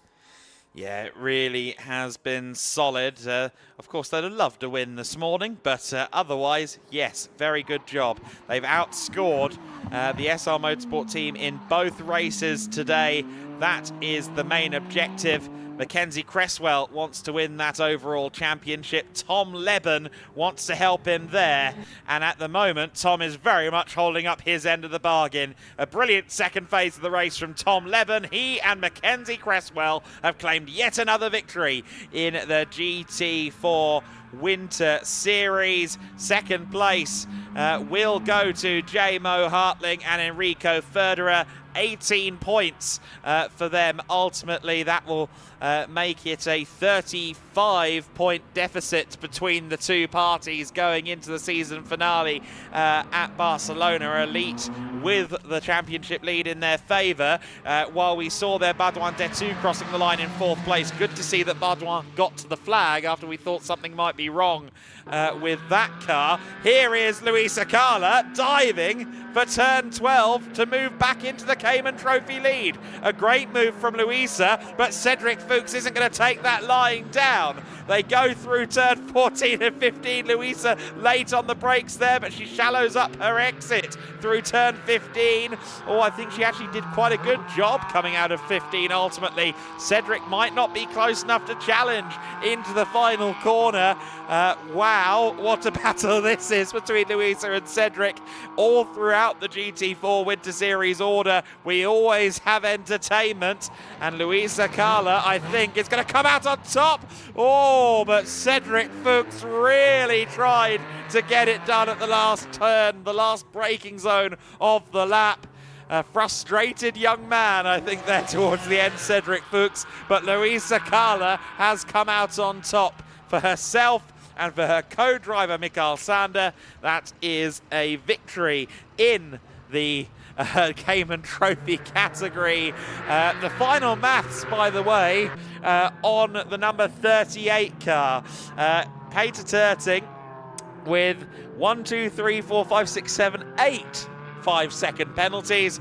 That is 40 seconds of additional time on his race. So while he wins Pro-Am on paper, in reality it will be third in class for Terting and his co-driver Joachim Bolting, who I don't think will be best pleased with that entire situation. But Owen Hizzy and Mark Ellman from 8th overall will move up to 7th, and therefore they will also win the category in the Pro-Am classification. That will be a good way for SVG Motorsport to put a cherry on top of their weekend at Motorland Aragon.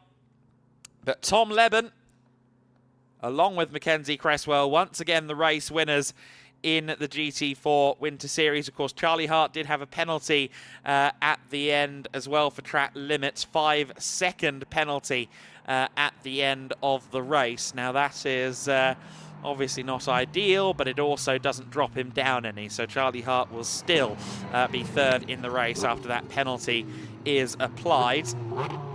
Tom Leben wins the race. The number 77 McLaren Artura once again driving towards what the Americans would call victory lane. And it has been a wildly successful season so far. It will be the 5th victory of the year for Elite Motorsport.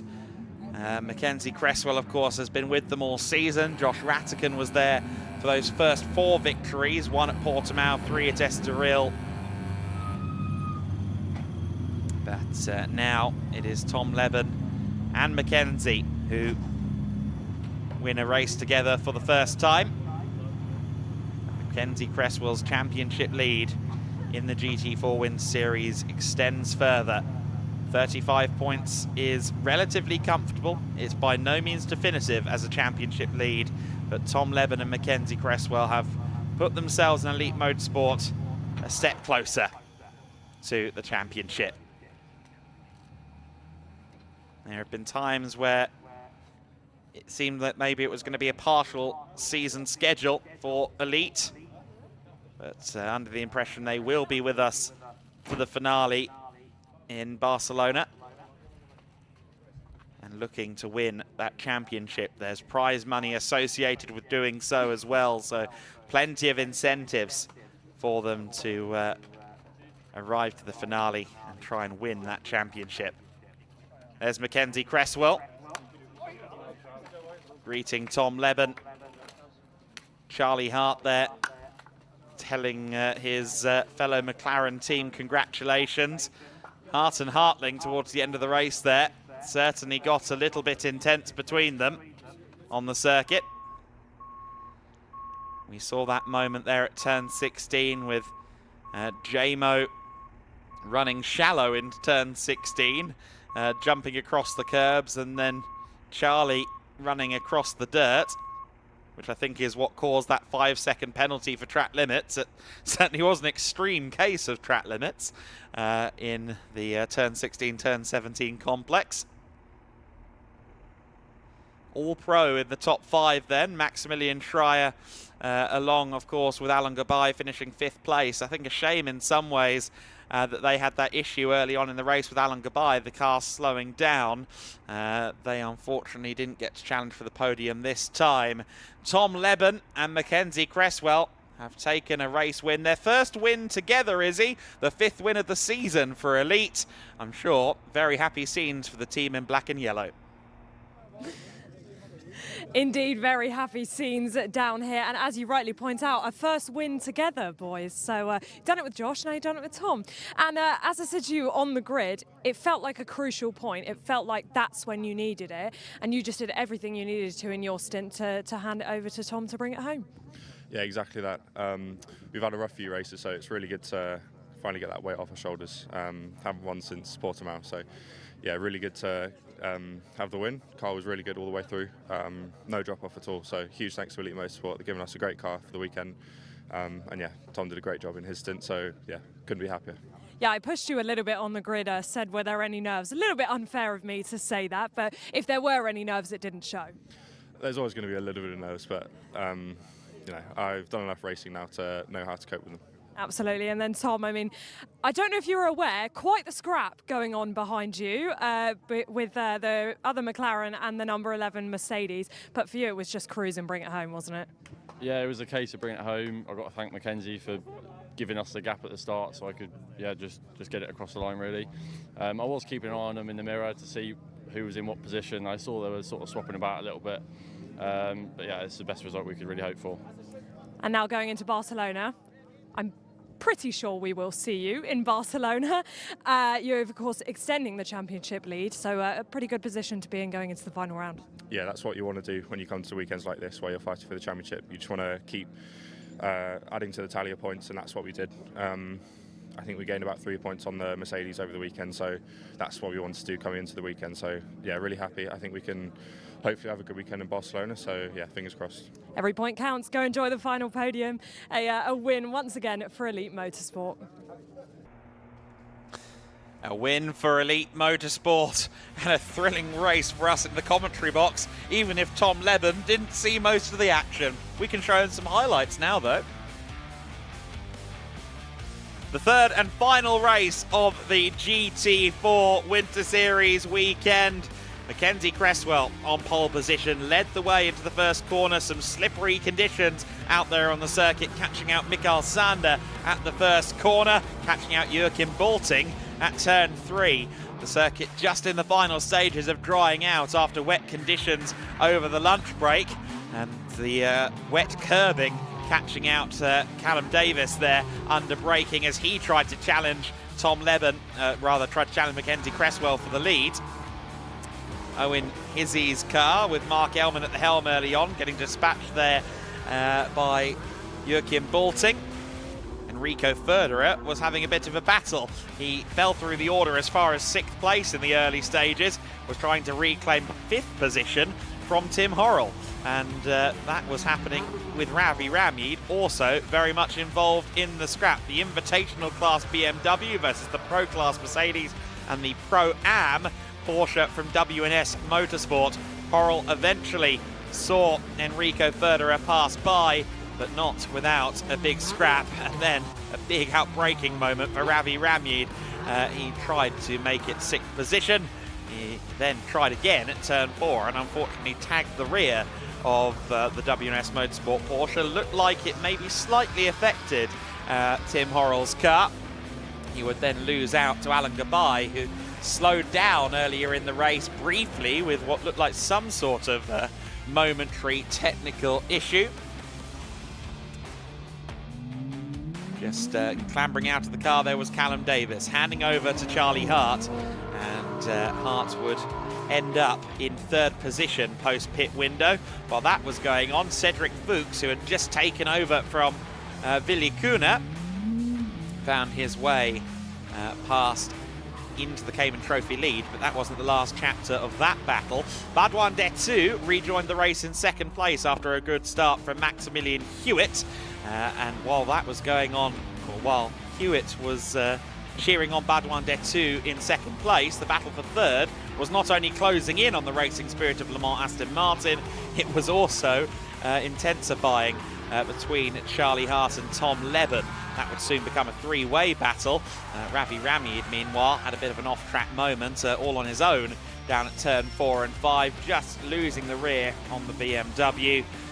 Three-way fight for second place. Running wide there, Badouin Detsu, Jamo Hartling on the inside of Charlie Hart, and it would be Jamo that moved up into second place, but a lap later Charlie wanted to try and get back at Jamo, succeeded at doing so. Badouin was not out of the fight either as they continued to scrap.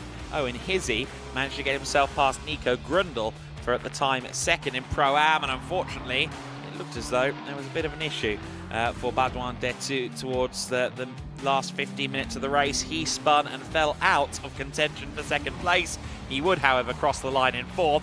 This was the moment that Jamo thought he had second place, but then cutting across the dry grass was Charlie Hart. He came out back ahead of Jamo, but he wasn't having that in the SR Motorsport car. Jamo to the inside at turn 1, and that would ultimately prove to be the definitive move in that battle.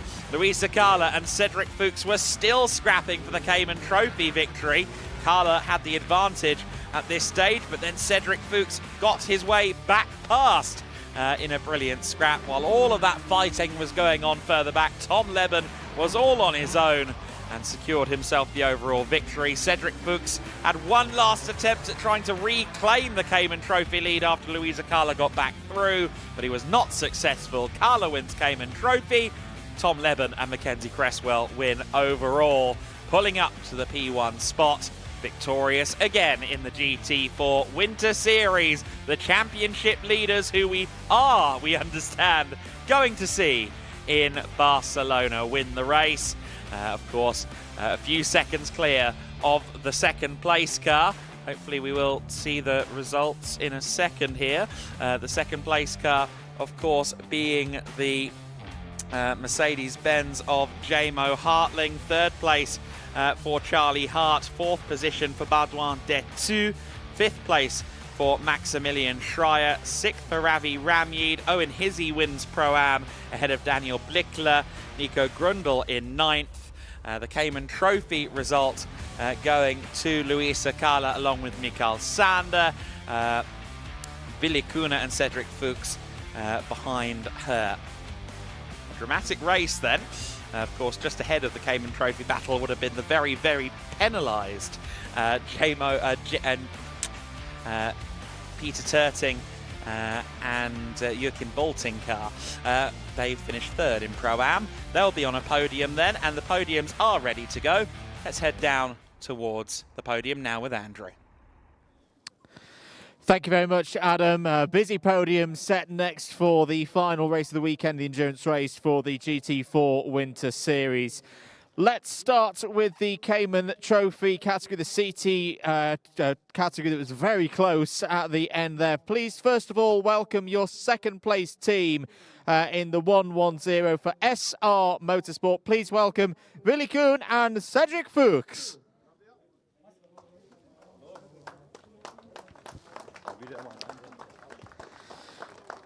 And your winners in the Cayman Trophy, also for SR Motorsport, please welcome the drivers of the 111, Mikael Sander and Luisa Kala. And the trophies to be presented for our Cayman Trophy drivers, please welcome once again Georgie Chapman from Pirelli and Sergio Fonseca from GT3 Racing.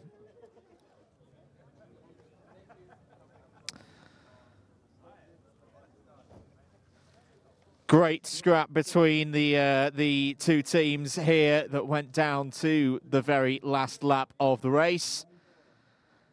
And smiles all round after a strong weekend here at Motorland Aragón. A few photos down and smiles to the team in pit lane. And now, because it's the last race of the weekend, it's time for a little bit of the champagne.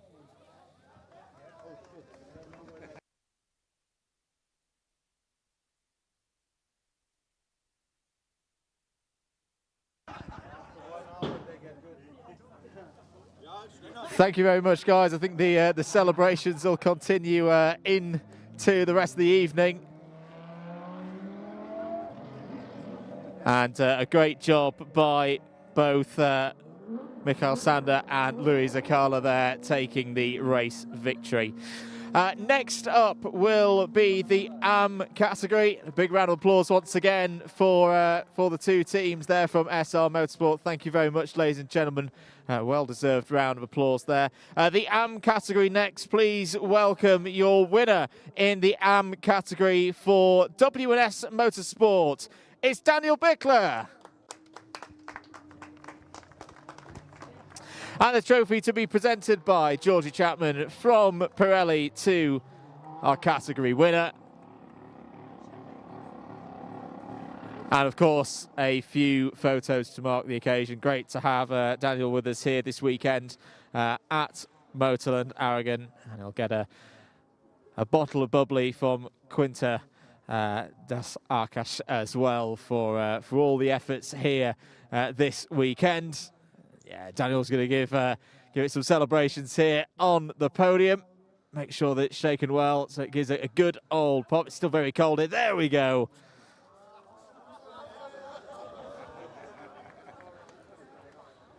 Great work. Thank you very much, Daniel.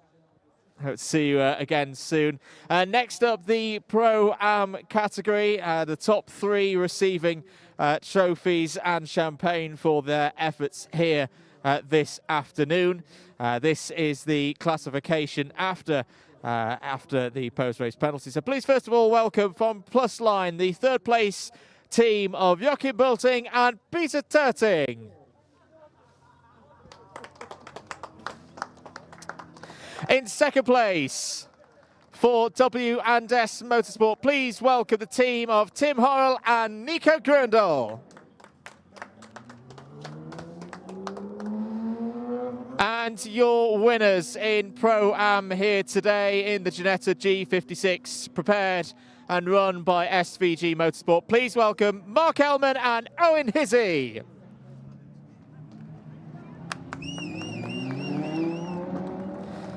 The trophies to be presented once again by Georgie Chapman from Pirelli, Mark Kraukenberg and Sergio Fonseca from Gaelic Racing. Big smiles on the podium as well in a few moments' time for the photos, of course. Super work by SVG Motorsport. Mark Ellman and Owen Hizzy on top here this weekend in the endurance race. Calm, delivered drive to the top step here in Pro-Am. Once again, a few photos for the media down in the gallery, and after that has been done, I think they can protect their suits for next weekend from the champagne, but I'm sure the champagne will be enjoyed later on this evening, of course. One more category to go for the GT4 Winter Series is, of course, the Pro category. Top three receiving trophies and champagnes from Quinta das Arcas.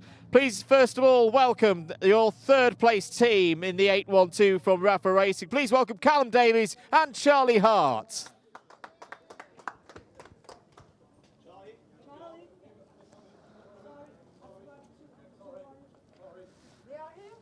In second place in Pro today, really great battle throughout the course of this one. In the end, won out by team number 11 for SR Motorsport. Please welcome Enrico Federer and Jamo Hartling.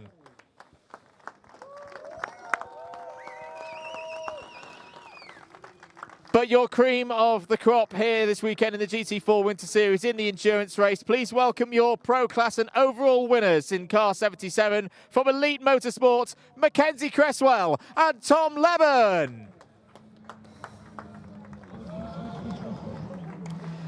And the trophies once again to be presented to our top three teams by Georgie Chapman, Mark Kraukenberg and Sergio Fonseca.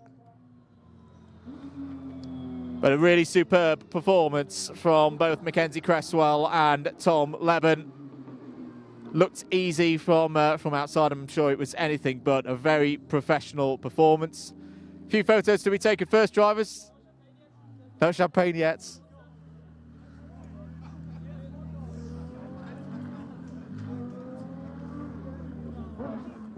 And a few photos down in the gallery, down in pit lane. And now it's time for the champagne. Great scenes here in the pro category for the GT4 Winter Series, but we've got more racing coming up here at Motorland Aragon. Don't go anywhere.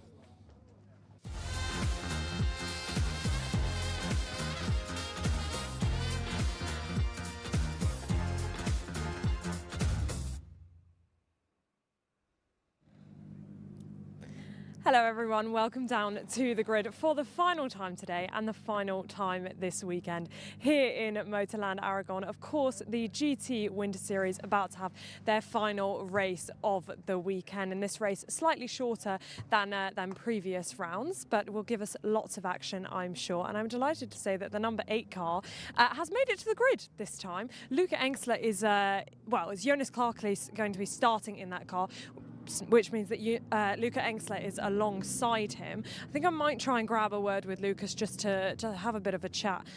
Luca, just to have a bit of a chat as to what happened earlier. Of course, that car didn't make it to the grid, but he's busy in conversation with Jonas right now. Luca, can I just grab a quick word as to what happened earlier? Obviously, didn't manage to make it to the grid. Yeah.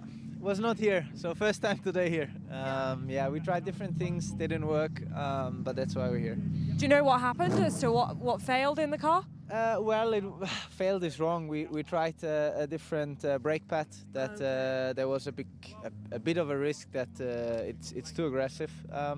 But yeah, we're here to learn, so all good. Yeah, here to learn and here on the grid now, so looking forward to a good race. Yeah, thank you. Will be a fun race. I'll hop in the second half and then, yeah, let's go. All right, have fun out there. We'll let you get off the grid. We will continue. So, of course, the number 14 won the race this morning at the hands of Simon Birch. Thomas Anderson will be starting this endurance race. If I didn't say earlier, this is the endurance race, and that does mean that we will be having pit stops and driver changes in this race. As Lucas just said, he will be taking the car for the second half of the race in the number 8 Lamborghini, that car in the GT3 Pro, and will be putting on a good fight, I think, up against the number 14 of Thomas Anderson and Simon Birch. It's a very familiar looking grid. The number 25 of Jerzy Spinkovic there on P3. Finished P3 this morning, starting P3 again, so we'll be hoping to do the same. And it has been an important weekend for the number 1 car of Kenneth Haya and Maurice Fiskirchen. J-Mo Hartling coming straight from the podium onto the grid. Of course, he's just been on the podium, came P2 in the GT4 Winter Series, and Enrico's come to join him. So very busy down here by the number 1 car. But yes, a crucial weekend for both Kenneth and Moritz. Very busy indeed. That actually pretty much everyone from the team's come to say hello, but we'll continue back as they continue saying their final words to Kenneth, who will be starting in that car. Maurice Fiskirchen, who's just walked across our camera shot, will be taking the race, taking the car, I should say, after the that's okay, after the pit stops. And the number 64 here alongside me, the AKM, a new entry this weekend of Charles Dawson and Aaron Farhadi. Charles having a great battle yesterday. Of course, Charles has raced with us before in the GT4 Winter Series. He came the Pro-Am champion last year in the GT4s. And now we're going to go straight to this race.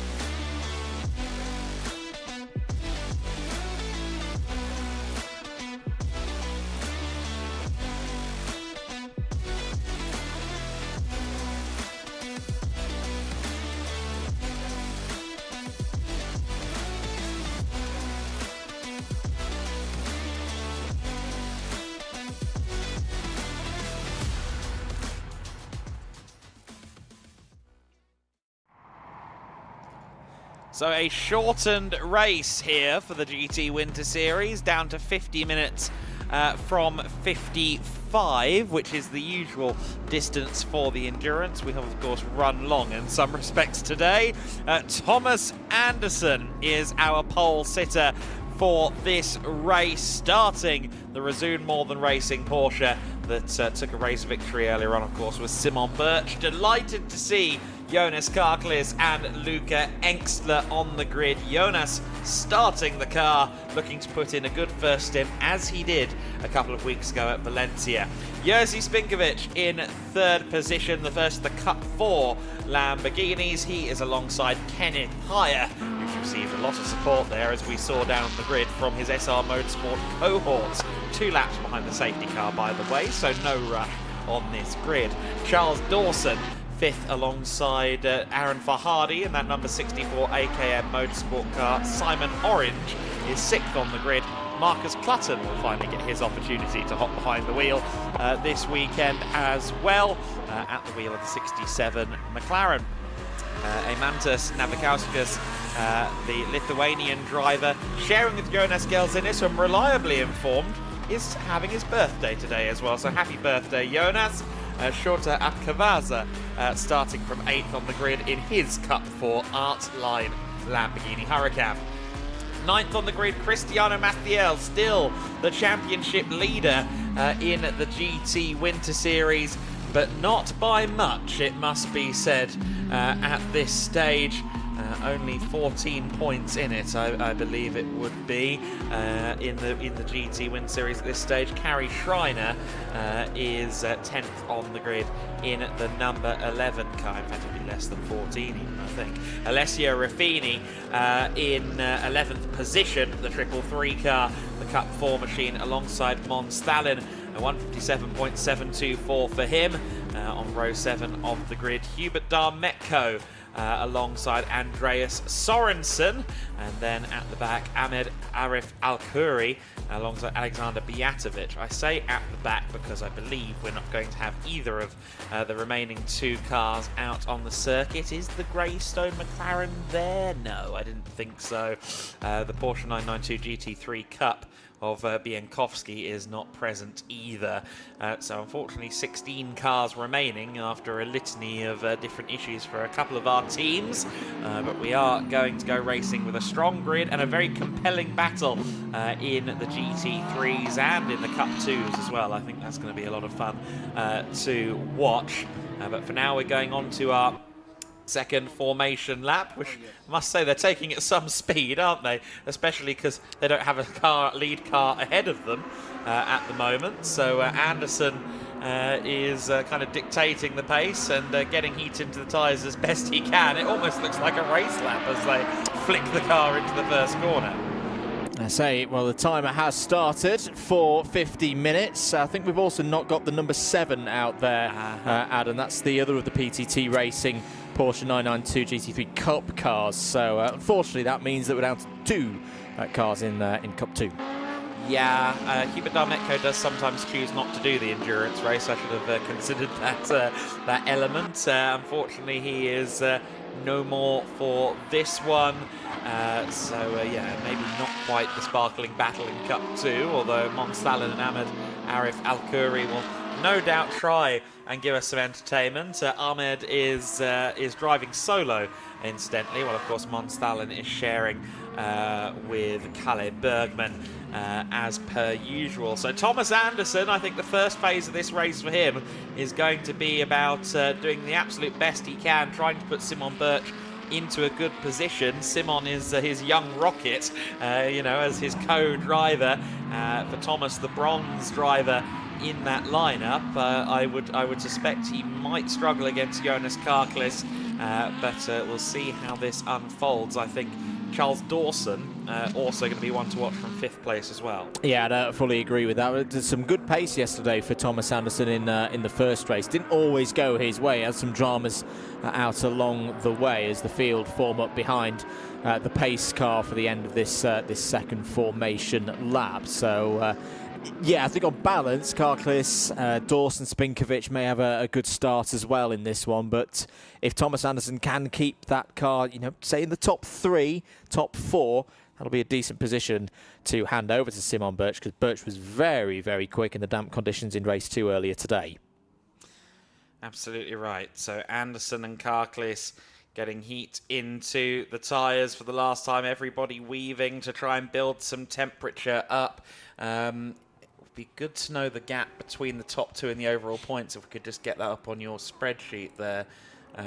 And we'll work on that. It is... you haven't updated it yet, my apologies. Yeah. All right, I thought you'd updated it already, knowing how nimble-fingered you can be at times. But we are going to get underway and racing then this time by. It was an exciting scrap earlier on among some of the GT3 cars. Not all of them, of course, took the start, because Luca Engsler, as he alluded to, an issue with the brakes coming into the second race. We now have all of our GT3s on the grid. We've got a healthy mix of the Cup class cars in amongst it as well. But it's going to be Thomas Anderson versus Jonas Karklis on the run down to the first corner. We are underway. We are racing here in the GT Winter Series, and it is going to be Jonas Karklis all the way around the outside for the lead, and Cristiano Maciel has contact there with Charles Dawson, and that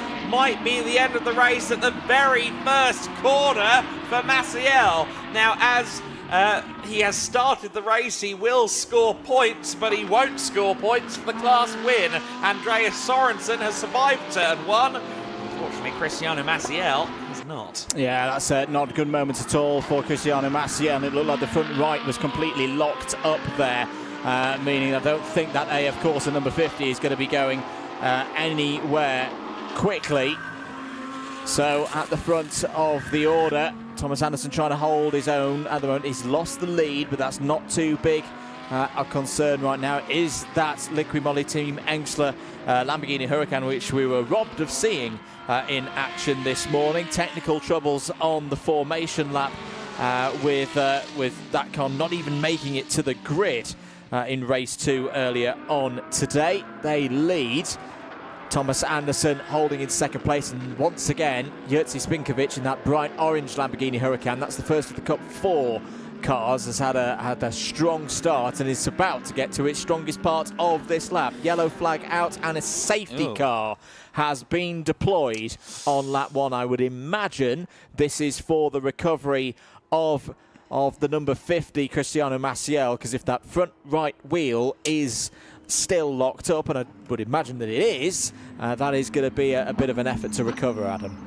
So just loop back around to the championship battle. It's 10 points between them coming into this race. That's going to potentially change here with Cristiano Maciel now not finishing.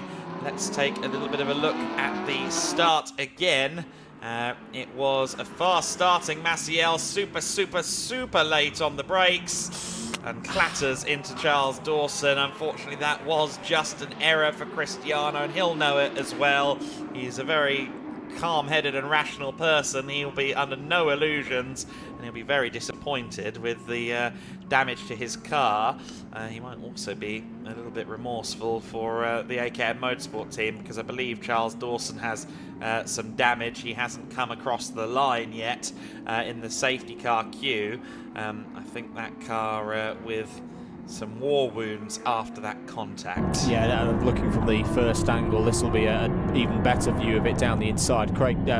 Charles Dawson is going to be unsighted. Yeah, just simply didn't know that the number 50 was there. There was another car between Dawson and Maciel, probably meaning that Maciel was in the blind spot of Dawson there.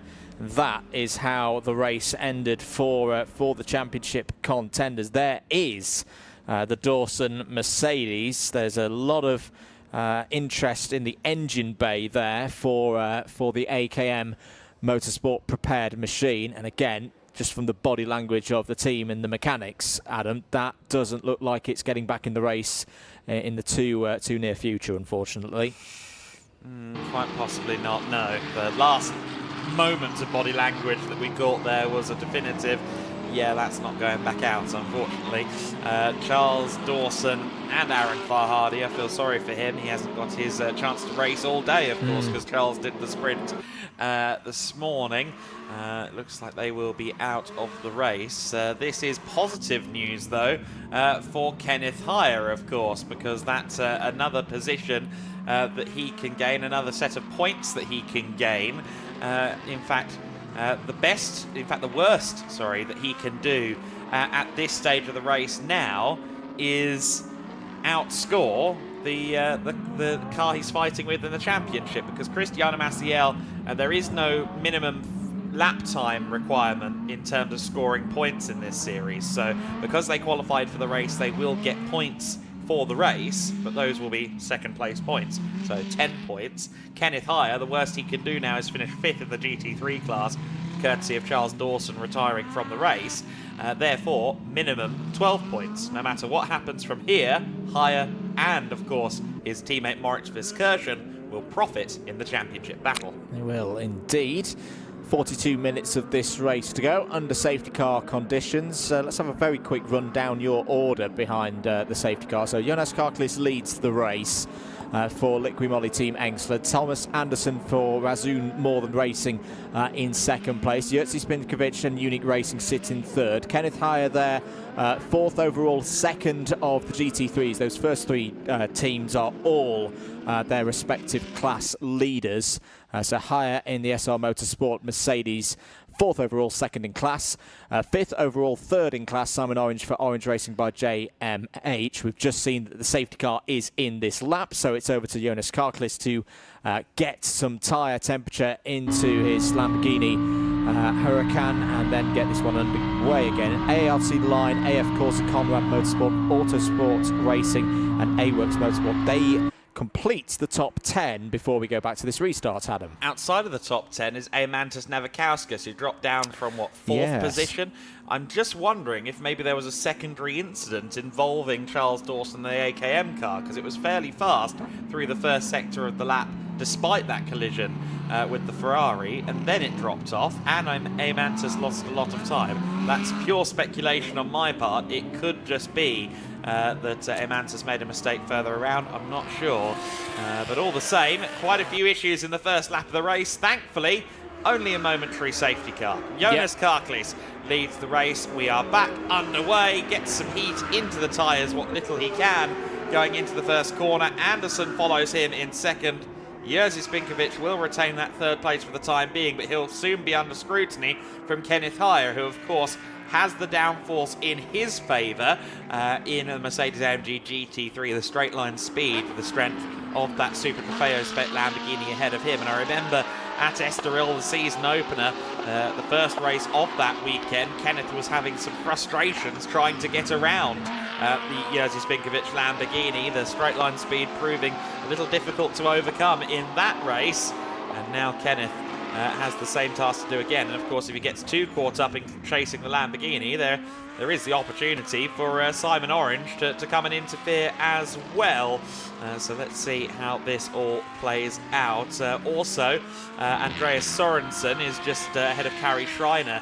Andreas informed me that he had a brake issue as well in the first race of the day for the GT Winter Series race 2 of the weekend. That is how the Kari Schreiner collision occurred earlier on. Kari, incidentally, next in line in the overall standings behind Andreas Sorensen in his number 76 Ferrari. Indeed. Onto the pit straight, sorry, the back straights for the second full flying lap. And look at Karklis breaking away now from Thomas Anderson.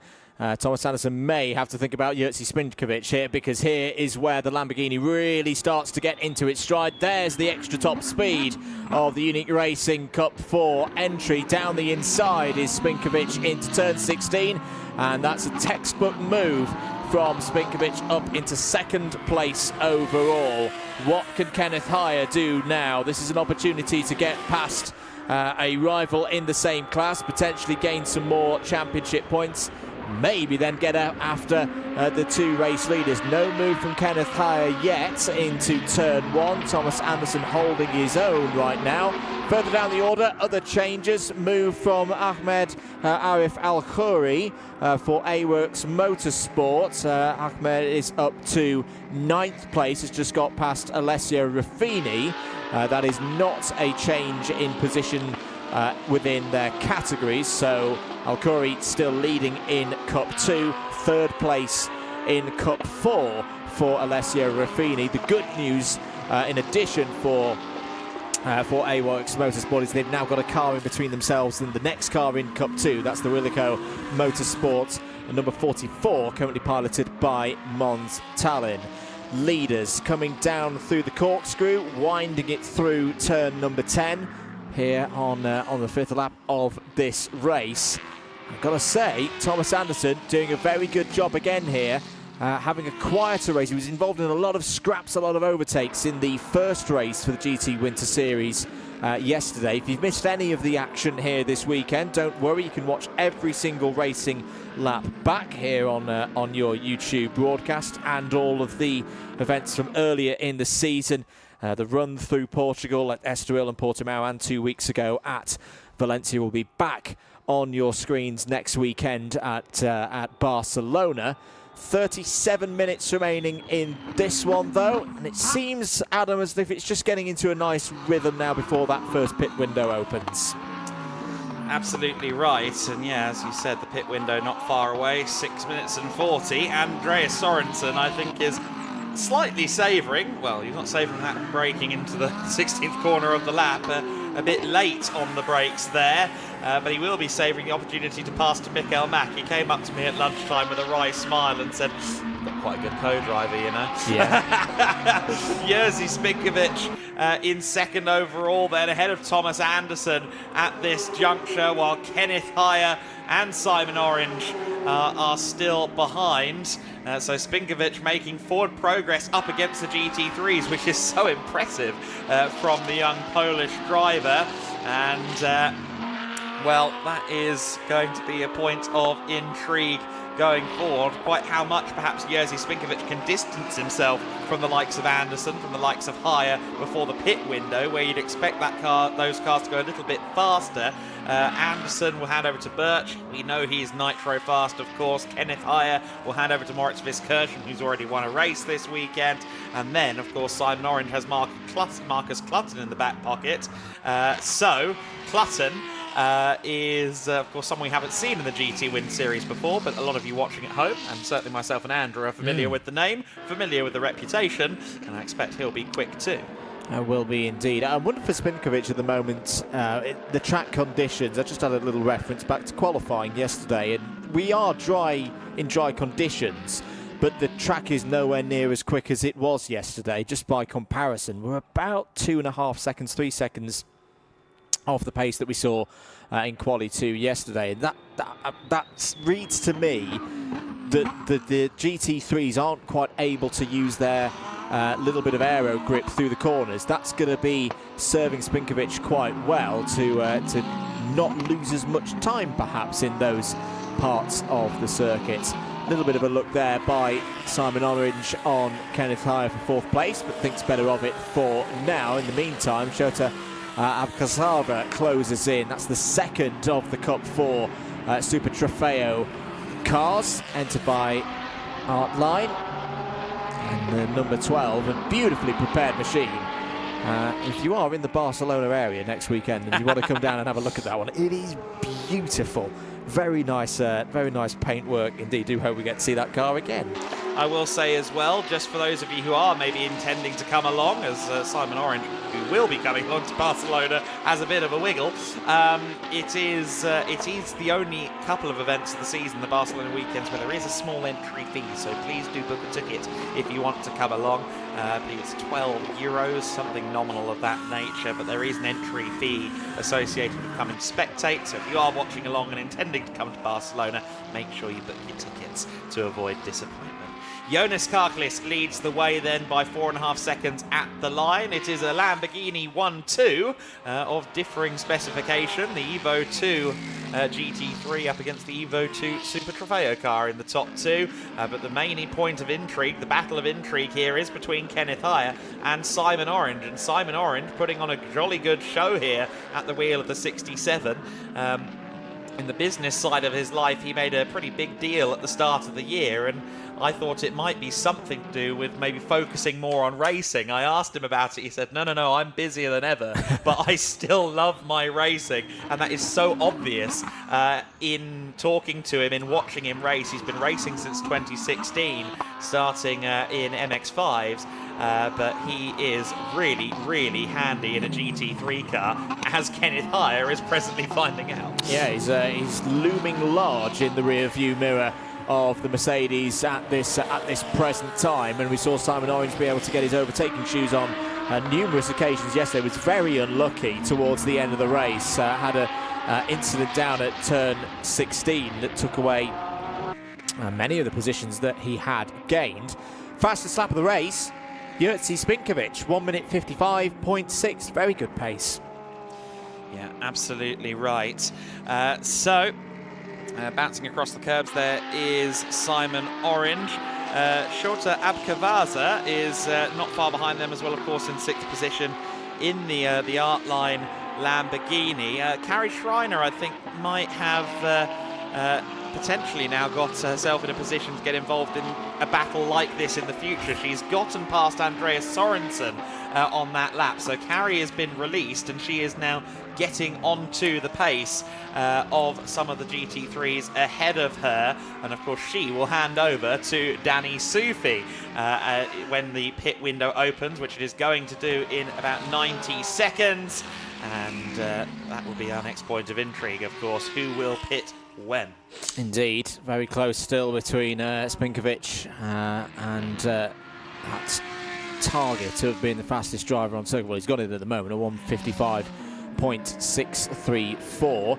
There is Carrie Schreiner for Conrad Motorsport, distinctive blue and black colours. We've already seen success for this weekend in the hands of Danny Sufi in the Prototype Winter Series. Didn't quite wrap up the championship this weekend, but is very much standing in a position to wrap that title up when we do start things at Barcelona. Bit of a defensive line from higher down into turn 16. No way through there for Simon Orange as we come round to complete yet another lap, and a new fastest lap of the race from the race leader, Jonas Karklis, 1:55.505.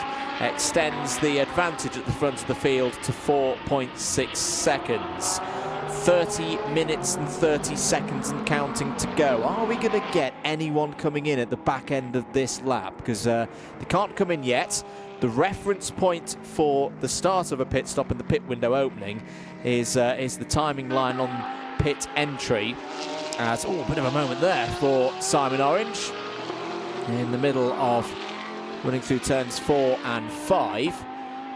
Due to racing, nope, they've not got the opportunity to pit this time around. The only team that will have the opportunity will be Autosport Racing with Alexander Bjatovic. The pit stop window is now open. Do the team in 4th place in Cup 4 take the option? We'll remain and see in due course. I think we're still waiting for them to come round. But this is going to be the lap where most teams have the option for the first time to come in, do their driver change. They've got 10 minutes to do so. We have seen some dramas with getting the pit stop window right in the variety of races that we've had here this weekend. Here is your battle for 4th place. Kenneth Heyer and Simon Orange keeping things nice and steady. But I keep being impressed, Adam, by the car ahead of them. Thomas Anderson. This has been a very solid opening to this race. Yes, it has. It is... Kenneth Heyer had the wipers on there for a moment. Not once, but twice. I'm just wondering... Yes, I'm hearing rain has started falling around the circuit. That is a huge point of intrigue going into this pit window. Of course, there is written into the regulations a mandatory pit stop situation with tyres, but they did declare it a wet race at the start, didn't they? It was 2 safety car laps declared a wet race. So if anyone dares, they can change tyres now. There's nowhere near wet enough out on the circuit, but those who are coming into the pits now might be hugely disadvantaged if it continues to fall, and those who come in later come in on a wet track. This, as a new driver, in a race like this, is an absolute nightmare. Going back out onto circuit with rain starting to come down, it doesn't matter what your teammate tells you, because the reference material of what they've experienced for the last 20 minutes is disappearing in front of their eyes. Now, it could be another one of these short showers. We've been having these throughout the day. We had this in the Formula Winter Series race earlier on, did we not?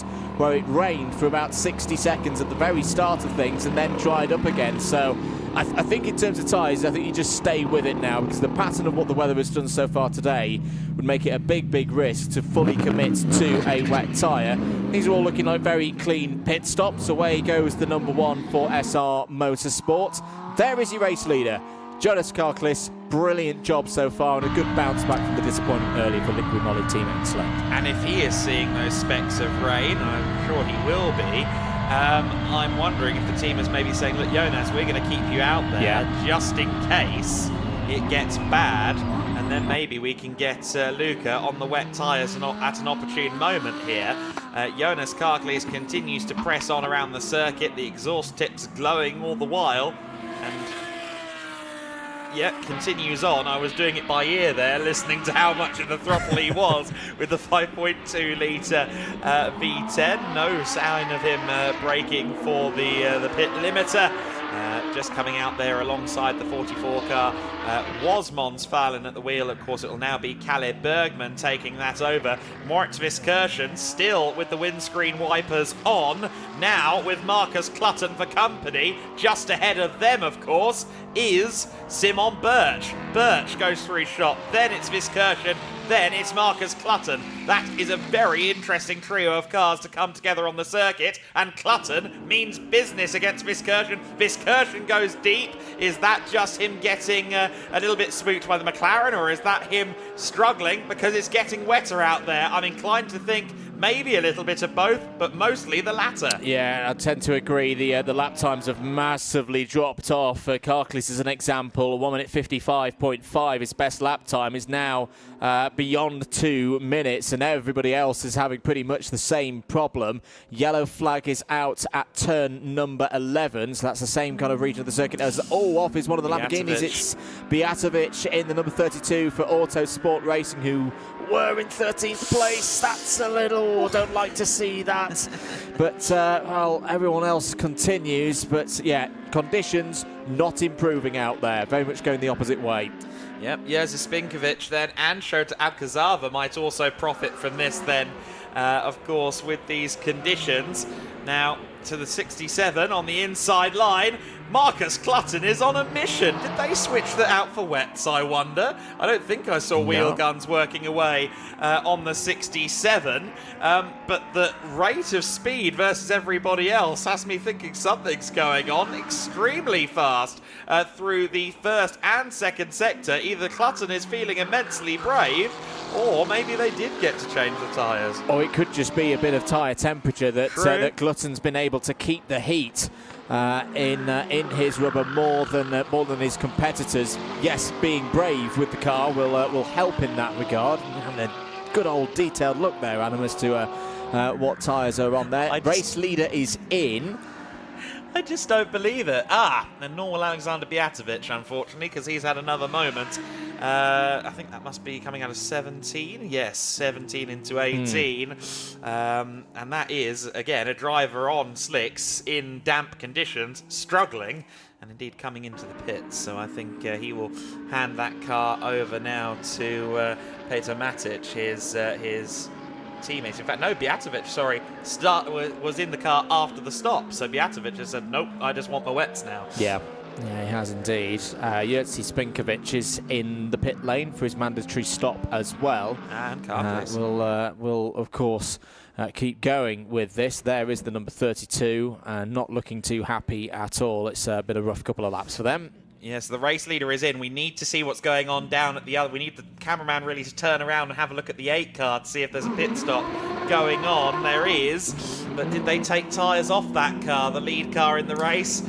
I don't know if they did, you know. No, I can't see any evidence of tyres being taken away, as if they've just been switched off, the number 8, or for the same matter, the number 25. I think we've seen a new race leader cycle through as well. It was, of course, on pit stops, but Shota Abkasava is now in the lead of this race and also in the lead of Cup 4.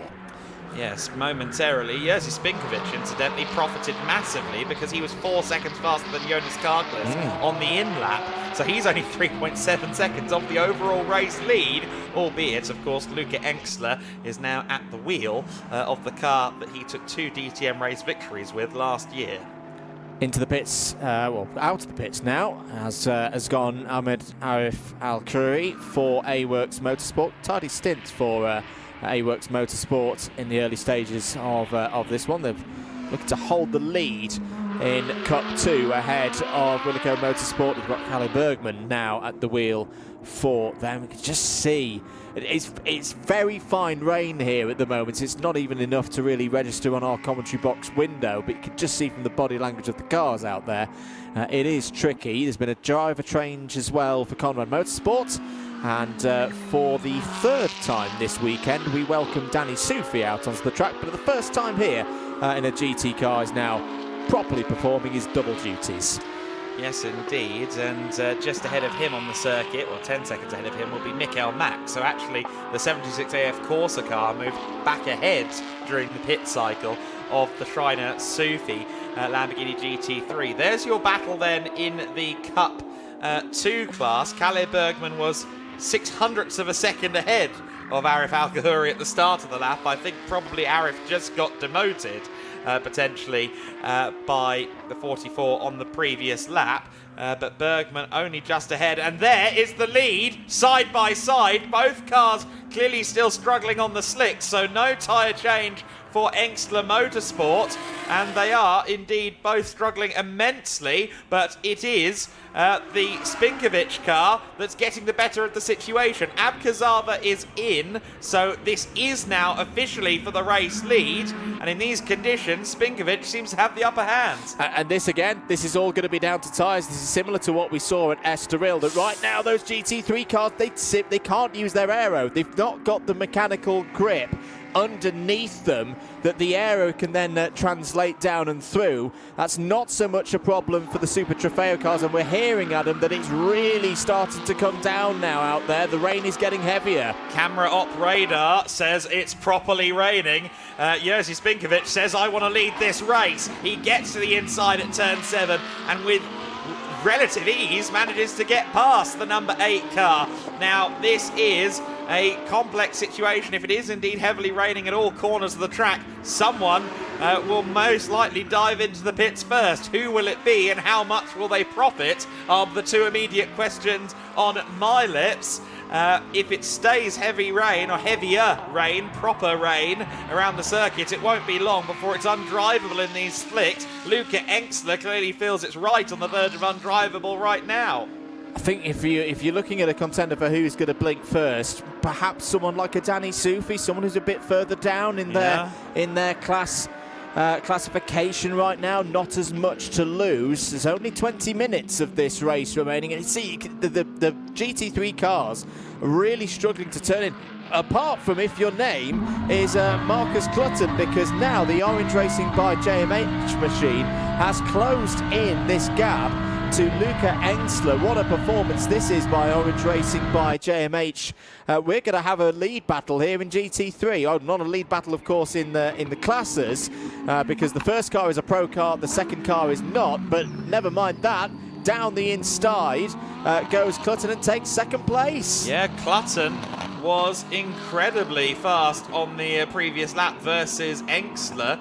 And look at this, Luca is massively struggling, stays out there on the circuit. Marcus Clutton now homing in on Jerzy Spinkovic, and the GT3s, seemingly minus this McLaren, are definitely struggling in the first sector of this lap just gone.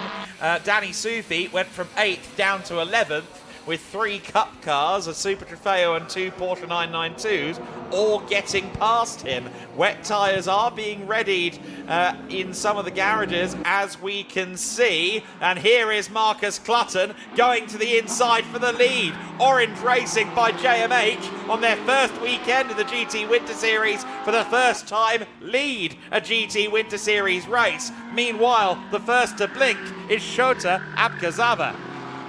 Shota Abkazava in the number 12 car, leading the race. The Cup 4 machine, 31.3 back, was Shota Abkazava to the top 2. But this changes pretty much everything out there around the circuit. So Marcus Clutton leads the way. Spinkovic is in 2nd place.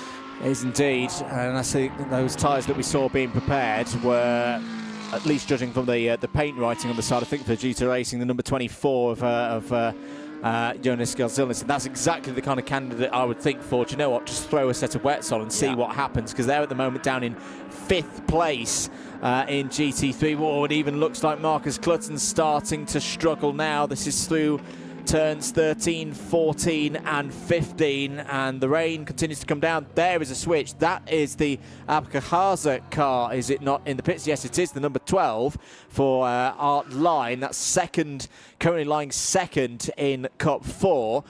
They've had a rough weekend. They're not really in any kind of championship contention, so again, that makes sense to a degree.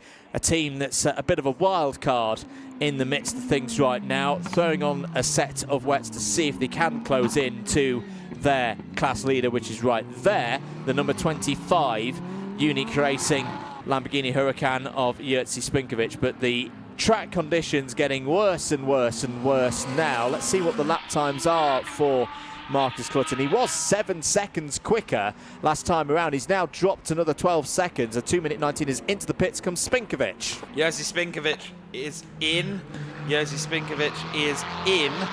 And then Luca Engstler is potentially going to stay out, is he? Yes, he is. I thought Luca Engstler might be due a visit to the pit lane as well, given just how much he was struggling on the previous lap. But no, it's Unique Racing coming in. Unique Racing in the pits. And to a degree that makes sense. You cover off the move that you've just seen from your closest rivals in your same category.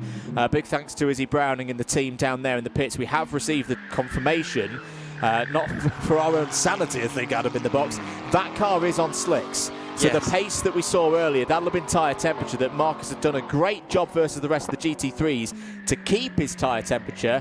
He's now lost it, completely lost it, and is in the same horrible understeery boat that all of the other GT3 drivers are in, and it's going to be a question now of how long is it going to be before one of these teams blinks. I had somewhat fallen in line and accepted the fact that you were right, and he was on very warm slicks, but that pace at times between himself and the other cars around him, you could have sworn he was on the tyre for the moment.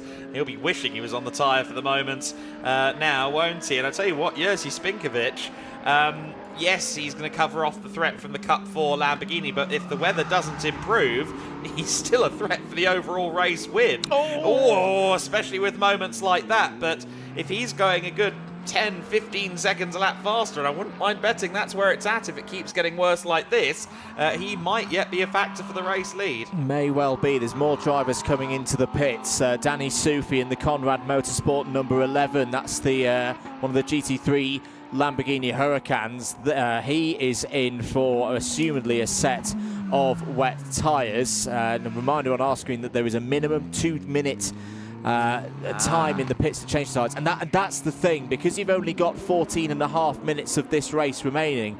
You have to sit there. You have to sit there exactly for 2 minutes, because it's the reference of the in and out timing loops for your minimum time. But it's that question of, it's not just a case of switch your tyres in and chuck it back out. You've got to make up the best part of 2 minutes deficit, which right now, whilst the slick runners are struggling, doesn't look like they're losing time doesn't look like they're losing time at a rate that would worry them with only 14 minutes left. I am hearing in my ear, though, Adam, that we have potentially got the number 8 coming in. Yes, we do. This is the former race leader, Liqui Moly Team Engstler. Luca Engstler has pulled the pin and said, no, can't do this anymore, need a set of wets.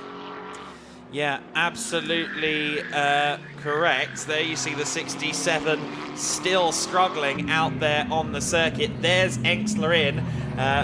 2 minutes, they can take it easy, but this team know what they're doing with their wheel guns.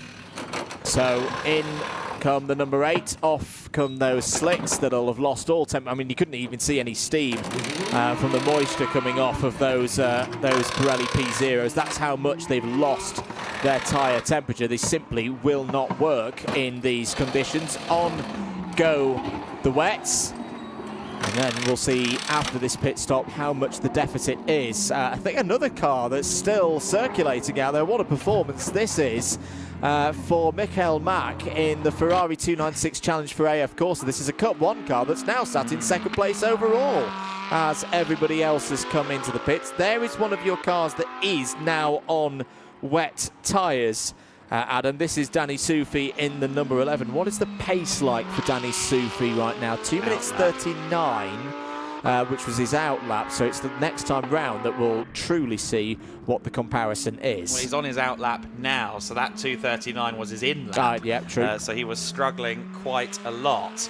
Now, pit stop time is a consideration here. 2 minutes minimum to change tyres. I thought in my little black book that was only when the race wasn't declared wet, to be honest with you. But if that is the case, that it occurs in these circumstances as well, Unique Racing will be in trouble because their pit stop was 1 minute and 19 seconds. So a bit of reference data for us. Shota Abkasava has been on wets for a good couple of laps now and just did a 2 minute 15.6. And looking at the sector times, Sector 1 isn't looking particularly strong versus this car here, the Marcus Clutton McLaren 720S. So yes, I think wets are a little bit quicker than dries right now, but not to the extent that they would make up a 2 minute pit stop. If I'm Marcus Clutton and the Orange Racing by JMH team right now, if the weather stays this way and the grip levels get no worse, keep him out there, keep cracking on. Because that gap is going to be pretty large once all these pit stops are done. Yeah, absolutely right.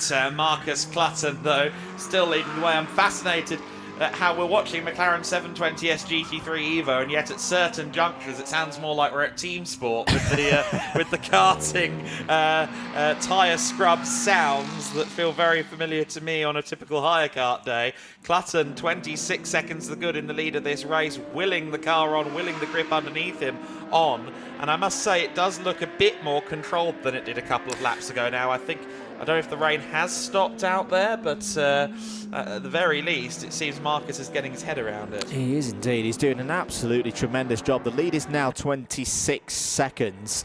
I tell you who else has held their nerve, Adam. SR Motorsport by Snitchland. They've not pitted for a set of wets, and as a result are now third overall, second in GT3, and are going to be scoring a handsome haul of points here. We'll confirm what the point situation is when we've got it fully figured out. But yeah, they are doing nicely at the moment. They're a long way behind this car, some 48 seconds, but a good degree up the road from the next GT3 runner, which is Simon Birch.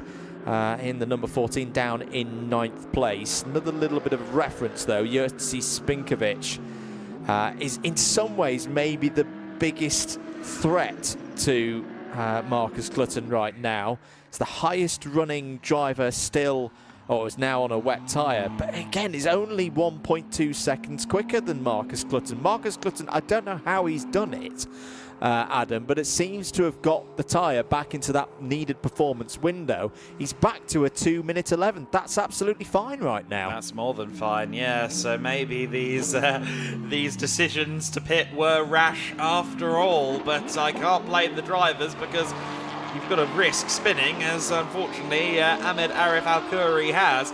He is back out there now on the circuit. He will continue to lead in Cup 2 quite comfortably. Kalle Bergman hasn't even crossed the line to start the lap that he is currently on. Danny Sufi is flashing the headlights at the number 1 car of Moritz Viskirchen. Even though he is a lap down, he is charging towards the rear of the Merc. Getting a replay here of the spin there for Ahmed Al-Khoury. Quite an easy one to do at turn 7, even in the dry. That's not too crazy to have that moment happen to you, but in the wet, it is extremely easy to lose traction at the rear.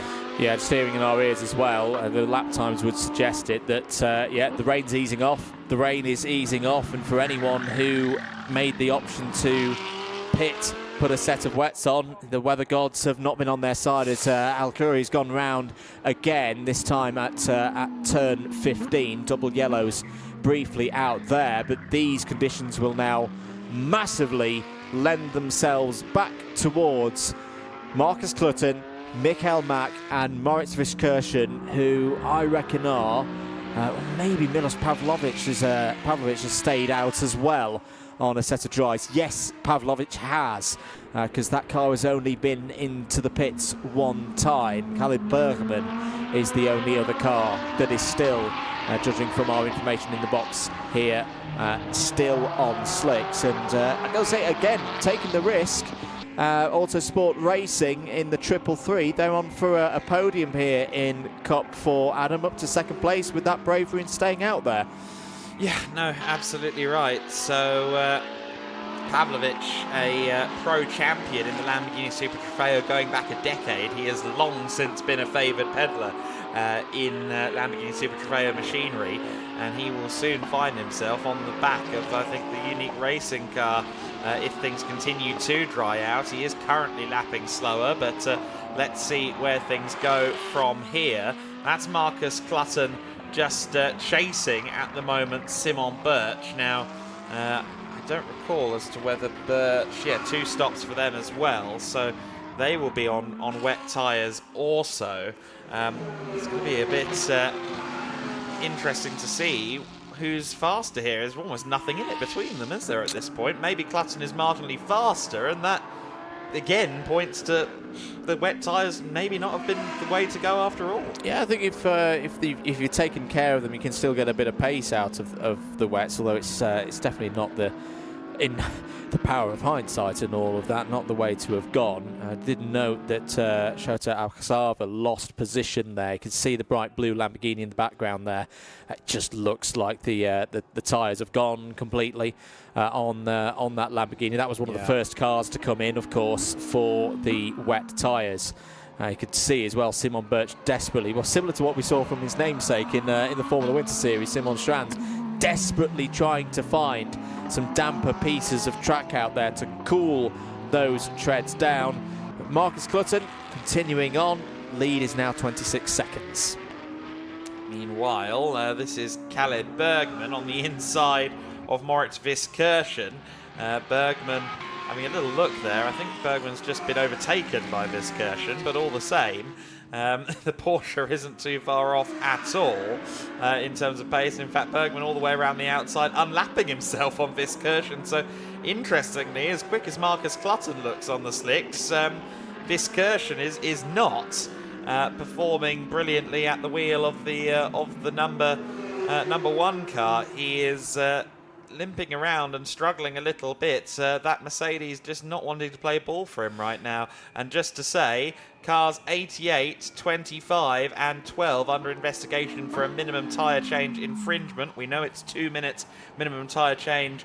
I did say I thought there was something in that regulation bypassing that for wet weather. I have reread Article 46 of the regulations. Teams, that's the one to look at. No, there is not a provision for wet races in that article, so it's a fairly slam dunk investigation of it. Ultimately, it says 2 minute stop if you want to change tyres, and it wasn't made. Yeah, that's a bit of an error operationally. Those cars in question, 88, 15 and 12, the A-Works Motorsport Porsche 992 in Cup 2. That's your current Cup 2 leader, So Callie Bergman and Willico Motorsport may well benefit from anything coming on from that. And also, you are 2 of your top 3 in Cup 4. So the 25 being Yurtsi Spinkovic and Unique Racing, and the number 12 being Shota Alcazava and ART Lines. So we'll keep on top of that situation. There's only less than 4 minutes of this race to go. What a performance! What a story this weekend for this car. First race had a face full of Audi R8s on the exit of turn number 10. Brake failure or brake problems, I should say, in race number 2 and out on lap 1. Here in a very up and down race 3, they're looking at a resounding Cup 1 win and also a spot in the top 3 overall. Oh, he's got very screwed up there into the braking zone. Mikael Mack, as squirrely as that was in the braking zone, he is one of the best for my money, honestly. One of the best GT drivers out there. I honestly think criminally underrated. I remember some of what he's done in International GT Open, for example. He was mega at a time when that series was hugely competitive. And there was a switch for 4th position. Milos Pavlovic driving clear past Morris Fitzgerson. But frankly, I think Morris Fitzgerson can only care so much because, of course, 2nd in GT3 remains. And for the title picture, that is still okay enough for him. But Clutton leading the way and potentially on the way to an overall win and a GT3 win here. Look at Milos Pavlovic and the power in the straight of that Lamborghini. The Ferrari, the 296 Challenge car, is marginally faster in a straight line than the Lamborghini, but the Lamborghini is still a rocket ship when it comes to a long straight in its own right. It is indeed. The thing, I understand the caution for Fitzgerson in terms of the championship, and there's a 49-second gap, and it should be okay. There's only 2 minutes to go of the race, but you don't want to go so slowly that you then, because that's another one of your slick tyre runners, that you lose temperature completely on the last couple of laps of this race, because the next car behind is Simon Birch, which is a wet tyre runner and lapping pretty quickly at the moment relative to the rest of the field. In fact, so quickly that it's the 2nd fastest car on track right now. The only other car faster than the Razzoon More Than Racing Porsche 992 is the Jutta Racing Audi R8 in the hands of Eunice Garzinis, but that car is down in 12th place overall. So yes, I understand why Fitzgerson is taking it nice and steady, but don't want to do it too much and then cause yourself a problem further down the line. 5-second penalty is coming in for the number 8 for exceeding track limits too many times. That'll be applied at the end of the race.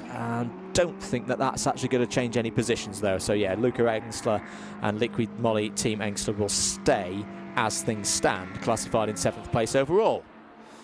Absolutely right. So they played it by the book, of course, with the 2-minute 3 stop. So they've escaped that issue and are now just trying to survive on the tyres that were probably only right for them for maybe a lap or 2, because it started drying out again pretty much as soon as Luca came out of the pits, unfortunately. So wrong call on that occasion for them.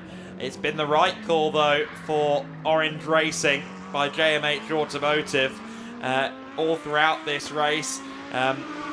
Obviously, Simon and indeed Marcus did a very good job of keeping the car on the straight and narrow, building temperature in the tyres during the first phase of the race because they were so obviously fast. As you pointed out, post pit stop, Clutton just had so much more grip. It was the middle phase of this race when the rain started to come down. The other GT3 runners were struggling on that temperature. You know, somehow, I'd love to know how, and I'd love to find out post-race. Yes, good point. That whatever Marcus Clutton did, that made the difference in this race, not just in the GT3 category, but overall as well. The advantage is 22 seconds. What a team effort as well from Orange Racing, whilst everybody else is losing their heads tactically and with the tyres and getting the pit stops wrong. They've stayed true to their plan and are going to take a brilliant victory. Yes, Marcus Clutton darn nearly walking on water in this race as he came back out from the pit stop on slicks. He seemed to master it in a way no one else did. He and Simon Orange are race winners on their very first weekend in the GT Winter Series. They have taken their inaugural win in the category in race 3. Marcus Clutton and Simon Orange both contributing immensely to that result. Mikael Mack crosses the line in second position for he and Andreas Sorensen. A great result for them, a Cup 1 win as well. First time I think we've seen them do that since Estoril, if memory serves me correctly. In third position, Jerzy Spinkovic should come across the line. Of course, there's an investigation looming over his head. We'll see how that one goes. Milos Pavlovic was about 17 seconds off him. So if it is a fairly harsh penalty, then potentially there will be a shift on that front. A few cars, of course, may come unstuck with that, including Ahmed Arif Al-Khoury, who has already crossed the line to win in Cup 2. There is the third place car provisionally. Jerzy Spinkovic across the line. Milos Pavlovic in fourth position. Moritz Viskirchen, meanwhile, rounds out the top 5 in the overall standings, or he will do once he crosses the line. Pavlovic is fourth place for now, and then the next car over the crest of the hill will be Moritz Viskirchen in the Mercedes to take fifth place, but more importantly for he and for Kenneth Heyer, second in the GT3 points as well as they try and defend their championship this year. Sixth position and third in the GT3 category is Simon Birch. So the 14 now will be just coming through the final corners. That's the Audi from Utah Racing that's just crossed the line ahead of them. But there is the final member of the GT3 roster, and Simon Birch coming across the line. And that should be all of the cars across. Yes, so everyone has taken the flag, but Marcus Clutton was the one to get there first. The race winner, Marcus Clutton and Simon Orange for JMH Automotive. Orange Racing. And great to see them in the series. Great to see some of that form that we've seen from Clutton and Orange in years gone by their own admission. 2024, not the easiest season for the combination of Simon Orange, his Orange Racing label, and JMH. But it looks like the car is hooked up very well indeed right now for the team. And they will be with us again in Barcelona as well, so I'm quite excited to see how that weekend fares for them. We've got some interesting additions to the entry list, as we often do at the Circuit de Barcelona, Catalunya.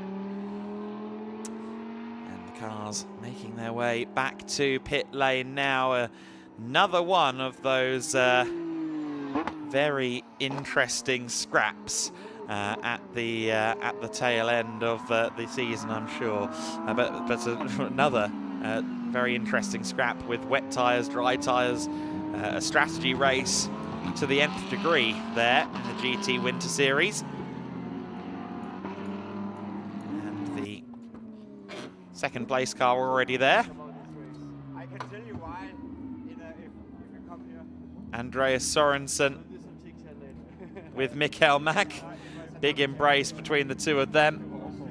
Andreas, I think, having a really good time this weekend. He was a little bit dejected based on, of course, the lap 1 DNF earlier on in the day, but even then at lunchtime when I caught up with him after that, he still seemed pretty jovial, and now he'll be very happy with second place. You can see the rain's still slightly falling down on the circuit. But even with that little bit of precipitation, it turned out the slicks were the tyre to be on at the end of the race. And Marcus Clutton survived that patch of scary wet conditions well. And there you go. Marcus and Simon are both obviously pretty happy with that one. The team down at JMH Automotive, Orange Racing, have come here to the GT Winter Series to see how they stack up against some of these international teams, and of course to see how the car is feeling underneath them going into their summer plans for 2025 as well. And a good start to March, certainly, for Clutton and for Simon Orange. And it's lovely to see just how happy Simon Orange is there. He's won many races, he's won many championships back in the UK. He's competed in Europe as well previously, of course. That's nothing new for him. But anytime he's on the top step, anytime he's had a good race, there's still a huge beaming smile on Simon Orange. He absolutely loves motorsport, and it's great to see him and Marcus Clutton having a good time down there.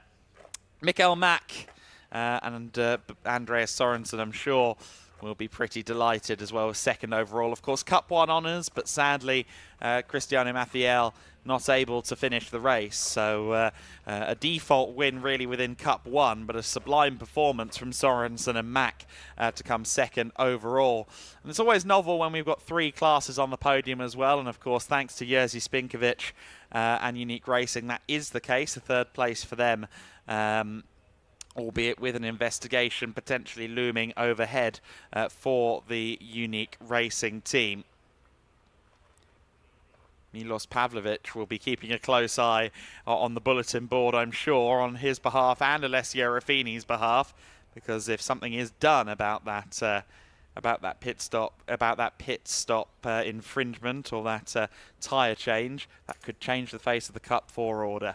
Anyway, down in the pit lane, Izzy Browning has managed to catch up now with Marcus Clutton, and a beaming Simon Orange. For the first time, they are winners in the GT Winter Series.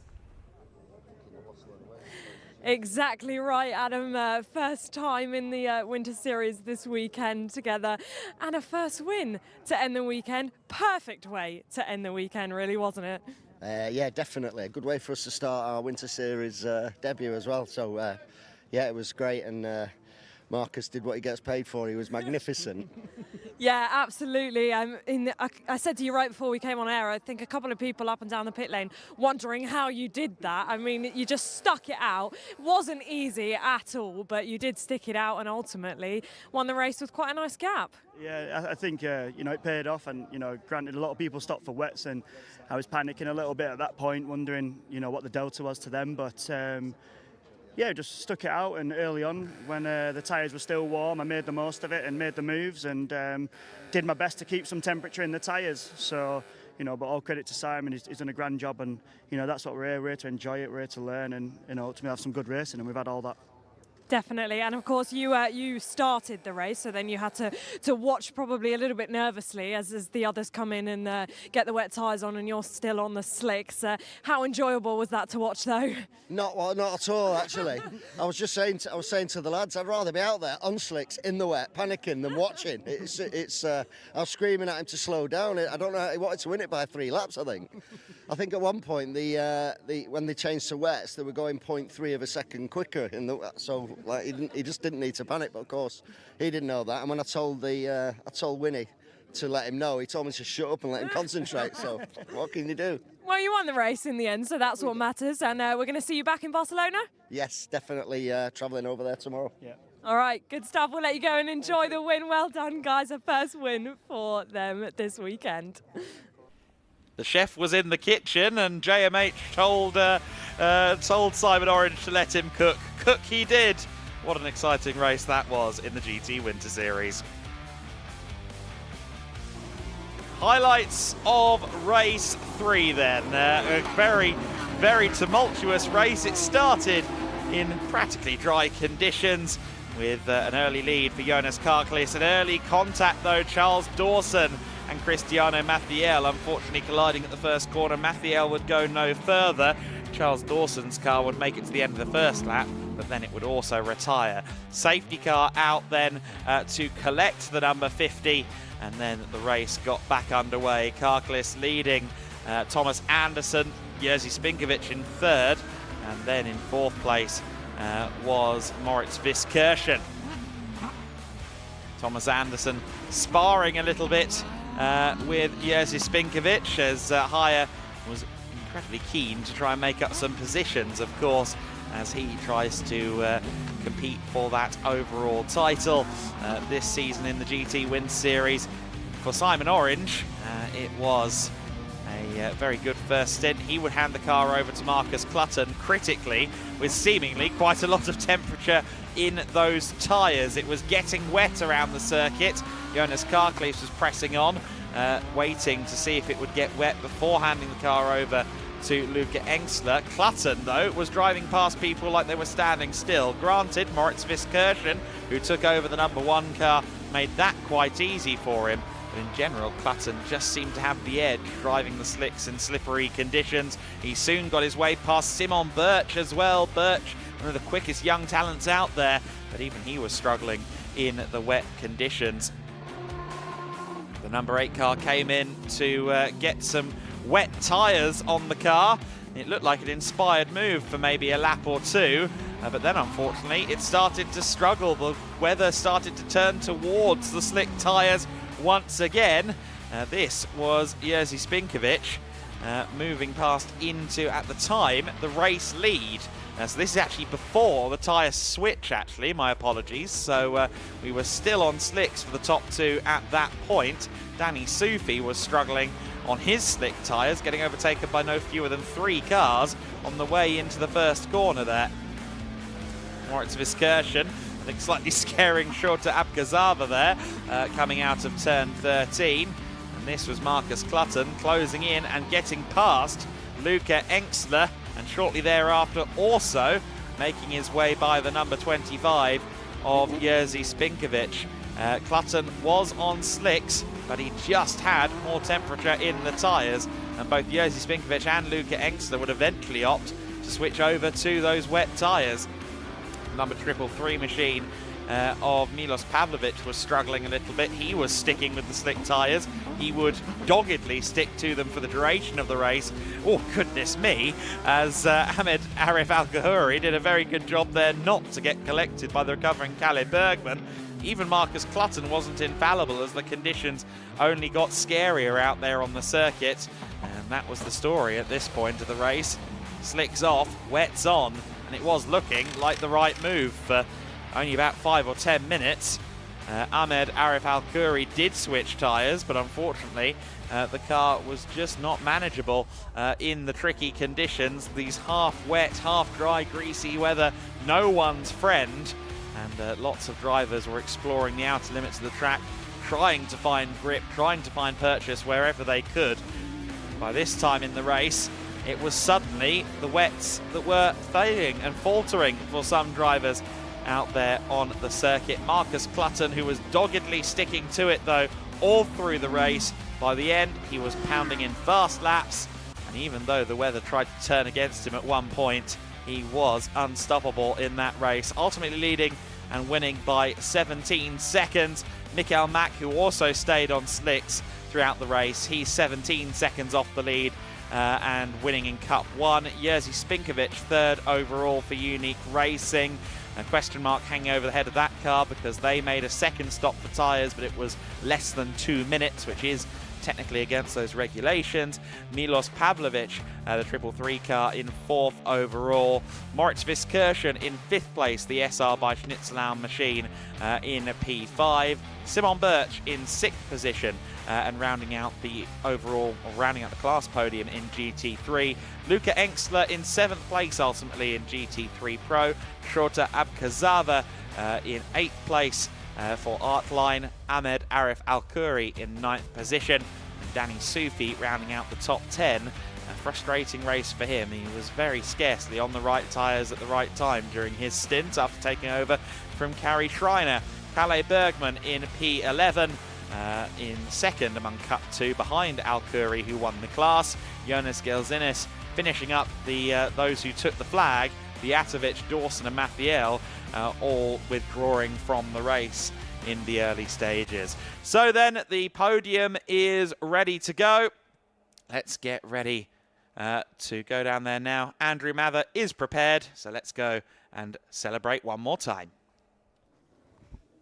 Thank you very much, Adam. Indeed, here one more time at Motorland Aragón for our final podium ceremony of a fantastic weekend for all the Winter Series at Motorland Aragón. We start this evening with our Cup 4 podium in Lamborghini Super Trofeo. Please, first of all, welcome your third place team in this category for Artline, the number 12, Shota Abaksava.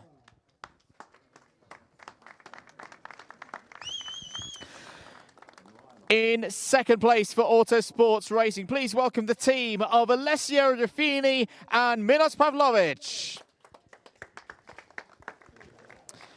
And the winner in Cup 4, please welcome out on the podium for Unique Racing, Jutsi Smidkovic.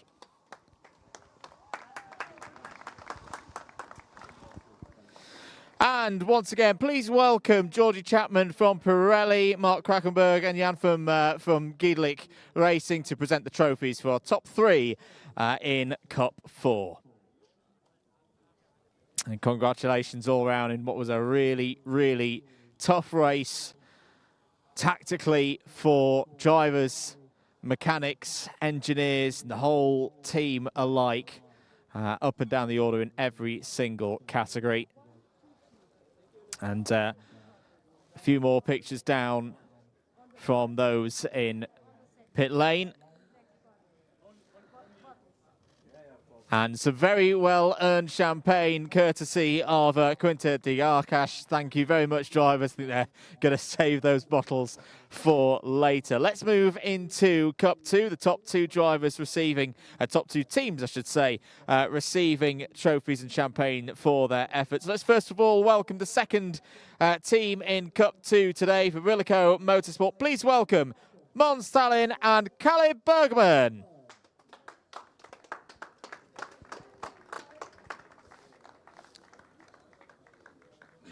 Hopefully they're on their way. Mons and Kalle, are they there? Ready? Here they are, Mons Tallinn and Kalle Bergman, ladies and gentlemen.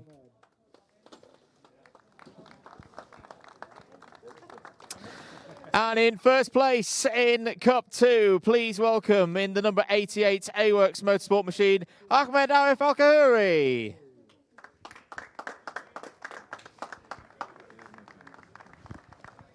Once again, we welcome Georgie Chapman from Pirelli and Mark Krakenberg as well to present the trophies of first and second place to our 3 drivers on the podium. And in a few moments' time, we'll have some more photos both here on the rostrum and down in pit lane as well.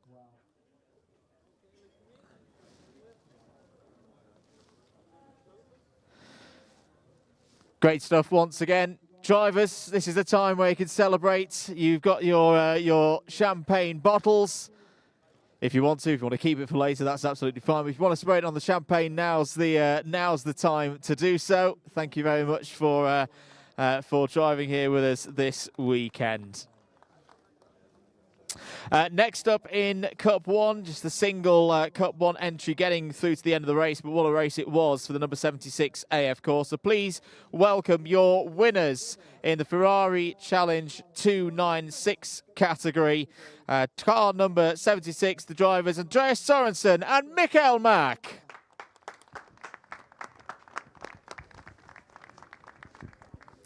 And Georgie Chapman once again to present the winners' trophies to Andreas Sorensen and Mikael Mack, who braved it out, stayed out on those Pirelli tyres all the way through those tricky conditions on those slicks to also finish very, very high up in the overall order. I do believe that our GT3 Pro drivers are now here. They'll be next on the podium. Please welcome your winners in the GT3 Pro category for Liqui Moly Team Engstler, team number 8, Jonas Karklis and Luca Engstler.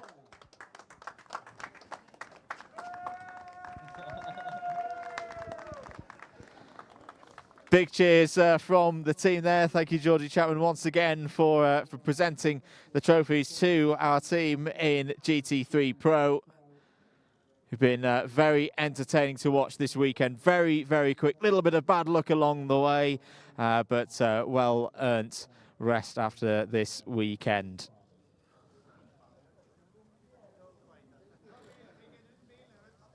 Thank you, guys. We'll hopefully see you again very, very soon. One last podium for us here this evening at Motorland Aragón is, of course, the GT3 podium. First of all, let's welcome out onto the rostrum in third place for Razzoon More Than Racing, car number 14, the team of Thomas Anderson and Simon Birch.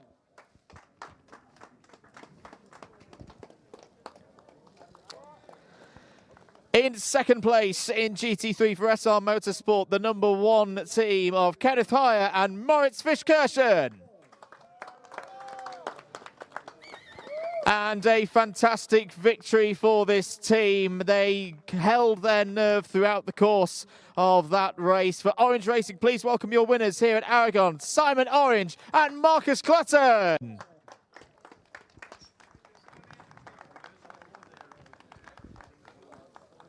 And for one last time this weekend, the trophies to be presented by Georgie Chapman from Pirelli, Mark Krackenberg and Jan from the Gielich Racing team. Brilliant weekend here at Motorland Aragón.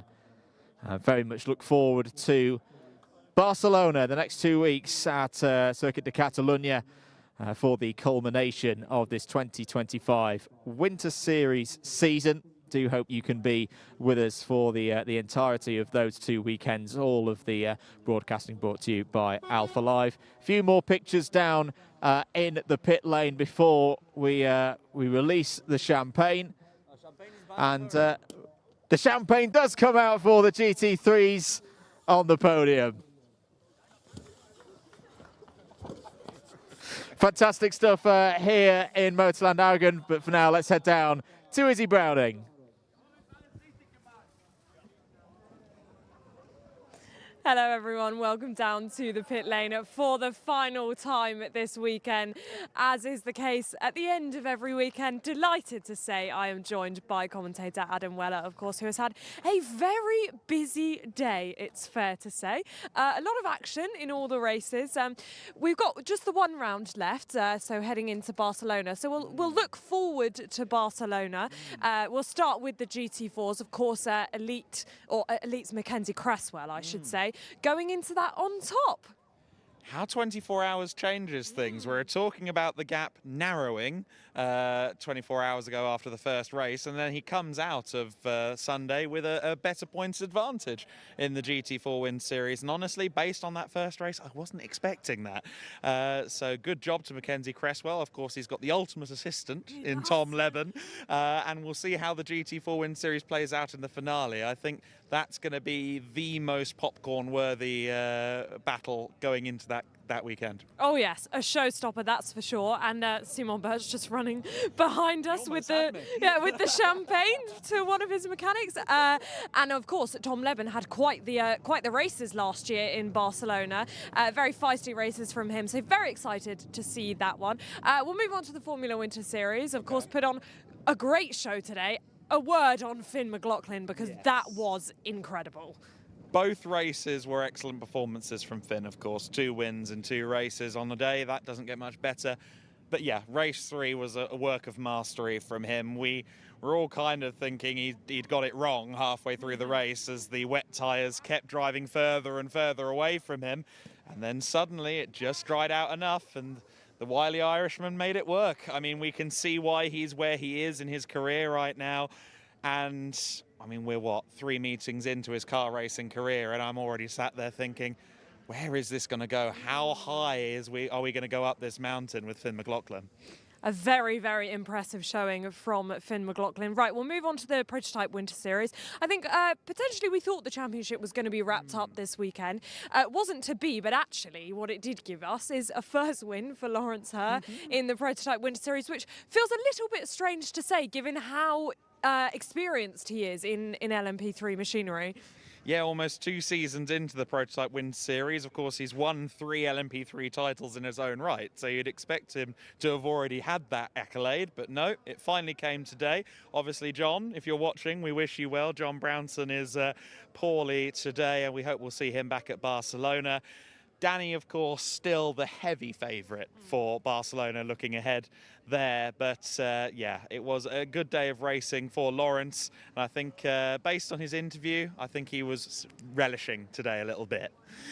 Yeah, I would say so too. Seemed very, very happy. Right, we'll move on to the GT Winter Series then. Of course, our final series today. Lots of teams and drivers just popping back to their garages to end the day. Yes, the GT Winter Series. Simon Birch, a fantastic showing from Simon, and Simon doing Simon things, wasn't he? He did do many Simon things in that race on the start of the day. Second race of the day was a masterclass for Simon Birch, but then race 3, I mean, that was Marcus Clutton doing something quite incredible, making everyone believed he'd found grooves in a slick during the first part of that second stint of the race. Obviously, it's a compelling situation still heading into the finale. I don't think much will have changed ultimately when we look at it between the top 2 in the overall point standings. We'll work that all out going into Barcelona, but what we can say is that across all 4 classes, Barcelona is going to be must-see. It will be, so make sure you join us. Andrew Mather now joins us from the podium. Andrew, well, your first weekend in the Winter Series paddock. How have you found it? It's been fantastic, really good fun, some great racing, some dramatic racing, particularly today with the changeable conditions. I mean, that Formula Winter race that we had for race 3, I think will long live in our memories. Brilliant race to call. So roll on Barcelona next week. It's going to be great. Absolutely. Looking ahead to the finale now, what are you most looking forward for? Close championship fights. I think obviously in Prototype Winter Series we know which way that's going. It's just the formalities. But you know, GT Winter Series that we've just seen there is looking very, very close. You know, Formula maybe a little bit further apart, but it's the last day of last weekend of a season. Anything can happen, and yeah, again, GT4 is looking close. So plenty of intrigue as we roll on to Catalonia. Absolutely, and that will be in just a few days' time, and we will all be there. We will hope to have your company as well. Make sure you join us for the season finale in Barcelona in a few days' time.